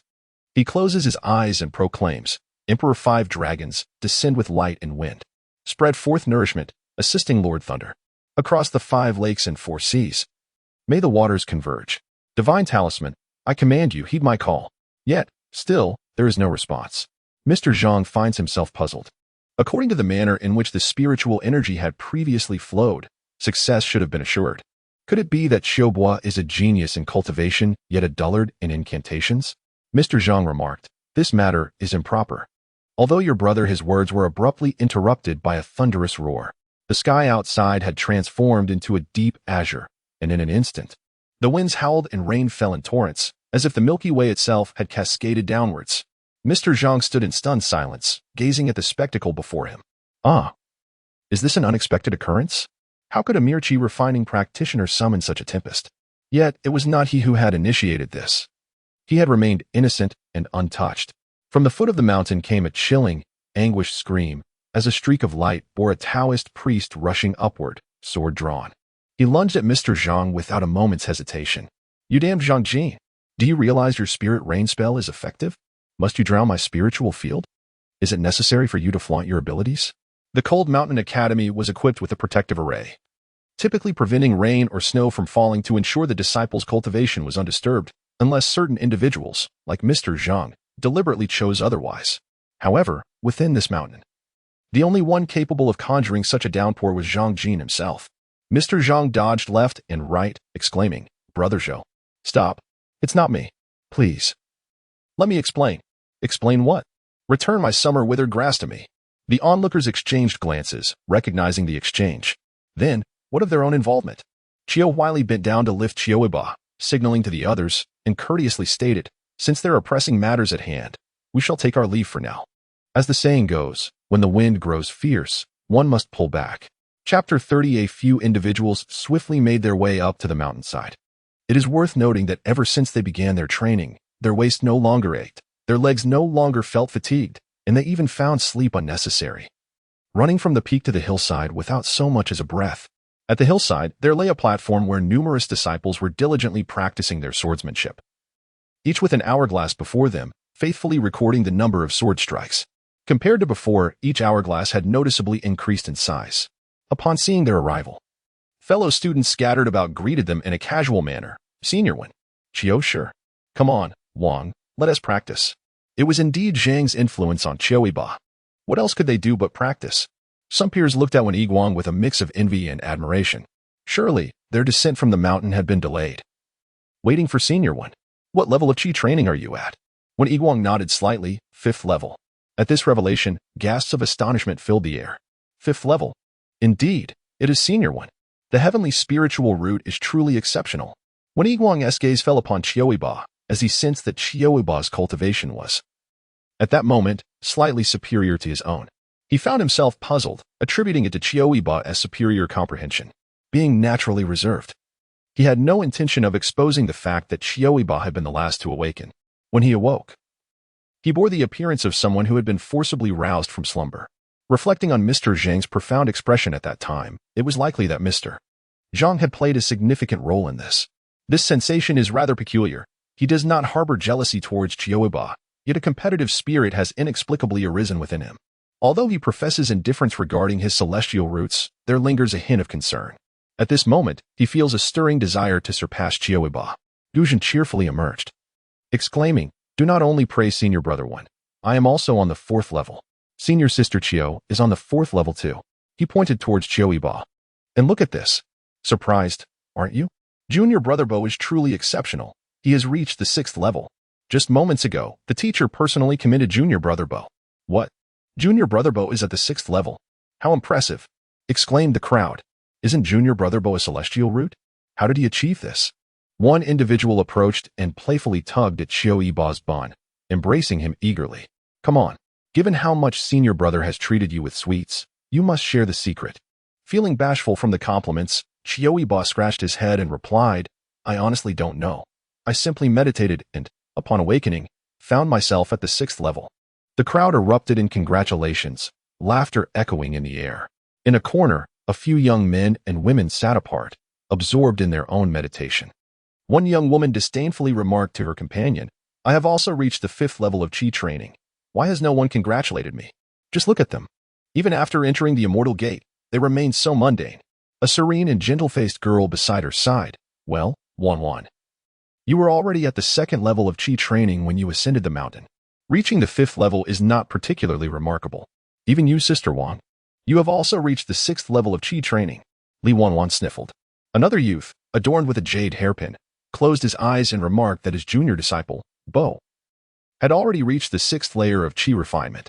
With his profound spiritual roots, achieving such a remarkable leap from the 1st to the 6th layer surely warranted commendation. "Brother Lu," Li Wanwan called out in dissatisfaction. "He is the nephew of Uncle Qiu. What is there to be astonished about at the 6th layer of Qi refinement?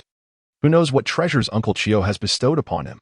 When Yiguang, Qiu Luoli, they either possess heavenly or earthly spiritual roots. So their exceptional progress was entirely within her expectations. Yet, it was truly vexing that Qiu Yibo, merely a practitioner of profound spiritual roots, had surpassed her cultivation level in an instant. "Enough.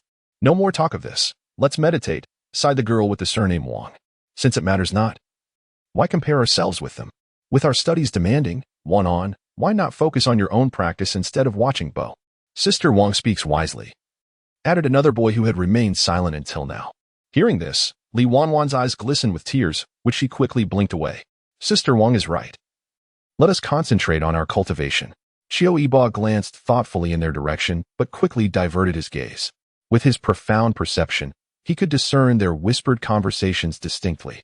It was natural for some to praise while others criticized. As long as no one directed insults at him personally, he remained indifferent. Moreover, he was not particularly familiar with them.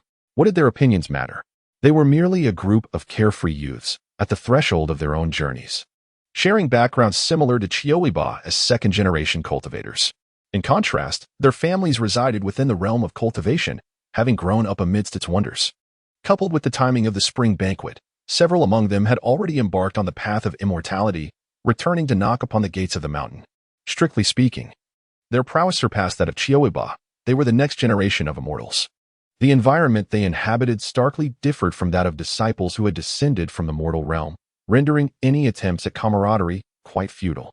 Typically, they preferred not to engage in conversation with those from the mundane world, and after encountering initial misunderstandings, others prudently refrained from approaching them. A courteous distance was maintained. And with the burden of academic responsibilities and the strict regulations of the academy, no one was inclined to instigate conflict. Thus, they coexisted peacefully, each minding their own affairs.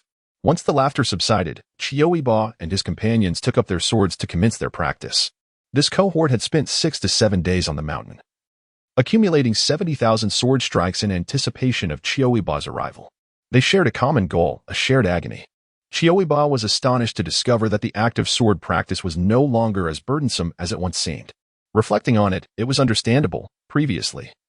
As a mortal, he had struggled to complete 10,000 strikes each day. Now, as a practitioner of Qi, his physical capabilities had significantly enhanced, allowing him to wield 4,000 to 5,000 strikes in the time it used to take for just 1,000, with half a year of accumulated proficiency. If he resolved to strive diligently, finishing 70,000 strikes within the span of an hour was not beyond the realm of possibility, averaging 273 strikes per second. Could Qiu Yibo achieve this? He could only resolutely shake his head. He knew he could not. When Wen Yiguang and Xiu Lili, the two leaders of the group, first completed their debt, along with Qiu Weili and Gu Xin, they all managed to rise again to practice the spirit rain spell after a brief period of meditation. It was only then that Qiu Yibo, who truly could not get up, slowly finished his debt and came over to practice the spirit rain spell. Qiu Yibo was utterly exhausted, yet he gazed longingly at the others who were diligently forming hand seals to conjure rain, feeling a pang of sorrow. After all, how could one possibly forget to bring a water bottle to school? However, after sitting in meditation for 7 days, the water he had was no longer just overnight water, but rather water that had been sitting for a week. Although the water from Lingxiao sect was, at the very least, spring water, he felt repulsed at the thought of drinking it. He was strictly forbidden to eat, and when hunger struck, he could only nibble on a fasting pill. While water was less regulated, he had no fortune to enjoy even apple juice. With a glimmer of determination in his eyes, he stealthily approached Qiu Weili, knowing that his elder brother excelled at this particular practice. Big brother. Qiu Weili turned his head, his eyes softening as he looked at Qiu Yibo, who wore a sweet smile filled with hopeful anticipation. What is it, Yibo? He asked gently. I am so thirsty, Qiu Yibo replied, extending his hands forward, palms up. Could you make the rain fall a little harder? I need some water to drink. Qiu Weili paused, first pondering not whether it was possible, but rather if the rainwater was consumable. Given that it was transformed from his own spiritual energy, it should be safe to drink, right? He endeavored to reduce the scope of the spiritual rain spell, using his ethereal energy, and the curtain of rain, approximately 1 square meter in size, contracted slightly towards the center. Qiu Yibo attempted to catch some of it, yet the rainfall was too scant, merely dampening the palm of his hand. He wrinkled his nose and inquired if his brother could increase the rain's intensity. Qiu Weili made another effort to constrict it further, but alas, the rain either spread too broadly or was too feeble, resulting in continual failure.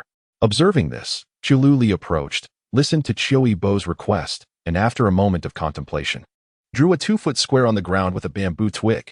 Brother, let us try this designated area. Regardless of the rain's volume, it shall remain confined within these bounds.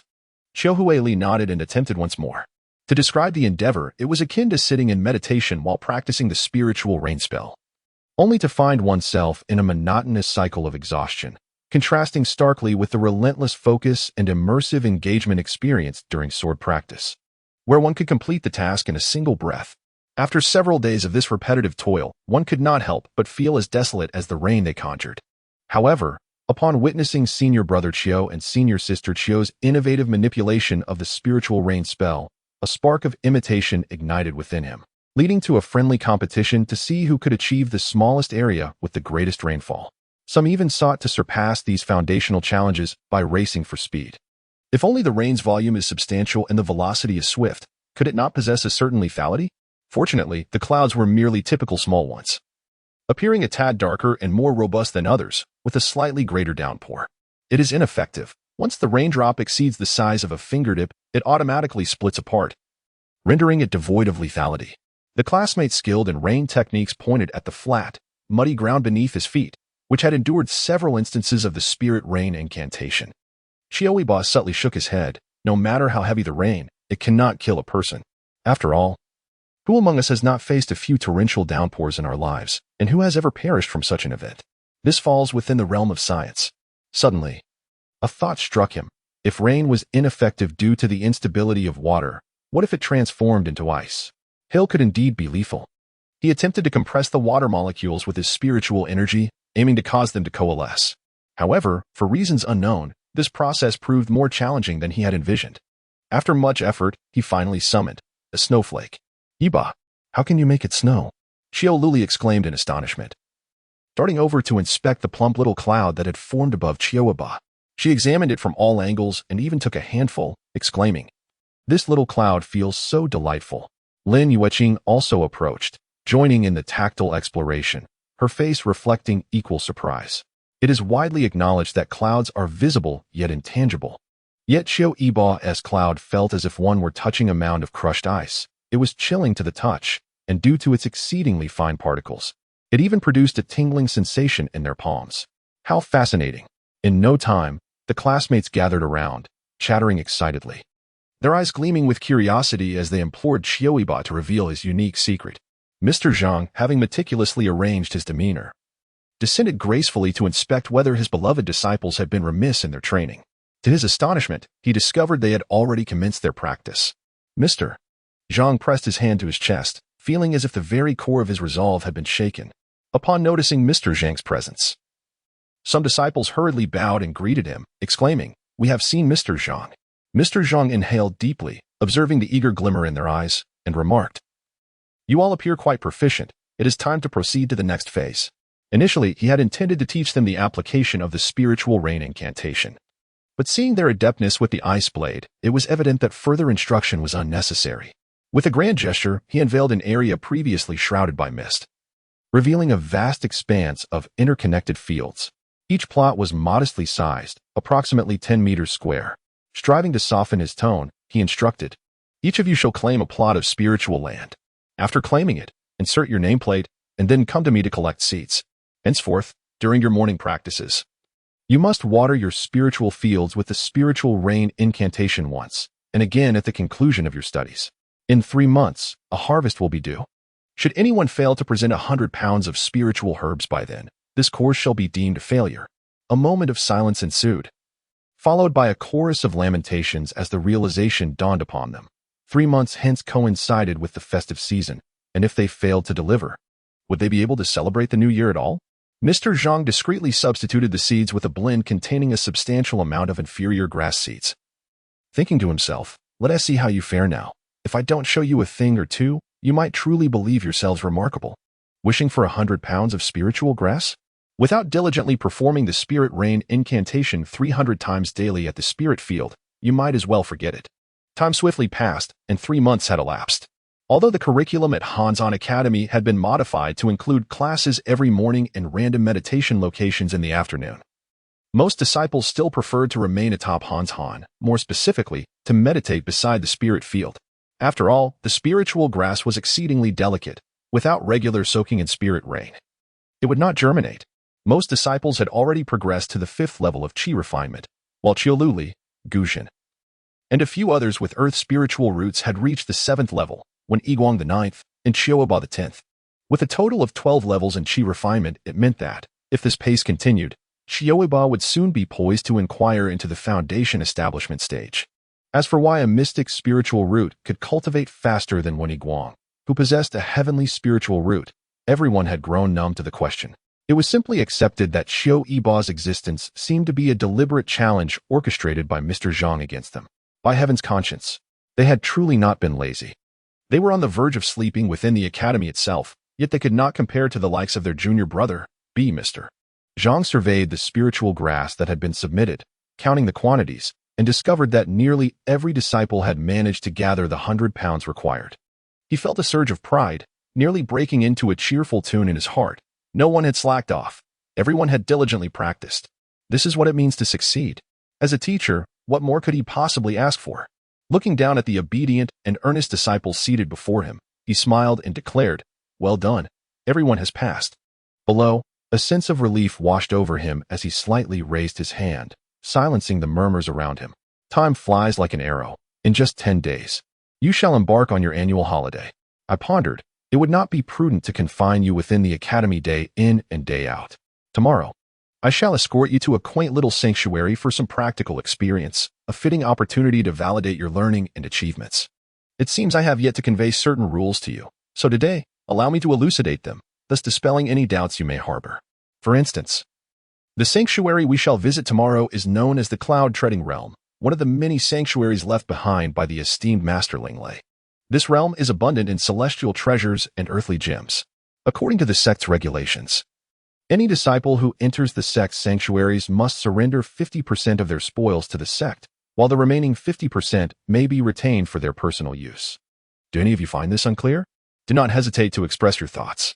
No one had any objections. They all shook their heads. The sect invests considerable resources in nurturing them, and since this is their own sanctuary, it is only natural to share a portion of the acquired treasures with the sect. Was there truly any room for doubt? Mr. Zhang nodded slightly, clearly satisfied. He continued to elaborate on other matters. Should one participate in the heavenly and earthly rankings or the great competition among the 4 domains? All gains would belong entirely to the disciples, with the sect claiming not a single coin. However, in the case of certain spontaneously appearing sanctuaries, where the sect must maintain order and secure entry positions, the spoils would be divided, with 20% allocated to the disciples and 80% surrendered to the sect. Yet, if a disciple happens upon a sanctuary during their travels, they are not required to remit anything to the sect. Naturally, the sect does not accept disciples without reason. All heavenly treasures and earthly resources possess corresponding contribution values. If one's contribution value is sufficient, they may exchange for the relevant resources within the sect. A hand was raised, and Mr. Zhang gestured for the individual to pose their question. What is the Qidian Airbang? The 4 regions grand competition, as the name suggests, gathers disciples from the eastern, western, southern, and northern realms of the cultivation world for a grand contest. Mr. Zhang elaborated that the Qidian Airbang competition occurs once every 300 years. The Qidian Airbang is a magical artifact refined by the Taoist Lord of 100 Refined Mountain, Qi Mountain, a millennium ago. It is exceedingly profound, capable of recording the names of the world's heroes for competition. Once one enters the realm of refining spirit and void, they are automatically removed from the list. Achieving a position within the top 10 of the Qidian Airbang undoubtedly grants immense opportunities. Indeed, it would be inappropriate for the true lords to bully the lesser ones. The heavenly list pertains to those at the stage of refining qi into spirit, while the earthly list pertains to those at the stage of refining essence into qi. Mr. Zhang smiled, stating that opportunities are not uniform. For instance, the esteemed lord of the Washing Sword Peak, who once ranked first on the heavenly list, received the illustrious sword known as the Lonely Boat, which inspired his title. A wave of discussions arose among the audience, and Qiu Yibo listened intently. This was indeed something not documented in the original text. It turned out that the title of the venerable master Lonely Boat stemmed from. Wait, could it possibly refer to that sword he had once spat out? Qiu Yibo inexplicably felt a chill run down his spine. Others who had received talismanic medicines refrained from providing further examples.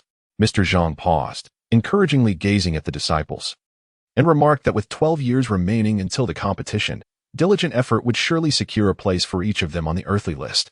Should one miss the opportunity, there is no need for disheartenment, for the grand tournament of the 4 domains occurs once every 300 years, coinciding perfectly with the celestial rankings, which take place 150 years apart.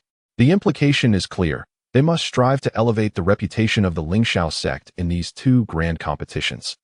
With a flourish of his hand, a lottery tube appeared upon the table, inviting each individual to draw a lot.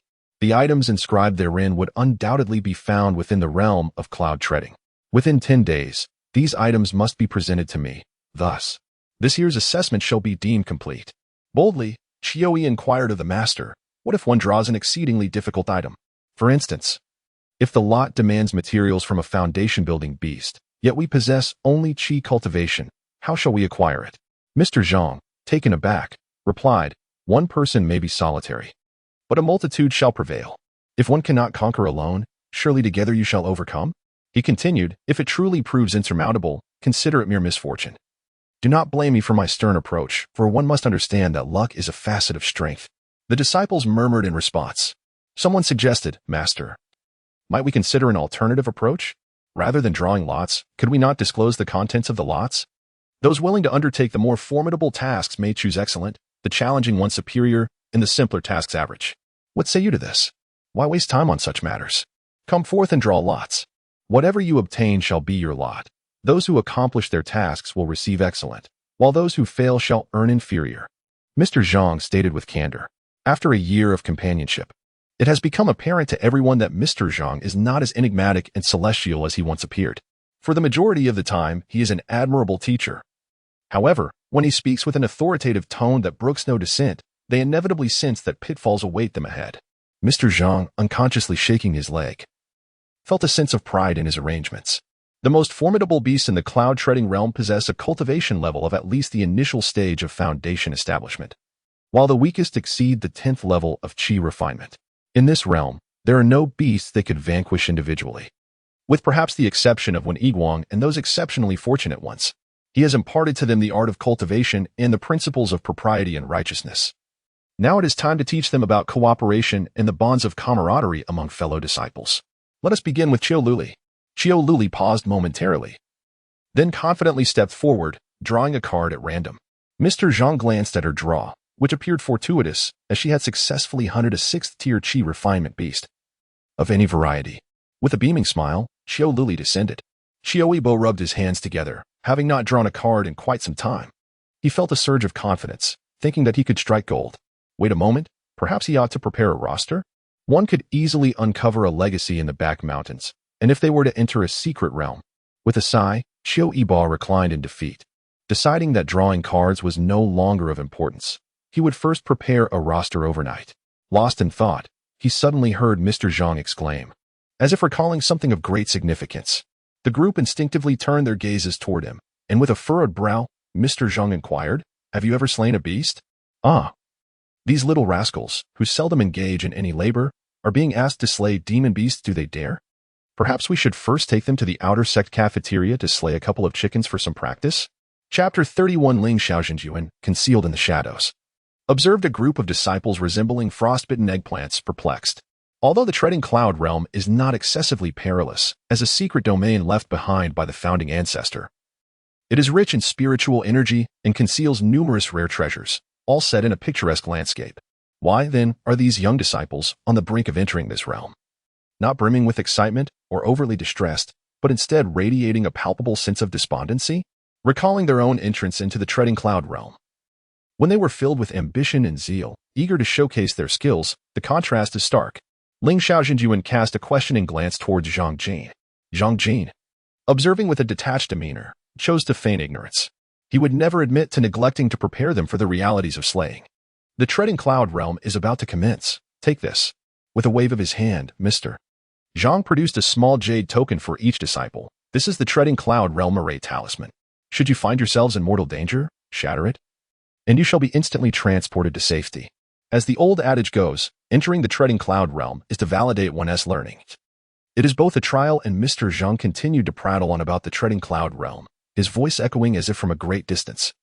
The autumn breeze carrying his words to the ears of the listeners, who seemed to absorb them yet also remain oblivious. The autumn ambience enveloped Qiu Yibo in a sense of disorientation. He had endured a night fraught with nightmares of being relentlessly pursued by large geese, leaving him trembling with trepidation as he awoke this morning, instinctively reaching up to touch his hair, convinced it had thinned. Yesterday, he had slain no fewer than 18 geese, an act that might seem unremarkable, yet the geese in the cafeteria were a peculiar breed, each possessing a cultivation level of 2 or 3 layers of qi, and displaying a remarkable ability to attack in unison. Despite being a practitioner at the 9th layer of qi cultivation, he found himself outmatched by the flock, nearly being pecked to tatters. Ultimately, it was only through the combined efforts of Wen Yiguang, Qiu Huili, and others that they managed to subdue the geese. The rest of his peers fared no better. Some were gored by boars, others splattered with chicken droppings, and one nearly had his leg broken by a rabbit of the 4th layer of qi. Screams echoed relentlessly around them. Once the beastly onslaught was quelled, Mr. Zhang expressed dissatisfaction, instructing them to prod the carcasses with their swords, akin to assembly line workers, until they were sufficiently numbed, at which point they would meditate in place, awaiting the arrival of a new batch of animals to slay. Observing the expressions of his fellow disciples, Qiu Yibo surmised that they had all endured a similarly harrowing night. The esteemed Ling Xiaoxinjuan shook his head slightly, producing a Sanqing bell in his hand, which he then passed to Zhang Jin. Today was merely a minor secret realm, and he preferred to remain unobtrusive, ensuring his young disciples did not become overly anxious. Upon contact, Mr. Zhang recognized the object immediately. He took the Sanqing bell and gave it a gentle shake, unleashing a clear and resonant chime that reverberated across the expanse, its prolonged resonance striking at their very souls. The disciples felt their spirits sway as a refreshing aura surged from their Yongquan acupoint, ascending strongly to their Tianling acupoint, merging seamlessly with their circulating spiritual energy, creating a harmonious flow within their bodies. A chill emanated from the soles of one's feet, sending a shiver through the body, as if one's spirit and mind were being cleansed. When the heart remains undisturbed, the breath stabilizes. When the breath stabilizes, the spirit finds tranquility. Observing this, the illustrious Ling Xiaochu monarch nodded slightly, raising one hand. Suddenly, a portal burst open between his palm, swiftly engulfing the surrounding space. Through the portal, verdant mountains stretched endlessly. Waterfalls cascaded gracefully, and the azure sky adorned with white clouds loomed above, alongside the surging sea, an astonishing tapestry of imagery. Mr. Zhang called out sharply, "Enough. We must hasten. In 10 days, regardless of success or failure, they would be transported out. Be vigilant, and step inside." "Yes, we express our gratitude for your guidance, Mr. Zhang." The disciples replied in unison, bowing respectfully before sequentially stepping into the cloud-treading realm. Once all the disciples had entered the realm, the Ling Xiao true monarch revealed his form. Accompanied by true monarchs Lu Xiao and Chuming, they gazed at the transformed scenery within the portal, which had now morphed into a panoramic map. 49 disciples from the Nijimen appeared as yellow dots scattered across the map, each labeled with small characters denoting their names. Simultaneously, hundreds of red dots moved slowly, while several purple and orange dots remained stationary. The red dots signified demonic beasts, while the purple and orange dots represented rare treasures of heaven and earth. Additionally, a number of bright white dots were concealed within the map. These were disciples they had previously dispatched into the realm, ensuring that the fledgling disciples, who had been in training for less than a year, would not encounter mishaps without timely assistance. Since it was permissible for the younger disciples to enter the cloud-treading realm, meticulous preparations had been made. Although the realm was entirely under the control of the sect, the unpredictability of natural disasters could not be disregarded. As the saying goes, better safe than sorry. If a mere playful trial were to result in the loss of a disciple, then Ling Xiao's sect would truly suffer a grievous setback. Within the expansive canopy, the esteemed June of Lu Xiao sat gracefully, her flowing gown exuding elegance and poise. Cradling a teacup, she meticulously studied a map and softly inquired of her companion. "June of Chunming, dear brother, who do you believe shall emerge as the victor this time?" After a moment of contemplation, Chunming Jun replied, "I hold the greatest hope for when Yiguang and Qiu Luli, my disciple, Tan Yuan, also possesses considerable potential." With a gentle smile, Lu Xiaojun teased, "Why not place your faith in our young junior uncle?" Just then, Jun of Ling Xiao entered, burdened with numerous responsibilities. Thus unable to linger, our young junior uncle is still rather youthful. It may be difficult for him to fully showcase his abilities. Lu Xiao, Chuming, I must entrust the oversight to you both. Indeed, Lu Xiaojun cheerfully affirmed, "It is but a trivial matter. Dear brother, you may attend to your affairs with ease. You need not worry." Chuming Jun echoed this sentiment. With a slight nod, Ling Xiaojun departed. As Lu Xiaojun continued to scrutinize the map, she suddenly exclaimed, "Brother, come look. Has our young junior uncle entered the Eternal Life Cave?" Chuming Jun examined it closely, then chuckled and shook his head. "Indeed. It seems our young junior uncle's ranking may not fare well this time." As autumn's essence enveloped the entrance, the world spun around him, light dimmed abruptly, rendering him blind. Where had he arrived? He gestured and formed a seal, summoning a soft glow that illuminated his surroundings. Before him stood the imposing stone walls, and merely 3 steps away lay a shimmering azure pool, wondrous and enchanting, its crystalline clarity revealing the shallow depths beneath. He raised his gaze once more, observing the myriad of stalactites suspended from the cavern walls. As he glanced around, he realized he was utterly alone in this desolate place, devoid of any living creature. Had he truly been transported into a cave? The pools of water before him appeared too resplendent and crystalline for him to dare explore at the moment. He remained perplexed by his earlier decision to refrain from entering the water. Towering behind him, the stone wall seamlessly connected with the rocky ceiling, presenting a dead end. If he wished to escape, he would need to seek another exit. Autumn pondered for a fleeting moment before retrieving gloves and a glass vial from his ring. Once donned, he felt emboldened to fill the vial with a small amount of the pool water, casting a dose of poison-testing powder into it. Observing the lack of reaction, he gingerly stepped into the shallow water, venturing towards another direction. This water seemed ordinary, likely tinted by metallic minerals in the vicinity, which had imparted its unusual hue. Delicate strands hung from the stalactites, shimmering with an ethereal blue glow, casting a dreamlike aura throughout the cavern. Spotting these threads, Autumn exhaled in relief. They belonged to the ghostly curtain worm, a creature known for weaving webs to ensnare its prey. This revelation indicated the presence of life within the cave after all. Yet, as a sudden wave of anxiety washed over him, He realized the gravity of his situation. This was the realm of cultivation. And the ghostly curtain worms were roughly the size of ants, or even smaller. What if a creature the size of a basin or larger emerged from the depths? Lunging at his face? Panic began to set in. Indeed, the appearance of a wild boar spirit would perhaps be less alarming than such a fate. As Qiu Yibo gripped the sword tightly in his hand, he lightly bit his tongue to steady his nerves, reminding himself not to succumb to fear. The immediate priority was to venture forth. However secure this place might be, it was not a suitable refuge unless he had no interest in his final exam results. The task he had drawn was relatively simple: to locate a yellow herbal medicine, which, according to Mr. Zhang, was among the easiest assignments. Yet, in this cave, devoid of any vegetation, he had seen no signs of plant life thus far, making the completion of his task seem quite arduous. Before long, Qiu Yibo appeared to have reached the end of the cave. Before him lay a tranquil azure pool, and from the far side, he could faintly hear the sound of water. To investigate further, he would have to swim across. His gaze wandered through the cave, searching for any concealed exits, but regrettably, no additional passages were found. Qiu Yibo maintained a semblance of calm, as he had watched numerous videos on cave explorations in his previous life. He understood that following the sound of water might lead him deeper. This cave could potentially be a drainage tunnel formed by an underground river, and descending further might reveal the river's outlet. With a resigned sigh, he bent down to test the water's temperature and found it bearable before diving in. Although he was not a proficient swimmer, he was neither entirely inept. He could not drown, yet he could not swim far. Fortunately, the pool, while expansive, had edges he could grasp. The water was deeper than he had anticipated. As he clung to a stalagmite, he estimated the depth to be around 2 meters. Having gauged the depth, he resurfaced and slowly swam along the rocky wall towards the other side of the pool. Halfway through his swim, Qiu Yibo began to feel fatigued. Grasping a stone pillar to steady himself, he cast his gaze around and suddenly noticed a particularly intriguing stone formation. It was a diminutive pillar, standing proudly in a hollow. Its tip slightly raised, while below it, several delicate, ethereal shards of stone floated as if caught in a gentle breeze.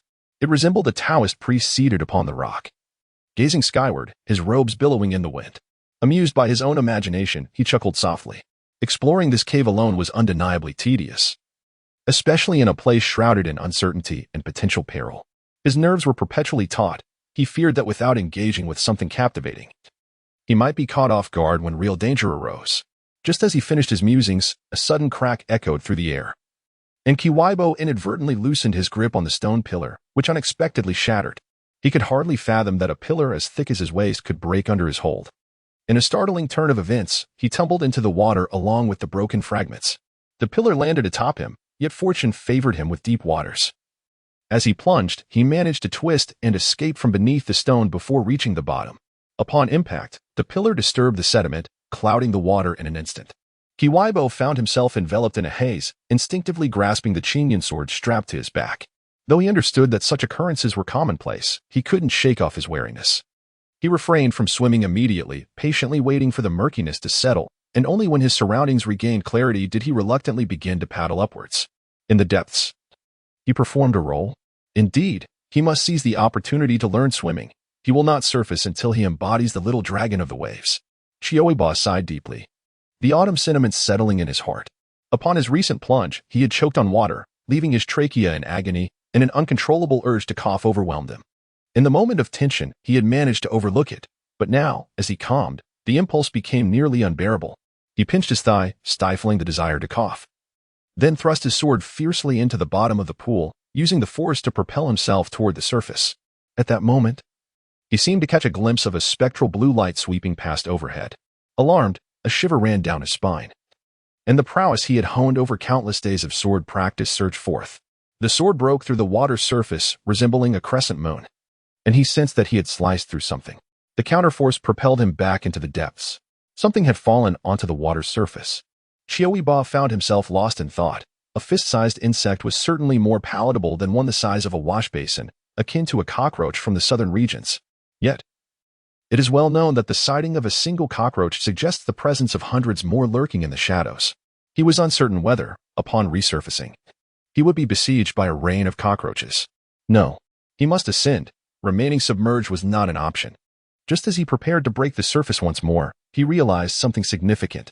During his initial fall, He had experienced a moment of fright that severed his connection to spiritual energy, extinguishing the illuminating light he had conjured. However, the cavern around him remained brilliantly lit, not with a gentle white glow, but with an enigmatic blue luminescence. He raised his gaze towards the ceiling of the cave, where a radiant blue light shimmered, resembling a starry night adorned with a cascading Milky Way. The glow surpassed that of the bioluminescent creatures. These must be. His eyes drifted to the carcasses of beetles floating on the water's surface. Should he ascend? A chill ran down his spine, and he paused, his eyes gently closing as he formed a hand gesture. Soon, a block of ice materialized beneath his feet, and as he channeled his spiritual energy, the ice gradually extended, creating a pathway leading to the opposite side of the pool. The ice hovered about a meter below the water's surface. By crouching slightly, he could ensure he remained submerged while traversing towards the other end. Initially intent on conserving his energy, he now realized that such frugality was no longer an option. He needed to devise a strategy to deal with these insects, provided they indeed intended to attack him. He pondered as he walked, contemplating whether a fire spell would prove effective, reasoning that they were composed of protein and should ignite easily. Moreover, the insects relied on their delicate wings for flight. If he could incinerate those, the threat they posed would diminish significantly. Having reached the far side of the pool, his oxygen supply dwindled, and he silently recited the fire incantation in his mind, confirming its accuracy before delicately tapping the ice with his toes to propel himself upwards. As he emerged from the water's surface to catch a breath, he noticed several ethereal blue lights darting towards him. He chose not to engage with them, instead submerging once more. They were indeed approaching him, yet they hesitated to enter the water. He sat upon the icy surface, his fingers twitching slightly, and in an instant, a brilliant cluster of sparks erupted above him. Flames surged forth, swiftly spreading across the cave's ceiling, transforming the previously dim azure hue into a radiant and warm glow. The water's surface was disturbed as if struck by a torrential downpour, creating ripples that danced incessantly. Qiu Yibo, in a moment of desperation, wielded his sword beneath the water. Though the ice blade would have been more effective, however, maintaining the fire spell made it difficult for him to simultaneously conjure an ice spell. It was nearly a quarter of an hour before the flames at the cave's apex finally extinguished. As Qiu Yibo looked up again, he found himself, in a fleeting moment, warmly greeting the families and ancestors of the beetles that had invaded. At this moment, the cave ceiling remained adorned with blue luminescence, even more abundant than before, coalescing into a spectral river that stretched from above Qiu Yibo's head far into the distance. Were it not for the corpses of the beetles littering the water's surface, he might have believed it all to be but a mere illusion. He remained seated on the ice, striving to conserve his energy while contemplating his next course of action. Aware that the beetles would attack him, he could not venture to the surface in search of an exit. Was he truly to shatter the jade talisman and accept defeat? While it was not entirely unfeasible, he feared that his father and third uncle would be infuriated to the point of hemorrhage upon discovering his plight. Although the sect would not intentionally set deadly traps for its disciples, he felt as if he had indeed exhausted all other options. Qiu Yibo propped his face in his hands, scrutinizing the depths below. He could endure for another 2 cups of tea's worth of time. If no solution presented itself after that, he would soon succumb to oxygen deprivation, leaving him with no choice but to act. As he cast his gaze around, he spotted a stone pillar to his right, nestled within a recess of the rocky wall, reminiscent of an ethereal old Taoist priest. What if he were to excavate it as a keepsake? Without a moment's hesitation, Qiu Yibo grasped his sword and set about the task. To his astonishment, the object yielded effortlessly, leaving him perplexed as he held the stone pillar in his hand. How could something so seemingly solid be so fragile? As he pondered this, an immense suction suddenly enveloped him, and a large aperture opened beneath the stone pillar. The long-dormant waters of the pool surged forth, rushing toward the new-found exit. Qiu Yibo was swept along, the dark opening expanding before his eyes. Yet he found himself unable to summon even a modicum of spiritual energy, helplessly watching himself being drawn into the abyss. Chapter 32. The Qidian sword scraped against the stone wall, sending forth a flurry of sparks that barely mitigated his descent. His arms trembled from the force, yet he gritted his teeth, fingers resolutely gripping the hilt of the sword, vowing never to let go. All he could do was hope that the Qidian sword bestowed by the sect was sturdy enough to withstand the ordeal, praying it would not shatter. Before entering the cloud-pacing realm, Master Zhang had distributed a storage ring to each disciple, callously confiscating their original rings. The newly acquired rings were notably diminutive, comprising merely 10 storage slots, which contained 3 days' worth of water, a fasting pill, a standard-issue Qidian sword, along with medicinal supplies and clothing. After accounting for these essential provisions, 3 slots remained for the disciples to fill with items they wished to bring into the secret realm. Certainly, one may only carry items of the Qi refinement stage. If certain individuals, endowed with substantial wealth, were to procure a treasure of the nascent soul stage from their elders, chaos would surely ensue within the cloud-treading realm. As for Qiu Yibo, his belongings leaned towards the art of crafting, including a versatile poison-testing powder, a streamlined set of refining tools, and a meticulously crafted roster of friends and family, painstakingly prepared by the esteemed Master Qishu overnight. Nevertheless, he remained rather cunning, having fitted each of his ear studs with a mustard seed space, wherein Master Qishu had tucked away numerous life-saving elixirs and talismans. However, in the interest of fairness, he resolved not to utilize them unless absolutely necessary. Fortunately, the Qidian sword proved to be reliable, as Qiu Yibo perceived a glimmering blue light amidst the darkness. It successfully wedged itself between the tunnel walls, barely preventing him from being thrust out into the open, enduring the rush of the water cascading against him. Qiu Yibo pondered that any ordinary person would likely have been rendered severely incapacitated by such force. Once the torrent subsided, he cautiously surveyed the area below.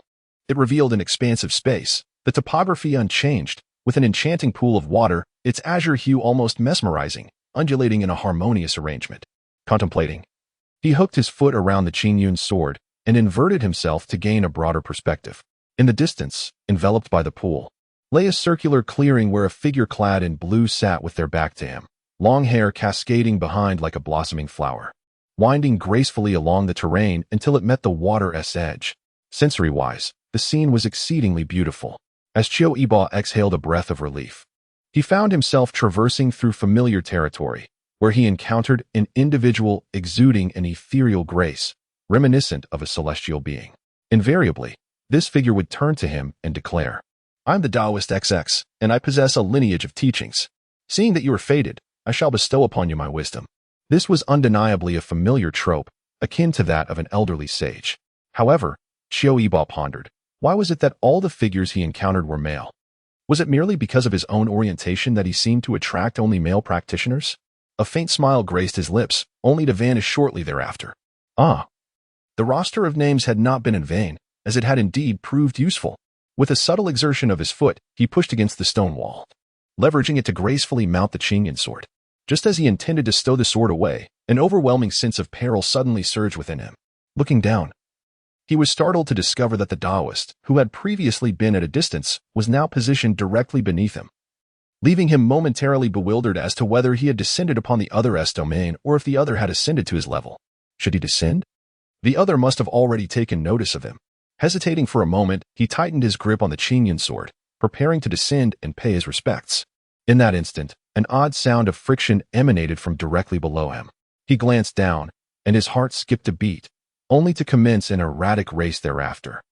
Below him, the Taoist gazed upward at an angle that was utterly impossible for a normal human, yet what he beheld was not a human visage at all, but rather an extraordinarily bizarre countenance reminiscent of a monster. To be precise, it was akin to a mosquito clad in human attire. There are still individuals with such formidable mosquito spirits. Cursed. Qiu Yibo subconsciously uttered a curse. Lu Xiao Jinjuan slammed the table, nearly unable to restrain himself from leaping up to scold someone. Without hesitation, she notified the disciples stationed near Chaoshan Cave. Sanyi, go rescue Qiu Yibo from Chaoshan Cave. What are you all doing? How could you leave behind a peak Qi refining stage Yulian bug mother body? Chengming Jinjuan could not help but inquire sternly. The Yulian bug is not particularly fearsome. They primarily consume plankton or small flying insects and pose no threat to cultivators.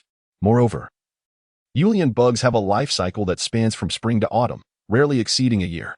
They may appear terrifying, but if a Yulian bug survives for a decade, its cultivation level will soar, advancing almost a minor realm each year. The most alarming aspect is that larvae birthed by a cultivated mother inherently possess at least the cultivation level of the first stage of Qi refining. In such an environment, it is not just Qiu Yibo alone who would find it troublesome. Even gathering all the disciples from the Han Mountain Academy would be a headache. This should be one of the most terrifying demon beasts in this cloud-treading realm. The disciple responsible for clearing the secret realm spoke with conviction, reporting to the elder.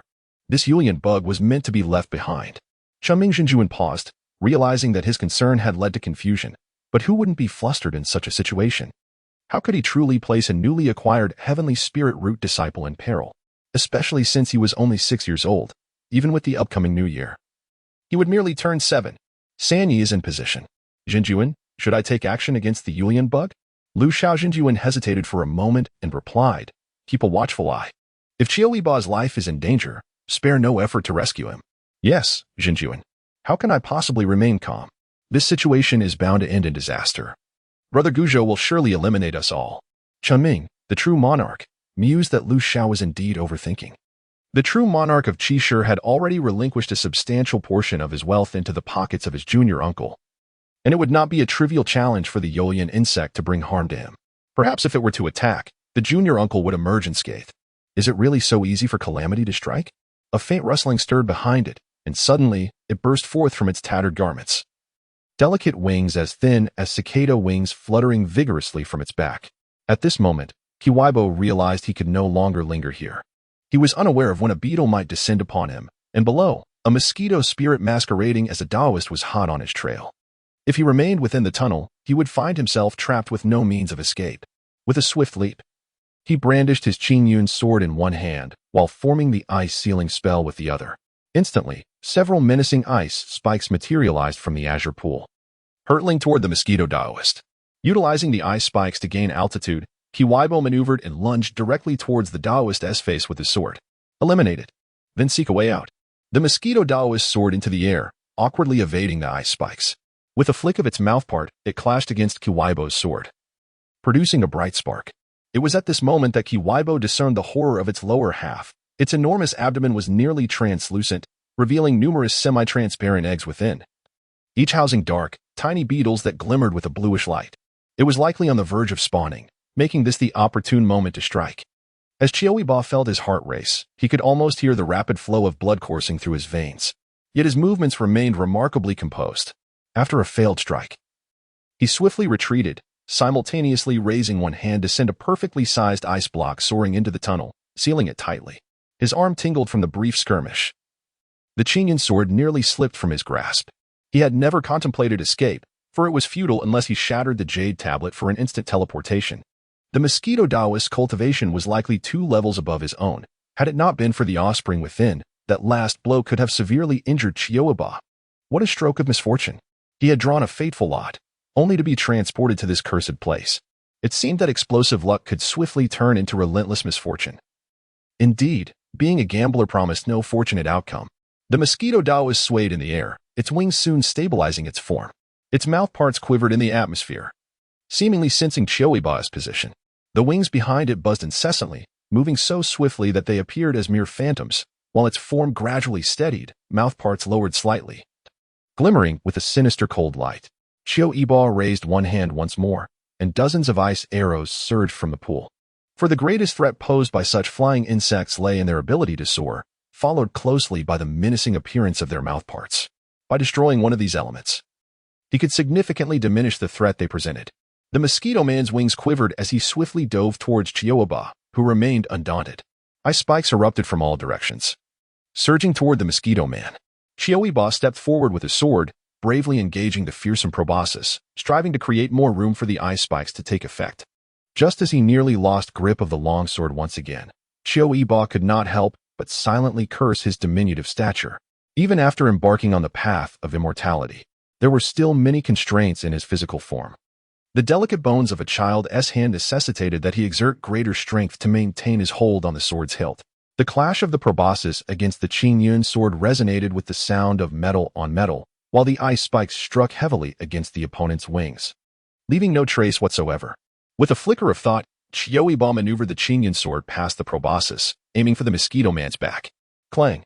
The Qinyun sword pressed against the wing, and Qiu Yibo turned his face away to evade the deadly strike, a thin line of blood slowly seeping from his cheek. Yet the mosquito man's wings remained unscathed. The Qinyun sword emitted a disquieting sound of impending fracture. With just a couple more strikes, it would be beyond saving. What to do? In an instant, the sharp proboscis swept towards Qiu Yibo's face. He instinctively lowered his head to avert the imminent severance of his head, then retreated, fingers weaving intricate seals. Countless ice shards suddenly erupted from the pool of water, encasing the mosquito man within. If breaking through defenses proved impossible, then ensnaring the foe would suffice. Escaping was also an option. A chilling buzz resonated overhead, sending shivers down his spine. One after another, robust beetles crashed violently against the icy surface of the tunnel. Undeterred by their shattered forms, they relentlessly charged towards the ice. Long Aotian had not ventured to observe. He was acutely aware that the beetles from above were in pursuit. This was merely the mother beetle, with all her offspring trailing behind, a perfectly natural occurrence. With a swift motion, he brushed his hand across the azure cloud sword, comprehending the subtle fissure that had manifested upon it. His earlier conjectures had proven accurate. It was indeed on the verge of breaking with just 2 more strikes. As spiritual energy surged, the crack was momentarily mended. And Long Aotian beheld the mosquito Taoist ensnared within a solid block of ice. In that moment, he chose not to relinquish hope, but rather to persist in channeling the frozen incantation. Layer upon layer of ice spikes ascended, enveloping the mosquito Taoist entirely within a crystalline sphere. He cast a rapid glance around. Hearing the sound of flowing water, there must be an exit. His heart raced wildly as he reminded himself to remain calm. If necessary, he could always shatter the array to escape. He felt a surge of determination. There, an exit. Long Aotian dashed towards that direction, discovering a tunnel, half the height of a man, nestled between seemingly impenetrable stone walls. While it might pose a challenge for an adult, it was perfectly suited for him. Upon entering the cave, he promptly conjured a fireball to illuminate his surroundings, disregarding the possibility that the mosquito Taoist might track the heat source. After all, he himself was a source of warmth, and adding another fireball would not change that. The entities he summoned at his level were merely mundane ice, slightly more resilient than ordinary ice, which was insufficient to contain a mosquito spirit of at least the 11th level of Qi training, as he had anticipated. What are you staring at? Hurry and flee. Despite his dismissal, Long Aotian did not abandon his efforts to create obstacles for the mosquito Taoist. Another fireball materialized before him, hurtling towards his pursuer.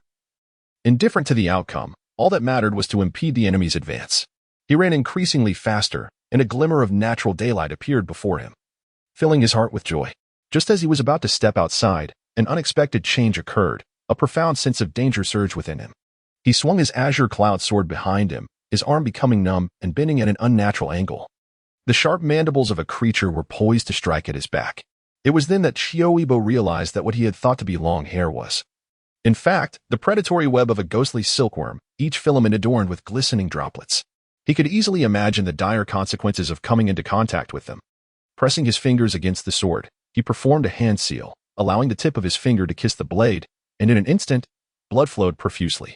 He lamented that he had not worked harder in the past. Had he reached the foundational stage, such basic techniques would no longer require such intricate gestures. Suddenly, a burst of flames erupted before him, licking at the predatory web and swiftly engulfing it. With a sense of relief, he felt the weight lighten in his hand. Knowing his efforts were fruitful, he observed the mosquito Taoist frantically shaking his head and turning away to avoid the flames. And a realization dawned upon him. Creatures dwelling in the depths of caverns might never have seen daylight, and thus, their fear of fire was entirely natural, for it represented the unknown. After taking a couple of steps, he suddenly discovered that his ankle seemed ensnared by something. How had the ghostly silkworm's web approached so stealthily?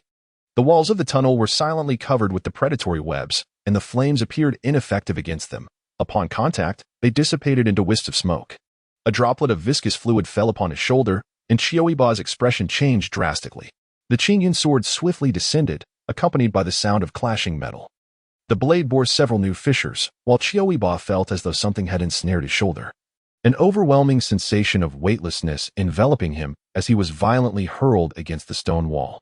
The unexpected turn of events left Qiu Yibo with no time to react.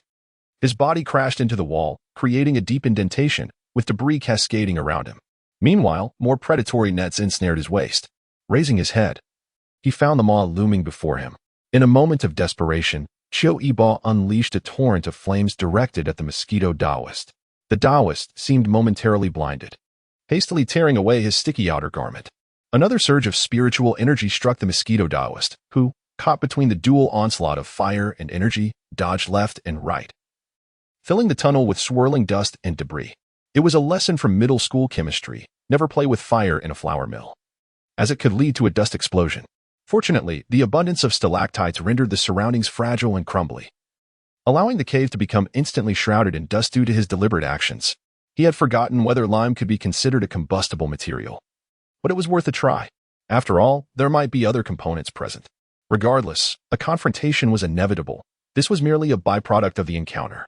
Before him, a spark erupted, accompanied by a violent explosion and a powerful thrust, waves of heat crashing over him as Qiu Yibo was forcefully propelled against the stone wall.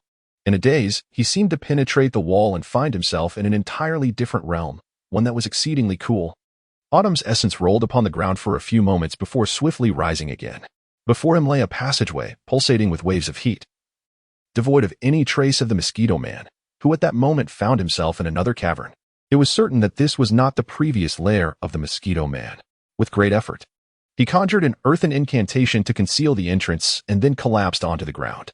He blinked in a daze. Had he truly escaped? It seemed so. Suddenly, he lurched to the side and began to vomit violently. The sensation was utterly revolting. Every creature possesses a right to existence except for mosquitoes. The memory of being ensnared in the predatory web sent shivers down his spine, raising the hairs on his body. His heart raced uncontrollably, each beat resonating throughout his limbs. After expelling a couple of bitter mouthfuls, he ceased his retching and attempted to ascertain whether any danger lurked within the cave. There was no blue light. After the entrance had sealed, darkness enveloped the cavern. With the last vestige of his spiritual energy, he summoned a faint glow to scrutinize his surroundings. There was only a pool of water and some vegetation. Excellent. It was safe here. As this thought crossed his mind, an unexpected urge to laugh arose, and he tugged at the corners of his mouth. However, the moment he moved, pain shot through him, causing him to grimace. As the adrenaline slowly faded, the pain from his previous injuries surged forth. He crawled a couple of paces before plunging himself into the pool, the coolness soothing the burn of his scorched skin considerably. In a daze, he set up a simple alert formation around him. This was not taught at the Cold Mountain Academy, but the master of peculiar stones had imparted it to him. It was exceedingly simple, requiring little spiritual energy. Even without spirit stones or foliage, mere stones would suffice. Having completed these tasks, he finally succumbed to a deep slumber. In the hands of the flowing night true monarch, the handkerchief was nearly twisted into a rag. Upon witnessing this scene, she exhaled with relief and triumphantly glanced at the spring bright true monarch, proclaiming, "I knew our junior uncle would succeed." She had set up a magical formation, ensuring her voice did not escape, causing her image to vanish from her disciple's sight. The spring bright true monarch could not help but nod in agreement, acknowledging, "Indeed, our junior uncle possesses extraordinary ingenuity. Were it not for his recent entry into the realm, constrained by his youth, even the spectral silkworm, despite being 2 minor realms above him, would find it difficult to contend with him. Now, what are your plans, senior sister?" The spring bright true monarch inquired. "Our junior uncle is gravely injured and may lack the strength to fight again. There's no need for haste," replied the flowing night true monarch. "Our junior uncle is fortunate. He has discovered the entrance to the Cave of Longevity, which may yet allow him to return to battle. True, let us observe the unfolding events." It was uncertain how much time had passed, but finally, in the midst of the cold, Qiu Yibo awakened. Feeling immense pain throughout his body, yet his spirit was markedly improved, and he found himself capable of standing, regardless of the dangers that might lurk here. His priority was to restore his own spiritual energy. Approximately 3 hours later, Qiu Yibo reopened his eyes. He reached up to touch his face, only to find flakes of skin falling away, revealing the new skin beneath, which throbbed painfully upon contact. He surmised that his face must now be unrecognizable, but he believed that in a few days, it would heal. He began to reflect upon his previous actions, questioning whether he had been somewhat reckless. For instance, could he have chosen not to engage with that mosquito spirit? Or why did he not opt to ascend through that tunnel and continue his confrontation with the beetles? However, upon reflection, his actions at that moment were entirely justifiable. To kill if possible, and to flee if not, offered little in the way of alternative choices. Thus, there was no inherent fault in his decisions. When he ultimately detonated the dust, he was already gripping the jade talisman in his hand, ready to shatter it should the situation demand. Yet having arrived in a new location, he refrained from doing so. With his spiritual energy nearly restored, Qiu Yibo reignited the flames and commenced his exploration of the cavern. This cave was not particularly large, adorned with flourishing vegetation and tranquil waters, giving the impression of having entered a realm of immortals. After taking a few steps, he confirmed the absence of any natural exits to escape. He would either need to blow open the very hole he had just sealed or create another one. After assuring himself that no visible dangers lurked within, he leapt into the pool to cleanse himself thoroughly, preparing to engage in a strategic analysis. It turned out that the lime could indeed be detonated. Was there something concealed within? He grasped a stalagmite from the shore, easily crushing it in his hand, and then unfurled his refining toolkit to analyze its components. He also plucked a blade of grass for examination, meticulously scrutinizing all the visible materials within the cave. The more he analyzed, the brighter his eyes became. He gazed at his Qidian sword, astounded to discover that the stalagmites contained trace amounts of metallic elements, along with an unidentified substance that Qiu Yibo could ignite with ease after refining. The stones scattered nearby are, in fact, metallic ores, which, with a little refinement, could be fashioned into swords. Moreover, the grass contains spiritual energy, almost certainly classifiable as low-grade spiritual herbs. Consuming a small amount could replenish one's spiritual essence. The water in the pool has been conclusively identified as gold-infused. By the way, isn't the mosquito Taoist afraid of fire? I wonder if it also fears light. Perhaps I should prepare some flares and test them out? If that fails, I could concoct a gas bomb, with a simple reverse operation. My toxin powder could be transformed into a potent poison. If it proves ineffective against the mosquito spirit, at least it would ensure the demise of its progeny. After all, scientific advancement is the foremost driving force of productivity. Chapter 34. The celestial monarch of Lu Shao gazed in astonishment at the large cauldron before Qiu Yi, while the true monarch of Chunming anticipated her inquiry. To his surprise, she exclaimed, "How has Senior Qishu turned to alchemy?" The true monarch of Chunming responded, "I have heard that the junior uncle is self-taught." Self-taught? The celestial monarch of Lu Shao squinted at the impressive concoction in the cauldron. Is it truly that remarkable? One could easily qualify as an alchemist. Extracting harmful substances from various herbs and ores to create such a potion is no trivial feat. Attaining the status of a low-grade alchemist is certainly within reach. Indeed, the true monarch of Chunming stroked his chin, speaking with a hint of exasperation. It seems prudent to have a disciple keep a close watch. Should any danger arise, we must promptly rescue the junior uncle. This child possesses quite the spirited temperament. The celestial monarch of Lu Shao paused momentarily before adding, much like those of our Ling Shao sect. Spring Mingjinjuan. He sent a message to disciple No. 31, instructing him to secretly monitor Qiu Yibo, as his senior sister was likely unaware of this matter. A peculiar bubbling emerged from the cauldron, where Qiu Yibo, wearing a mask, solemnly stirred the dark potion with a spoon. As more ingredients were added, the acrid odor gradually dissipated, replaced by a delightful floral fragrance. The color of the potion progressively clarified, ultimately transforming into a transparent golden liquid. Lacking an alchemical furnace, he made do with the cauldron, as it was merely a preliminary concoction that still required assembly. This was a substance with hypnotic properties, capable of vaporization under specific conditions. Since Qiu Yibo could not ascertain what kind of material would harm the mosquito spirit, he opted to create several variations given the ample resources at hand. He owed this newfound interest in alchemy to the potency of a certain pill. Qiu Yibo retrieved 2 spherical objects made of rock, each featuring a hollow cavity.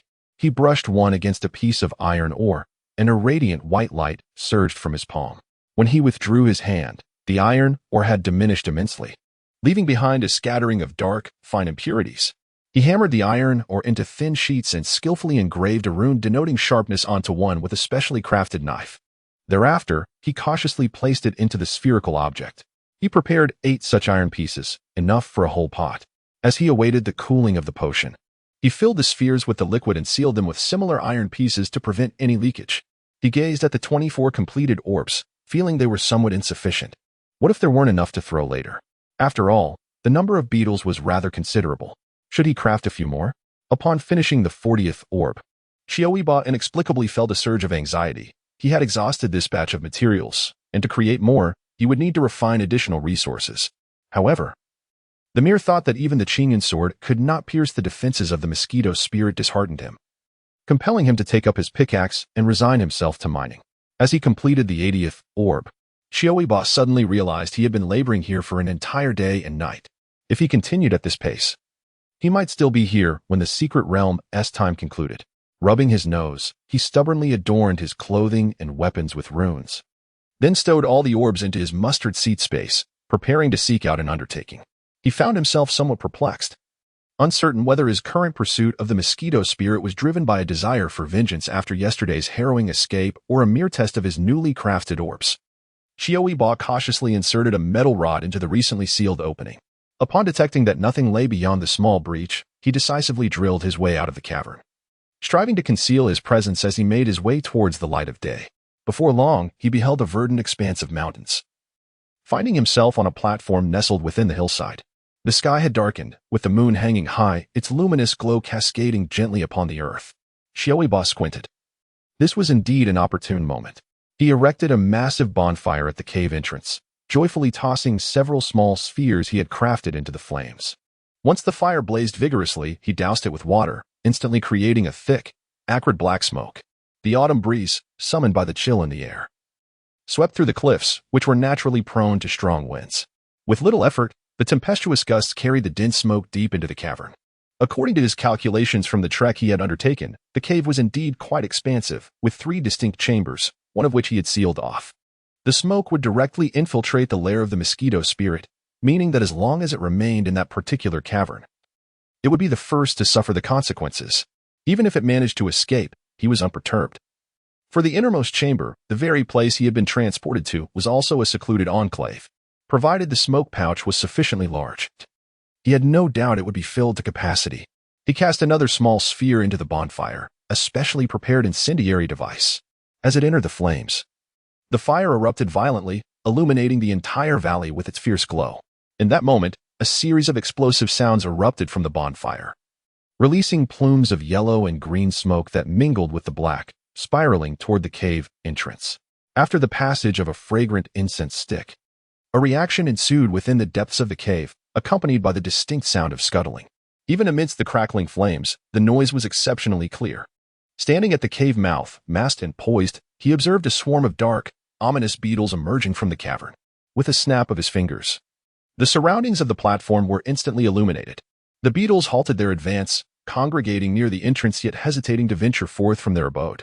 The hypnotic agents proved to be nearly ineffective, or perhaps their effects manifested at an excruciatingly slow pace. Otherwise, these beetles would not have traversed to this location. As time elapsed, the beetles accumulated at the entrance in ever-increasing numbers, layering upon one another. The air was filled with the unnerving sound of their chitinous shells scraping against each other, and he nodded in satisfaction. He selected a small sphere containing a corrosive substance and unhesitatingly hurled it into the mass of beetles. The creatures attempted to evade the sphere, but their density rendered escape impossible. The sphere detonated amidst them, a transparent liquid splattering in all directions, leaving a charred expanse in its wake. The beetle closest to the explosion convulsed violently before succumbing to stillness. It was effective. The remaining beetles could be reserved for dealing with the mosquito spirits. He reached for another peculiar sphere, this one uniquely adorned with an array of metal fragments, resembling a spiky ball. He handled it with utmost care, for it was his crafted version of a blade-laden steel ball. The steel balls were challenging to forge, so he had opted for blades instead, infusing them with a significant quantity of explosives. At the moment of detonation, these blades would be propelled outward by the shockwave, with results that could be easily imagined. However, these blades were crafted somewhat crudely and lacked sharp runes, making them suitable only for dealing with lesser foes. He pulled the ignition fuse and tossed it into the cave, swiftly taking cover behind a rock. Boom! With a resounding explosion, the ground trembled slightly. He could hear the whistling of sword energy slicing through the air, akin to the melodious calls of distant birds. The sheer power of the blades was encapsulated in 3 words: remarkably formidable.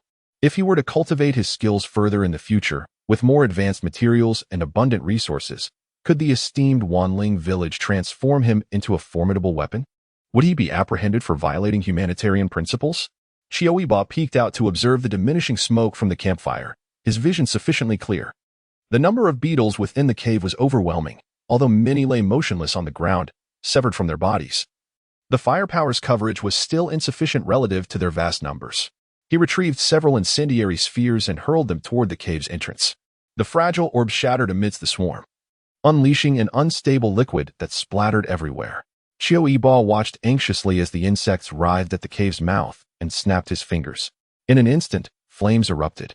The liquid rapidly engulfed the beetles, twisting and struggling in the fire, ultimately mingling with more flammable materials and igniting their brethren. The swarm danced chaotically in the flames before their bodies turned to charred remains. How should one describe this? Did they possess a bright future? Was it not time for the next generation to emerge?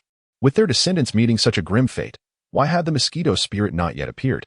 These beetles had not succumbed to confusion, let alone the mosquito spirit at the 11th level of Qi training.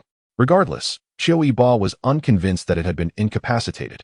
A faint golden aura enveloped him as he smiled, producing dozens of small spheres to hurl at the approaching figure in the cave. Amidst the flickering shadows, he murmured, "Is this what they call a financially constrained battle? Would wealth allow for a more extravagant approach?"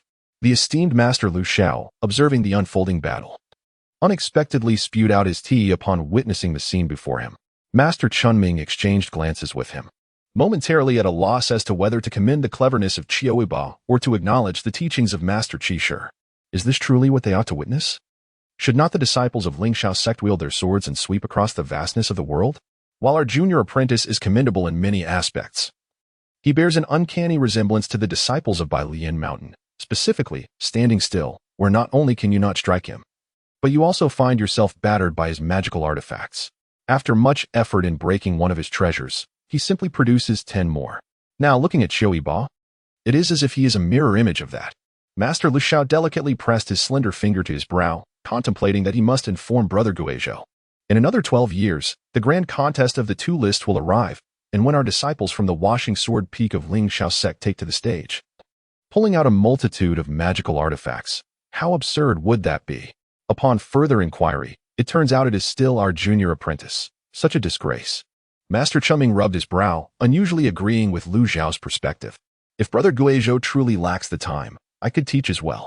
Chapter 35 Brother Bo? A figure floated down from the peak of the cliff, graceful and untainted by the mundane world. Qiu Yibo looked up at the sound, exclaiming, "Ah, Brother Wen, what brings you here?" When Yiguang frowned as he observed the disheveled attire of Qiu Yibo, instinctively producing a healing elixir and attempting to place it in his mouth. "What happened to you? Why didn't you flee upon encountering the beast?" Not overly bitter, the medicinal pill was lightly crushed between his teeth, and Qiu Yibo squinted, savoring its rich aroma as it spread from his mouth, transforming into a warm current that seemed to diffuse through his meridians. "Thank you, Senior Brother One. I didn't flee. Instead, I devised a method to eliminate it. I actually sustained little injury." Upon closer inspection, when Yiguang noticed that although Qiu Yibo appeared disheveled, he bore no significant wounds, save for some deep crimson markings on his skin, likely remnants of prior injuries. When Yiguang gently grasped Qiu Yibo's wrist to check his pulse, confirming its steadiness and the stability of his internal spiritual energy, which eased his concerns. He had come following the flickering flames, but prudence dictated that it was better to avoid unnecessary complications.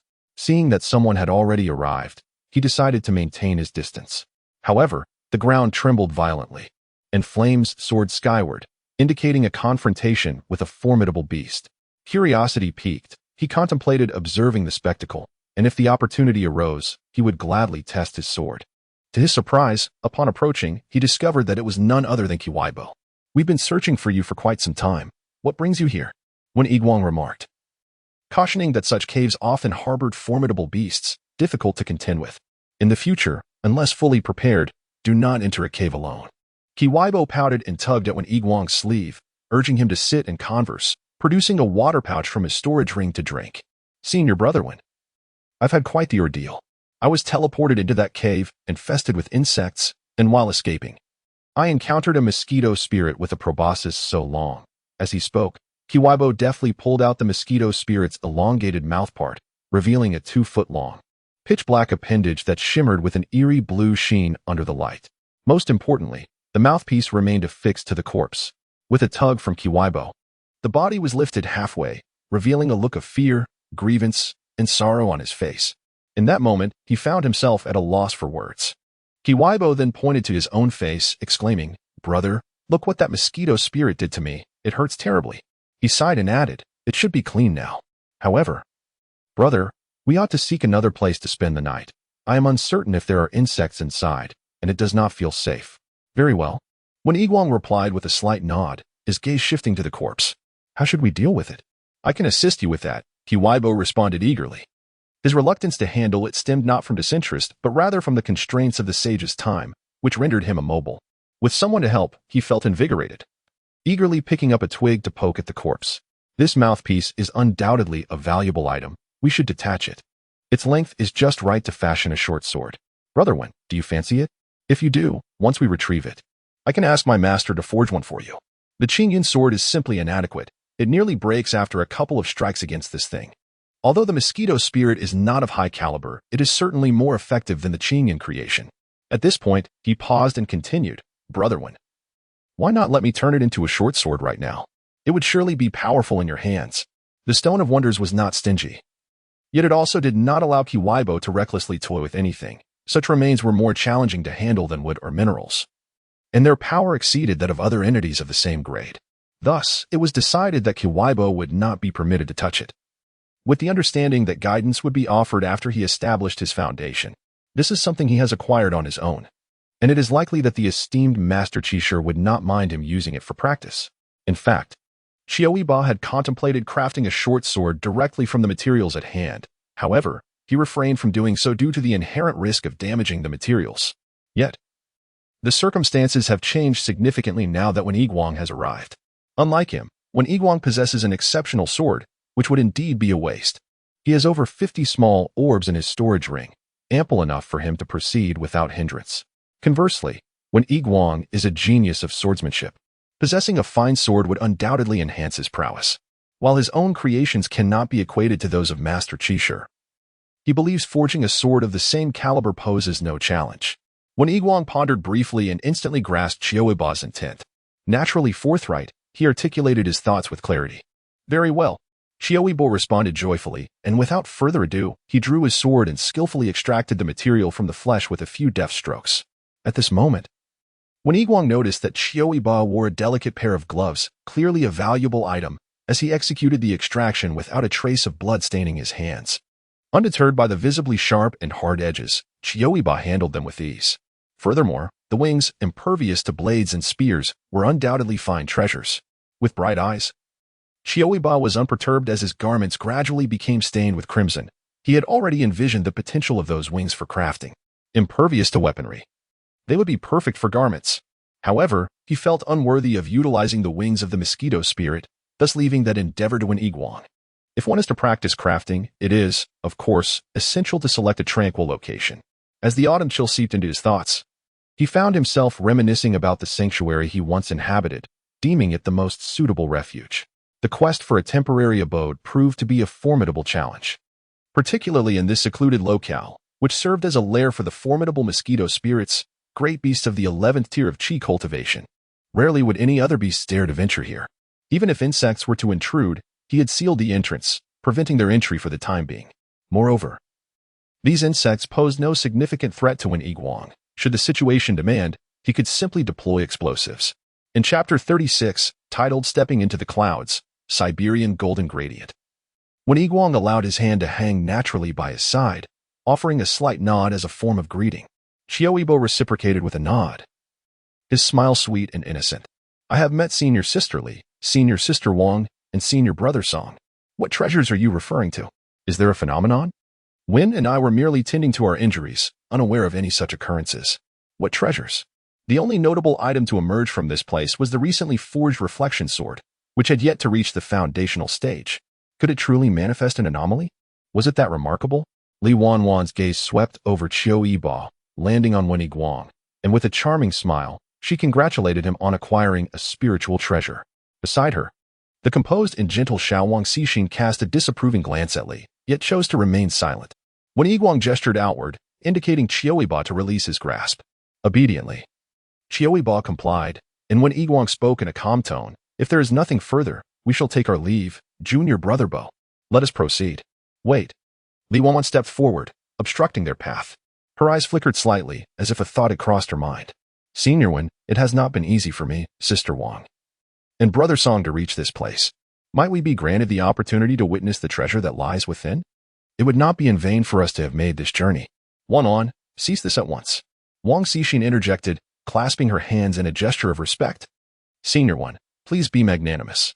Junior Li only expresses curiosity and harbors no ulterior motives. She is still young. I kindly ask that you do not hold it against her.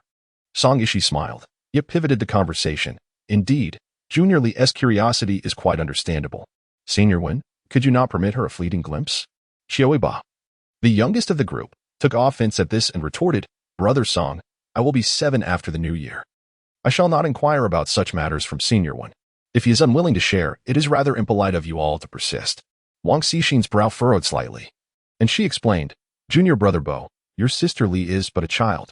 Qiu Yibo countered. Is it not the case that we have always been taught to abandon worldly notions upon embarking on the path of immortality? Senior One, would you not agree? Qiu Yibo lifted his gaze to Wen Yiguang, who revealed a trace of amusement in his eyes but coldly uttered two words, "Step aside." Song Yishi paused, taken aback by Wen Yiguang's frigid demeanor, devoid of even a hint of camaraderie. He stepped aside. "Senior Wen, please." Wen Yiguang then led Qiu Yibo out of the cave. While Li Wanwan stamped her feet in frustration, "I have never encountered someone so devoid of sentiment." Li Wanwan observed Song Yishi's retreating figure, contemplating the imminent descent into the secret realm. The fierce competition for rare treasures was an entirely natural affair when the stakes were high. Was it expected to prioritize the bonds of brotherhood? As the saying goes, one must look after oneself, lest the heavens and earth conspire against them. She exchanged a knowing glance with Wang Xixin, who appeared lost in thought as well. Just as they were about to deliberate further, they suddenly heard Qiu Yibo's voice, evidently in conversation with Wen Yiguang. "You scared me, senior brother Wen. Li and her companions are utterly unreasonable. Didn't they say that in the secret realm? Asking others what they have usually implies an intention to seize it? I thought they were truly here to rob us. Then let them come." Wen Yiguang replied nonchalantly, "Are you truly afraid of them? But both you and I are gravely injured." Wen Yiguang raised an eyebrow, silently questioning Qiu Yibo. "Where are we injured?" Just then, a beam of sword light surged from behind. Without so much as a glance, Wen Yiguang swiftly evaded the attack. His sword, the shadow sword, glimmering like a full moon, effortlessly severing the familiar Qidian sword, sweeping towards the opponent's sect. Song Yishi's countenance changed drastically as she hastily retreated, while Qiu Yibo remained composed at her side, realizing they had been deceived. What grave injuries! They were clearly unscathed. Wen Yiguang's expression turned cold. His movements were as swift as lightning, and in an instant, he was beside Song Yishi. She raised her broken sword in defense. Yet Wen Yiguang had never feared anyone in battle. With each clash, her sword diminished further, and had it not been for Wen Yiguang's restraint on taking lives, she would likely have long since bid farewell to her own existence. In the midst of repeated clashes, it became evident that the object in Wen Yiguang's hand was an almost transparent longsword. Had it not been for their close proximity, one would have hardly discerned its presence. Indeed, it seemed that what Wen Yiguang had acquired was none other than this sword. Song Yishi, while fending off the attacks, exclaimed, "Misunderstanding. Senior brother Wen, it's a misunderstanding." With a swift horizontal strike, Wen Yiguang caused Song Yishi to feel a sharp pain in her wrist as the sword slipped from her grasp, followed immediately by a chilling sensation at her neck. A ghostly blue glimmer flickered across the blade as Wen Yiguang stated, "Jade Talisman." In an instant, the outcome of the battle became clear. Song Yishi protested, "It's a misunderstanding, senior brother Wen. I merely wish to test your skills." "Jade Talisman," Wen Yiguang interrupted. Just then, a brazen voice interjected, "Senior brother Wen, if you wish to avoid any harm befalling junior brother Bo, you should release senior brother Song." Qiu Yibo wore an innocent expression. Wen Yiguang was unscathed, having just forged the sword, yet he was still catching his breath. The potency of the pill under his tongue not yet fully assimilated, leaving him somewhat weakened. He could indeed throw a small ball, but its lethality was too great, and he had no desire for mutual destruction, thus he refrained. Wen Yiguang's demeanor grew increasingly frosty as he addressed Li Wanwan and Wang Xixin. "Is it noble to threaten a junior with a sword? What is it that you seek?" Li Wanwan replied, "Nothing of great consequence. Senior brother Wen need only relinquish the longsword to us. We would not truly harm." She paused momentarily. She had not genuinely contemplated the notion of killing Qiu Yibo. Her intention was likely to shatter the jade talismans of both Wen Yiguang and Qiu Yibo, thereby ensuring that no one could contest their claim to supremacy, although Zhang Sheng has never explicitly stated it. It is known that the top 3 positions in the cloud-treading realm offer substantial rewards, whether they be magical artifacts or rare techniques. The method bestowed upon the second place by the sect leader is particularly precious, making it imperative to secure the position of champion in the cloud-treading realm. However, at this point, she suddenly found the thought of eliminating Qiu Yibo quite compelling. By removing Qiu Yibo, no one would ever again overshadow her with their superior spiritual roots. Despite possessing a spiritual root of lesser quality, Qiu Yibo's cultivation speed surpassed that of a celestial root. Letters from home had repeatedly questioned why she could not achieve what others did, particularly when it had only been a few months. She felt inferior in every aspect compared to Qiu Yibo, and even her peers praised him without reservation. Why should that be? Li Wanwan paused, suddenly engulfed by a chilling sensation, trembling at the very thought. How could she entertain such notions? It was fundamentally wrong. Even in the face of rivalry, Qiu Yibo remained her fellow disciple and classmate, While their interactions may not have been overly formal, they were always courteous. How could she even contemplate murder over a trivial matter? Gathering her thoughts, she quickly dismissed her earlier musings as absurd. She continued, naturally. It is best for senior brother 1 and junior brother to depart. The matter should be resolved based on individual merit. However, it is hardly worth causing a rift severe enough to threaten our camaraderie over a minor secret realm. Senior brother 1, do you not agree? Wang Xixin cast a surprised glance at Li Wanwan, then added, indeed, that is so. I hope that after senior brother Wen's departure, you will not hold us accountable. When Yiguang was deliberating when he suddenly noticed Qiu Yibo squinting. When Yiguang paused momentarily, then tossed his long sword forward, allowing it to land silently before Qiu Yibo, as well as before Li Wanwan and Wang Xixin. Li Wanwan retrieved the sword, remarking, Senior brother Wen, your decisiveness is unparalleled. Junior brother, you may proceed. Qiu Yibo, appearing timid, took a step forward and grasped the Zhaoying sword. In a swift motion, he turned the blade against Li Wanwan. Startled, she quickly evaded. Bewildered by how Qiu Yibo could manipulate a sword that had already recognized its master. The sword's edge was exceedingly sharp, and the three had no intention of engaging in combat. Song Yishi attempted to intervene, but his throat tightened as when Yiguang held the Qingyun sword firmly against his neck. Noticing the slightest movement, Wen cast a warning glance in his direction. Reluctantly, Song Yishi abandoned his intention. Qiu Yibo was indeed at a much higher realm, albeit only 2 or 3 minor levels above them. Though he suffered from his young age and limited physical reach, the presence of the Zhaoying sword mitigated this disadvantage, allowing him to hold his own against Li Wanwan and Wang Xixin, who found themselves barely able to match him. Li Wanwan and Wang Xixin were taken aback. This junior brother, usually skilled yet cunning, proved to be a formidable opponent when engaged in combat. Qiu Yibo's gaze remained serene, contrasting sharply with when Yiguang's cautious demeanor. When he fought, he aimed with lethal intent. With a flick of his free hand, he conjured several ice spikes, filling the already narrow space. Wang Xixin screamed as one ice spike pierced through her shoulder, followed closely by another that impaled her right leg. She yearned to struggle, yet the encroaching frost behind her had ensnared her garments in its icy grip. To resist would render her utterly disheveled. Resolving one matter, Qiu Yibo felt a newfound ease. Li Wanwan's cultivation was inferior to Wang Xixin's, and soon enough, she too found herself pinned against the stone wall. Li Wanwan felt the frost seize her back and exclaimed, Junior brother, is it truly the mark of a gentleman to ensnare both me and your senior sister in this manner? Qiu Yibo responded languidly, I am but a child, a scoundrel, not a gentleman.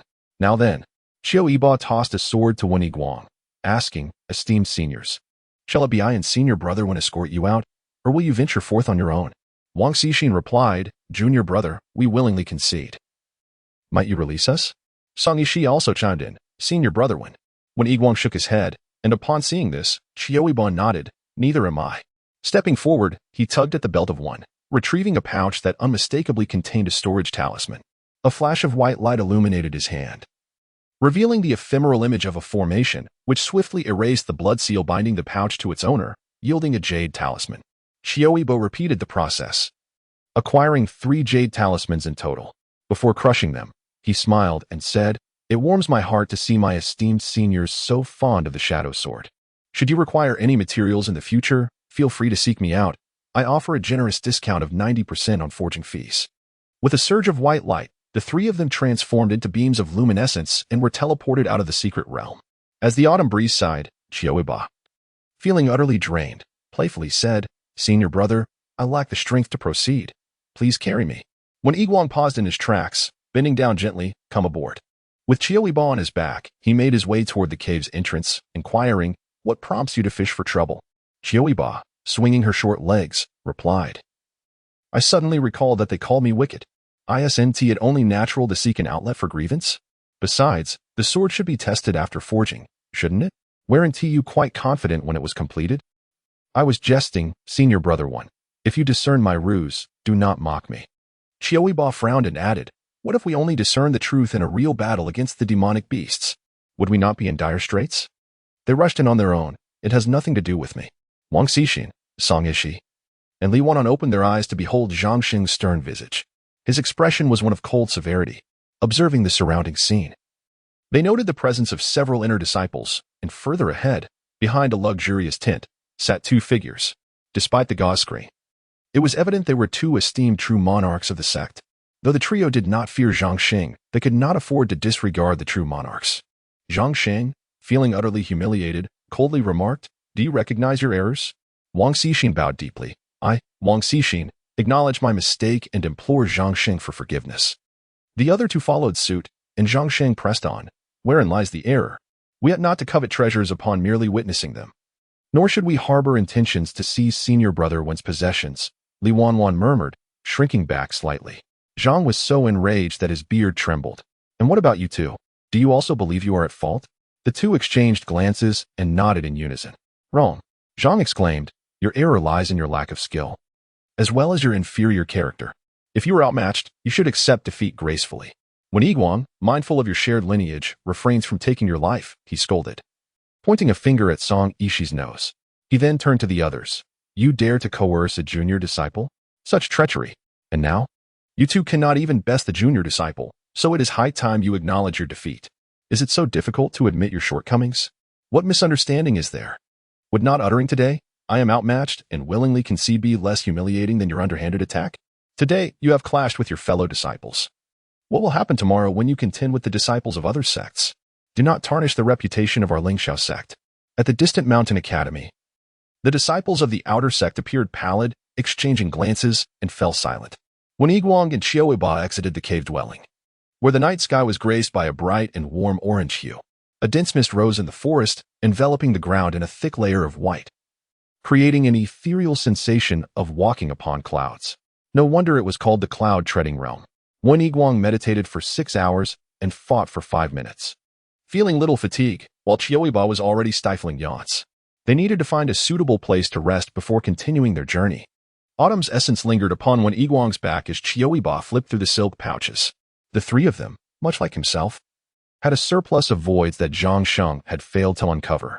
These pouches contained no personal belongings, merely the exquisite elixirs prepared by Zhang Sheng, the most significant items. The jade talismans had already been expended. It was this realization that prompted Qiu Yibo to retain the pouches. Why part with legitimate spoils? He bestowed 1 pouch upon When Yiguang, retaining 2 for himself. After all, When Yiguang possessed a sword, offering an additional pouch would not be a loss. Qiu Yibo rummaged through to retrieve a vial of restorative elixir, popping 2 like candy into his mouth. He nudged When Yiguang's back. "Senior brother, would you care for an elixir?" "No, thank you," When Yiguang replied, his expression serene. "Shall we find a place to rest?" Qiu Yibo inquired. "Senior brother When, my task is to locate a yellow-grade herb. What about yours?" When Yiguang responded, "To slay a demon beast of at least the 11th level of Qi training." "Ah, quite fitting," Qiu Yibo remarked. "That mosquito demon was at the 11th level, having just given it to you. If I now find a yellow-grade herb, I shall complete my task." When Yiguang countered, "You won't keep it? What purpose would it serve for me to retain it? Does it grant additional points?" Qiu Yibo waved his hand dismissively. "Did Zhangsheng not say? As long as one completes their task, it is considered excellent. Failing to do so is deemed inferior. Why waste effort on that?" When Yiguang found himself momentarily at a loss for words. After a pause, he set Qiu Yibo down by a water's edge and said, "Go wash up, then meditate. Tomorrow, we shall venture west together. There lies a demon beast of the 11th level of Qi training. In the autumnal ambience." Qiu Yibo dashed towards the lake, exclaiming, "Ah, senior brother, can't you just use mine? We can embark on an adventure afterward." Before entering, I had inquired with my master, who had mentioned, but he abruptly fell silent. When Yiguang's gaze was indifferent, yet it bore a peculiar insinuation of who do you think you were looking down upon? Upon reflection, it was evident that When Yiguang was not one to exploit others.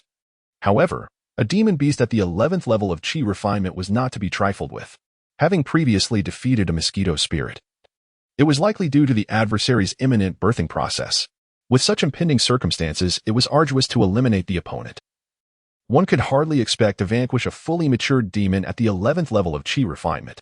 It was quite possible that When Yiguang would find himself unable to prevail alone, and given his character, he might stubbornly persist until the end. Qiu Yibo frowned. "Well then, can I at least accompany you, senior brother?" When Yiguang nodded in satisfaction, kindling a campfire. For most demon beasts in the forest, a single campfire was sufficient to deter them. He then closed his eyes and began to meditate. Qiu Yibo sighed in resignation, recalling the incident with the Wulong sword, where When Yiguang had been unwilling to accompany him. Now, as When Yiguang sought his company, he could only oblige. Perhaps it was a matter of reciprocity. After freshening up, Qiu Yibo emerged ashore, tidying himself before setting up a formation, and commenced his meditation. Since embarking on the path of cultivation, many had discovered that meditating was often more beneficial than sleeping. While Qiu Yibo would usually seize the opportunity for a brief slumber, he deemed it unwise in the secret realm. Thus, they meditated for 2 hours, and as dawn broke, both opened their eyes simultaneously. The two individuals each consumed a pill of fasting and extinguished the bonfire before embarking on their journey westward. It was then that Qiu Yibo inquired about the nature of the western path that Yiguang had mentioned. When Yiguang replied, "We must traverse this forest, and then cross another." Qiu Yibo gazed upwards and counted the mountain peaks, realizing that they were merely separated by 5 mountains. It seemed the territory of this mosquito spirit was not vast. "What kind of beast are we dealing with? Do you know, senior brother? It is a fierce tiger." When Yiguang paused, explaining, "I noticed fellow students engaged in battle when I last visited, so I chose to avoid confrontation. I am uncertain of its presence now. With an 11th level prowess, I doubt it would engage us," Qiu Yibo pondered. "Aside from you and me, the only other capable individual among our peers is my sister. Lin Shiji, Guzhan, senior brother, possesses a significantly higher realm, having surpassed 4 or 5 minor realms. How could we possibly contend?" "I concur," Yiguang responded. "Thus, to approach in their presence would imply an intent to usurp, which is why I opted to steer clear." "Senior brother one, that reasoning is flawed," Qiu Yibo interjected, raising a finger in a gesture of disagreement. "Indeed, to approach in front of others may suggest a desire to seize, but one could easily remain behind and observe. Once they depart, we could proceed without the taint of theft." "Such logic is rather unyielding," Yiguang countered. "No, it is a matter of duty." Yiguang fell silent, unable to refute Qiu Yibo's point. However, upon further reflection, he found it to be quite reasonable. The forest is indeed bustling with life, although it lacks formidable beasts. Numerous lesser creatures roam the lower levels. Not all of them are inclined to attack humans, most flee at the mere sight of a person. Qiu Yibo leisurely plucks flowers and gathers leaves along the way, and even encounters a small wildcat that has strayed from its path. Given the absence of wildlife protection laws, Qiu Yibo unhesitatingly captures the little feline, playfully tousling its fur before releasing it, having satisfied his curiosity. Yiguang does not object to this occasional indulgence, turning their journey into a leisurely exploration. As they stroll through the verdant thicket, Yiguang suddenly remarks, "Something is following us." Qiu Yibo, sensing the presence, responds, "Who dares to follow?" After a while, Yiguang points out the dense foliage behind them. Qiu Yibo absent-mindedly rubs his nose. He has long neglected the habit of being aware of his surroundings. Following Yiguang's gaze, he notices a striking glimmer of pale gold among the thick trees. When he turns to look, a large, bright yellow eye, the size of a bronze bell, meets his own gaze. "How peculiar," Qiu Yibo muses. "This creature is at the 3rd level of Qi refinement. What audacity it possesses." Yiguang quips, "Perhaps it's because you don't seem like a meal?" Qiu Yibo shrugs, recognizing that confronting such beasts is futile. It is well known that the simplest task in the current lottery involves locating low-grade materials, while the easiest task of exterminating beasts pertains to those at the 6th level of Qi refinement. Zhang Sheng has stated that one must seek higher targets, not settle for lower ones to meet quotas.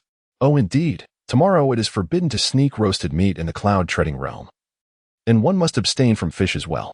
If anyone is caught indulging, they will be condemned to consume a tasteless, putrid-flavored fasting pill for an entire year.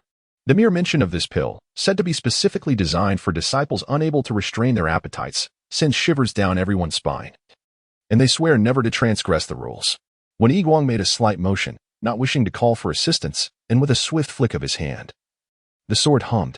A wave of sword energy sliced through the air, and suddenly, a massive tiger, as large as an elephant, leaped out from the thicket. Its golden fur glistened under the sunlight, reflecting a dazzling brilliance, and with wide eyes, it lunged toward the two. Yiguang promptly sheathed his sword, pondering whether it was truly challenging to deal with a tiger at the 3rd level of Qi training. In a matter of moments, he subdued the beast, employing a bit of the incense he had concocted, causing the tiger to collapse on the ground, evidently in a deep slumber. Qiu Yibo joyfully rubbed his hands together, urging, "Senior brother one, come here." Yiguang responded with a puzzled expression. Before him, Qiu Yibo resembled a famished tiger pouncing on its prey. Burying himself in the plush fur of the tiger, his hands poking around its belly, exclaiming in delight, "The fur is so smooth. Look, how can a tiger's fur be a light golden hue?" After tugging at the tiger's head, he noticed his hands and clothes devoid of any fur, his eyes shining brighter. It doesn't he shed? A magnificent golden cat that doesn't he shed fur. Who wouldn't he adore this? When Yiguang sighed, well, I suppose it's normal for someone to have a fondness for cats and dogs. Under the repeated urging of Qiu Yibo, when Yiguang reluctantly stepped forward to join in the playful tugging of the tiger's head, its fur indeed is smooth as silk, offering a delightful tactile sensation. By this time, Qiu Yibo had already begun to roll around joyfully with the animal. When Yiguang chose not to rush him, allowing the exuberance to continue for a while. Eventually, Qiu Yibo raised his face and said, Senior brother, why don't we devise a way to make it our steed? The dragon rides the clouds, and the tiger rides the wind. Perhaps they would outrun us both. It would save us effort. A beast of the third level of Qi training should possess some degree of intelligence. While it may not strategize like a human, communication is certainly possible. For example, the red-crowned cranes raised in Lingyun sect typically belong to this tier. Shall you attempt it? When Yiguang inquired. With hopeful eyes, Qiu Yibo looked at Wen Yiguang and said, Senior brother, please help me set up a formation to prevent it from escaping. When Yiguang nodded, and Qiu Yibo proceeded to offer an antidote pill to the tiger. Before long, the tiger regained consciousness. As it noticed the small child, who seemed as if he could be devoured in one bite, placing a hand on its nose. It opened its mouth to roar. However, as it did so, a sweet morsel entered its mouth instead. The tiger attempted to howl, but the treat was too delectable, causing its voice to pitch awkwardly. Qiu Yibo nearly burst into laughter, holding a pill in his hand. Seeing this, the tiger instinctively opened its mouth to bite. But just as it lifted its head, when Yiguang stepped onto it, calmly saying, Be obedient. Sensing the danger, the tiger complied and lay down submissively. Qiu Yibo signaled for it to extend its tongue, and the tiger's round, bright orange eyes fixated on Qiu Yibo's hand, following the movement eagerly. Stick out your tongue, and I shall reward you, Qiu Yibo instructed. A pink tongue, steaming and adorned with barbs, suddenly manifested before Qiu Yibo. The vibrant tongue extended outward, prompting Qiu Yibo to shake her head and gesture towards the distant mountains. We must journey to that peak. If you transport us there, I shall grant you 3 of these precious elixirs, shall I not? The tiger's eyes widened in astonishment, as if deep in contemplation. Qiu Yibo clapped her hands, declaring, Refusal will result in your demise. It was an age-old adage. After all, there existed no animal protection laws here. Killing a tiger bore no consequence. Although the adorable Siberian golden tabby was a difficult creature to harm, a little intimidation would not go amiss. The tiger paused, then fervently nodded its companion, Wen Yiguang. Trembling in response to the commotion, Qiu Yibo joyfully proclaimed, Then it is settled. My senior brother and I shall mount your back. As disciples of a prestigious sect, we are most discerning of our promises. The tiger nodded once more, indicating its consent. Wen Yiguang gracefully descended from the tiger's head, and the tiger attempted to rise. Sensing the strength in its limbs, it halted momentarily, while Wen Yiguang hoisted Qiu Yibo onto the tiger's broad back, which was indeed spacious enough for 2 to sit cross-legged comfortably. The tiger felt an urge to shake its fur, inexplicably sensing a disarray in its coat that day. Yet the thought of carrying 2 formidable figures restrained its impulse, and it obediently galloped westward. The wind roared from all directions, exhilaratingly whispering around them. Having previously soared through the skies, this was an entirely different experience, one filled with unbounded exhilaration. With each leap and landing, the solid vibrations coursed through the tiger's body, a stark contrast to the ethereal lightness experienced by a crested ibis soaring through the sky. If one were to add a steering wheel and transform this into an off-road vehicle, what difference would it make? None at all. The surrounding scenery raced past in a blur, and the tiger, displaying a remarkable sense of awareness, navigated through the spacious terrain devoid of obstructive foliage. When Yiguang could not help but divert his gaze to the enchanting landscape nearby, reluctantly conceding that the essence of autumn was indeed as poetic as it had been described. This mode of travel was significantly swifter than relying solely on one's legs, and there was an inexplicable thrill to it. Junior brother Gu. While I and junior brother Zhou attract attention, you and junior sister Lu will execute a surprise attack from the side. Your role is to cast spells for disruption. With her longsword in hand, Qiu Luli exuded an air of eager anticipation. Guzhen exchanged a gesture with her, signaling agreement, and together with the other 2, they charged towards the formidable tiger. The location where Qiu Luli had teleported them was a forest, and not far off was Guzhen. The 2 quickly formed a partnership. Over the past few days, they had encountered 4 junior disciples and had thus banded together to hunt monsters. Although their individual objectives varied, Collaborating to slay higher-level foes yielded mutual benefits, allowing them to share the spoils of victory equally within their sect afterwards. This marked their third encounter with a beast of the 10th level of Qi training or above, and it was evident that this tiger's prowess exceeded even that. Once defeated, the tiger's hide, bones, teeth, and gallbladder would provide ample rewards for everyone involved. It was, however, somewhat unfortunate for Qiu Yibo, who had encountered the least rewarding and most insignificant of foes, a mere mosquito spirit. The tiger, sensing an ambush, let out a thunderous roar and leaped forth from its lair. Unlike the shadowy creatures that dwell in darkness, this beast required a vast cavern, yet its lair was merely a modest hollow, sufficient to shield it from the elements. Qiu brandished her long sword and declared, "I am here, you vile beast." The tiger, colossal in size, moved with the swiftness of the wind. Its movements so rapid that a few disciples could scarcely perceive them, only catching fleeting glimpses of its blurred form. Undaunted, Qiu steadied her sword, thrusting it forward with the assurance of a seasoned warrior. A resounding clang echoed as the blade met the tiger's upper jaw. The beast's formidable fangs halted mere inches away, the odor of blood emanating from its gaping maw eliciting a smile from Qiu. Releasing her grip slightly, she directed the Qidian sword towards the creature's mouth. This demon had begun to cultivate awareness. Its exterior bore the marks of focused training, rendering the Qidian sword ineffective against its defenses. Thus, she aimed for its vulnerabilities, such as the mouth and eyes. Having successfully struck, the tiger opened its massive jaws to bite Qiu. But she anticipated its move and deftly dodged just in time. A great boulder suddenly appeared in front of the tiger, a result of the combined efforts of two disciples concealed behind. The creature's fangs shattered the stone, and it fell to searing pain, blood gushing from its mouth as it turned to confront the disciples who dared to resist. Guxian, wielding his sword, descended from above and aimed directly for the tiger's eye. Typically, at this juncture, victory would be assured. A collective smile emerged among the onlookers, yet suddenly, the tiger lifted its head and lunged towards Guxian, who had unwittingly offered himself as a tempting morsel. Guxian, in an instant of peril. Qiu was unable to intervene in time. The tiger's mouth clamped down on Guxian's sword, slicing through its tender flesh, and then, in a heartbeat, the sword was severed by the tiger's teeth, threatening to take Guxian's arm with it. In the next moment, a wave of sword energy surged forth, sending blood and flesh flying as the tiger yelped in pain and collapsed to the side, only to scramble back up, panting heavily as it faced the group defiantly. Someone had managed to breach the tiger's defenses. When Yiguang swooped down, grasping Guxian and pulling him away from danger. "Are you all right?" "I'm fine," Guxian exaggeratedly replied. "When Xixiang, you arrived just in time. Otherwise, I would have been forced to shatter my jade talisman." "Be quieter," when Yiguang nodded in response. Just then, another tiger head sprang forth, causing everyone to gasp in astonishment. Could it be that this tiger possessed the ability to summon reinforcements? To their surprise, they saw Qiu Yibo sitting serenely atop the tiger's back, exclaiming with astonishment, "Sister, Guxian, fellow disciples, are you all unharmed?" The group responded, "We're fine. Just a bit of turbulence."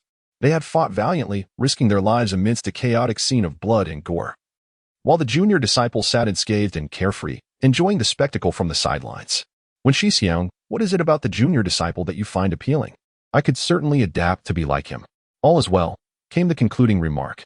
The autumn essence arrived gracefully from Siberia, bestowing 3 elixirs upon it. Reluctantly plucking at the air, the golden gradient, clutching the elixirs, trembled with anticipation, turning to flee, yet autumn essence remembered to entice it. Waving behind, "Remember to seek me out when you wish for more elixirs. I have plenty." The disciples were left speechless, Guxian weakly nudging against Wen Yiguang's arm, saying, "Comparing people is futile." Wen Yiguang retorted, "He is small, and so are you? I am not yet 10. Wen Yiguang, disinterested in further debate, knew Guxian had never bested autumn essence in argument. Stand tall, eliminate it first. Guxian straightened up, while autumn essence dashed to the 2 senior brothers concealed behind, producing a small orb with a mysterious smile. "Brothers, let us devise a way to make it open its mouth wide, and then we shall." The 2 senior brothers stared, astonished. "Is that feasible? We might as well try." Autumn essence chuckled, exchanging a knowing glance with Wen Yiguang, pointing to his own mouth. Wen Yiguang intuitively grasped the plan. After a brief discussion with Qiu, Guxian, and others, they once again launched an assault on the giant tiger. The tiger's basin-sized eyes roamed over the crowd, preparing to pounce. When Yiguang took over Qiu's position as the primary attacker, confronting the beast directly. His longsword shimmering in the air, clashing against the tiger's fangs, producing a resonant sound of metal striking metal. Dazzling sparks erupted from the point of contact between the two. As the figures of the giant tiger and Wen Yiguang seemed to dissolve before the eyes of the onlookers, leaving behind only a blurred afterimage, the spectators were left in awe, unaware of the object in Wen Yiguang's hand that could stand its ground against the formidable tiger's fangs. Qiu Luli, with a commanding tone, urged, "What are you standing there for? Charge." Before her words had fully settled, she plunged into the fray. Lacking weaponry, she nonetheless displayed remarkable resolve. With her presence on the battlefield, the giant tiger's movements visibly slowed, and each strike of the Qidian sword targeted its most vulnerable points. Witnessing this, the others hesitated no longer and joined the battle. The two elder brothers of Qiu Yibo formed hand seals, conjuring flickering lights between their palms, reminiscent of thunder rumbling in the distance. In unison, they recited, 10,000 morning salutations, commanding thunder. Demons quail, spirits perish. Within lies the lightning, concealed in name. This was the most lethal thunder incantation imparted by Zhangxing during the year. Although its drawback lay in the difficulty of execution for those of insufficient cultivation, as it could easily deplete one's internal energy. Moreover, the incantation required considerable preparation time. Thus, Qiu Yibo had never contemplated using it alone. With a swift utterance of go, dark clouds suddenly gathered in the sky, rapidly expanding. The two combined their efforts to create an obscuring canopy, while distant thunder rumbled ominously overhead, and pale blue lightning churned, poised to strike. Behold, this is the preparation phase. We must wait for the thunder to gather its strength, Qiu Yibo thought, recognizing that their cultivation level was too low for a swift release. Were Zhangxing to invoke it, he could summon hundreds of bolts of lightning in an instant. Observing this, Qiu Yibo also began to form seals. Murmuring, Supreme Star of the Great Abyss, adapting without pause, banishing evil and binding spirits, safeguarding life and self. In the arena, a radiant golden light enveloped the individuals, as protective spells alleviated their burden significantly. Yet, Qiu Yibo remained relentless, immediately following with a chilling ice spell and a searing fire incantation. These minor spells were not intended to inflict harm upon the colossal tiger, but rather to temper its onslaught. The fighters grew more resolute as the battle progressed, their swords glimmering like rain. They possessed the patience to wear down their foe. Hundreds, even thousands of strikes landed upon the wounds inflicted by Yiguang, and they were resolute in their belief that the giant tiger could not endure indefinitely.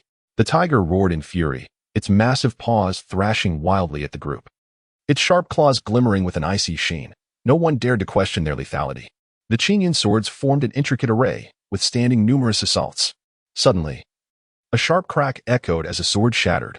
After piercing through layers of golden light, the tiger's claws sent one of their own flying. Blood gushing from the wound. Brother Zhou. Two brothers, continue your incantations with confidence. Qiu Yibo, having completed his spell, lightly touched the ground with his toes and leaped forward to intercept Brother Lu, swiftly guiding him into the bushes. He administered a healing pill to Lu while tearing away the latter's outer robe to bind the wound. Brother Zhou nodded in gratitude, closing his eyes to meditate and channel the medicinal potency. Thank you, junior brother. At that moment, the sky erupted with a thunderous roar, prompting the group to retreat hastily. While the thunderous spell was adept at locking onto its target, proximity could still entail dire consequences. They observed bolts of lightning converging in the clouds, leaving a fleeting trail of white light in the sky. Soon, the heavens trembled, the light fading as the giant tiger panted heavily, its fur charred and distorted, revealing a gaping wound on its back, a crimson cavity exposed. A wisp of white smoke wafted from its body as the tiger glanced up at the sky in terror, its steps beginning to retreat. This is not good. It intends to flee. As the autumn mist enveloped the surroundings, Qiu Luli commanded with fervor, swiftly positioning himself behind the colossal tiger to obstruct its escape. The beast's speed was truly astonishing. Should it choose to flee, none present would be able to pursue it.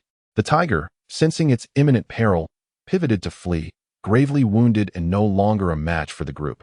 Its survival was merely a matter of time. In the midst of its frantic dash, a glimmer of sword light surged from the side. The tiger opened its jaws to bite, only to find that what entered its mouth was not a sword nor a person, but rather a small orb. With a snap of his fingers, Qiu Yibo exclaimed, "Explode!" A muffled sound echoed, and the tiger's bright yellow eyes were immediately flooded with a deep crimson hue, followed by an eruption. It seemed as if something had splattered from its body. Wen Yiguang seized the opportunity, drawing close to Gu Zhan, and with a flourish of his sword, he deflected the shards that hurtled towards him. Suddenly, a multitude of icy shards erupted, embedding themselves into the tiger's fur. The beast opened its mouth. Torrents of blood gushed forth as it slowly turned its gaze towards Qiu Yibo. Before it could take further action, it collapsed. The onlookers were momentarily stunned, eyes wide in disbelief. What had just transpired? What kind of terrifying object had the junior disciple thrown? They turned to Qiu Yibo, who wore an innocent and bashful smile. Seniors, why do you gaze at me? Shouldn't you be tidying up? Only Qiu Luli remained composed, stepping forward and firmly grasping Qiu Yibo's ear. You little rascal, how dare you toss such a perilous object without warning us? Are you not afraid of blowing us all to bits? Ouch, sister, that hurts. Qiu Yibo whimpered, feeling aggrieved. It was trying to escape. It escaped. And our injuries would be in vain. Moreover, our senior brothers and sisters are exceptionally skilled. They would not be unable to evade a few pieces of ordinary iron. Qiu Yibo initially intended to deploy explosives, but then reconsidered, realizing that the creature's hide had already been sufficiently ravaged by thunder. Thus, he opted for a more potent blade bomb, aiming solely to deliver a lethal blow. To his astonishment, the results were remarkably effective. The onlookers glanced at Qiu Yibo, who was being tugged by the ear, and then at the fallen giant tiger, unable to suppress their laughter. After their amusement subsided, the realization dawned upon them. We have triumphed. Despite their disheveled appearances and numerous injuries, it did not hinder their jubilant cheers. Wen Yiguang, too, appeared somewhat disheveled, though he did not outwardly display his discomfort. It was impossible to have faced the giant tiger unscathed. He flexed his fingers, gripping the Zhaoying sword tightly, feeling the dull ache radiating from his fingertips. With a swift motion, he swung the sword, leaving a clean line of blood in its wake. The Zhaoying sword, bloodless, was sheathed once more. Following their moment of joy, they began to address the aftermath of the battle. Responsibilities were clearly assigned. Qiu Luli was tasked with collecting the entire giant tiger, while Lu Shimi set up the formation, allowing the others to meditate and recuperate. Qiu Yibo, in fact, found himself the most at ease. He chose not to meditate, opting instead to guard the others. Among those who had faced the foe directly, aside from Wen Yiguang's sword remaining unscathed, the other swords were either broken or damaged. Qiu Yibo sat nearby, temporarily repairing their weapons, having discovered a plentiful supply of ores in the cave, which were perfectly suited for mending their swords. As Zheng Xiu was immersed in his thoughts, he suddenly heard a rustling sound emanating from the nearby thicket. At that moment, the Qidian sword in his hand had been nearly perfected. Qiu Yibo pointed the long sword, and it flew forth, accompanied by a familiar call, Awu. Out from the shallow golden-hued thicket emerged a rather large tiger, its presence a testament to the peculiar ability of such a creature to conceal itself amidst the not-so-tall foliage. The tiger sniffed the air, its four legs trembling, as if it were trying to ingratiate itself, calling out once more, Awu. Qiu Yibo gazed at it with an impassive expression, not lowering his sword. What brings you here? Seeking elixirs? While undeniably adorable, its intentions of pilfering his resources rendered it less charming. The tiger paused, nodding fervently, and cautiously approached Qiu Yibo. Its tail, as thick as a human arm, curled around Qiu Yibo's waist, nuzzling against him. Noticing that Qiu Yibo showed no signs of rejection, the tiger circled around him, playfully encircling him in its embrace. Its bright yellow eyes sparkled with hope as they fixed upon Qiu Yibo. Pausing for a moment, Qiu Yibo placed a medicinal pill into the tiger's mouth. Instantly, the tiger's eyes narrowed in delight, its tail joyfully swishing without a hint of aggression. Wen Yiguang, who had yet to open his eyes, softly said, "Bo, come in." Upon hearing this, Qiu Yibo nodded and climbed over the tiger.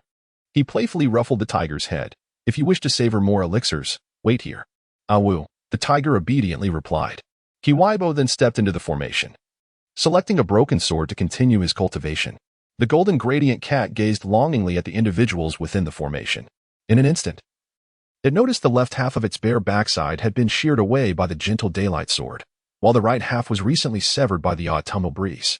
With a heavy heart, it lay down, resigned to await the dawn. Alas, the elixirs are quite delectable, sobbing softly. As the golden crow soared westward and the icy moon hung in the sky, Zhou awoke to find his sword perfectly intact before him, showing no signs of damage.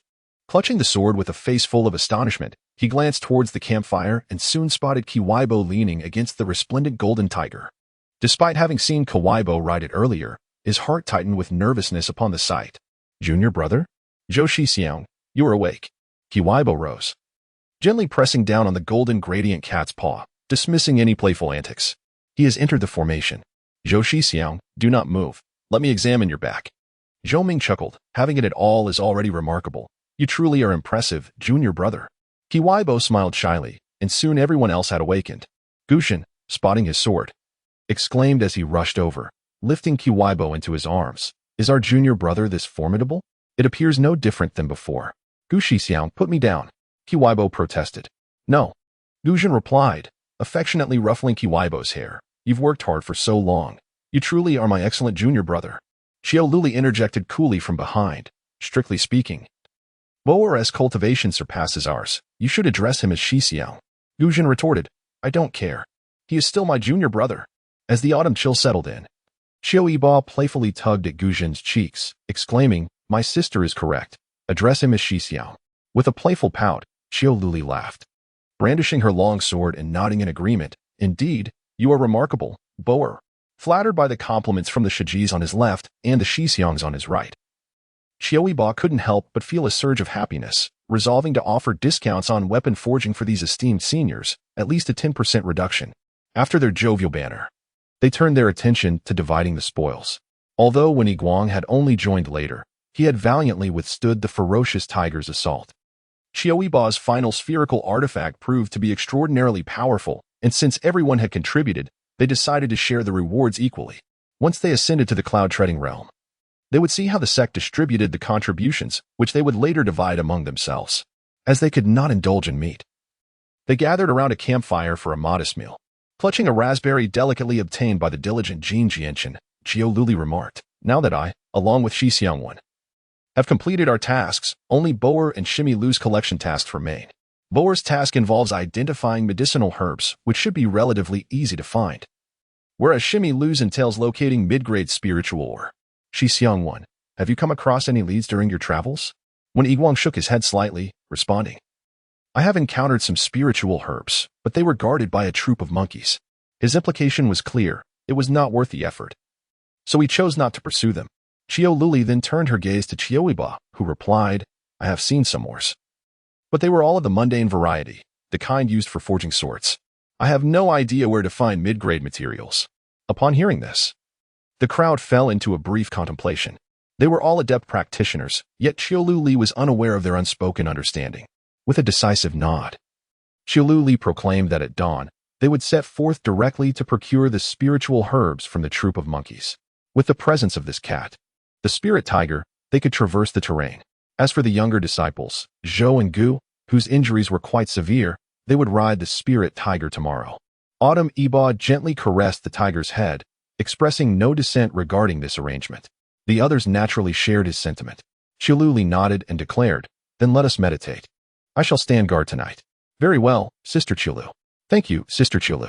Thus, the matter was settled. With Qiu Luli on watch, Autumn Yibo felt at ease to meditate and recuperate. After enduring 2 battles, he sensed a newfound completeness in his cultivation, though no signs of a breakthrough were evident. Autumn Yibo reflected that reaching the 10th level would grant him a lifespan of 100 years, yet he was merely 7 years old after the new year.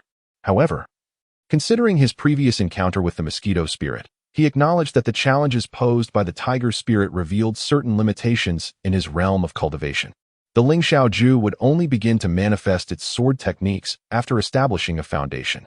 Prior to this, their combat skills remained rather mundane, with the most proficient among them merely able to wield 2 sword strikes effectively. As for the techniques, due to their insufficient cultivation levels, they could only invoke minimal celestial phenomena. During the cultivation period, reaching the threshold of spring breeze turning into rain would be commendable. In the foundation establishment phase, one could learn spring breeze turning into rain, while in the golden core stage, one could master raining and combing winds, and upon reaching the nascent soul stage, one might unleash a tempest. Of course, the water-related techniques extend beyond merely the term rain, but this serves merely as an illustration. Upon reaching the 5th level of cultivation, the demonic beasts gain the conscious ability to refine themselves, such as the mouth parts of the mosquito spirit and the fur of the tiger spirit. These beings, aside from when Yiguang, find it exceedingly challenging to break through the barriers of their respective paths. Consequently, the sect has cast them into a realm where they cannot exploit weapon advantages nor utilize their unique pathways. assigning them an almost insurmountable task designed for several individuals to complete. The reasoning behind this is all too evident. Nevertheless, he has progressed swiftly in his cultivation, often finding the situation perplexing. Despite being a profound spiritual root, he surpasses Wen Yiguang, who possesses a celestial spiritual root in terms of breakthrough speed. He had previously attributed this to his temperament, which is perhaps not that of a true child. However, upon reflection, he now perceives an underlying oddity. Yet, there is no need for haste. What does it matter how one's cultivation unfolds? Time has passed, and surely his third uncle should arrive soon. He has visited the Grand Hall of the Cold Mountain Academy, and the fate of the blue lamp, which represents his destiny, remains intact, suggesting that all is well. Suddenly, a surge of frustration coursed through him. His third uncle, why could he not simply focus on his own cultivation and breakthroughs? What mountain could possibly distract him? How frustrating. On a jagged cliffside, a snow-white pine tree stands resolutely, seemingly having arrived from a wintry day, its branches heavy with snow, as if encased in solid ice. Surrounding it, there are no extraordinary phenomena, yet its pristine whiteness captivates the eye, drawing attention effortlessly. The scene unfolds before a tranquil pool, where a gentle cascade descends from a modest cliff. Following the stream, the water meanders through the landscape, flanked by fragrant peach blossoms, their petals drifting downstream, occasionally plucked by a monkey that cradles them in its grasp. Several other monkeys skillfully traverse the vines, leaping from one rocky ledge to another, reveling in their carefree existence. Observing this, the onlookers grasped why even the formidable Wen Yiguang chose to retreat hastily. This troop of monkeys, though numbering only a dozen, primarily consists of nurturing mothers and elder beasts. The males have presumably ventured out in search of sustenance. Even if one were to estimate, the total number of these monkeys would be around 40 to 50. To confront such a gathering of creatures at the 4th or 5th level of cultivation over a mere herb would be an exercise in futility. Must we resort to slaughtering them one by one? Lu Shimi mused. Zhou Ming shook his head, cautioning that slaying these creatures would undoubtedly incite their fierce vengeance. For monkeys possess a remarkable capacity for retribution. Autumn Yibo squinted thoughtfully, glancing at Wen Yiguang. That is the Lingon pine. Its trunk is hard as cold iron and imbued with considerable resilience, making it an excellent material for crafting swords. Its leaves possess the ability to dispel evil and halt bleeding. Consuming them directly can enhance one's cultivation, though it appears to be no ordinary specimen, at least of mid-grade quality. Autumn Yibo felt a surge of frustration. The area was expansive, unlike the confines of a cave. Clearly, his incense would prove ineffective, and substituting it with explosive projectiles or steel blade thunder techniques would yield limited results, given the ample space for evasion. If the steel blade thunder were to detonate, it would be challenging to predict whether the Lingon pine would escape unscathed. When Yiguang remarked casually, "When I arrived, it was indeed a top-grade specimen." As the crowd listened intently, they discerned that this pine tree had reached its mature stage. Only during this phase could the spiritual material exhibit a sudden surge in quality. "Should we take it?" Gu Zhen exclaimed with excitement. "That trunk is indeed a valuable treasure. Let us have the younger disciple sign for it, and we can divide the rest among ourselves. Once we gather enough materials and spirit stones, we can forge a sword," Qiu Yibo affirmed. "It is certainly superior to the Qidian sword." "Then why hesitate?" The group exchanged glances. Qiu Luli proposed, "Let us devise a plan. Since they are on the rock face, climbing is arduous. It would be wiser to lure them in for an ambush. Who is willing to be the bait?" "I suggest either myself, Wen Yiguang, or Gu Zhen, as the three of us can run quite swiftly." The others nodded in agreement, recognizing the peril of being bait. As one might face a dozen monkeys in an ambush, strength was essential. Wen Yiguang was already prepared. Upon hearing this, he stood up to conceal himself and declared, "I shall go." "Wait," Qiu Yibo interjected, a glimmer of inspiration lighting his eyes. "What if I go?" "You?" Qiu Luli dismissed the idea. "You cannot." Suddenly, a small child, exquisitely delicate, emerged in a state of distress from the thicket, fleeing toward the cliff. He plunged into a shallow pool, while behind him, the jungle erupted with the fierce roar of a tiger. The monkeys, previously seated or standing near the pool, instantly diverted their attention to the child. Their vigilance heightened as a mother monkey with offspring swiftly ascended the cliff. Then, a magnificent golden tiger burst forth from the jungle, and the monkeys howled, their shrill cries echoing throughout the rocky expanse. The giant tiger halted upon noticing the footsteps of the monkeys and let out a couple of roars. However, the monkeys remained undeterred, advancing steadily. Faced with this, the giant tiger could only retreat in resentment. It was only then that the monkeys turned their attention to the child by the pond, who was weeping and rubbing his eyes. He appeared peculiar, resembling them in some ways yet devoid of fur, like an oddity. The monkeys approached him curiously, and the child, terrified by the towering figures of the monkeys, cried out, "Help, please don't come closer." "Whoa, where are you, brother?" The monkeys, fascinated, encircled him, and among them, one monkey revealed its sharp claws, poised to strike the child. Suddenly, a female monkey angrily shoved it away, carefully cradling the child in her arms. With fierce vigilance, the mother monkey surveyed her surroundings, letting out several angry calls. She glanced at the offspring of other female monkeys and then at the child in her embrace, before climbing the cliff and placing him gently in a safe, soft nest. Chapter 38, The Cloud-Pacing Realm, The Dispute of Ling Hansong. Everyone stood in stunned silence, watching this scene unfold, pondering if such a thing could truly happen. Just moments ago, when Qiu Yibo was taken away by the monkeys, all their hearts had been in their throats, waiting for a signal from him to rush in and rescue him. Yet, the outcome had taken an unexpected turn. "Sister Qiu, should I go save the little junior brother?" asked Zhou Yiming. Lu Qi was taken aback, not anticipating this development. "It is quite dangerous for the little junior brother." Qiu Luli lowered her gaze, deep in thought, while when Yiguang suggested, "Let us observe how things unfold." "What? Brother Wen, are you jesting?" In disbelief, Gu pondered. "What if Junior Brother Bo encounters trouble?" When Yiguang calmly replied, "Junior Brother Bo has his own means." "What means could he possibly have?" When Yiguang continued, "He single-handedly eradicated thousands of shadow curtain worms, including one that was at the 11th level of Qi refinement." Upon hearing this, everyone was left speechless, recalling how he had previously relied on the collective efforts of others to slay an 11th level giant tiger. Had it not been for the presence of Wen Yiguang and Qiu Yibo, they would likely have returned empty-handed. Yet now, when Yiguang revealed that Qiu Yibo had single-handedly slain an 11th level beast and had also managed to exterminate thousands of those worms, was this truly possible? How could it be? Zhou Yiming murmured to himself. Junior Brother Bo was a practitioner at the 10th level of Qi refinement. When Yiguang's fingers twitched slightly, among classmates, none can compare with him. He understood this, yet every time he saw Qiu Yibo's youthful demeanor, his delicate nature, penchant for laziness, and the way he sweetly called out to his senior brothers and sisters, he would forget this fact. His little junior brother was indeed the foremost in this realm. Qiu Yibo felt somewhat dazed. He had intentionally attracted the golden gradient monkey to chase him, drawing the entire troop of monkeys together, even in an open space. The fragrant bait was limited, but it could still serve as a distraction. He had already poised a small ball in his hand, waiting for the creature to take one more step before throwing it. Who would have thought that a female monkey would lead him to a cliff? Now, Qiu Yibo found himself bewilderedly seated in a nest cushioned with thick fur. What on earth was he to do now? The mother monkey eagerly hopped aside, rummaging for something. Before long, she presented a handful of raspberries at his lips, gazing at him with earnest anticipation. Noticing his reluctance to open his mouth, she nudged them closer, urging him to partake. These raspberries, previously savored by Qiu Yibo, grew sparsely on a branch, only 2 or 3 at a time, each no larger than a thumb. Yet they were exceptionally sweet, juicy, and invigorating. If one were to classify them, they might well be deemed a rare herb of the mundane realm.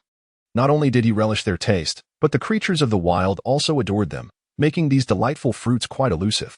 After traversing a considerable distance, he had managed to find merely a handful. Reluctantly, he complied and opened his mouth to eat as she wished, eliciting a contented smile from the mother monkey. She then picked another berry and offered it to him. Once he finished that handful, she produced 2 exceptionally sweet fruits resembling small tangerines, encouraging him to eat once more. Qiu Yibo, feeling quite stuffed, promptly shook his head in refusal. The mother monkey, observing his round belly, gently patted it, satisfied. She then set down the remaining fruits, affectionately ruffled his fur, and cradled him in her arms, gently swaying as though lulling him to sleep. Nestled in her embrace, Qiu Yibo noted that these monkeys were of a size comparable to normal adults, devoid of the foul odor commonly associated with wild beasts. Being held by her felt oddly reminiscent of being cradled by his father, who had always played both paternal and maternal roles in his life. Having consumed her fruits, it would be ungracious to covet her rare herbs. He decided to regard the majestic cold pine as a mere matter of fate, planning to slip away quietly come nightfall. After all, the disparity in their realms made it challenging for the monkeys to detect his movements. A few monkeys arrived, seemingly drawn by curiosity. Several of the elder apes, their hands clutching withered fruits, still offered them to the mother monkey. They then approached Qiu Yibo, eager to play and cuddle him. The mother monkey handed Qiu Yibo over, allowing them to embrace him while her watchful eyes remained fixed on them, worried that they might inadvertently drop him. After a lively commotion, the monkeys eventually departed. The mother monkey once again cradled Qiu Yibo, as if holding on to her last precious treasure, gently caressing his head. Qiu Yibo paused, contemplating that his senior brother must have hidden away by now. He hoped that this troop of apes posed no threat. Otherwise, his departure could become exceedingly difficult. In the blink of an eye, a shadow loomed before him. A robust, pitch-black ape descended, bearing a deer upon its shoulders. Upon spotting Qiu Yibo nestled in the mother monkey's embrace, it let out a series of sharp calls. The mother monkey tightened her grip, turning her body to shield Qiu Yibo between herself and the stone wall, defiantly roaring at the male monkey. The male ascended, scratching his head at the entrance of their lair, hesitant to advance further until the mother monkey had satisfied her hunger. Only then did he cautiously drag the remains of the deer outside to feast. Qiu Yibo surveyed his surroundings. Most of the monkeys on the sheer cliff were still engaged in cultivating their energy at the 4th or 5th level. The only noteworthy male monkey, a complete master of the 5th level, appeared to be their leader. He quietly exhaled in relief. This was reassuring, as his departure would likely not disturb them. On that night, the moonlight gently cascaded upon the cliff, enveloping the mountain in a serene stillness. A mother monkey cradled her offspring in a deep slumber, while the male monkey curled against the rocky wall outside their nest, the cold wind tousling his fur in disarray, evoking a tinge of sympathy.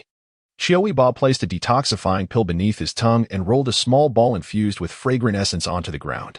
Soon, the ball released waves of sweet floral aroma, mingling with the scent of peach blossoms and dispersing into the breeze in all directions. Once carried outside, the effect diminished, merely ensuring that the monkeys nearby the nest slept even more soundly. The mother monkey's breathing grew heavier, sinking deeper into a blissful sleep. With a gentle struggle, Qiu Yibo freed himself from her embrace and quietly stepped over the male monkey, preparing to descend the cliff. He had tied a rope around his waist. While climbing the cliff posed challenges, descending was considerably easier. Initially, he contemplated using vines, yet their varying lengths dissuaded him, as he lacked the expertise of the troop of monkeys who instinctively knew when to switch vines, and he was not keen on experiencing the trepidation of aerial acrobatics. Thus, he opted for a sturdier section of the cliff, securing an anchor point for the rope, fastening it around his waist and legs with a sliding knot. After a brief trial, he began his descent down the cliff. The nest of the mother monkey was situated not far from a solitary pine tree, its branches standing tall against the encroaching autumn chill. A hint of regret flickered in Qiu Yibo's eyes as he gazed at the scene, but suddenly he halted, squinting downwards with keen observation. The moonlight illuminated the night, rendering it no hindrance to his sight. He noticed a group of mountain goats skillfully scaling the cliff just beneath the pine tree. Their speed was remarkable, as if the steep cliff posed no challenge. Their singular aim clear, the pine tree itself. After a moment of contemplation, Qiu Yibo drew forth the Qidian sword and embedded it into a crevice of the cliff, using it as leverage to ascend to the platform of the nest. He poured a detoxifying potion into the mother monkey's mouth and gently shook her while calling out loudly.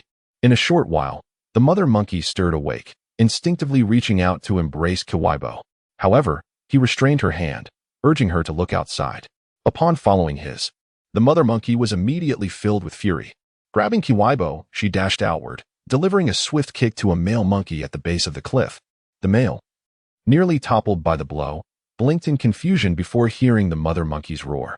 In an instant, shadows multiplied upon the cliff face as the other monkeys, alerted by the commotion, scurried from their caves.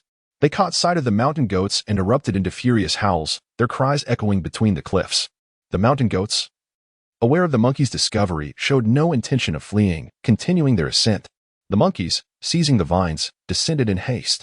A robust mother monkey was the first to arrive on the battlefield. With a powerful kick, she sent a mountain goat tumbling from the cliff, its descent accompanied by a resounding thud upon impact. Other primates followed suit, while several ibex ascended the cliffs once more, their robust, dark, and majestic horns purposefully directed towards the charging monkeys.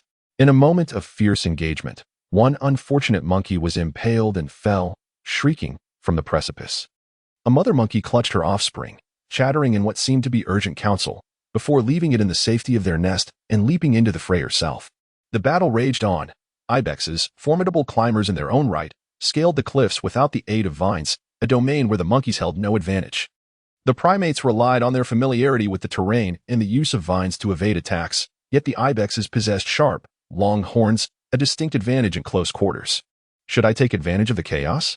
Zhou Yiming, concealed in the thicket, inquired. He had observed the ibexes advancing. Noting that this group was of a cultivation level equivalent to the 4th or 5th tier, matching the monkeys in prowess and even slightly outnumbering them. In a clash, the outcome would invariably favor him. Gu pondered aloud. I suspect that Boshidi intends to incite a conflict between them, intentionally awakening the monkey horde. When clams and gulls contend, it is the fisherman who profits. When Yiguang nodded slightly, wait. Hold on. The little junior brother has emerged. As the autumnal air enveloped him, Qiu Yibo pondered for a moment before finally approaching the entrance of the lair. He took a deep breath.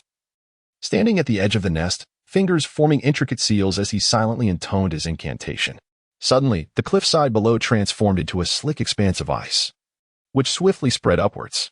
The several mountain goats, still scaling the precipice, lost their footing and tumbled downwards, only to be met by a multitude of menacing ice spikes that had mysteriously emerged below. The goats suffered grievous injuries upon impact, struggling momentarily before becoming still. The monkeys, primarily reliant on vines for movement, remained unaffected by the icy onslaught. At that moment, a goat, roughly the size of 2 men, leaped from the pinnacle of the cliff. Its immense bulk posed no hindrance. It landed gracefully upon the precipice and almost instantaneously slaughtered several monkeys. The lifeless forms dangled from its long horns, blood cascading down and staining its dark yellow hide into an alluring crimson hue. 10 layers of Qi refinement. Gu, witnessing the scene, murmured. This group of monkeys stands little chance against such a foe. Qiu Luoli drew her sword, declaring, let us go forth and slay the mountain goat. Indeed, there was no need to inquire why the junior disciple felt compelled to aid the monkeys. The threat posed by the mountain goat was evident. A beast of 10 layers was more than enough to warrant their attention. Qiu Yibo, fully aware of the situation, recognized that had it been otherwise, he would have unhesitatingly unleashed a small explosive device to wreak havoc. However, with the presence of the monkeys, he deemed it unwise to deploy such indiscriminate weaponry that could harm both friend and foe alike. Suddenly, the rock goat at the 10th level of Qi cultivation arrived beside the mother monkey. Qiu Yibo, startled, did not have time for contemplation and swiftly descended from the vines with his sword drawn. With their cultivation levels equal, Qiu Yibo could only be quicker due to the advantage of his original form. Just as the mother monkey was about to evade the impending strike from the long-horned creature, a fierce and blinding flash of sword light surged forth, leaving a deep wound upon the rock goat's body. When Yiguang, with a single strike, forced it back, stabilizing himself against the cliff wall, and shouted, Junior Brother Bo, drive it down. Understood. Qiu Yibo, noticing several figures at the bottom of the cliff, promptly halted on a small ledge. There, nestled within a hollow, was an elderly monkey that he recognized. Just moments ago, it had shared food with him. He smiled kindly at it, and then, with a hand gesture, invoked a spell to summon ice. The shallow pool below offered him considerable advantage, and with the help of 2 senior brothers, thick layers of solid ice soon formed upon the cliff face. The rock goat, unable to find any foothold, plummeted down the precipice without resistance. Simultaneously, the unsuspecting monkeys also fell. In the interest of his brother's safety, Qiu Yibo retracted the ice spikes. The monkeys, initially intent on attacking the hairless creatures, quickly shifted their focus upon seeing that he was only targeting the rock goat, forming a united front against him. Compared to the rock goat, they were more intelligent and agile, a testament to their innate gifts. As soon as the mountain goat descended, it was besieged by disciples of the Lingxiao sect and monkeys. It quickly realized that it was outmatched and fled in panic. Unfortunately, the ground was the domain of the Lingxiao sect disciples. With every swing of their swords, a mountain goat fell. For each goat that succumbed, a monkey ascended from the cliff's edge, climbing higher. Only the leader of the mountain goats remained unaffected by the icy surface, continuing to leap and attack from the rock face. Dozens of monkeys surrounded it, yet the disparity in cultivation was nearly double. In a short while, 4 monkeys plummeted from the cliff, never to rise again. Despite the constant influx of monkeys from below, the leader of the mountain goats drew ever closer to Ling Hasong. When Yiguang and Qiu Luli, after confirming that several of their fellow disciples were managing the situation below, swiftly ascended the cliff, he mimicked the monkeys, maneuvering among the vines, and soon reached Qiu Yibo's location. Observing Qiu Yibo forming hand seals, he exchanged a nod and continued upward. Though he was not particularly adept at climbing, he fixed his position and awaited the moment when the leader of the mountain goats was pressed by the monkeys to launch his attack. Qiu Yibo enveloped the surrounding monkeys in a layer of golden light for protection, ensuring they would not be slain in a single strike. The leader of the monkeys surveyed the disciples of the Lingxiao sect, and, with a fierce roar, the monkeys began to coordinate their efforts with the disciples. When Yiguang was the only one who did not anchor himself to the rock face, armed with his sword, he ascended alone. His sword energy surged, his expression calm. Even as he withdrew his long sword from the belly of a mountain goat, he remained as tranquil as water. Qiu Yibo observed him, noting that his senior brother still bore a hint of the solitary demeanor of Jun Gu, though the reasons for approaching the esteemed and Jun remain unclear. The current situation indeed bears an uncanny resemblance to the solitary boat's image. The mountain goat leader let out a fierce roar and delivered a powerful kick to Wen Yiguang's shoulder, sending him hurtling through the air. Had it not been for Wen Yiguang's timely evasion, the blow would have struck at his heart. He tumbled down the cliff, his long sword piercing the rock without hesitation, creating a shower of sparks, ultimately freeing him from the perilous descent and halting at a certain point. Wen Yiguang remained composed, inserting a pill into his mouth before continuing his ascent. Zhou Yiming exclaimed, "This is bad. It is about to break through. Should it manage to do so?" Given its agility on the cliff, the others would either flee or face certain death, leaving no chance for battle. The treacherous terrain was indeed a significant disadvantage. Seizing the opportunity, Qiu Luli shouted, taking the lead and breaking away from the fixed position to charge forward. Only Gu Qianxing approached Qiu Yibo's side, asking, "Junior brother Bo, do you have any pills? I need two. With me here, you need not worry." Gu reassured him as he accepted the pills and resumed climbing along the vines.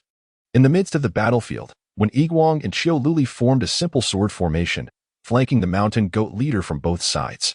With a thrust of its long horns, the creature met Wen Yiguang's shadowy defense, while Qiu Luli executed a mid-air maneuver, directing his sword towards a vulnerable spot.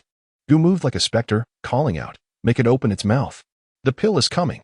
Qiu Yibo nearly lost his breath at this, wondering how such a life-and-death struggle could be rendered so amusing by Gu's antics. Yet he continued to perform his incantation. As ice spikes erupted from the underbelly of the mountain goat, the creature leaped and evaded, only to find Gu's sword awaiting it. Gu advanced, extending his left hand, willingly exchanging injury for injury. With a swift motion, he shattered its right eye into a fine mist. In the next moment, he relinquished his grip on the sword, hurling a small orb into the goat's eye socket. When Yiguang stepped forward, seizing his collar, and together with Qiu Luli, retreated towards the cover. The antics of those monkeys were beyond his concern. He had witnessed the formidable power of Qiu Yibo's spherical artifact, which, if encountered without any advantage, could only lead to self-destruction. In less than 3 breaths, the orb detonated, unleashing a myriad of icy shards that erupted from the body of the mountain goat. It bellowed in agony, its massive horns crashing heavily against the rock wall. In an instant, the wall reverberated with a thunderous roar as Ling Hansong plummeted from the cliff. And soon after, the wall crumbled, revealing a gaping hole. The ground beneath them felt lighter, and upon seeing this, Qiu Yibo immediately sensed danger. With one hand, he secured the rope, while the other waved the vines towards Gu and the others. Wen Yiguang was the first to grasp the vines, using his other hand to grab hold of Gu, who in turn clutched onto Qiu Luli with his sole functional arm. However, as Qiu Yibo was abruptly pulled by the three, the once steadfast anchor on the cliff began to give way, dragging him into the cavernous opening below. The disciples below felt the earth tremble, and upon turning, they were horrified to see the towering cliff begin to collapse. With no time for cries of pain, they hurriedly retreated with their junior disciples. Zhou Yiming remarked, with the abilities of senior sister Qiu and senior brother Wen, they should be able to escape. "I need not worry." Yet 2 other disciples expressed their anxiety. "What shall I do now?" Autumn Yibo was the first to awaken, his back throbbing with pain, likely a consequence of his fall. Struggling, he managed to ingest a healing elixir, and upon surveying his surroundings, he discovered several lifeless monkey corpses strewn about. Not far off lay a mountain goat, Gu, submerged in a shallow pool, its surroundings stained crimson. Hastily, Autumn Yibo moved closer to assess Gu's breath. Relieved to find signs of life, he administered the elixir, urging its effects to take hold swiftly, lest Gu's life be in jeopardy. He glanced upward to behold a vast cavern, its ceiling sealed by a massive boulder, while the surrounding walls were smooth and devoid of any footholds. He resolved to locate Wen Yiguang before considering anything else. During their descent, Qiu Luli had displayed quick wit, managing to pull several individuals onto the back of the mountain goat, its colossal form absorbing some of the impact. Nevertheless, the surrounding boulders that had plummeted alongside him were enough to make one reconsider. Fortunately, he had avoided a fatal fall. After a thorough search, Autumn Yibo found Qiu Luli amidst the rubble, while when Yi Guang was nearly crushed beneath the mountain goat. Gathering them together, Qiu Luli regained consciousness. Upon recognizing Long Yibo, he exhaled in relief, swiftly consuming the medicine and entering a meditative state, leaving little room for conversation. When Yi Guang soon followed suit. Awakening and, like Qiu Luli, began to meditate and take medicine, both remaining silent due to the severity of their injuries. Yet Gu's injuries were severe. When he exchanged injury for injury, his left hand had been grievously pierced. Had the ram's horn struck just a tad more inward, he might have lost the hand entirely. In the fall, he likely sustained further injuries, which explained his prolonged unconsciousness. Qiu Yibo had no time to ponder the dangers surrounding him. He swiftly established a rudimentary defensive array, encircling Gu, and commenced his healing efforts. He couldn't help but admire Gu. The person who usually laughed and played with him revealed a resolute and ruthless side. Honestly speaking, if placed in the same situation, he would likely hesitate to sacrifice his left hand for a mere ram, even in a world as peculiar as the cultivation realm.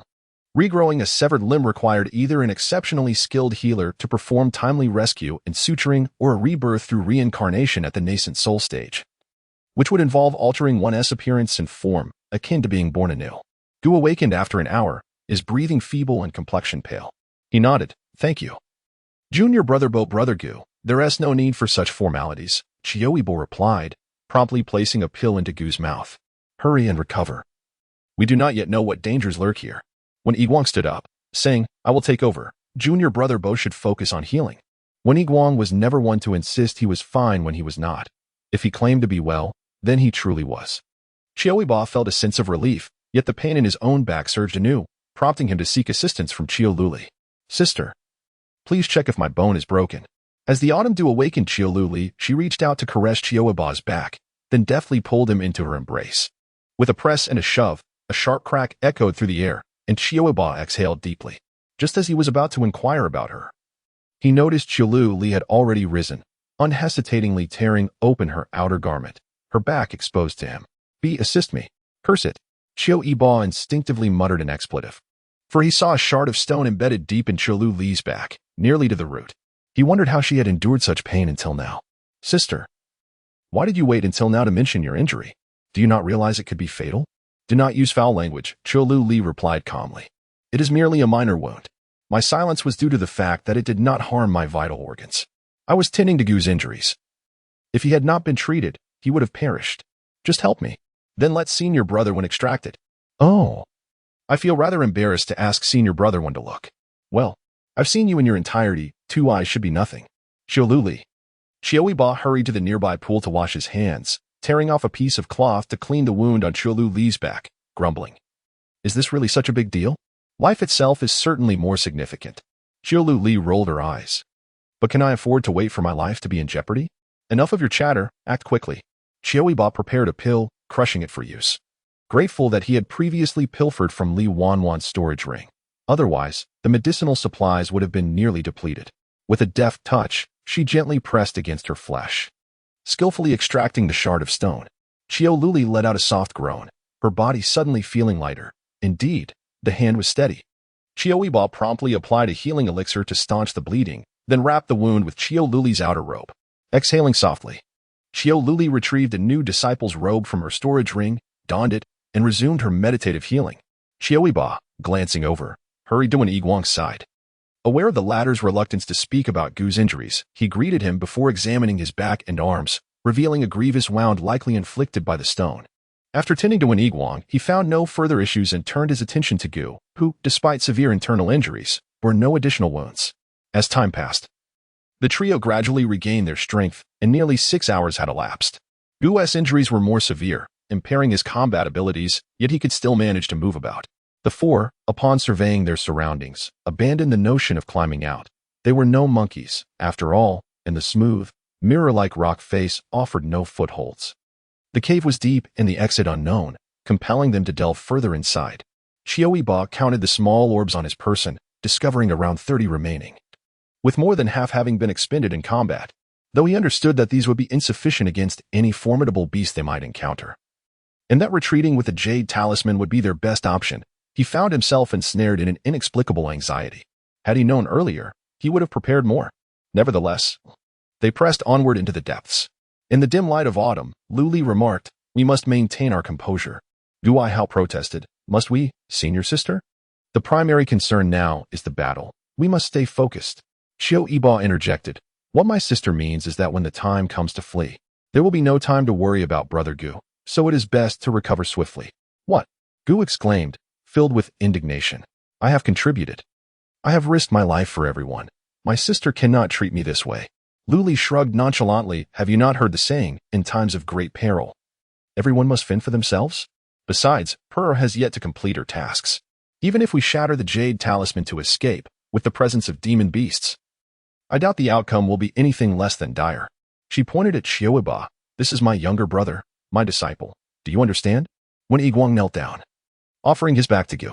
Reluctantly, Gu climbed onto Wen's back and promptly closed his eyes, concentrating on circulating his spiritual energy to hasten his recovery. Qiu Yibo, having touched the pool's water, noted that its composition seemed similar to that of the water from the previous cave, albeit with a slight sting. I hope we won't encounter the phantom silkworm again. That would be quite disastrous. It should be fine, Luli replied, her gaze fixed on the faint blue light emanating from the cave ceiling. With a swift strike of her sword, dozens of phantom silkworms fell, each no larger than a fingernail. It's nothing to worry about, Qiu Yibo retorted. Sister, have you considered what would happen if a creature the size of a basin were to fall instead? Then we would have no choice, Luli shrugged. Even if I did not disturb it, it would still attack, would it not? Was it not difficult to provoke it previously? Qiu Yibo pondered for a moment. Would falling into the water count as disturbing it? Luli pointed towards the cave that had been submerged by water. We must descend into the depths now. Qiu Yibo remained speechless in response. The pool appeared deceptively shallow, yet its depths were profound. Both Luli and Wen Yiguang, being adept swimmers, each took a companion and swam across. Luli, glancing at Qiu Yibo who clung tightly to her back, teased, back in the day, I invited you to join me for a playful frolic in the water, yet you resolutely declined. Who could have foreseen this turn of events?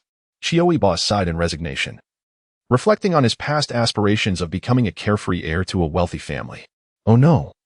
Initially, I thought I might strive to pass the imperial examinations and secure a government position. If that failed, I would simply embrace the life of a rich second generation.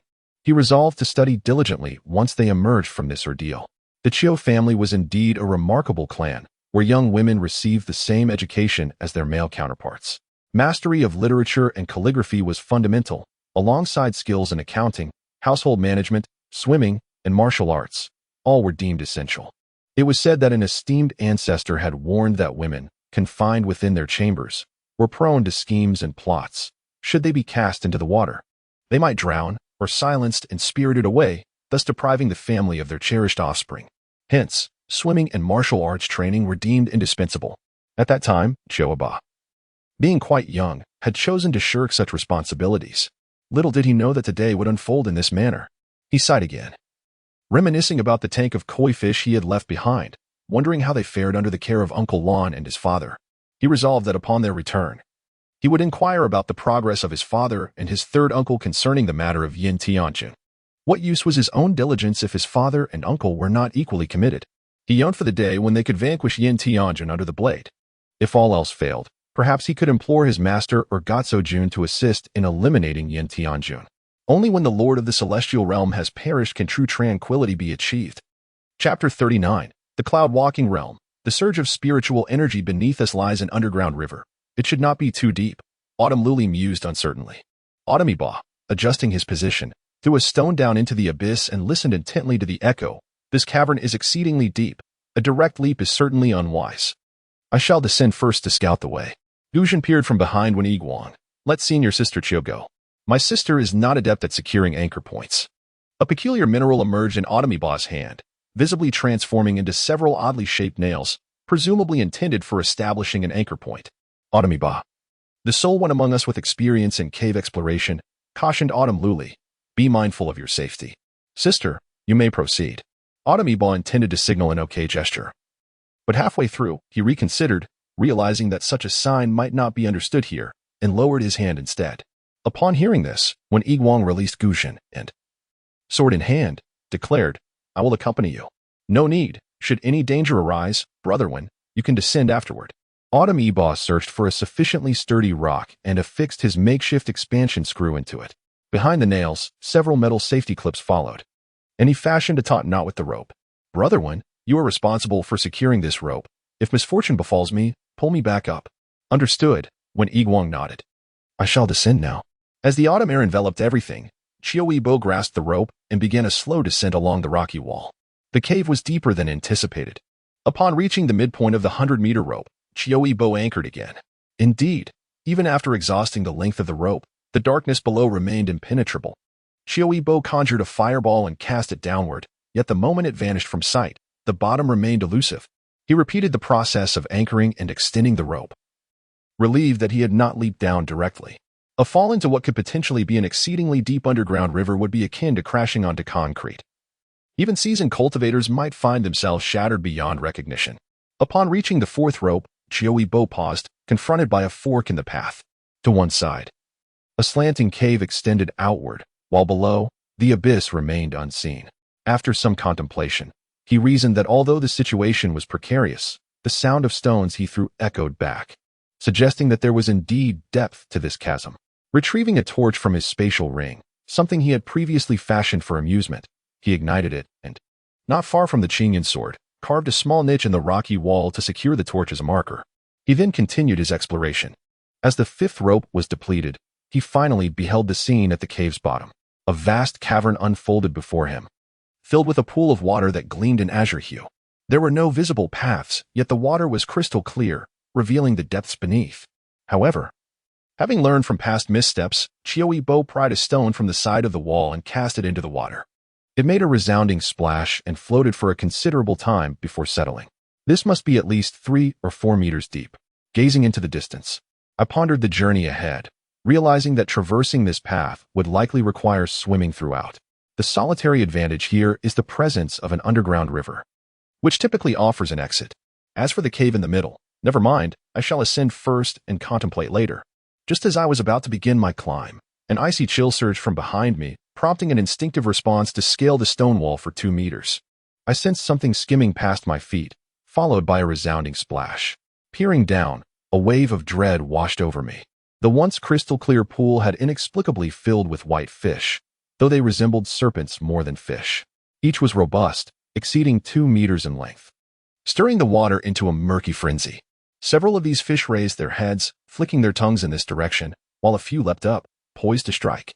At a close distance, I could discern their linear pupils and venomous fangs, which were the length of a child's arm. The creature that had brushed against my foot was one of these.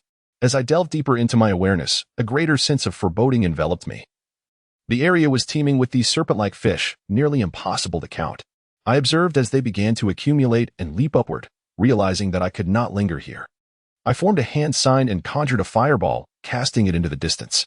The instant the fireball ignited, numerous serpent fish veered towards it, yet many remained beneath me, staring ominously. Approximately 1,500 feet down, the cavern was entirely submerged, housing a multitude of fish-like beasts, likely at the 3rd or 4th tier of cultivation and presumably venomous. Additionally, around 1,200 feet away, there was another fork in the path, which I did not explore. Upon hearing this, Qiu inquired, "How many of those monstrous beasts are there?" Qiu Yibo replied, "Countless, but the 4 of us must not falter." Guzhen then remarked, "It seems we have no choice but to take that alternate path." Indeed, when Yiguang concurred, it is a reasonable course of action. With Qiu Yibo's anchor point and torch, the 4 swiftly descended to the previously mentioned fork in the path. When Yiguang leaped gracefully, embedding the shadow sword into the stone wall, securing both himself and the sword to the left side of the cave. Although they could have ventured directly inside, they opted not to do so. Channeling his energy, he summoned a fireball that illuminated the cave's depths, revealing it to be both dark and devoid of life. He then steadied himself with the quivering shadow sword before landing safely. Following Qiu Yibo's instructions, he secured the anchor point, allowing the other 3 to traverse effortlessly across the rope connecting the anchors. Qiu knelt to examine the ground near the cave's entrance and, upon finding no traces, lowered herself further. She set up 3 formations at the cave's entrance as a precaution. "Let us hope for the best," Qiu reiterated. "If anything goes awry, do not hesitate to shatter the jade talisman and escape. This is merely a trial. It is not worth risking our lives." Guzhen chuckled, "Senior sister, if you release me, I assure you I would outpace you all." "What do you mean, Brother Qiu?" Qiu Yibo asked, somewhat perplexed. Guzhen replied with a knowing look. When faced with danger, as long as you run faster than your companions, you will not be the one in peril. Ouch. Before he could finish, Qiu Yibo promptly reminded him, Brother Gu, you injured your left arm earlier. Unfazed, Guzhen switched arms, continuing to complain of his pain. Qiu Li rolled her eyes, choosing not to respond further. When Yiguang took the lead, followed closely by Qiu Yibo, with the injured Guzhen bringing up the rear. Qiu Li followed behind them as the four ventured deeper into the cave. As they progressed, the cavern grew increasingly constricted. What had initially been a path wide enough for four became a narrow passage that occasionally required them to sidestep and bend low to proceed. Suddenly, Qiu Yibo remarked, Do you sense something unusual in the air? Not the kind of toxicity, but rather a chilling and oppressive stillness, akin to a layer of viscous water clinging to the skin. Initially, they had attributed the cave's damp and cold atmosphere to poor circulation. Yet a gentle breeze had accompanied them throughout their journey, and there were no signs of moisture within the cavern, which felt remarkably dry, thus negating the notion of dampness. Qiu Li furrowed her brow slightly, assuming the cave's nature was inherently this way. When Yiguang paused, casting a sidelong glance at Qiu Yibo, Guzhen, being more perceptive, pressed his lips together and focused intently. I initially thought it was merely my imagination, but now that you mention it, it can be confirmed. After a brief pause, he continued, It must pertain to the essence of spirit. The essence has not diminished. When Yiguang added, Spiritual essence exists in varying degrees throughout the world, and it can also be augmented by human intervention. During cultivation, practitioners subconsciously absorb the surrounding spirit into themselves. Thus, if the spirit is lacking, it becomes easily detectable. Qiu Yibo reached out to touch a nearby stalactite and speculated, Could it be that the spirit has increased? Du Shixiang, take a look at your wound. Qiu Yibo prompted. Guzhen hesitated for a moment before unwrapping the bandage from his left arm. To his surprise, he found that scabs had already begun to form on his arm, and upon the slightest touch, they dislodged, revealing fine fragments of dried blood. Indeed, it appears so. The four individuals exchanged glances, and Qiu Li spoke solemnly. How shall we choose? Two new options presented themselves. The first was to cease their progress and meditate in place.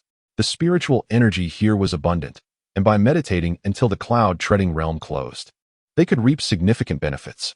The second option suggested that the richness of this energy might conceal some mysteries, perhaps even rare treasures. If such treasures existed, it was highly probable that formidable beasts guarded them. Could their combined strength suffice to overcome such guardians? Qiu Yibo remarked, I am indifferent. Although my contract is not yet fulfilled, I possess a level 11 beast, which should not pose an obstacle. Guzhen had already seated himself in a cross-legged position. I too am unconcerned. Given this spiritual energy, I shall recover from my injuries within half an hour. It is up to you, Brother Wen and Sister Qiu, to decide. When Yiguang and Qiu Li exchanged a knowing glance, needing no further words to confirm their shared resolve, their eyes gleaming with identical determination.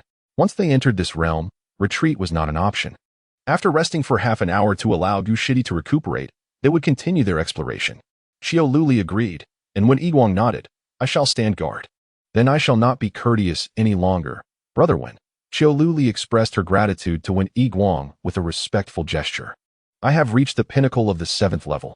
Half an hour is sufficient for my breakthrough. Qiu Yibo mused, marveling at how his sister was indeed not inferior to Wen Yiguang, the King of Scrolls. Was she on the brink of a breakthrough?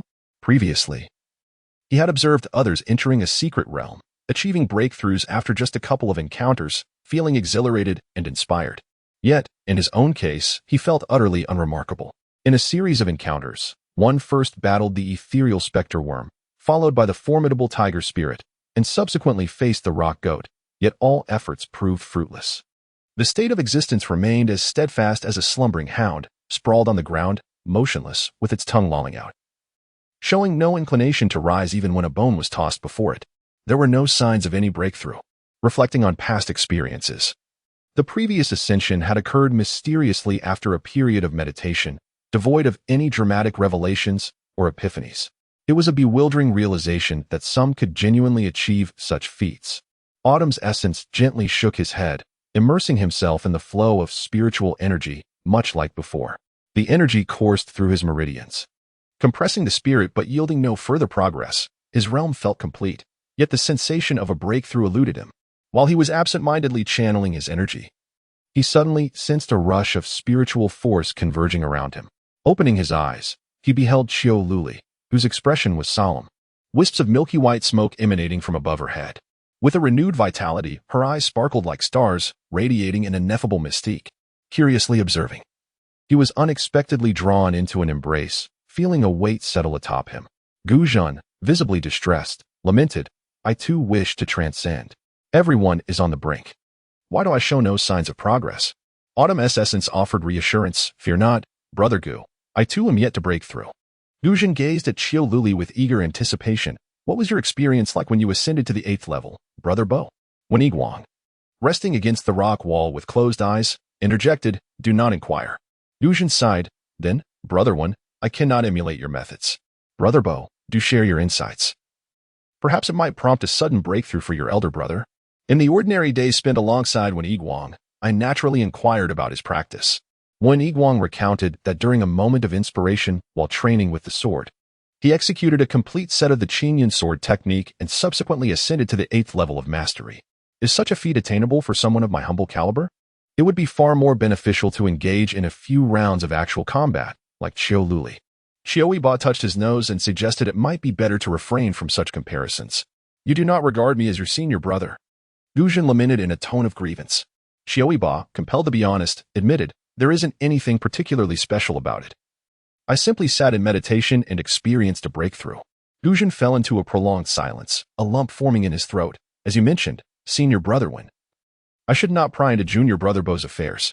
When Yiguang emitted a rare sigh of relief, while at that moment, Qiu Luli had already subdued her outward demeanor, appearing refreshed and liberated from burdens.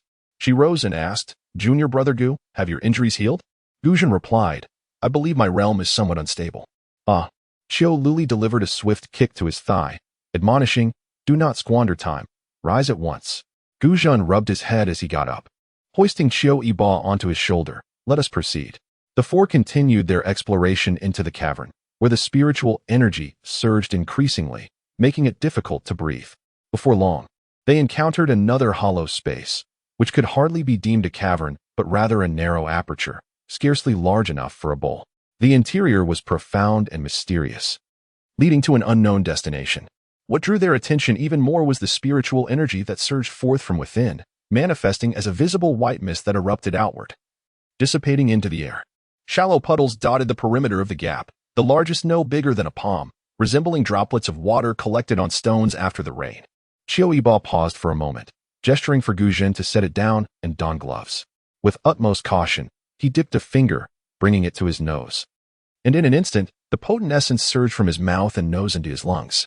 After a brief hesitation, he brought his finger to his mouth.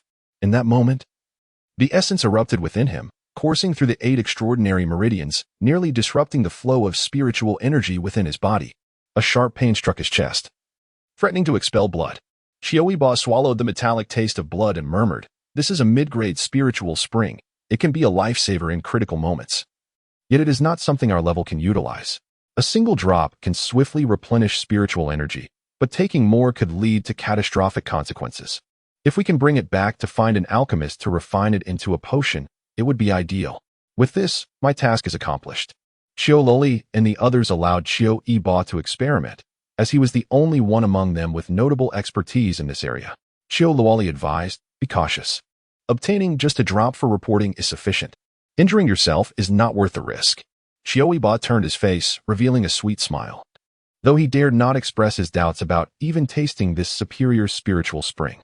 He retrieved a glass vial and a straw from his storage ring, swiftly collecting the essence. The spiritual spring was already scarce here, yet he managed to secure a vial for himself. Afterward, Qiu Luli drew his sword and inquired, "Is there anything else we should be mindful of?" The autumn breeze swept through swiftly. "I am uncertain about what lies ahead. Yet I anticipate that our breathing will become exceedingly arduous. If we can avoid confrontation, I implore you to allow me to retrieve any rare treasures we may discover, lest we diminish their medicinal properties. Sister, along with Brother Wen and Brother Gu, should we encounter any dangers, we must retreat immediately.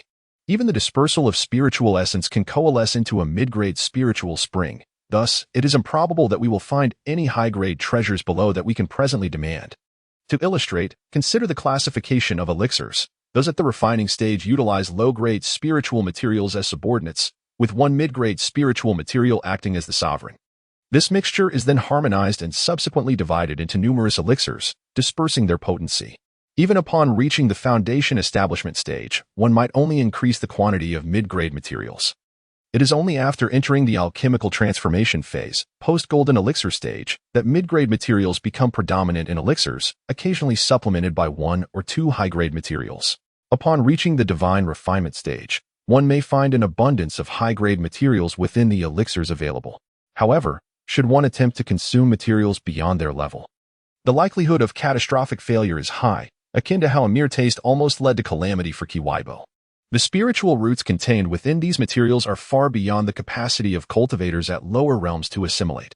In summary, even if we were to obtain the spiritual materials below, it is unlikely we would have any use for them in the next 2 decades, rendering such a desperate pursuit unnecessary. When Yiguang responded affirmatively, Qiu Luli wielded her sword, forcefully widening the cavern to allow passage. The interior landscape was revealed. A narrow tunnel just sufficient for a single person to traverse, branching off into unknown paths. Simultaneously, a surge of spiritual energy erupted, causing the garments of those present to flutter wildly, compelling them to squint against the onslaught. Several individuals, in unison, chose not to enter directly, but instead paused to acclimatize themselves for a moment. They waited until their bodies could adapt to the density of spiritual energy, ensuring they would not explode from inadvertently absorbing it, before slowly advancing inward. As they ventured deeper, their steps grew increasingly labored, each footfall akin to encountering immense resistance. Qiu Yibo seemed to manage more effortlessly than the other 3, yet still found each step a formidable challenge, illustrating the resistance they faced. Guzhen, Wen Yiguang, and Qiu Luli were all drenched in cold sweat, stumbling forward with their eyes shut tight, biting down hard on their lips, which quickly healed from the blood drawn due to the abundance of spiritual energy. As Qiu Yibo led the way, he felt a burning pain enveloping his skin.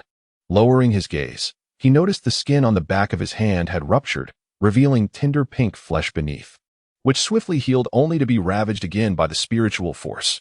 He raised his hand to signal a halt, acknowledging that the spiritual energy here was unbearable, and that the others would fare even worse. When Yiguang, pulling back, faced the onslaught of spiritual energy himself, his skin similarly breached and then rapidly healing. The group took turns enduring this torment, advancing only when the newly formed skin could withstand the energy's assault once more. The pain was excruciating. Was it worth it? Suddenly, a voice echoed within Qiu Yibo's mind. You wish to break through, but do you not desire to remain here and suffer alongside them?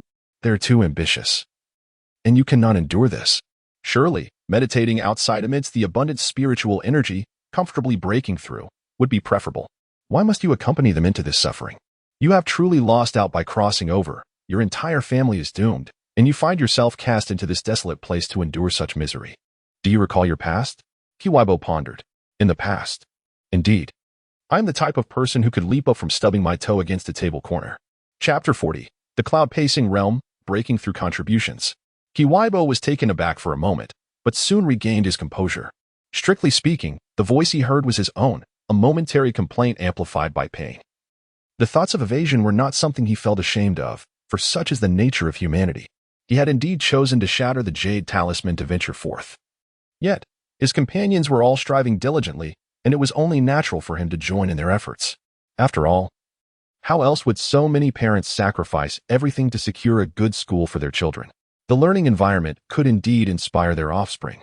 He recalled being sent to learn the electronic piano at around 7 or 8 years old, where a tower lesson cost 80 yuan.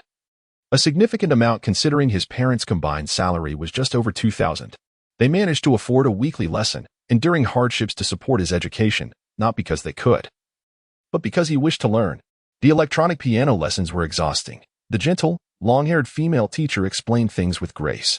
However, after his initial enthusiasm waned, he began to develop an aversion to studying. After several bouts of crying and attempting to escape the lessons, his family ultimately decided to let it go. At the tender age of 12, he found himself envious of those classmates who could perform on stage during music lessons. As he reached 17 or 18, his admiration shifted to friends who could confess their affections to their beloveds while playing the piano. By the time he entered his 20s, having stepped away from the comforting embrace of academia, he continued to hold a deep admiration for colleagues who, in the fleeting moments of their busy lives, could find solace in playing the piano under the gentle breeze and moonlight. Even when he caught glimpses of these individuals captivating audiences in public spaces, drawing applause and admiration, He felt that familiar pang of envy. However, life is not filled with what-ifs. In those moments, he perceived life as brief, accepting that regret is a natural part of existence, and with time, such regrets fade into the past. Yet, this particular what-if felt remarkably peculiar. If he were to seize this opportunity, would it not be a disservice to wait until his body matured further, into his teens, 20s, or even living to 200 years old? Would he then ponder the what-ifs of life? Such a lifetime of regrets would be far too long. Indeed, he had traversed into a narrative, facing the grim reality of his family potentially facing annihilation after the 29th year, leaving only him, Qiu Yibo, to seek vengeance. Yet, having crossed into this new existence, could he truly live merely in anticipation of the events following that fateful age? Yes, perhaps that was the expectation. He had embraced this life, and thus, it belonged to him. Much like the introspection he experienced under the guidance of his modest mentor, Long Aotian, every thought he entertained, every choice he made, and each breath he took was a testament to his autonomy, no longer swayed by the desires of others, regardless of the pain he felt. If he wished to act, why not do so? The autumn air smiled softly as he took a step forward, emerging from behind the warm glow of his companion. Confronting the surge of spiritual energy head-on, would he perish? He believed he might. Upon receiving a response, he then heard the soothing words from the other party, Master Uncle. Do not worry. My fellow disciples, such as Qi Feng and Ting Guan, are with me. Nothing shall befall them. Only then did Lu Xiaojun feel at ease. Though he could not suppress his complaints, muttering, these audacious youngsters. They know they can endure yet still dare to advance. How reckless. Chunjun's lips moved slightly, barely restraining himself from joining Lu Xiaojun in a fit of indignation, saying, it is disrespectful to the junior master. Yet they are still audacious youngsters. Lu Xiaojun retorted, glaring at Chunjun. Why did you leave a Yixianzitzi in the Tanyun realm? Don't tell me it sprouted there on its own. Chunjun cast a glance at Lu Xiaojun and replied, if certain individuals had not taken advantage of senior brother Ling Xiao's distraction to strip the spiritual herbs near Chuntian Cliff clean, I would not have had to place the Yixianzitzi there to catalyze the spiritual herbs. Yixianzitzi is a premier spiritual herb, renowned for its exceptional medicinal properties. Primarily sought after by those in the realm of refining spirit and returning to emptiness, and even revered by the Tao lords who cultivate the path of unity. However, its most remarkable characteristic lies not only in its medicinal efficacy, but also in its ability to gather spiritual energy. Yixianzitzi thrives by assimilating celestial spiritual energy, and only in an environment rich with spiritual energy can it flourish. Conversely, wherever it resides becomes a treasure. Once Yixianzitzi senses a depletion of surrounding spiritual energy, it actively reinvigorates the area, gradually transforming its environment. Once the spiritual energy becomes abundant, it is indeed remarkable to witness the growth of low-grade spiritual herbs. Lu Xiaojun, it seems that this certain someone is indeed her. Chunjun lifted. Is that one yours? It is indeed mine. Chunjun replied. However, senior brother Ling Xiao stated that if the Yixianji were to be taken, you would have to compensate me with the Huanhua spring from your peak. Therefore, if the Yixianji becomes a debt, it shall belong to you. Lu Xiaojun was left dumbfounded. Then, should I allow a few junior disciples to cast it aside? As long as sister, you fear that the solitary boat senior brother will test his sword on you. Feel free. Autumn Yibo was engulfed in excruciating pain, yet he felt his spirits soaring, experiencing an unprecedented sense of satisfaction and unimpeded flow. In an instant, the spiritual energy around him surged violently, shaking the already perfected 10th layer of Qi cultivation. And in a mere flicker, he ascended to the 11th layer of cultivation. His newly rejuvenated skin gleamed like jade, the spiritual energy pulsating within him. Yet it no longer inflicted any harm. Even his breathing transformed into a natural rhythm. That moment of transcendence was fleeting, although the spiritual energy remained tumultuous. It was gradually absorbed into his body. The torrent of spiritual energy within him grew ever more robust and refined. He, wanting more, relinquished the first position to an Yiguang, retreating to the last, allowing Gu to take the second place, slowly accumulating spiritual energy to nourish himself. Qiu Luli showed no ambition for first or second. Having recently broken through, she could naturally achieve another breakthrough within half an hour. Gu and Wen Yiguang, however, still had some potential left. Qiu Luli, enduring her pain, exchanged a glance with Qiu Yibo, who responded with a sweet smile, mouthing the words, Sister, keep going. Time flows like a gentle stream. And as when Yiguang and Gu Duan exchanged their positions, 2 hours later, Gu achieved a breakthrough to the 8th level of Qi cultivation, followed by Wen Yiguang, who reached the 10th level after another hour. At this point, all four had ascended to a new realm. Qiu Yibo took the lead once more, guiding the group deeper into the exploration. After traversing another 200 feet, the tunnel remained unending, yet they were once again hindered by a tempest of spiritual energy, which had surged to a higher tier. Exchanging glances, Qiu Yibo and the others confirmed their mutual resolve to persevere until the end, enduring the agony of their skin cracking and burning as they pressed forward. At this juncture, the two with the lowest cultivation, Qiu Luli and Gu, had exposed wounds revealing tendons and bones, a testament to their suffering. In truth, Qiu Yibo contemplated suggesting retreat. After all, their current state was dire, and advancing further would jeopardize their safety. Should the spiritual energy overwhelm them, they could be crushed in an instant. Yet, the determination in their eyes conveyed that they could endure a bit longer. Very well then, it seemed they were prepared to risk their lives for one another. After another 100 feet, they finally reached the end of the tunnel, standing atop a sheer cliff, overlooking a secluded valley below, a place teeming with vitality. The entire valley was adorned with flora that emitted a soft, radiant glow, while crystal-clear springs bubbled melodiously, and white mist, condensed from spiritual energy, drifted like ethereal clouds.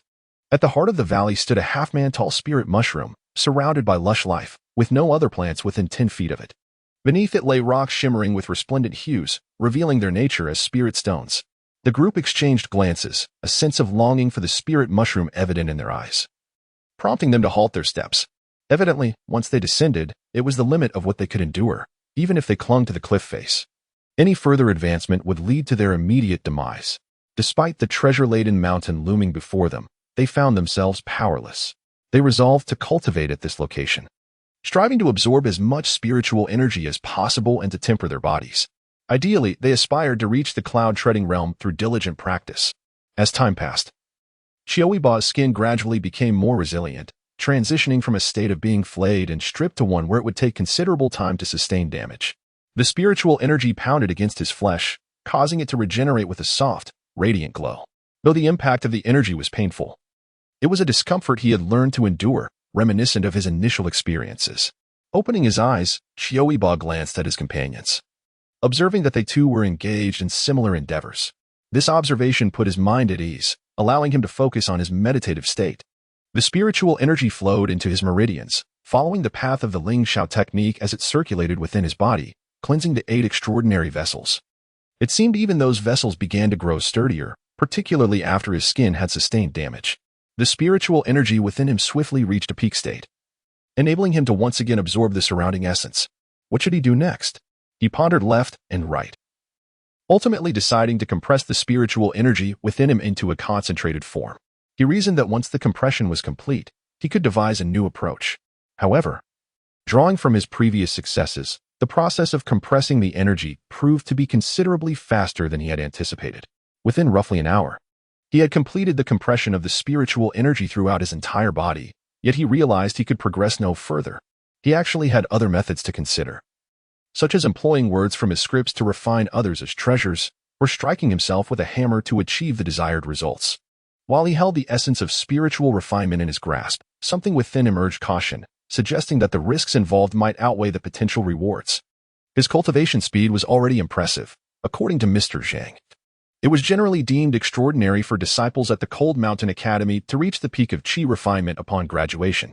The more fortunate ones could establish their foundation, while most who completed their studies at the Sky Academy would merely attain the pinnacle of foundation establishment. It was exceedingly rare for anyone to break through to the realm of Qi refinement and spirit transformation before completing their basic education. At this point, he had already achieved the 11th level of Qi refinement, and he felt that breaking through to foundation establishment within 2 attempts should not pose a significant challenge. However, the pursuit of speed could lead to an excessive yearning for higher realms. After some contemplation, he decided to extract various materials from his spatial ring, intending to forge a magical tool, taking advantage of the abundant spiritual energy at that moment. He recalled witnessing someone using a bamboo pole to retrieve fruit hanging from tall trees, and wondered if he could utilize a similar magical tool to harvest the spiritual herbs here. As for the materials, he observed that the stones in this cavern appeared quite suitable, having withstood the test of time and spiritual energy without collapsing, suggesting they possessed a certain resilience it was worth a try. Additionally, he could keep watch to prevent any unforeseen threats from emerging and endangering the four of them. After approximately a day's time, with 4 days remaining until the conclusion of the cloud-treading realm, the others gradually awoke from their meditative states, each displaying an expression of helplessness, evidently encountering issues akin to those faced by Qiu Yibo. At this moment, they were finally ready to speak, and Qiu Luli inquired, "Yibo, what is your method for absorbing spiritual energy?" As the autumn ambience settled in, Qiu Yibo remarked, "I have compressed the spiritual energy and thus made no further progress." "I too," replied Qiu Luli. "What about junior brother Gu and senior brother Wen?" inquired Wen Yiguang. "The same," Gu grimaced.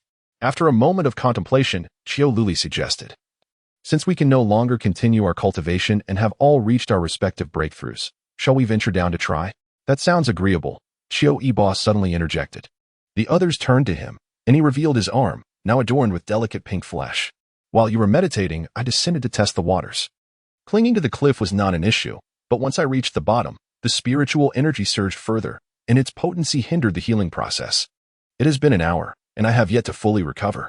Implicitly, he conveyed that if he was in such a state, they would likely fare worse. "In that case, let us withdraw," Wen Yiguang stated nonchalantly. "We still have 4 days, ample time to explore other areas." Gu rested his chin on his hand, pondering aloud. "With junior brother Bo at the 11th level, and both Qiu and I at the 8th, while senior brother Wen stands at the 10th. Should we not engage in some combat? Shall we descend first to challenge the snakefish?" Qiu Luli rolled her eyes. "If you wish to go, by all means. But that sounds utterly revolting." Although she had never witnessed it herself, the descriptions from Qiu Yibo sent shivers down her spine. Wen Yiguang remained silent, his internal refusal evident. As he did not stir, otherwise he would have drawn his sword and charged forth. "Oh, Brother Gu, your preferences are rather peculiar," Qiu Yibo remarked with a lopsided grin. Gu's curiosity piqued. He leaned in to ask, "Peculiar, you say?" As the autumn air settled in, Qiu Yibo produced several enormous spherical talismans. No longer daring to refer to them as small balls, out of boredom, he had modified them to be self-detonating. "Before we departed, we would toss them down below and detonate them once we had left the cave." The deed was done, after all. Eliminating 100 or so creatures would serve as a release. The mere thought of those serpentine fish escaping into the outside world made Qiu Yibo feel quite queasy. With no sign of myriad beings, no roaches or mosquitoes, he personally deemed these serpent-like fish to be equally absent. Gu too chuckled lightly and took 2 of the talismans. Remarking, "Junior brother Bo, I didn't expect you to hold a grudge." Qiu Yibo replied earnestly, "Cultivation is merely about achieving clarity of intent. I firmly believe that even after 100 or so years, when I have attained the nascent soul stage, I shall return to exact my vengeance upon them." He would certainly remember to craft a specialized lightning rod by then.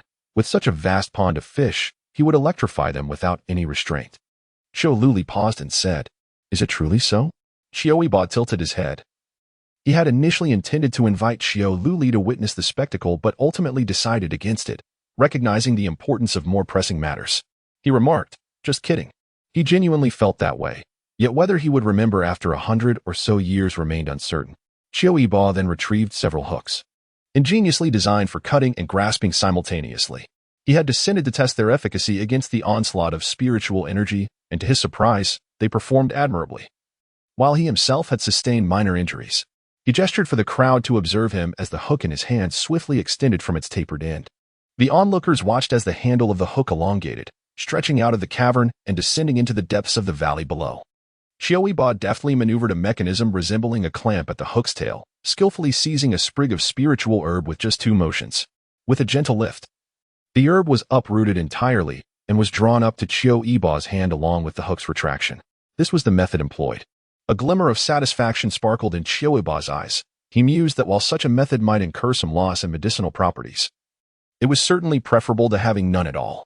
"I have discerned that most of the spiritual materials that grow here are those regrown after being severed, which can be directly handed over to the sect later, thereby influencing contribution points." His expression was one of sheer delight, as if proclaiming to his companions, "Let us boost our contribution points." Gumu stared in astonishment at the scene, incredulous. "Is this really a viable method? How did you come up with this?" Qiu Yibo replied, Brother Gu, have you never seen anyone harvest fruits before?" Gumu stammered, You hail from a prestigious family. Haven't you seen such a thing?" Qiu Luli, equally puzzled, inquired, "When did you witness this?" Qiu Yibo faltered, reluctantly admitting, My master once secretly took me to play in the back mountain, and I observed some senior brothers doing just that while passing through the outer sect. Understanding dawned upon them, and they exchanged looks of realization. When Yiguang had already begun experimenting with the hook when Qiu Yibo approached to offer some guidance, brother Wen, choose one that appears quite light, considering the leverage. In any case, the rod has its limits. If it is too heavy, it may break. As with that piece of, or over there. However, that one next to it, about the size of 2 fists, would suffice. He further added, the mid-grade ores are to be touched. Most of them are rather heavy. The density is quite understandable, isn't it? It's not just the realm of cultivation that lacks this. Even in the mundane world, a cubic centimeter of metal can weigh several dozen grams. In the cultivation realm, it is even more extraordinary. When Master Qishu was discussing various ores, he mentioned a type called pure Xian sand, which, in a specially crafted glass vial, contained merely a pinch the size of a fingertip. Yet, Qiu Yibo was unable to lift it from the table, despite his seemingly diminutive stature with his level of cultivation. He could effortlessly lift a 2-ton sedan if he wished. When Yiguang nodded, indicating his understanding, while Qiu Luli and Gu also took up their hooks, finding that their eyesight and precision were indeed challenges. Soon, they were thoroughly engrossed in the task at hand. Before long, as the long hook drew nearer, it began to absorb the spiritual energy within. Qiu Yibo had, of course, attempted this as well. Was it feasible? Observing the glistening spiritual stones beneath the spirit mushroom, he was quite tempted. The method was laid out before him. Since the spiritual stones could grow at the foot of the mushroom, why not use spiritual stones as hooks? However, all his spiritual stones were within the mustard seed space, and the ones before him were of inferior quality. Not only did this violate the rules of the game, but what significance was there in exchanging inferior spiritual stones for other inferior ones? Was the aim to procure that spirit mushroom? The ethereal aura here is visibly emanating from that particular Ganoderma, and they have even advanced further. If he were to relocate the Ganoderma, would it not endanger the lives of all, including his own? Qiu Luli remarked, a 10-fold gain is sufficient. 9 out of 10 is enough for now. This is indeed the case. When Yiguang stored away the burden that Qiu Yibo had meticulously arranged into his spatial ring, after tidying up, it was time to depart.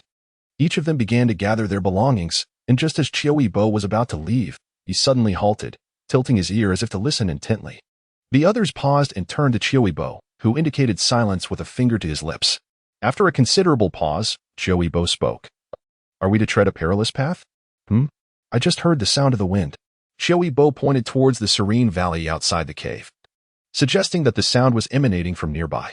The path should be spacious, but we must widen it before proceeding just that fleeting gust of wind. I cannot ascertain where it leads or how deep it goes. The wind had been ever present in their cave. Qiu Luli inquired, Boer, are you certain you heard correctly? I believe so, Qiu Yibo replied. It was faint, yet it was indeed there. We cannot advance further. How shall we pass? Qiu Luli nodded in agreement, acknowledging the truth of the statement. Gu and Wen Yiguang concurred with this assessment. Qiu Yibo addressed Wen Yiguang. Might I borrow your shadow sword for a moment?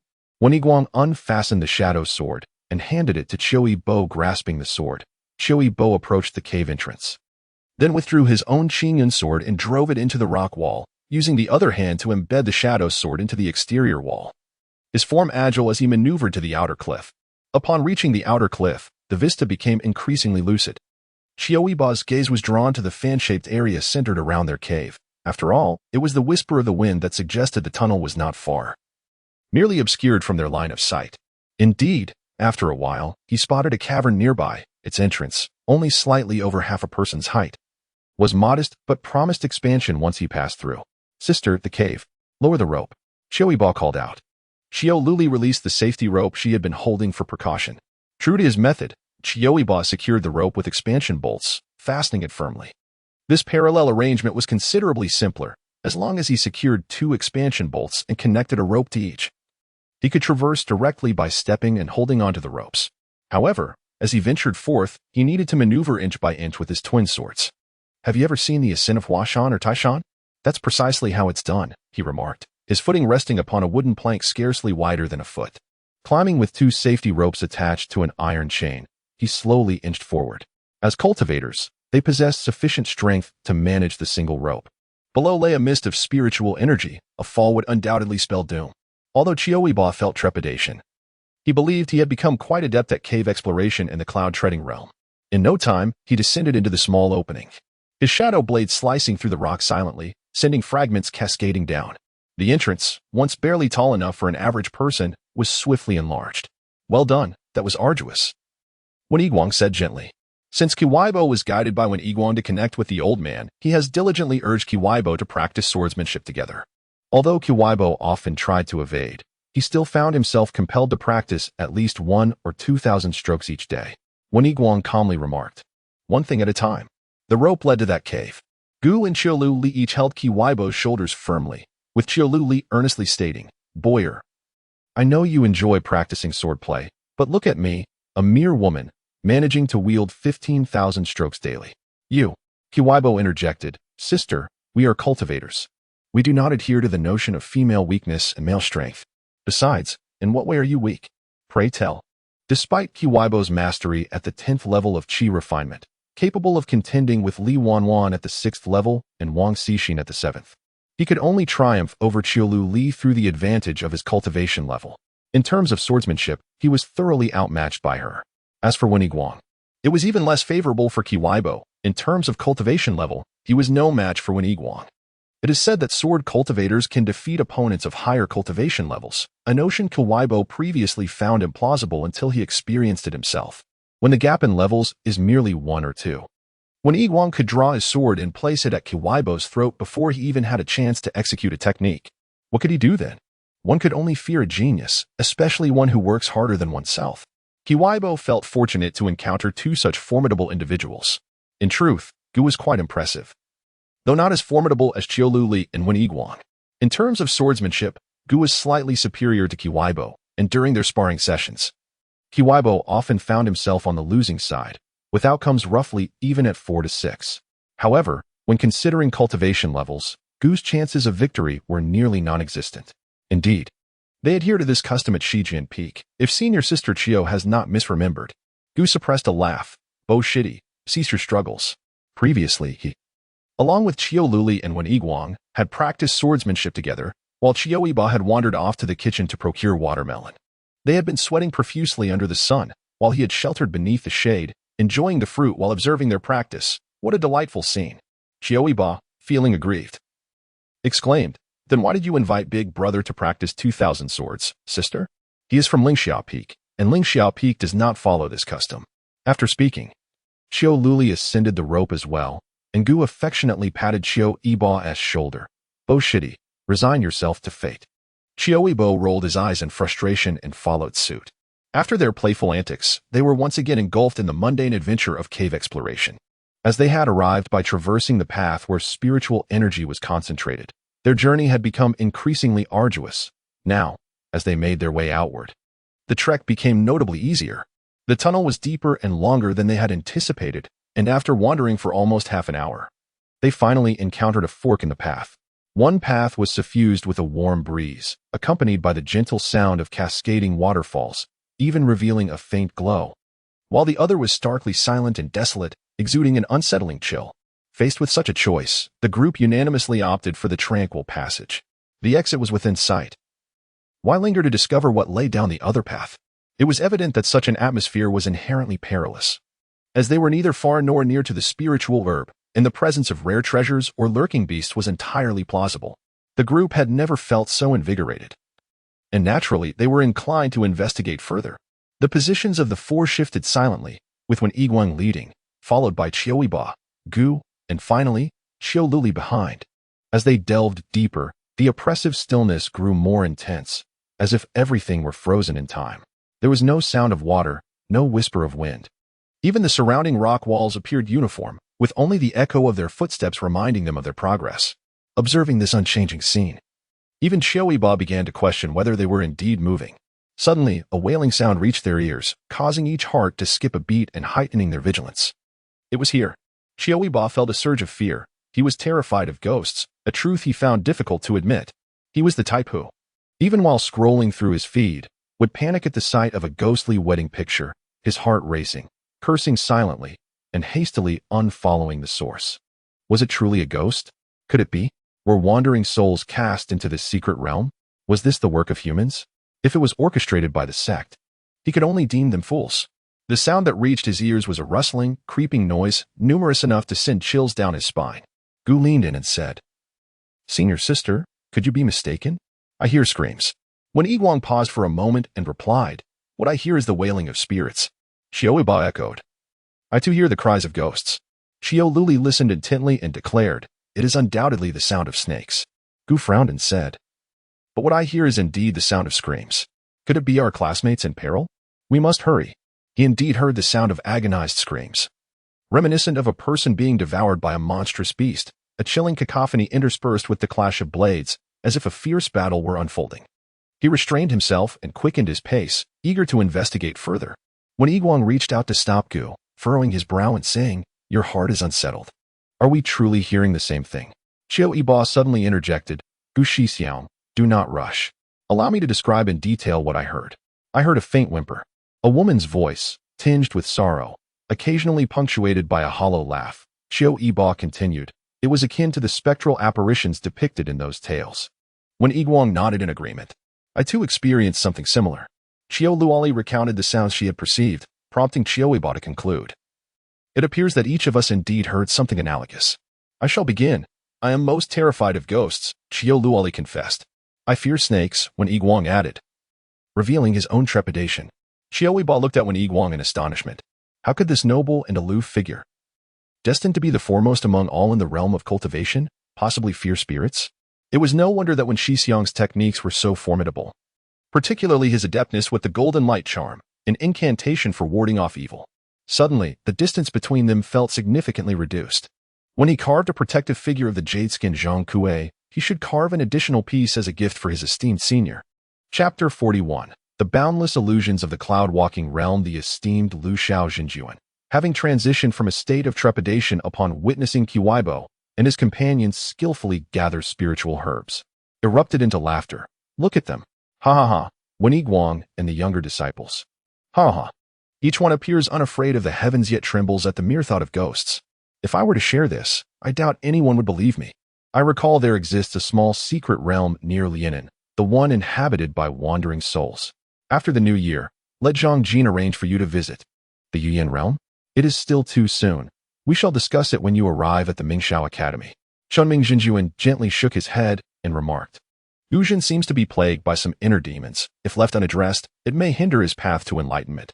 Regardless, he is your disciple. You may handle it as you see fit, Lu Xiao Jinjuan replied before shifting the topic. However, I believe there is no need for haste.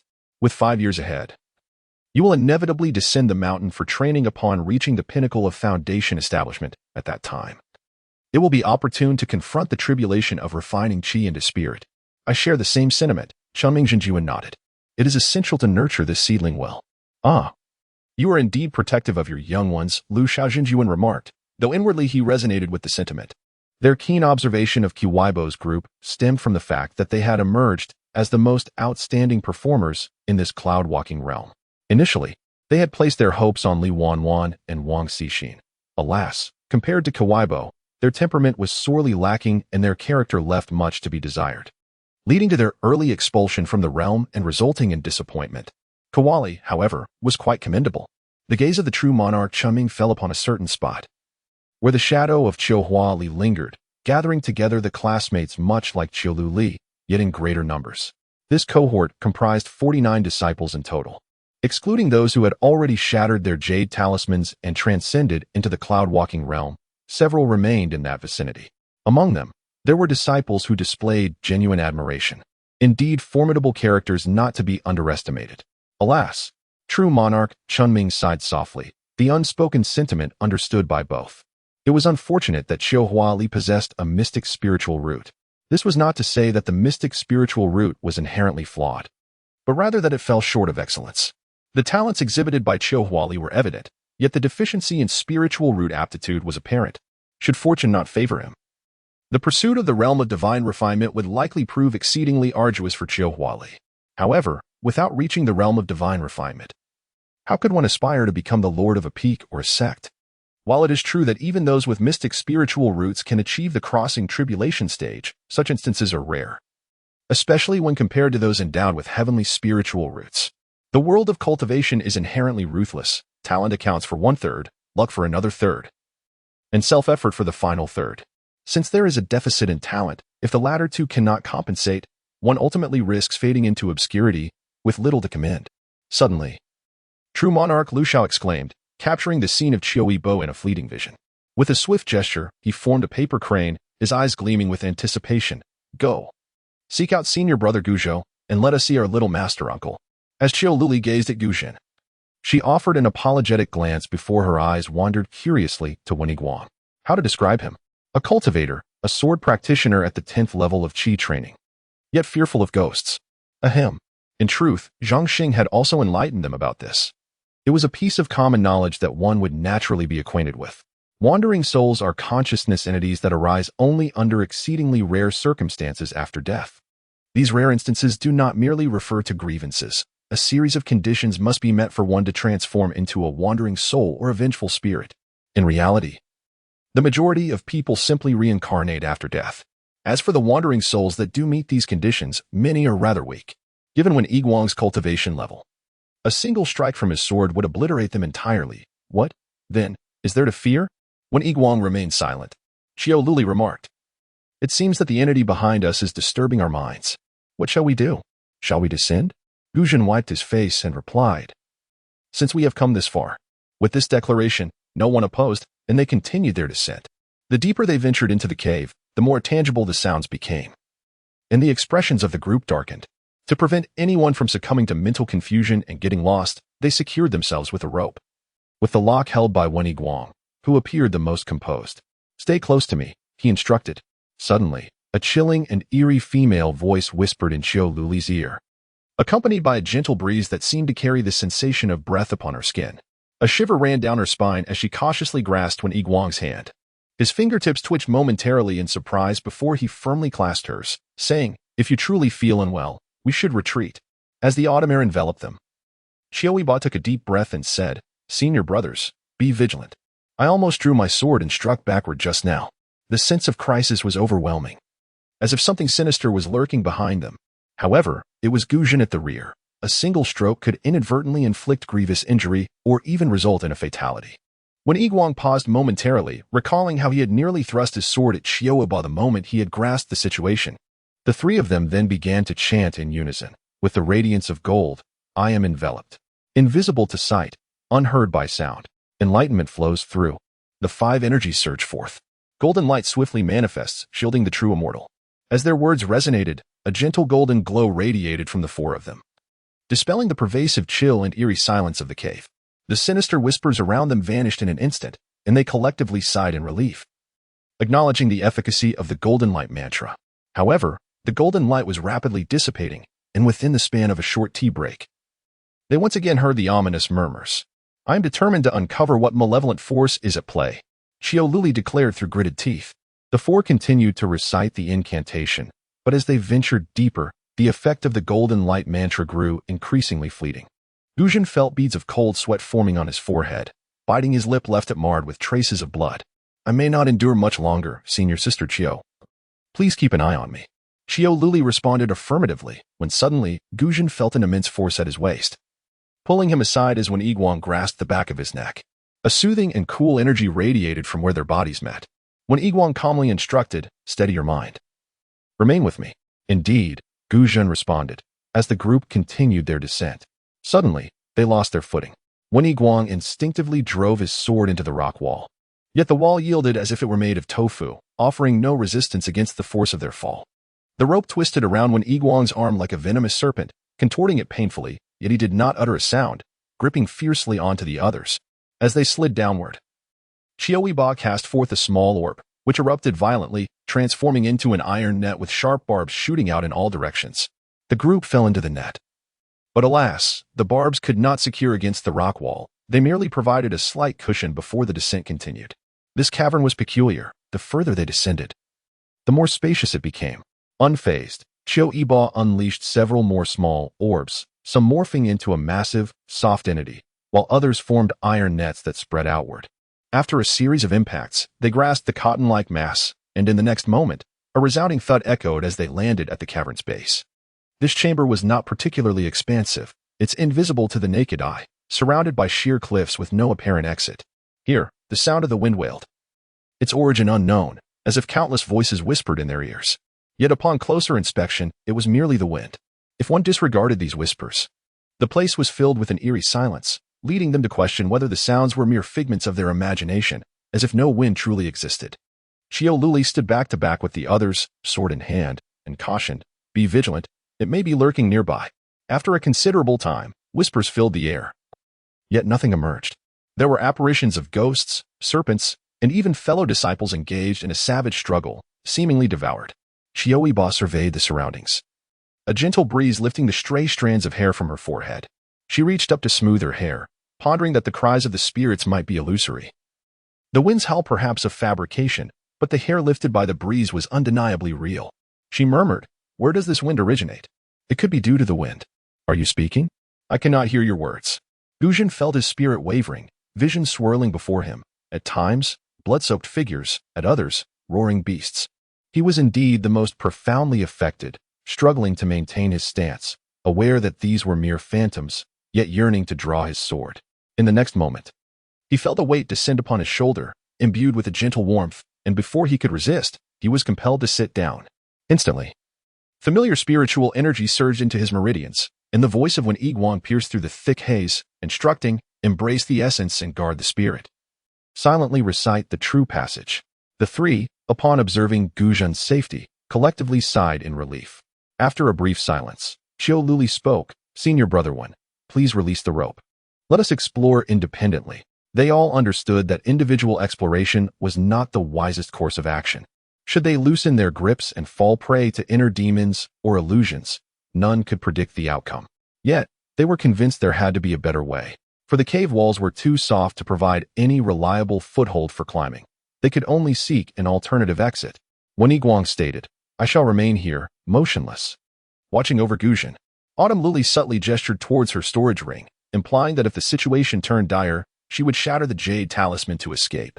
Autumn Yibo cautiously traced the stone wall, attuning herself to the direction of the wind, while tightly gripping the Qidian sword in her other hand, reminding herself to refrain from hasty actions, yet also to act without hesitation should anything seem amiss. If the adversary were indeed Wen Yiguang, Autumn Lily could undoubtedly withstand a strike. However, if not, then there was little more to discuss. The atmosphere was rife with peculiarities. Though Autumn Yibo felt an undercurrent of panic, she managed to maintain her composure, advancing step by step following the wind's path.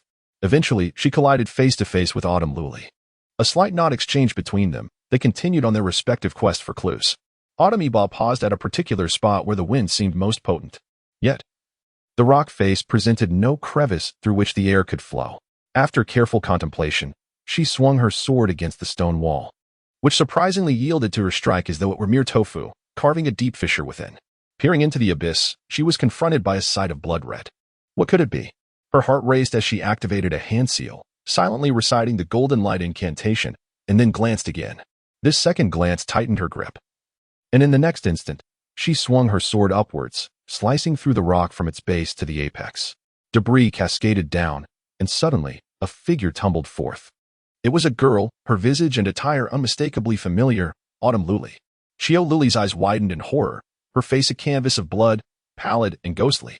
The white robe of the inner sect disciple was drenched, transformed into a garment of blood, dust settling upon it, devoid of breath.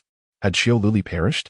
In an instant, Qiu Yibo's gaze darted to the diagonal corner, where Qiu Luli stood, smiling enigmatically.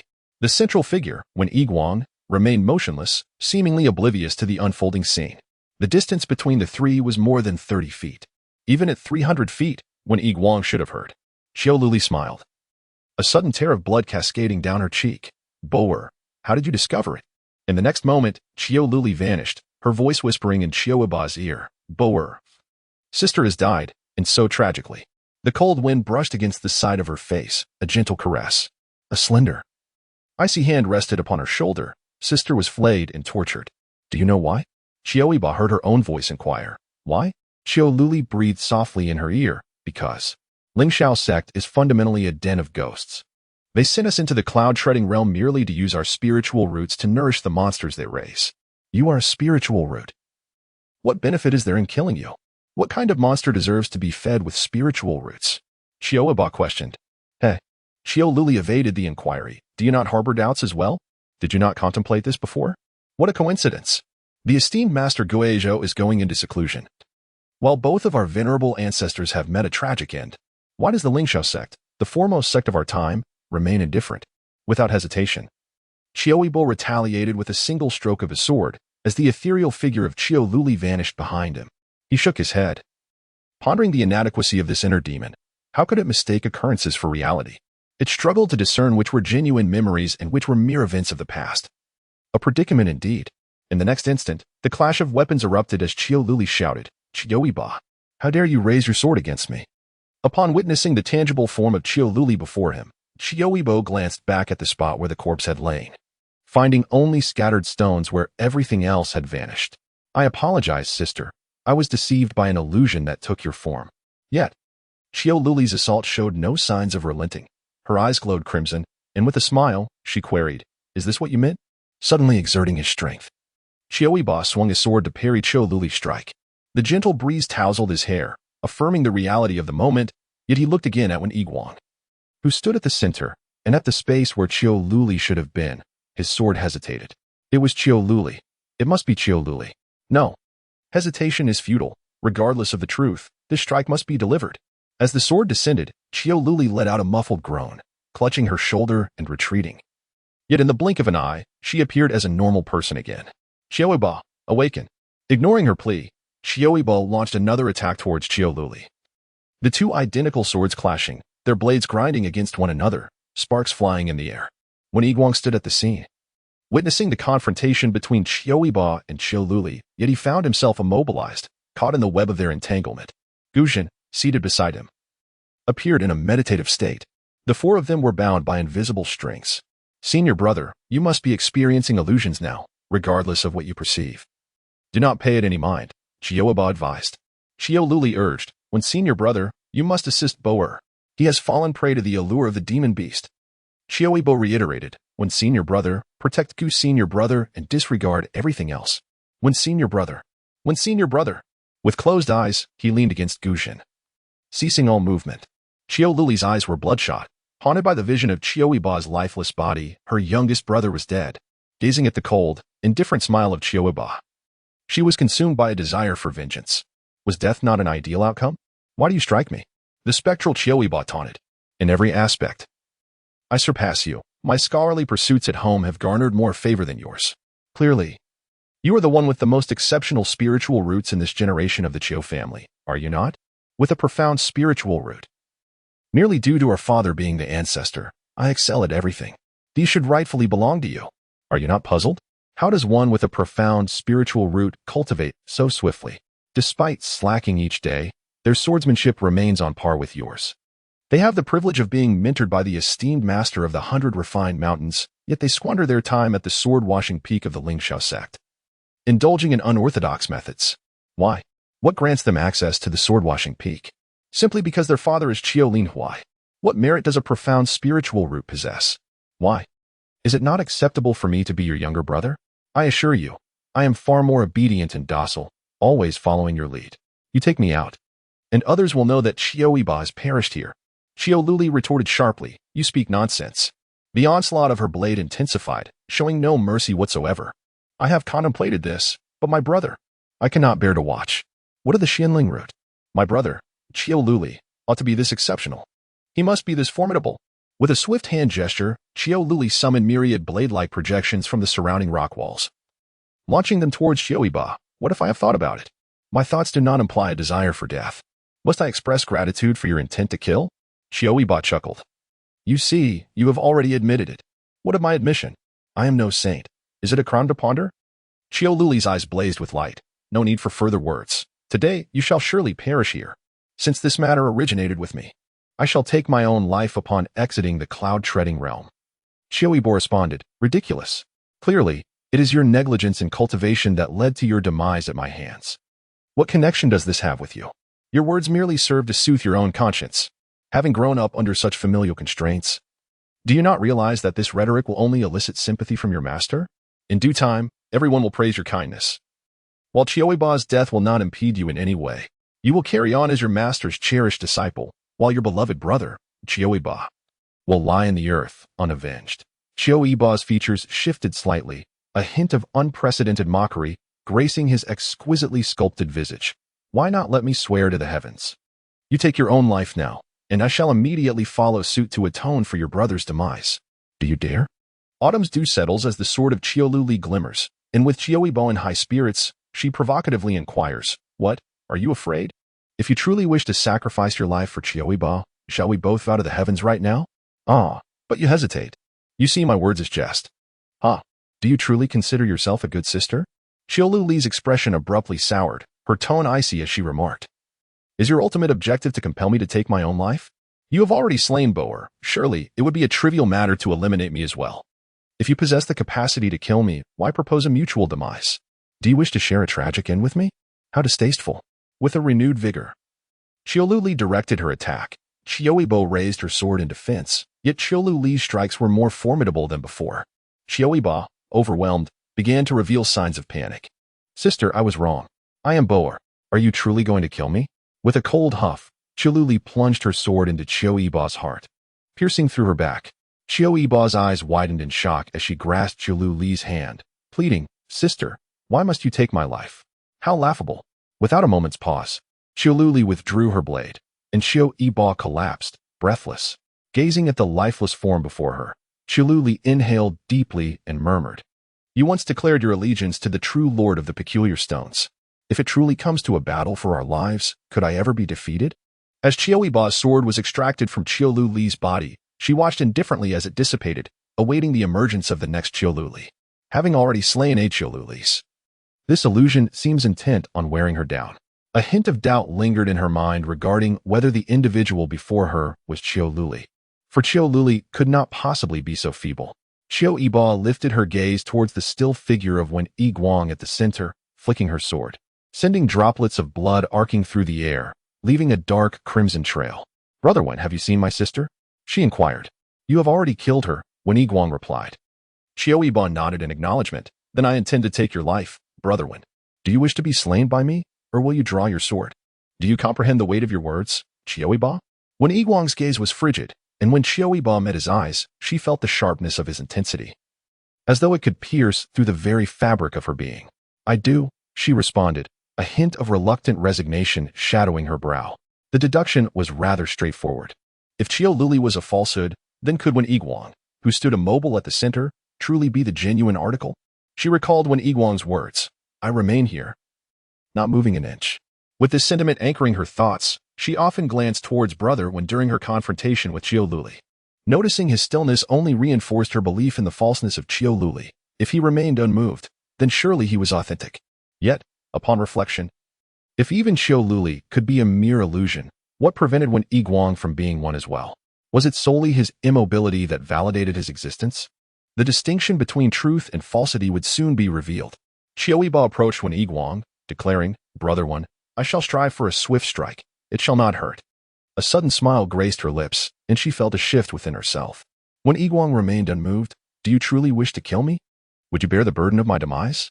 Even if you are a disciple of the Shuai Yundao Lord, should you take my life, you could never emerge unscathed. Go on, try it.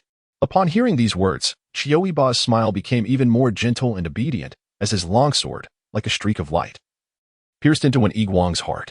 Senior Brother Wen. He was the type of person who spoke little, fully aware that excessive words could lead to misfortune. He was indeed a disciple of the Shuai Yundao Lord, let alone Wen Yiguang. Even his third uncle was not entirely aware of his status. They all shared a tacit understanding to maintain silence.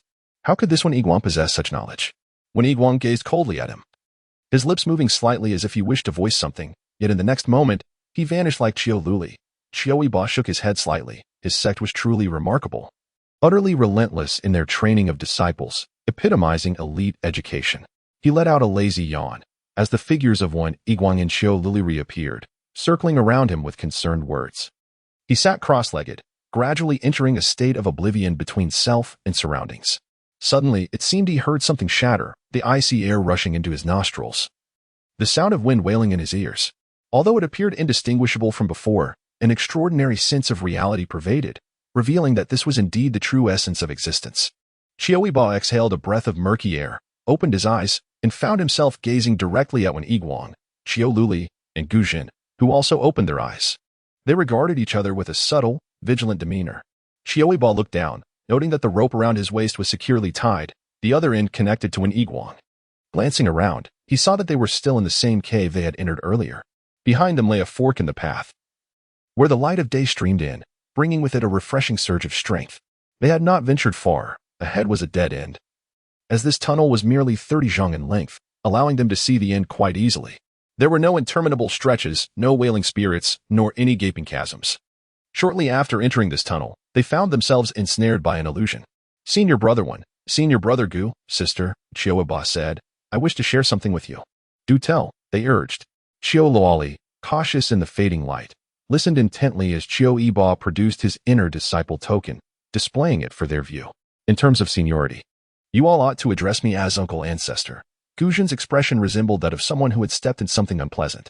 Even the illusions cannot fabricate such absurdities. When Iguang took the token, examining it closely, Brother Bo, Qiu Yibo interjected softly, call me Uncle Ancestor. Qiu Luoli playfully slapped his head and embraced him tightly. Her words teasing yet her body betraying a sincere affection. How could you be so impertinent? Replicating the disciple token like this, Brother Bo, you truly, senior brother one. Pay him no heed. Quickly destroy that token. It cannot fall into the wrong hands. When Iguang's fingers twitched slightly, and the disciple token radiated a faint azure light, signifying its authenticity, the others gazed at Qiu Yibo in disbelief. Is it real? Qiu Yibo responded with a sweet smile. As the autumn dew settled, Qiu Luoli hesitated, contemplating whether the two venerable ancestors were aware that henceforth, upon encountering Qiu Yibo, they would address their own son or nephew as Shu. Ultimately, she mused. It seemed rather acceptable, considering that she could also refer to the two ancestors as Xixiao. With this thought, a smile crept onto her face. The three fell into a moment of silence, tacitly abandoning the topic. Qiu Yibo, while aware of the unspoken truth that remained unacknowledged by the others, recognized that proving their innocence would require considerable effort. However, unlike Qiu Yibo, the rest lacked such advantageous circumstances, which left them in a state of distress. After a moment of reflection, Qiu Yibo suggested, perhaps there is no need for proof. After all, the cloud-walking realm will conclude in a few days. And we have all completed our contracts. In the end, what we reveal upon our departure will be the truth. With such an approach, who would dare to challenge us? When Iguang cast a resigned glance at Qiu Yibo, yet could not deny that this was indeed a sound strategy, regardless of the veracity of the others. The truth would prevail upon their exit. Guzhen interjected, is that truly feasible? Why not? Qiu Yibo rested her chin thoughtfully on her hand. How about you and when Xixiang engage in a duel? If you manage to slay Wen Xixiang, he would be deemed false. Conversely, should you fall, he would be confirmed as genuine. Guzhen fell silent. The wind whistled mournfully, brushing past the ears of the group. Qiu Luoli spread her fingers slightly, allowing the breeze to glide through them. Rather than sitting idly here, why not explore the mysteries of this wind that has unwittingly drawn us into an illusion? When Iguang replied, perhaps it is better not to venture there. Guzhen seemed to have realized something, shivering slightly. Just moments ago, we were ensnared in an illusion. Who can say whether this wind is not the beginning of yet another mirage? Qiu Yibo contemplated for a moment. I rather think before he could finish his sentence. A small orb materialized in his hand. The expressions of those present shifted dramatically. Before they could inquire further, the orb was released, rolling forth and emitting a plume of verdant smoke. The nature of this smoke was uncertain, yet it radiated a shimmering blue light. Instinctively, everyone covered their mouths and noses, watching as the smoke floated gracefully, swept by the wind into the depths of the cavern. Soon, it reached the stone wall at the far end. Yet it did not halt. Astonishingly, it passed through the wall and continued onward. The blue luminescence extended within, eventually pausing at a certain spot, where it began to dissipate slowly. Qiu Yibo squinted towards that location. Indeed, there is a mystery here. He rose and approached, reaching out to touch the stone wall, which surprisingly rippled aside like water, swallowing his hand. His hand never made contact. It remained suspended in midair. The four of them traversed through the stone wall, and suddenly, they were greeted by a bright expanse. This area was yet another cavity, not particularly large, and their presence nearly filled it to capacity. Before them stood a solitary blue medicinal herb, growing in the center of the cavity. Unlike the spirit mushroom they had seen previously, this one was not surrounded by any tempest of spiritual energy, but rather exuded an aura of desolation and chilling tranquility. Simply gazing at it stirred a multitude of emotions within their hearts, evoking an indescribable sense of solitude. Qiu Yibo searched his mind for a corresponding celestial treasure, quickly identifying its nature. Is it the impermanence herb? The impermanence grass is a rare spiritual herb, whose primary efficacy has recently been experienced by Qiu Yibo and others. It evokes illusions, serving as the principal ingredient for the heart's inquiry elixir. When a cultivator encounters a bottleneck and is uncertain how to transcend it, they may resort to purchasing this elixir at a hefty price, which can induce the heart's inquiry illusion. The resulting visions from consuming the elixir often symbolize the current stagnation faced by the cultivator. In simpler terms, it acts as a means of delineating focus prior to an examination. This potion is exceedingly expensive and not merely costly, but is also rarely available in the market. The growth conditions for impermanence grass remain a mystery, relying solely on chance for discovery, were it not for its applicability limited to the spirit transformation cultivators. This herb would incite fierce competition among seekers, especially as the current 4 domains are saturated with peak Great Ascension cultivators striving to attain the void refinement and harmonization realm, a number that is beyond counting on one's fingers. Yet, even so, it remains highly coveted. Qiu Yibo briefly elucidated the efficacy of impermanence grass, prompting Qiu Luoli to inquire, "Can we procure it, Boer?" "Do not feel compelled." Following their prior experience with the Lingji, the 3 felt a sense of trepidation. "Of course, we can," he replied. "The Lingji we encountered earlier appeared to be of the highest quality, and its medicinal properties differ. As for the impermanence grass," as Qiu Yibo spoke, a finely crafted small herb materialized in his hand. The root of the impermanence grass is where its medicinal properties are most potent. He examined the root closely and noticed it was embedded within the rock. He began to excavate around the rock with his small hoe, gradually isolating the impermanence grass. As he worked, he remarked, "My master once shared a theory with me regarding the rarity of impermanence grass. Perhaps a significant reason for its scarcity lies in its rather simplistic nature. It can only evoke illusions in entities that possess human-like qualities or cognitive abilities. The implication is that if one were to arrive today without any cultivation, akin to a mere rabbit or mouse, there would be no illusion at all. The other party could simply bounce over and devour the impermanence grass in one bite. However, a beast with cultivation possesses a semblance of human-like cognitive abilities. Today, this creature has reached the cloud-treading realm, indicating it is at least a first-tier beast of Qi cultivation. Had it come earlier, it would have been consumed by other animals, and it would not have grown to its current size. Guzhen, so weak." Qiu Li and Wen Guang shared this sentiment as well. He continued to excavate downwards. The root of the impermanence grass was not particularly deep, and with minimal effort, he transferred it into a jade box. Once the box was sealed, the profound stillness in the cave dissipated instantaneously. Qiu Yibo let out a sigh of relief and placed the jade box into his spatial ring, saying, "Let us depart." "Very well." Meanwhile, on the other side, Lu Xiaojinjuan shook Chuming Jinjuan vigorously, exclaiming, "How could there possibly be impermanence grass there? Why didn't you take a closer look before leaving?" Chuming Jinjuan cleared his throat and replied, "It was a matter of intention. Junior brother, how many contribution points do you have left? My apprentice is on the verge of achieving complete transformation into the god of alchemy. The success of his breakthrough depends on this opportunity." As Lu Xiaojinjuan spoke, her gaze suddenly fell upon the composed Gu Zhouxinjuan, who had been called over to observe Qiu Yibo's performance.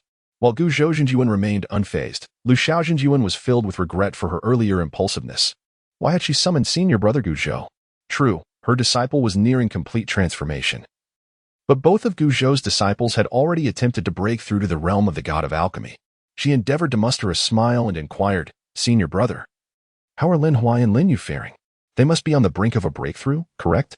The solitary boat's true monarch spoke softly, "I shall take the impermanence grass." The flowing knight true monarch implored, "Master brother, grant me a path to survival. Is it too much to ask for a share? After all, that girl Che Shui grew under your watchful eye." The flowing knight true monarch desperately began to negotiate with his dear sister. "One stalk of impermanence grass can yield 3 heart-searching pills. I shall contribute 1/3 of the value. I will then seek Baiju's assistance in the Yixian Valley for refinement, if you will allow it." However, the solitary boat true monarch nodded in acknowledgement, and the flowing knight true monarch sighed in relief, only to hear the spring bright true monarch interject, "Sister, have you forgotten? Our sect leader's disciple, Tan Yu, has also reached the pinnacle of the transformation god realm." The flowing knight true monarch retorted, "I too sought the impermanence grass from brother solitary boat. If the sect leader desires it, let him ask brother solitary boat directly." They did not mention Qiu Yibo and the possibility that they might refuse to share with the sect. Upon entering the cloud-treading realm, all gains must be halved for the sect. Should they refuse, corresponding contributions must be provided. For instance, Qiu Yibo and the others possess 3 formidable demon beasts and hundreds of spirit herbs. The contribution value of a single stalk of impermanence grass exceeds that of all their possessions combined by more than double. Even if Qiu Yibo and the others pooled all their resources, they would still fall short of acquiring another stalk of impermanence grass. The flowing knight, true monarch, was on the verge of tears. She too had ventured into the cloud-treading realm. Why had she not discovered the grass? Had she found the impermanence grass, she could have retained a substantial portion of the contribution value. It would have been a lucrative windfall. As Qiu Yibo and the others emerged from their dwelling, they were greeted by a sky adorned with dazzling fireworks. As autumn settles in, the fireworks clearly bear his signature. In truth, he had prepared for this occasion. For instance, the familiar Wen Yiguang had a share for everyone. However, he admits that he simply forgot to include the fireworks when organizing his storage ring. Is that you, big brother? On the other side of the mountain range. Qiu Luoli nodded. It is not far. We must not delay. The group had all ascended to a higher realm, and their speed had notably increased. Within a mere quarter of an hour, they reached the foot of the mountain, and in another moment, they found Qiu Huaili. Contrary to their expectations of a bloody conflict, Qiu Huaili was at the forefront, surrounded by a group of fellow disciples. His expression was gentle as he bandaged a comrade. Zhang Shidi, quickly meditate. Thank you, senior brother Qiu, the other responded gratefully before beginning to meditate. Qiu Luoli intended to reveal himself immediately, but was stopped by Qiu Yibo. Let me go first and assess the situation. Qiu Luoli nodded, and Qiu Yibo stepped out first. Having become quite adept at this task, he flew out from the thicket and exclaimed, Big brother, are you all right? I saw your signal from a distance and rushed over. He scanned the scene and asked, What has happened to all of you? Why is everyone injured? Upon seeing Qiu Yibo, Qiu Huaili's face lit up with genuine joy. He embraced him gently and checked his clean attire and stable aura. Reassured that he had not been harmed. Why is it only you? As autumn settles in, Qiu Yibo mused that it was not only him. His senior brother Wen and the others would surely arrive soon, as they had inadvertently scattered moments ago. Upon hearing this, Qiu Huaili's expression brightened, and he elaborated, stating, There is a formidable beast, difficult to assault but easy to defend. I contemplated that it would be a shame to abandon it after all this time. So I thought to test our luck while you were nearby, and lo and behold, it truly is formidable. Qiu Yibo blinked and inquired, Is this great beast truly so powerful? Indeed, it merely relies on the advantages of its lair, Qiu Huaili replied. However, if you all join us, our chances of success will increase significantly. He intended to ask Qiu Yibo whether he had completed his assigned task, but before he could speak, he saw Qiu Yibo calling out, Senior brother Wen, Senior brother Gu, sister, it's all right. Come out. With a pout, Qiu Yibo lamented, I thought you were being coerced. What if you truly were? It would have been great to have Senior brother Wen and the others rescue us. Nearby, Zhang Hixio, who was meditating, chuckled. How could we ever dare to bind Senior brother Qiu? It would be a miracle if Senior brother Qiu did not bind us instead. Little junior brother. You are worrying too much. Indeed, chimed in a lovely young girl who joined in the laughter. I was previously contemplating seizing Senior brother Qiu's prey. I simply wish to express my gratitude for Senior brother Qiu's mercifulness. Junior sister you, that was clearly your act of restraint, Qiu Huaili remarked with a smile. In an instant, laughter erupted among the group. Qiu Yibo gazed at Qiu Huaili at the center of the gathering, thinking to himself, Indeed, my elder brother is truly remarkable. As Wen Yiguang and the others emerged, a chorus of greetings filled the air once more. Qiu Huaili observed them and nodded appreciatively, remarking, It appears that Senior brother Wen and Junior brother Gu have experienced their own adventures. As Qiu Huaili stood upright, his attire was impeccably tidy, and there appeared to be no visible scars upon his body, which moved with ease, suggesting no injuries. Qiu Huaili's brows furrowed slightly. How did you discern that? He recalled the injuries sustained during the cave exploration. Turning away, he revealed his smooth skin marred by extensive burn marks, flesh charred yet devoid of bleeding. This seemed to be merely a superficial wound, which, according to reason, should heal rapidly with meditation. Why do you persist in this state? Qiu Luli hastily seized the medicine from Qiu Yibo, applying it to him, but as the powder touched his back, it abruptly began to bleed, the powder washing away entirely. When Yiguang reached out, a white light emanating from his hand, and soon he discerned the truth. It was poisoned. Qiu Huaili sighed. Attempting to conceal his garment, I cannot allow them to perceive my condition. Fortunately, I can still endure. Qiu Luli understood his implication. He led a group of fellow disciples and was evidently their leader. Should he falter, their morale would plummet, adversely affecting their assault on the demon beasts. Qiu Yibo had already produced his small mortar, collecting several herbs to grind. It's merely a demon beast, if it comes to it. We can always refrain from engaging. I have my thoughts, Bo-er. You will comprehend when you are older, Qiu Yibo responded with a smile. It is of no consequence. Do not spread this matter. Indeed, were it a significant issue, Qiu Yibo could hardly maintain his composure as if nothing were amiss. It was merely painful. Inwardly, Qiu Yibo rolled his eyes, realizing that Qiu Yibo was establishing his authority. As long as he could lead his fellow disciples to victory in the Cloud Realm, they would undoubtedly hold him in high regard in the future secret realms. A clever mind, indeed. As autumn's essence enveloped the surroundings, each individual embraced their own way of life, free from reproach. He gazed upwards at the sky. Now shrouded in twilight, yet the gentle rays of sunlight still broke through. Following the contours of the peaks, he observed that amidst the lush mountains, only the summit of this particular peak stood bare and desolate. Beyond a cluster of bizarrely shaped stones lay a formidable cave entrance. The entrance boasted 2 grand doors, each measuring 10 meters in length, standing with an imposing presence that radiated an air of solemnity and inexplicable authority.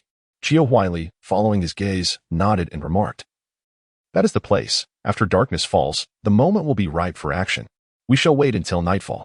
He prepared a medicinal herb paste and applied it to Qiu Yibo's back, murmuring, "Brother, this possesses detoxifying properties. It is better than having none at all."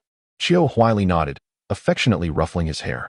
As night descended gradually, several fellow disciples began to arrive. Qiu Yibo calculated that perhaps even those in the cloud-treading realm had joined them. Qiu Yibo, with a cheerful demeanor, found that everyone had chosen to stay, unanimously agreeing to assault the cave. When the moon ascended, all the disciples extinguished their light sources and stealthily approached the cave. Qiu Yibo produced the key he had previously acquired and pushed open the door, leading the group inside. The interior was dark and damp, with chilling gusts of wind emanating from the depths, sending shivers down their spines.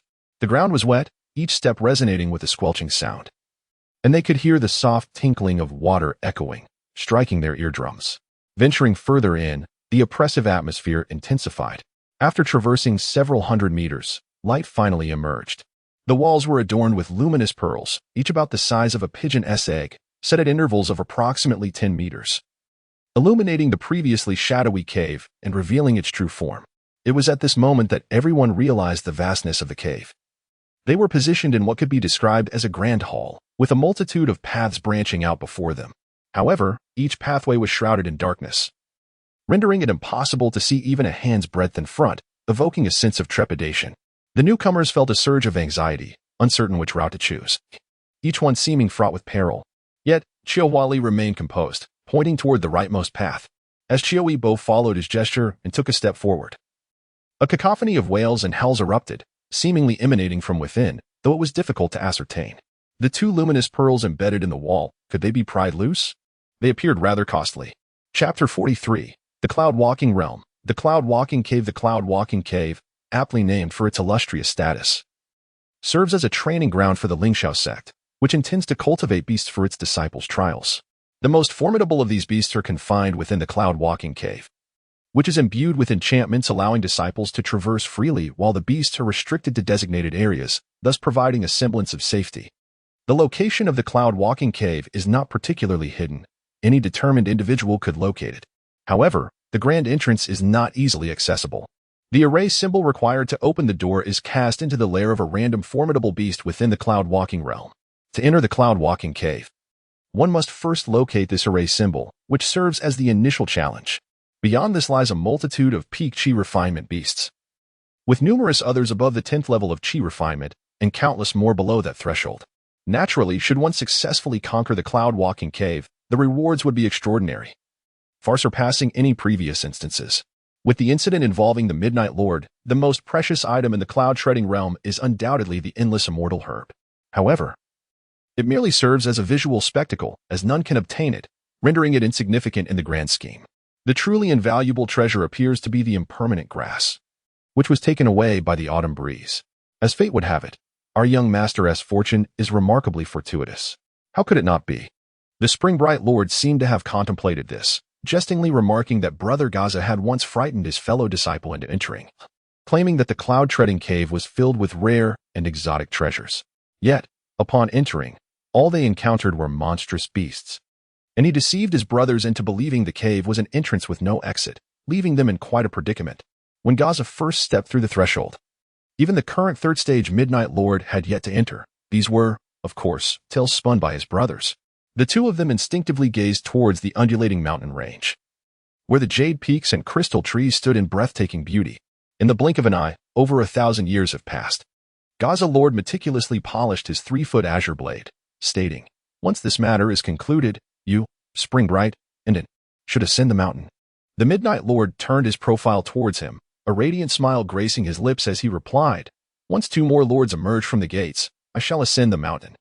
The tribulation phase is the most perilous realm, as it itself constitutes a great calamity. Amidst the darkness, Autumn Wiley maintained a tranquil demeanor, graced with a smile reminiscent of the gentlest spring breeze, occasionally reminding his disciples, curiously urging them to release their anxious hearts regarding that trembling herb. After 30 feet, we arrive at a terminus, where 3 divergent paths await. Brother Wen leads Lu Li and Bo on their journey, while I guide our companions to the right. Upon entering, Brother Wen encounters 7 wolves. For those at the 5th level of Qi training, dispatching them poses little challenge. However, we must engage them cautiously, as these wolves serve as sentinels. Should they signal, 3 formidable wolf demons, approximately at the 10th level of Qi training, will be alerted. At that juncture, Brother Wen must avoid prolonged conflict and instead lure them towards our passage. Our primary objective is those 3 formidable beasts. Pausing for a moment, I added, as previously agreed, we shall prioritize the junior disciples based on their rank. Rest assured, the beasts within the cave will suffice for everyone's needs. When Yiguang nodded slightly, while Qiu Yibo quietly suggested, perhaps I should remain here with my elder brother. Brother Wen can take my sister along. Qiu Huili interjected, there is no need for concern on my part. The main force lies with Brother Wen. We are more than capable of handling the lesser beasts. Sending you along is merely a precaution against unforeseen circumstances. After a brief pause, he patted his head, stating, I do not engage in ventures without certainty, Bo. Upon reflection, Qiu Yibo acknowledged the wisdom in this, responding, very well. Qiu Huili then cautioned, be wary not to stray into the left path, as it leads to a dead end, inhabited by a rugged, formidable lizard that is exceedingly difficult to deal with. I will leave a mark at the entrance, Brother Wen. Exercise utmost caution. As we prepare to set forth, the opposite directions could easily lead to confusion in a moment of haste. A testament to Qiu Huili's seasoned experience. The autumnal atmosphere filled Qiu Yibo with a sense of unease. A few small orbs were stealthily placed into Qiu Huili's hands, accompanied by hushed explanations of their purpose. Just as the words were spoken, they emerged from the tunnel to confront 3 eerily silent passageways, each seemingly concealing an inexplicable peril. When Yiguang pressed forward, guiding Qiu Yibo, while Qiu Luli and Qiu Huili brushed past each other, making their way into the central path, Qiu Huili raised a hand slightly, marking a sign upon the stone wall, and entered the rightmost corridor alongside the others. Sister, you will lead the formation on the cliff. Brother Zhou will clear the path behind. Leave no beast within 100 zhang. Sister Zhang, prepare the incantation at 30 zhang. As commands were issued, the group appeared to find their anchor. Even the novices entering the Taoyuan cave for the first time swiftly discovered their roles, busily and anxiously setting up alongside their comrades. Qiu Huili diligently confirmed each individual's position, reiterating their tasks, and gently reassured them. If a beast enters, I shall lead. There is no need for panic. Meanwhile, Wen Yiguang, Qiu Yibo, and Qiu Luli advanced with their swords drawn, not concealing their presence, for they sought the element of surprise. No sooner had they ventured 50 zhang within than several eerie green glimmers emerged from the darkness, exuding an unsettling aura. The howls of wolves echoed continuously, reverberating through the depths of the cave, seemingly conveying a message. A few gigantic wolves lunged from the shadows towards them, yet refrained from reckless attacks, adopting a surrounding formation. Their silvery fur shimmered in the light, reflecting a sharp radiance that stung in eyes like needles. 3 figures stood back to back, scrutinizing the formidable wolves before them. Qiu Yibo expressed his astonishment, questioning whether these creatures truly possessed only the cultivation of the 5th level of Qi refinement. The wolves' fur, their imposing presence, and their astonishing speed far exceeded the limitations of such a level. If Qiu Yibo had encountered 7 such wolves upon entering the cloud-treading realm, he would have opted to shatter the jade talisman and escape without a second thought. It was no wonder that Qiu Huili had returned empty-handed. when Yiguang calmly assessed the situation, stating that their strength was at the pinnacle of the 6th level of Qi refinement. Qiu Luli's brows furrowed slightly as she commanded, "Do not hold back, eliminate them." One wolf had already departed to deliver news, which sufficed. Allowing beasts of this caliber to remain would pose a grave threat when true high-level beasts emerged. As Qiu Wiley had mentioned, there were 3 formidable beasts, not just one, and they would likely find themselves overwhelmed. While it was possible to draw them away, such creatures could easily inflict harm upon their own kind. Understanding Qiu Wiley's intent, she recognized the importance of self-preservation. If they could slay the beasts, then they should. The silver wolves exchanged glances, lowering their forepaws, their elongated, sharp claws digging effortlessly into the solid stone beneath them, as if preparing to launch an attack. The 3 figures vanished simultaneously, charging toward the silver wolves. Qiu Yibo formed a hand seal, golden light flickering around him. Several ice spikes materialized from thin air, aiming with precision at the approaching wolves. The spikes were sharp. Yet ordinary ice ultimately proved insufficient. Upon collision, a burst of sparks erupted, revealing that the wolf's fur was as resilient as steel. The ice spikes shattered upon impact. A shard was severed, yet countless icicles erupted forth, swiftly encasing a silver wolf within an icy prison. At that moment, Qiu Yibo seized the opportunity to approach the silver wolf. The sword energy of the Qidian sword surged violently as he swung it to parry the silver wolf's advancing fangs. With his other hand, he concentrated his spiritual energy and struck directly at the wolf's eyes.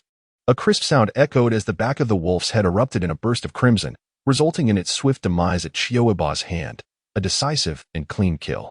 Retaining some strength, he promptly withdrew after the successful strike, redirecting his focus to erecting a barrier with Yiguang and Qiu Luli. The silver wolf, trapped in the mire of ice, unleashed its fury, and Yiguang seized the moment, conjuring a ghostly blue light with his shadowy sword, targeting the critical wound revealed on the wolf's body. Qiu Luli followed suit, engaging in the slaughter. As the last silver wolf fell, the tunnel suddenly trembled violently. Debris cascading down in a shower, accompanied by a roar filled with rage, a sound that resonated like a shockwave, causing the ears of the 3 to ring with a deafening buzz. In the blink of an eye, 3 silver shadows darted past from the depths of the cave. "Retreat," commanded Yiguang. The trio ceased their battle, fleeing swiftly as the silver shadows pursued them with astonishing speed. They quickly turned into the tunnel where Qiu Huali resided. Just as one of the silver shadows crashed violently against the cave structure, charging towards them, Qiu Huali's voice resounded within the cavern. "Junior brother Gu, cover the formation. Junior sister Luli, protect, unleash the spell." In the breath of a moment, everything that had been meticulously arranged unfolded in an orderly manner. A thick golden light enveloped Yiguang and his companions, as if they were tethered by an unseen force. The 3 of them ascended into the air, while the 3 silver shadows were taken by surprise, confronting a barrage of flames. The ground, a quagmire, erupted with a multitude of fierce grasses and trees, ensnaring the legs of the silver shadows, allowing everyone to finally discern the visage of the colossal wolves. These were 3 enormous wolves, nearly reaching the ceiling of the cavern. Their eyes aflame with a fierce crimson glow, struggling to free themselves from the vexatious vines that clung to them as they gathered a hint of brilliance in their mouths. Observing this, Yiguang narrowed his eyes and urged, "Spirit fire spell, commence. Sister Yu, switch positions." Sister Yu promptly led her team to leap toward another rock face. Just as they landed, a surge of white light erupted from the wolves' mouths, causing the ground where they had just stood to explode violently, debris flying in all directions. The beam of light shattered the stone wall, searing through the vines that ensnared their legs. Though the quagmire continued to sprout more vines, they were swiftly severed. "Qiu Huali," slightly moving, reiterated, "entangle." At that moment, the spirit fire spell burst forth from a certain point within the cave, rushing towards the colossal wolves. Qiu Yibo was astonished to discover that these fireballs were indeed striking a specific target, leaving charred marks on the gleaming fur of the wolves, which gradually deteriorated into a gruesome state. Qiu Huali nodded, confident that everything was under control. "Brother Zhou, advance, aim for the temples." "Understood." Thus, the relentless cycle of wear and entanglement continued, and the 3 seemingly formidable colossal wolves were gradually worn down, their fur pierced little by little. With a resounding crash, the 3 colossal wolves collapsed, prompting a chorus of cheers within the cavern. As Qiu Yibo gazed at Qiu Wiley, who was already surrounded by a multitude, a peculiar sense of familiarity washed over him. Had Qiu Wiley truly transformed a perfectly splendid secret realm into a mere game of boss battles? Could it be that Qiu Yibo had also donned a different guise? Upon this thought, the notion no longer seemed far-fetched. Qiu Yibo squeezed into the crowd, cautiously tugging at Qiu Yibo's sleeve, signaling him to lean down. "Brother, what does Tian Wang Gai Dihu mean?" he whispered. Qiu Yibo replied, "Does Qi Bianobu Bien ring a bell? Is today ultimately a day of revival? Which revival are we referring to?" With a grave expression, a junior brother who was usually engrossed in the study of medicine approached, patting Qiu Yibo's head. "Sheng Xiao, could you take a look? Is our junior brother injured? Could it be that this cave harbors beasts capable of influencing one's psyche? Why was Bo suddenly spouting nonsense?" Qiu Yibo then inquired of Wen Yiguang, Wen Shixiang. "Have you encountered any peculiar occurrences?" Wen Yiguang replied, "None." Qiu Yibo, feeling at a loss for words, found himself in an awkward predicament, his scalp prickling. His eyes darted as he exclaimed, "Brother, you are amazing. Just now, that Tian Wang Gai Dihu move brought those 3 colossal wolves to their knees. I believe I struck that wolf so hard it was about to distort, yet we managed to subdue it. No wonder the gentleman previously spoke of unity and purpose. A force as formidable as steel." Qiu Yibo chuckled lightly. After all, he was still a youth, incapable of anticipating the sudden praise that left Qiu Yibo feeling somewhat bashful. He affectionately ruffled Qiu Yibo's hair and gently tapped his forehead. "Be mischievous, but stay close to your sister." "Mm." Qiu Yibo obediently replied, scampering off to find Qiu Luli. He let out a sigh of relief in his heart, narrowly avoiding a mishap. Qiu Yibo reminded himself to speak less in such situations. This was a world rife with soul-snatching, and one must be cautious lest one's life be claimed by a single sword strike. Qiu Yibo was certainly not a mere time traveler. He possessed the rare gift of a commander. With such talent, what more could this younger brother desire? He calculated that his father and third uncle were formidable beings at the transformation stage, soon to ascend to the refinement stage and become integrated powers. His sister was also a prodigy with earth roots, while an elder brother played a commanding role. As long as he could survive the tribulation posed by the celestial sovereign, this little waste would have nothing to do but cling to the strong and bask in victory. With this thought, Qiu Yibo's eyes sparkled with joy. His classmates had begun to swiftly clean up the wolf carcasses, many of them astonished that they had so easily slain 3 beastly creatures at the 10th level of Qi refinement. This was all thanks to Qiu Yibo's meticulous planning, and the glances directed at him brimmed with trust and gratitude. Qiu Yibo commanded, "Everyone regroup and shift to the central lane with me." A group of individuals swiftly passed by, and as they emerged from the cave, a silver shadow lunged towards them. In a flash of blue light from Wen Yiguang, the silver figure stumbled and fell to the ground. Qiu Yibo cast a glance of appreciation at him and remarked, "Thank you, senior brother Wen." The area had already been meticulously cleared by Qiu Yibo and the other 2, and upon seeing several silver wolves lying defeated, Qiu Yibo felt a sense of relief. He assessed the combat prowess of Wen Yiguang and the others, maintaining an impassive expression as he led the group deeper into the cave. The cave was exceptionally profound, with multiple branching paths. Sporadic drops of blood indicated the way forward. Following the trail of blood, they proceeded without hindrance, soon arriving at a spacious chamber. It was evidently a nest, with the ground covered in thick dry grass and various beast pelts. In one corner, some bioluminescent wild fruits and a few swords, seemingly from an ancient era, were piled up, resembling the craftsmanship of the Qidian sword, likely left behind by disciples of yore. After a brief examination, Qiu Yibo confirmed that these items were indeed the spoils of the wolf demons and promptly divided them among the group, instructing everyone to sit and restore their spiritual energy. Although the wolf demons had not inflicted any harm upon them, their attempts to breach the defenses of the wolves had consumed a significant amount of energy, necessitating silence to avoid alarming the creatures. Qiu Yibo's expression shifted slightly. Was Qiu Yibo injured over there? The group acknowledged their understanding, and Qiu Yibo proceeded to guide them further along the lengthy tunnel. Once more, they encountered 3 paths to the left, middle, and right. This time, Qiu Yibo did not assign Wen Yiguang and the others to a different route. Instead, he took a stance and led them directly down the left path. Upon entering, one could immediately sense the breadth of the cavern. It was a vast chamber, seemingly endless. In the dimness, a band of silvery blue and violet light illuminated the ceiling, resembling a suspended galaxy, a sight of unparalleled beauty. The autumn chill sent shivers down the spine. Could it be the presence of ethereal insects? Qiu Yibo placed a finger to her lips, signaling for silence, and the others nodded in agreement, following her lead deeper into the cavern. Suddenly, a stone was inadvertently kicked away by an unseen foot, causing the starry sky above to flicker violently. Almost instantaneously, a tide surged forth, crashing upon them. Realizing they had disturbed the creatures, Qiu Yibo shouted, "Form the formation, ignite the spirit fire." Qiu Yibo, already prepared, released a small sphere, and in an instant, flames erupted within the cavern. The once bright silver and violet light dimmed, now entwined with the dancing flames, creating a breathtaking yet alarming sight. However, as the stars drew near, the beauty was shattered. Thousands of insects, each the size of a bowl, descended upon them, their grotesque and vicious mandibles exuding a foul stench. Though their cultivation was modest, at most the first level of Qi training, their sheer numbers instilled a sense of dread. Qiu Yibo, concealed among the crowd, observed them intently. Such a scale could hardly be without a queen or king among them. Not far away, when Yiguang wielded his sword, weaving light, Qiu Yibo contemplated and hurled another small sphere, exclaiming, "Senior Brotherwin, retreat." Without hesitation, when Yiguang stepped back, the fierce flames reigniting, alleviating the pressure upon him. As the autumnal essence approached him, it quickly remarked, "Senior Brotherwin, do take heed. I suspect that a formidable beast lies hidden here. Should a creature of the 10th tier or above infiltrate this swarm of insects to launch a surprise attack, perhaps only when Yiguang would be capable of withstanding it." Upon hearing this, when Yiguang nodded slightly, shifting from offense to defense, and withdrew from the formation of insects. "Cover me," he instructed. Qiu Yibo nodded in compliance. Performing a hand gesture, and flames erupted in the wake of when Yiguang's passage. As he ventured deeper into the swarm, the incantation proved effective in exploiting its area of effect, and in a fleeting moment, a clear space emerged amidst the chaotic horde. Qiu Huali issued commands continuously.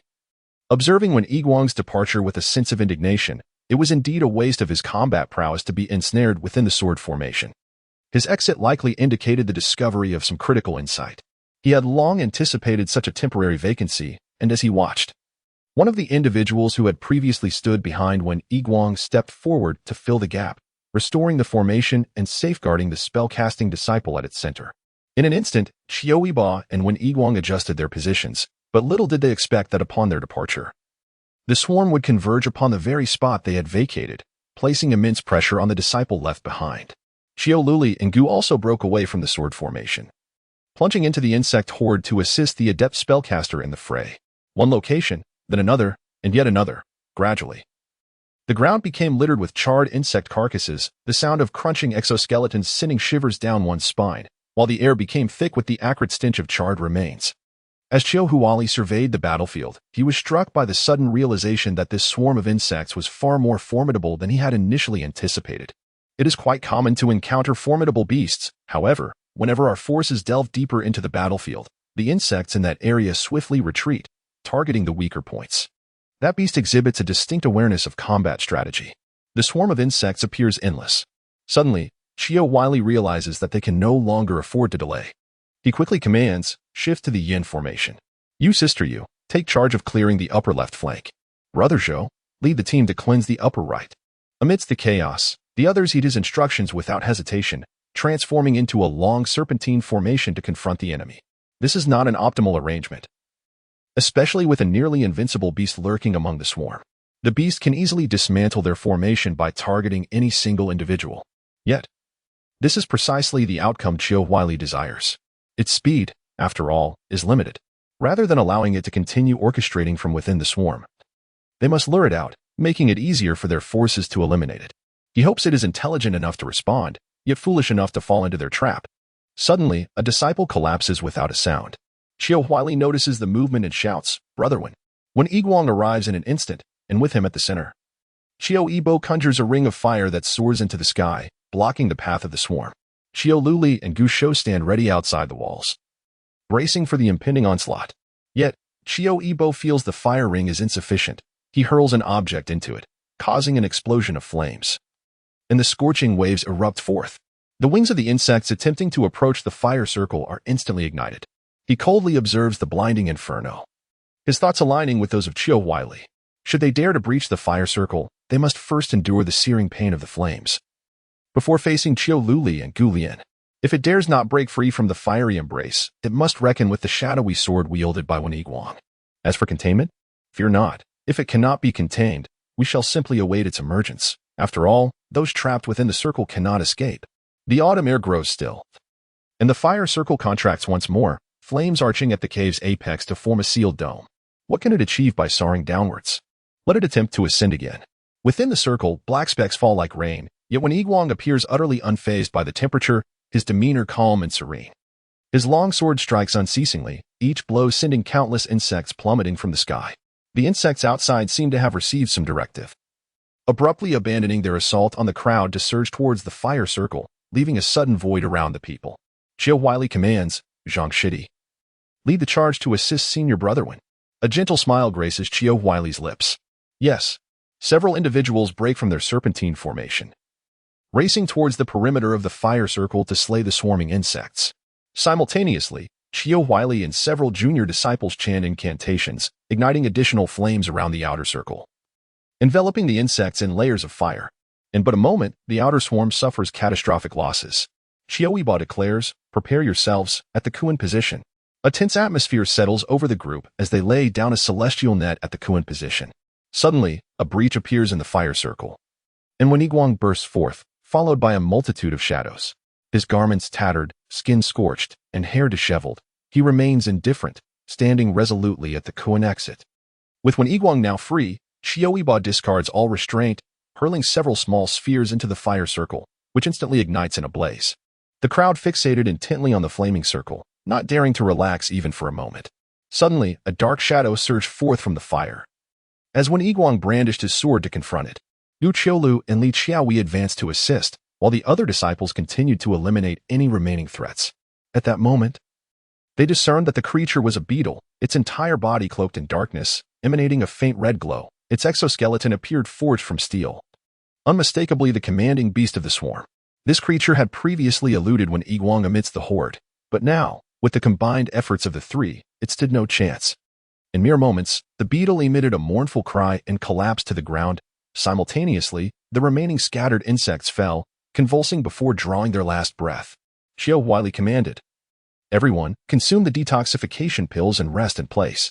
It was likely a variant of the mother insect. Qiu Yibo stepped forward, prodding the carcass of the beast with the tip of his sword. The Qidian sword merely left superficial marks upon its shell. The shell is rather impressive. We could fashion some protective gear from it, he mused, nodding in approval as he collected it.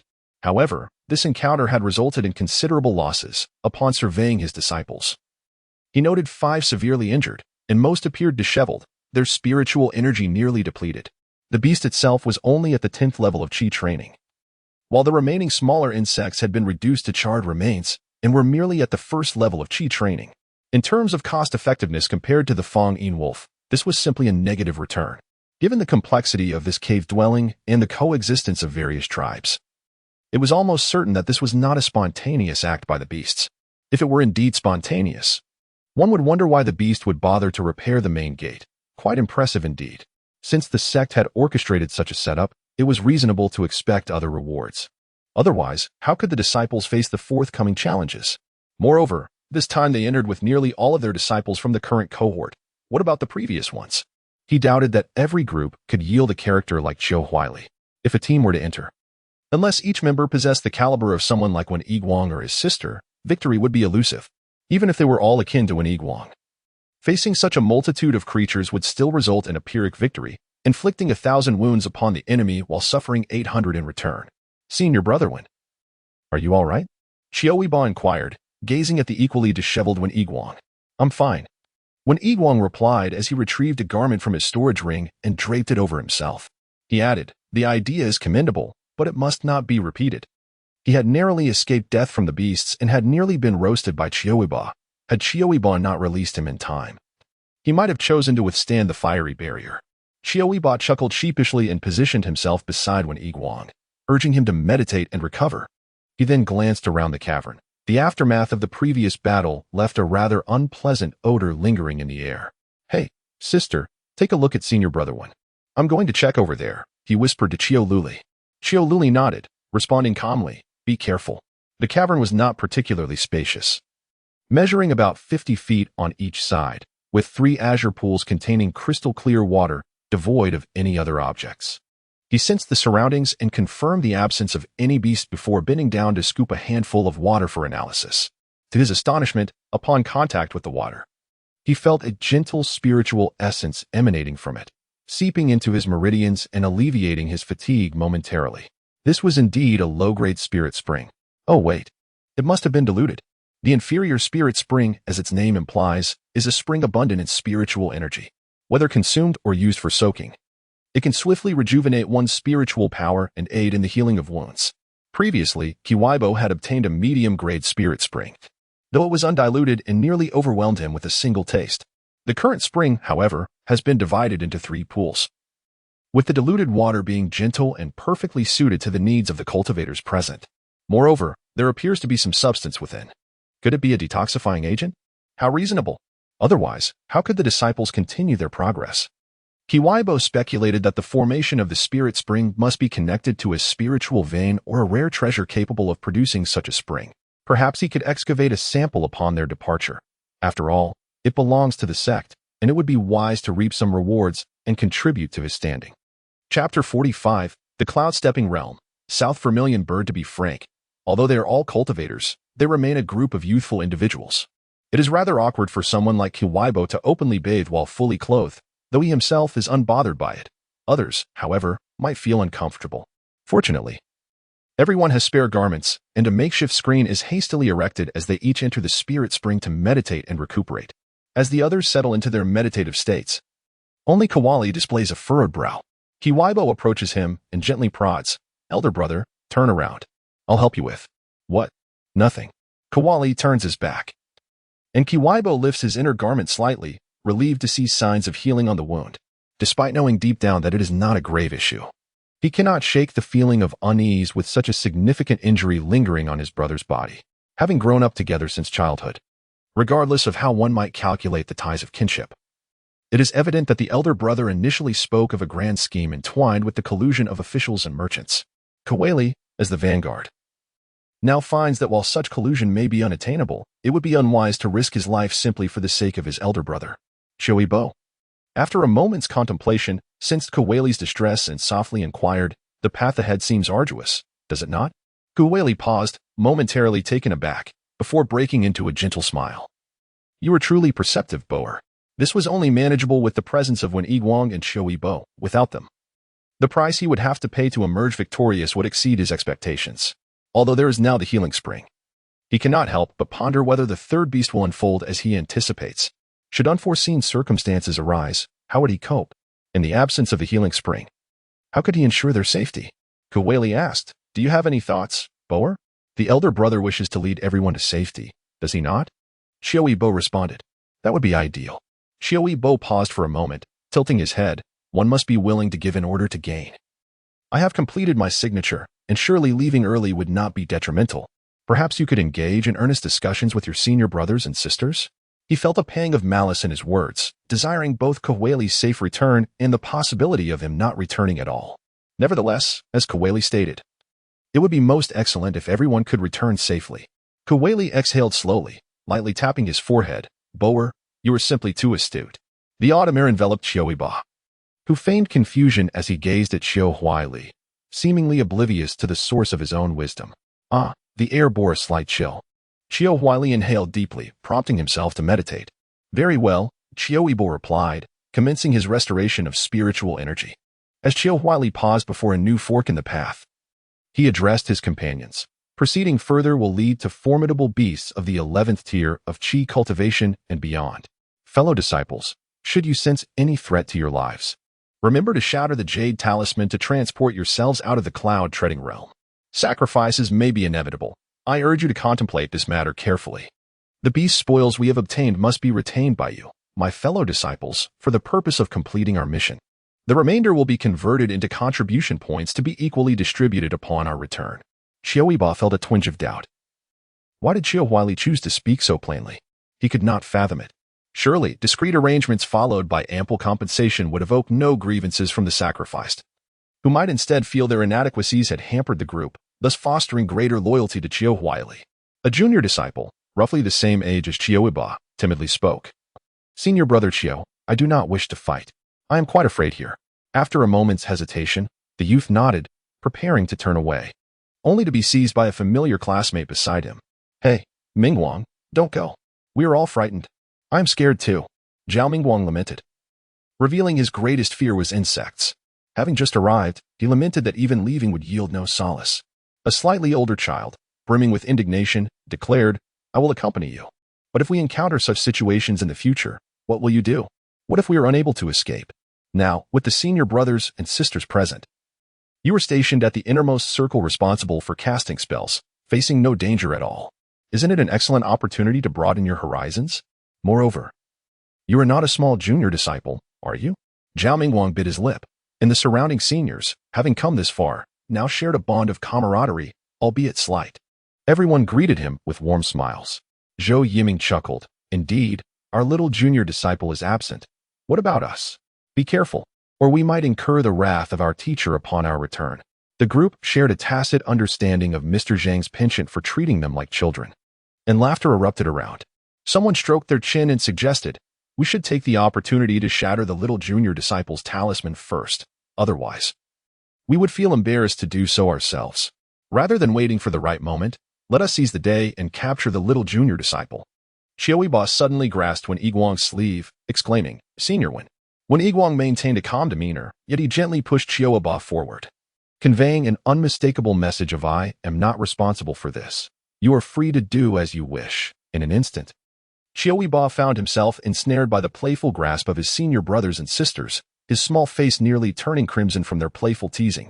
Zhao Mingguang timidly nodded, glancing at the cheerful faces of his seniors, feeling less afraid than before. After such playful commotion, even those who had contemplated leaving now abandoned the idea. If even a 6 or 7-year-old child was unafraid, why should they be? Let us charge forward without hesitation. As Qiu Huili observed the situation, a gentle smile graced her lips, and she promptly began to orchestrate the forthcoming actions. "I would appreciate it if Gushidi could venture inside to scout. The rest of you shall follow me within to set the arrangements. Luli, you shall lead the vanguard. You Shimi, command the rear guard. Zhou Shidi, form a sword formation with the others to provide flanking support. Boer, you will safeguard the trio of teams in the center." Very well. The 3 teams will be responsible for casting spells, composed entirely of fragile mages. Yet, even mages at Lingshao sect are capable of engaging in melee combat. They are not as feeble as one might presume. Should they find themselves in close quarters, it would spell disaster. This task is relatively straightforward, and I shall grant Qiu Yibo a measure of freedom, even if she strays from the group. It poses no concern with the sword formations offering protection. The group nodded in agreement, taking their respective positions. Guzhen signaled to Qiu Huili, silently slipping into the cave like a whisper of wind, while the others advanced in pursuit. Silence enveloped them as they moved, the oppressive clouds seemingly weighing upon their hearts, casting a shadow of unease. Moonlight streamed through the crevices of the clouds, casting a dim glow that barely illuminated the path ahead. Before them lay a broad staircase of blue stone, each step expansive and spaced 10 zhang apart, with sparse tufts of grass sprouting along its edges. The staircase wound upward, reaching toward the heavens, evoking a sense of boundless ascent. Suddenly, the group felt a hint of moisture upon their faces. Someone extended a hand to test the air. It was raining. Qiu Huili gestured for them to proceed. Guzhen had already ventured ahead to scout the way, and they needed to follow closely to offer support. Cautiously, they ascended the staircase of blue stone, treading carefully upward. First, a gentle drizzle began to fall, gradually intensifying into a steady rain. The damp stone path glistened with a lustrous sheen, becoming somewhat slippery underfoot.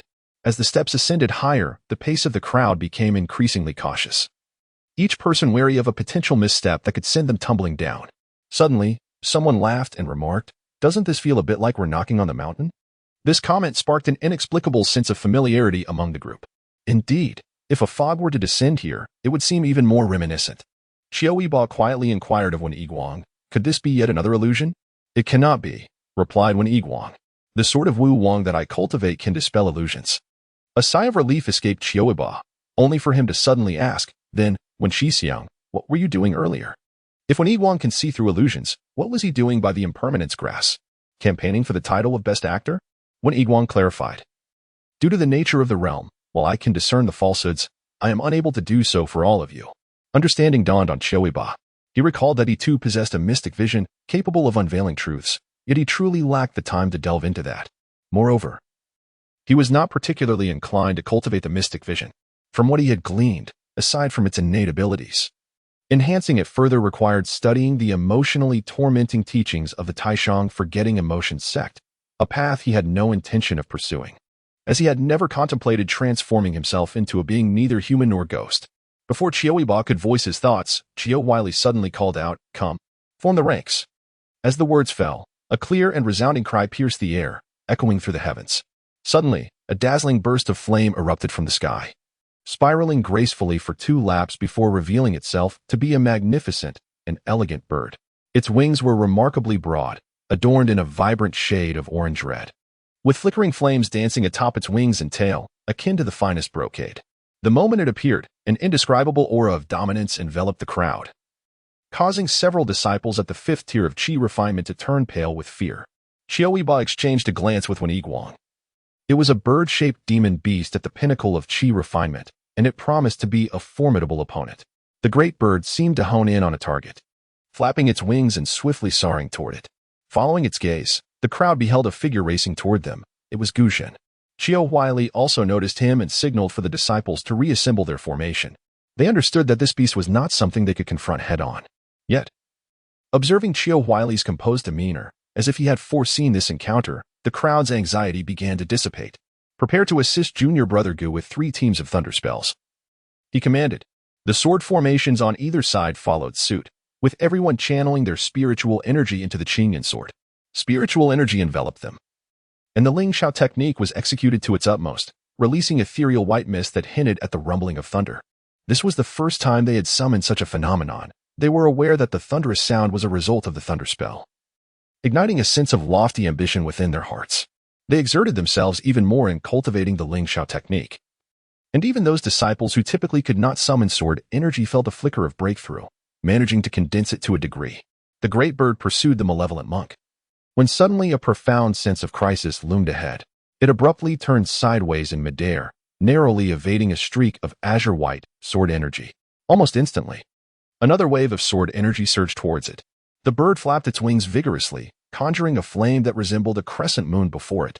The azure and crimson energies collided, and a flash of azure lightning erupted from the sword energy, causing the flame to detonate violently. The sword energy, disturbed by this explosion, veered off course, missing its target entirely. In the blink of an eye, several more waves of sword energy approached. The great bird let out a piercing cry, flapping its wings to create a barrier of flames. Raindrops pelted its body, most evaporating into vapor before they could touch it. Yet, this did little to alleviate its aversion to water, and its movements grew increasingly agitated. Observing the malevolent monk on the verge of escape, it disregarded the sword energy's defense and charged directly at him. The azure-white sword energy collided with the bird's body, sending brilliant sparks